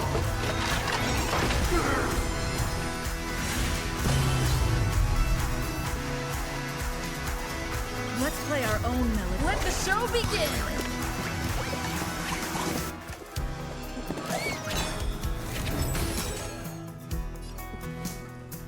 Listen to our song. Better hedge your bets. Can't lose this one. Let's pick it up a notch. Another jerk existence as fleeting as the dawn's dew, destined for oblivion. Weakness is not defined by you. Awaken from your dream. Disorderly noise!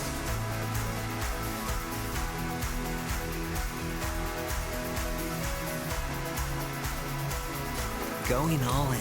Tabs on me. Wrong button. It's fine.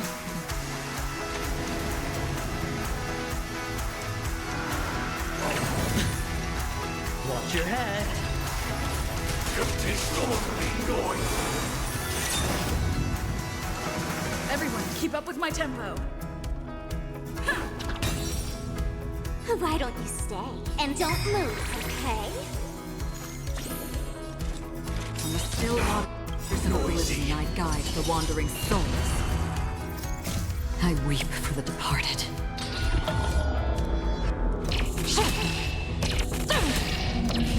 Dusk's reign, the two shall fall. If we had never experienced solitude, how could we have embarked on different paths? Now, our final talk has... Why, Sergeant, do you want to fight me?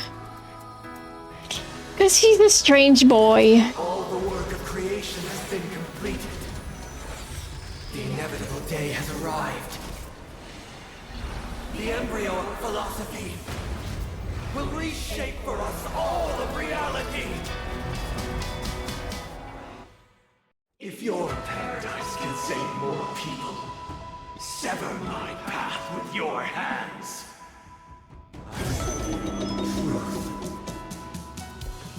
All right, I'll call your bet.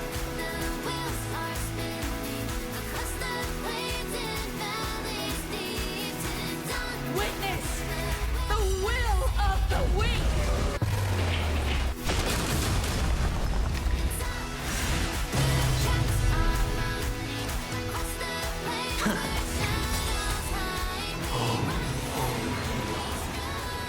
May I honor It's my turn. I swear on words.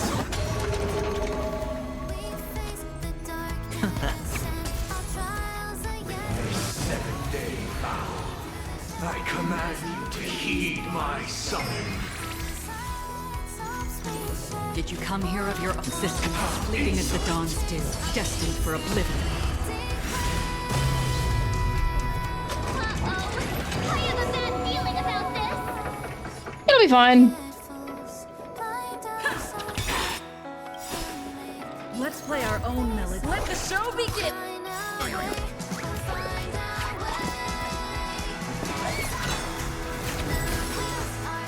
The dice have been cast. Bust. Or maybe I'll take it I'm all. digging this other song by Robin as well that's playing in the background. It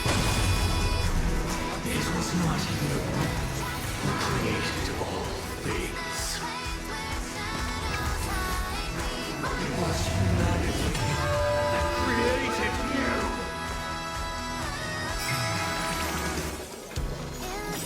Another Have a noble soul! Don't be shackled by the past! Insolent. Oh, not home. On the still waters of oblivion, I guide the wandering souls. Let's play 1,000 faces in 1,000 places. Can you find the answer? I'll take the lead. Listen to our song. How insolent! The foundation of our paradise! Oh, whoa.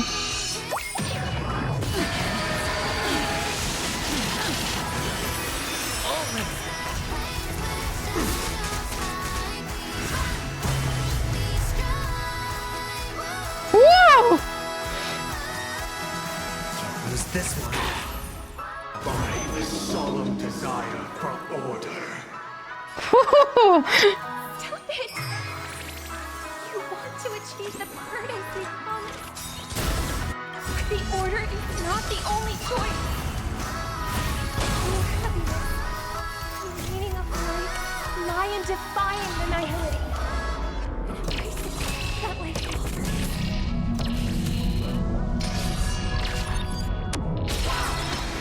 Weakness is not defined by you. Awaken from your dreams. Blasphemous!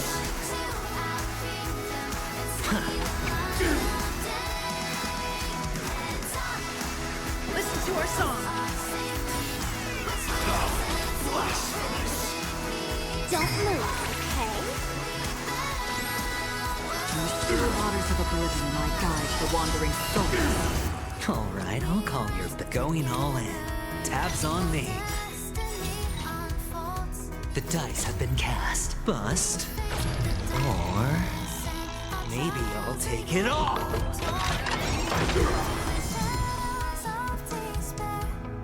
Even if the future is full of pain, we won't escape from it.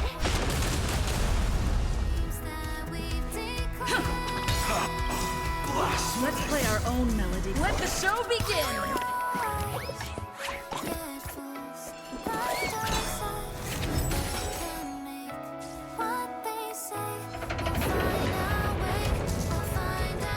I swear on truth.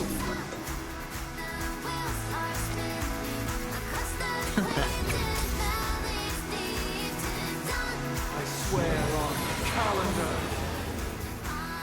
Why don't you sweat and let's pick it up a notch?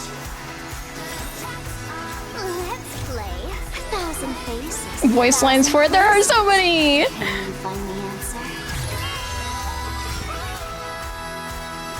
Persistence as fleeting as the dawn's dew, destined for oblivion. I swear on words. Everyone, keep up with my tempo. I swear on values. Adventuring ending. Is adventuring ending it? Yes, he is. We won.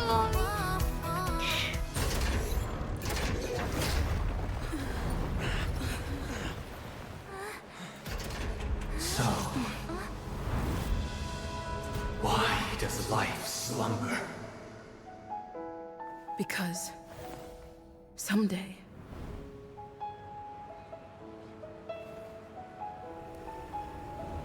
Rachel. we will wake up from our dreams.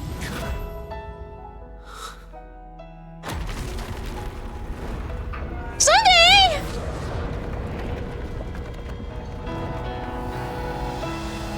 The night is still too short.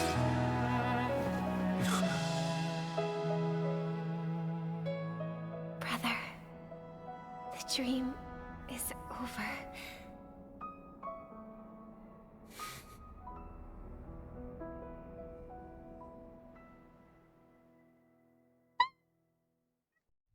In the first year of the AE 2158, a fiery conspiracy erupted in the land of the dreams, but soon faded in chaos and destruction.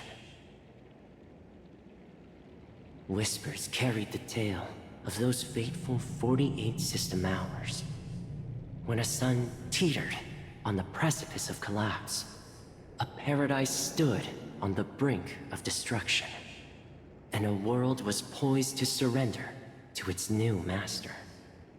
Amidst it all, a body decayed, a pack of vultures gathered, and a brother and sister were doomed for eternal separation. Oh. And so, an eon succumbed to slumber once more. Some celebrated this fall, while others mourned. Among It sounds like Kaelus's voice actor. Races, mere specks in the vast tapestry of Just the a little bit. universe. It was said that this time, the Eon met their demise with dignity.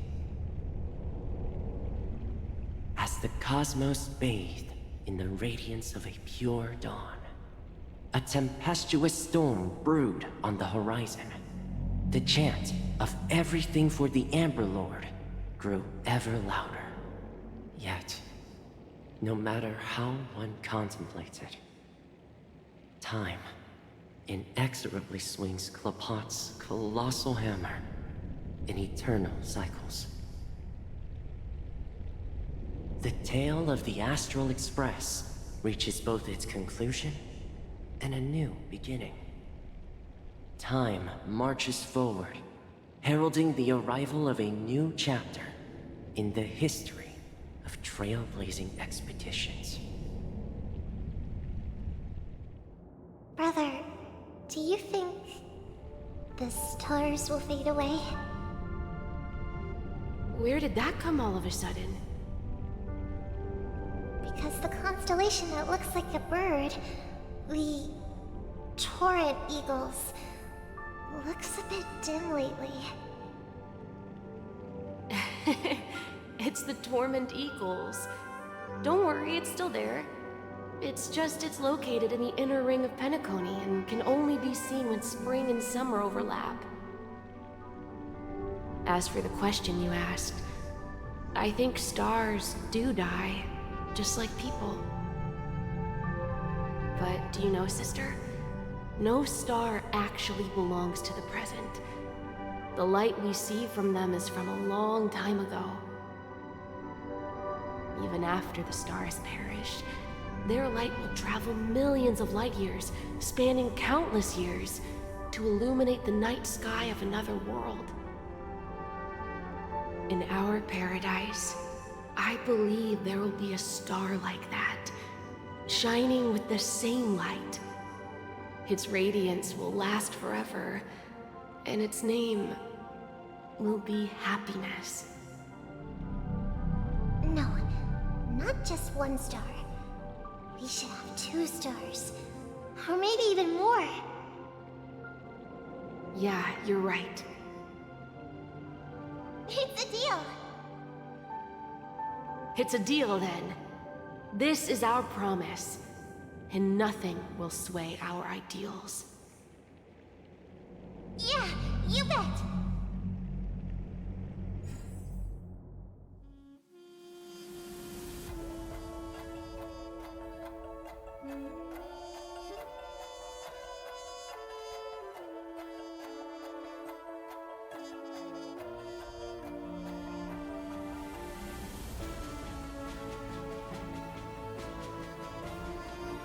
March is still question marks.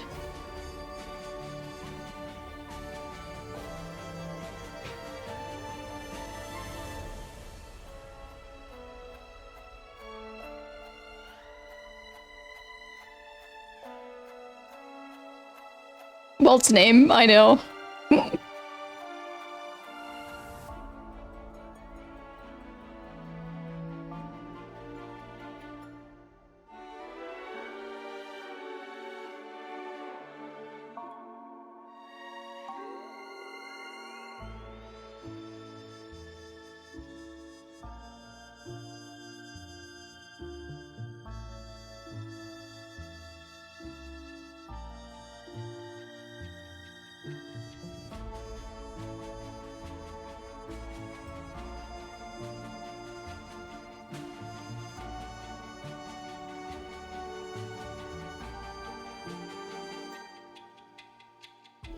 Yeah, I'm excited about when we actually get to learn about March's story.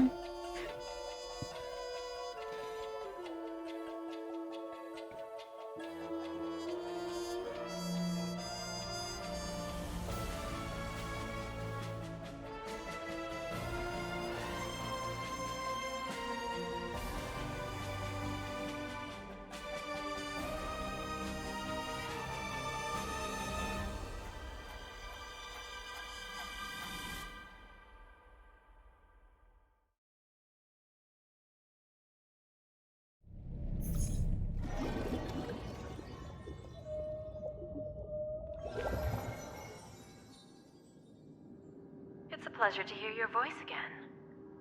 Congratulations. You've become the biggest winner of this festival. Are you calling just to poke fun at me? No. I'm just impressed. Not only did you venture alone into Penacony and discover the truth of Dreamflux Reef, but you also managed to escape with the help of that Knight of Beauty. Remember the recording you received from your Trailblaze friend? It's now the most valuable chip in this game. So he is still part of the IPC. However, this came at a high cost. Losing a cornerstone is a hefty price to pay. Diamond just called a meeting to discuss what to do with you. Uh-oh. Just as I expected. So is Diamond planning to demote me? Or kick me out of the 10 Stonehearts? Why don't you take a wild guess? He's so All right. pretty. Then I'll guess. He's going to promote me to P46? Alright. What will you wager? Are we talking about a real bet here? I don't want to wager anything just to escape your clutches. But if it's just a friendly bet, I'll put on the line what I did when we first met. I'll bet my life, ma'am. Interesting. But since it's Diamond's call, no one can predict the outcome. I'm on my way to Penacony. Once everyone is settled, we'll return to Pier Point for the final showdown. Sounds like I'll be out of the action for a while. Finally, a chance to kick back and relax. Yeah. Leave everything to me and Topaz, child. Thanks to you, as soon as the Jade Stone was delivered to the family's compound, we finished up our preparations. The seeds we planted have taken root. Soon, it'll be time to reap the rewards. Huh?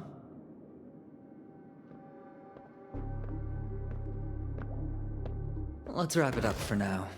Looks like I've got a visitor here.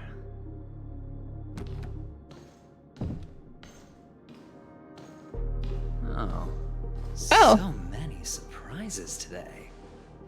Didn't expect a Galaxy Ranger and wanted criminal to show up here. One who managed to take out 2 IPC members under the noses of our fleet. Do you understand what that means? Screw wubba boo, I just put him to sleep. Don't try to intimidate me with that nonsense. Besides, I've taken down more IPC lackeys than the residual value you squeezed. And I don't mind adding a few more zeros to my wanted poster. I have a question for you. Be honest, or I don't mind putting a bullet into your head. Tell me, where is Oswaldo Snyder?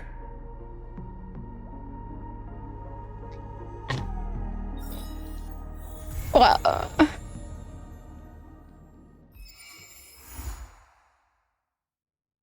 there's still more? Why?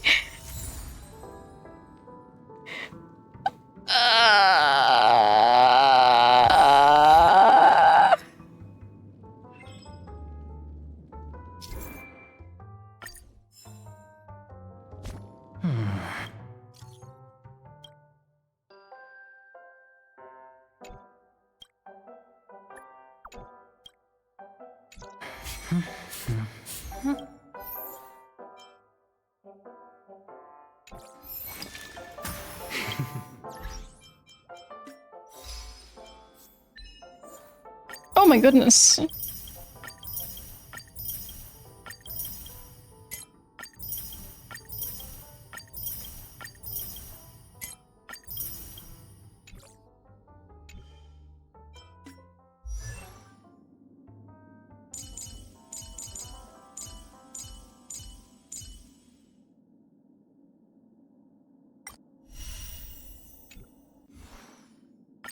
I wonder.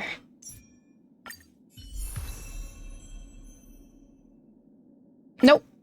It's just for Harmony.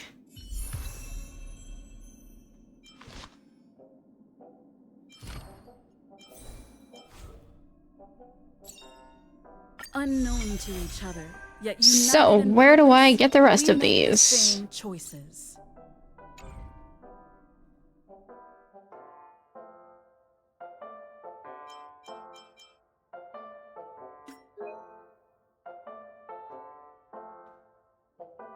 Ah, I can't believe there's gonna be more.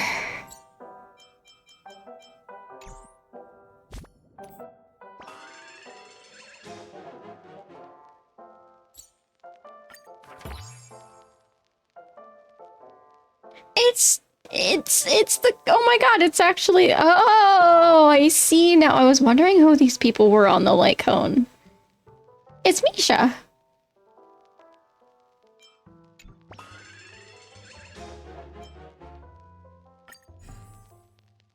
Holy mother of Jesus, look at those rewards.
Hey.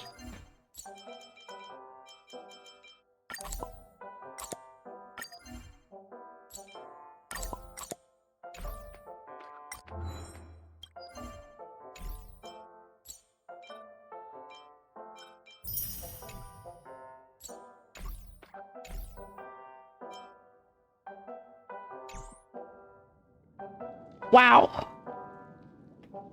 How much longer is Penacony gonna be? What's gonna happen to Sunday?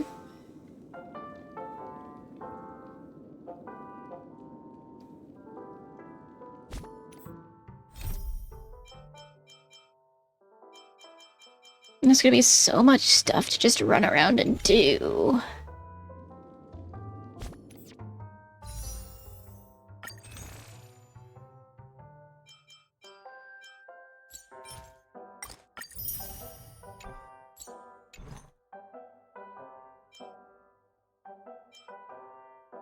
I really hope to get some Shui constellations on this banner.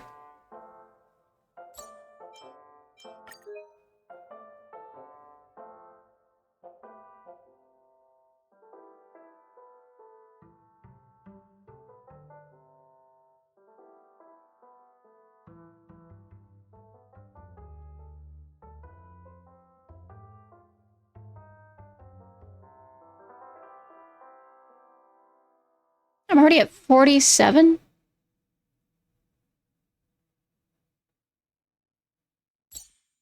How?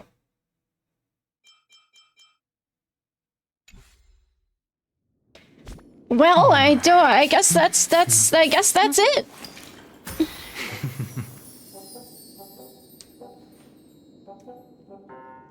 Yeah. Hmm.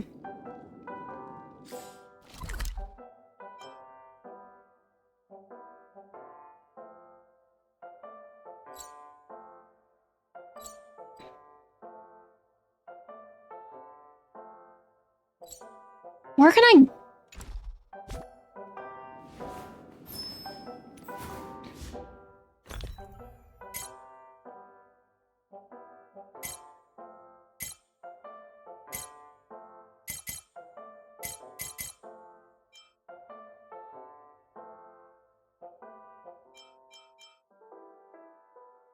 Hmm.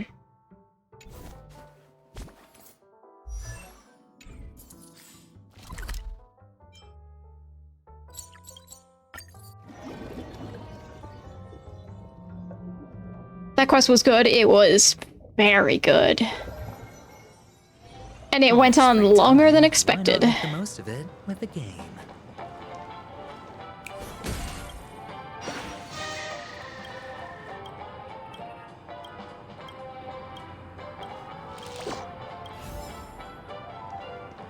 Like a long face, buddy! Cheer kicked up! Oh boy! I've eaten too much this time! There's 2 more!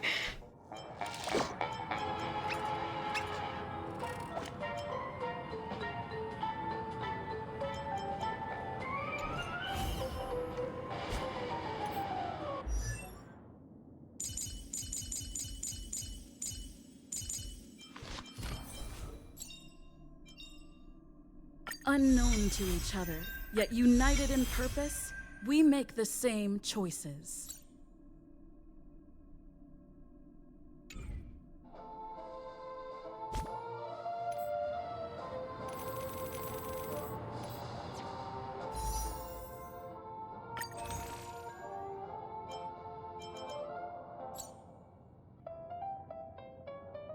Can't wait pointing a gun at him, I know!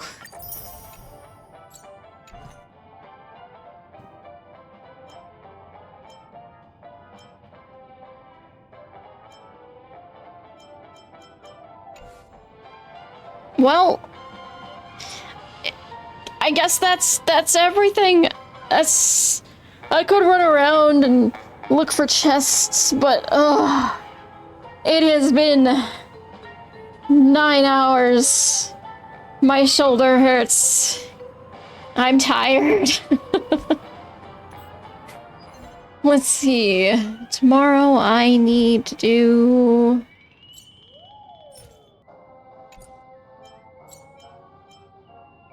What is this? Oh! Well, there you go. You can pre-farm for Boot Hill. Tomorrow I gotta do this one.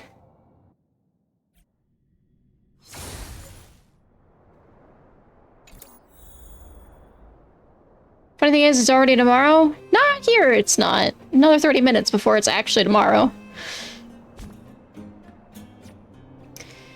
I have some quests, side quests I can do, and a whole bunch of chests and stuff to look for, but I will do that. Not now, because I'm tired. But thanks everybody for hanging out. Let me take a look and see if there's anybody we can raid.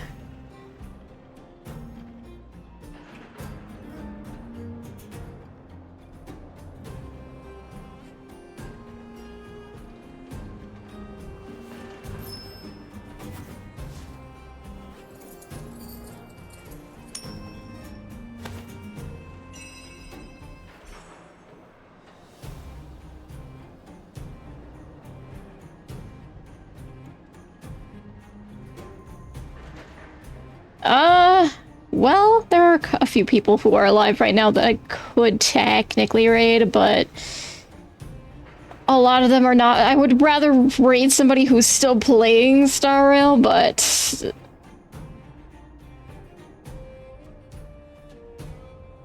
we could raid somebody who's playing Hades too.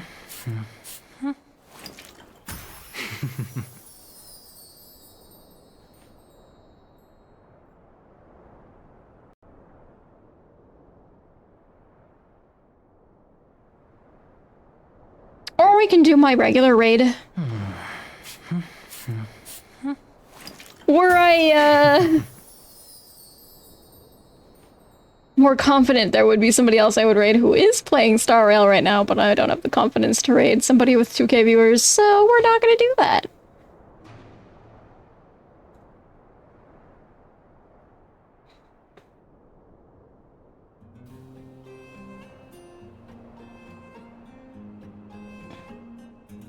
I lost the person who I was gonna raid. Oh, never mind, I found him.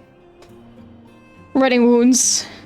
My go-to for usually, but thanks everybody for hanging out. I appreciate it very much. If you haven't, get some food, drink some water, take any medications you need to take, and have a good rest of the night. Next time I stream, it might just be this again. I don't know. I might take a break from streaming just for a little bit after doing a 9-hour stream for today, but we'll see. But yeah, have a good rest of the night. I appreciate everyone hanging out. And if you can, go say hi to Wounds for me. He's just chatting right now. But yeah, have a good rest of the night.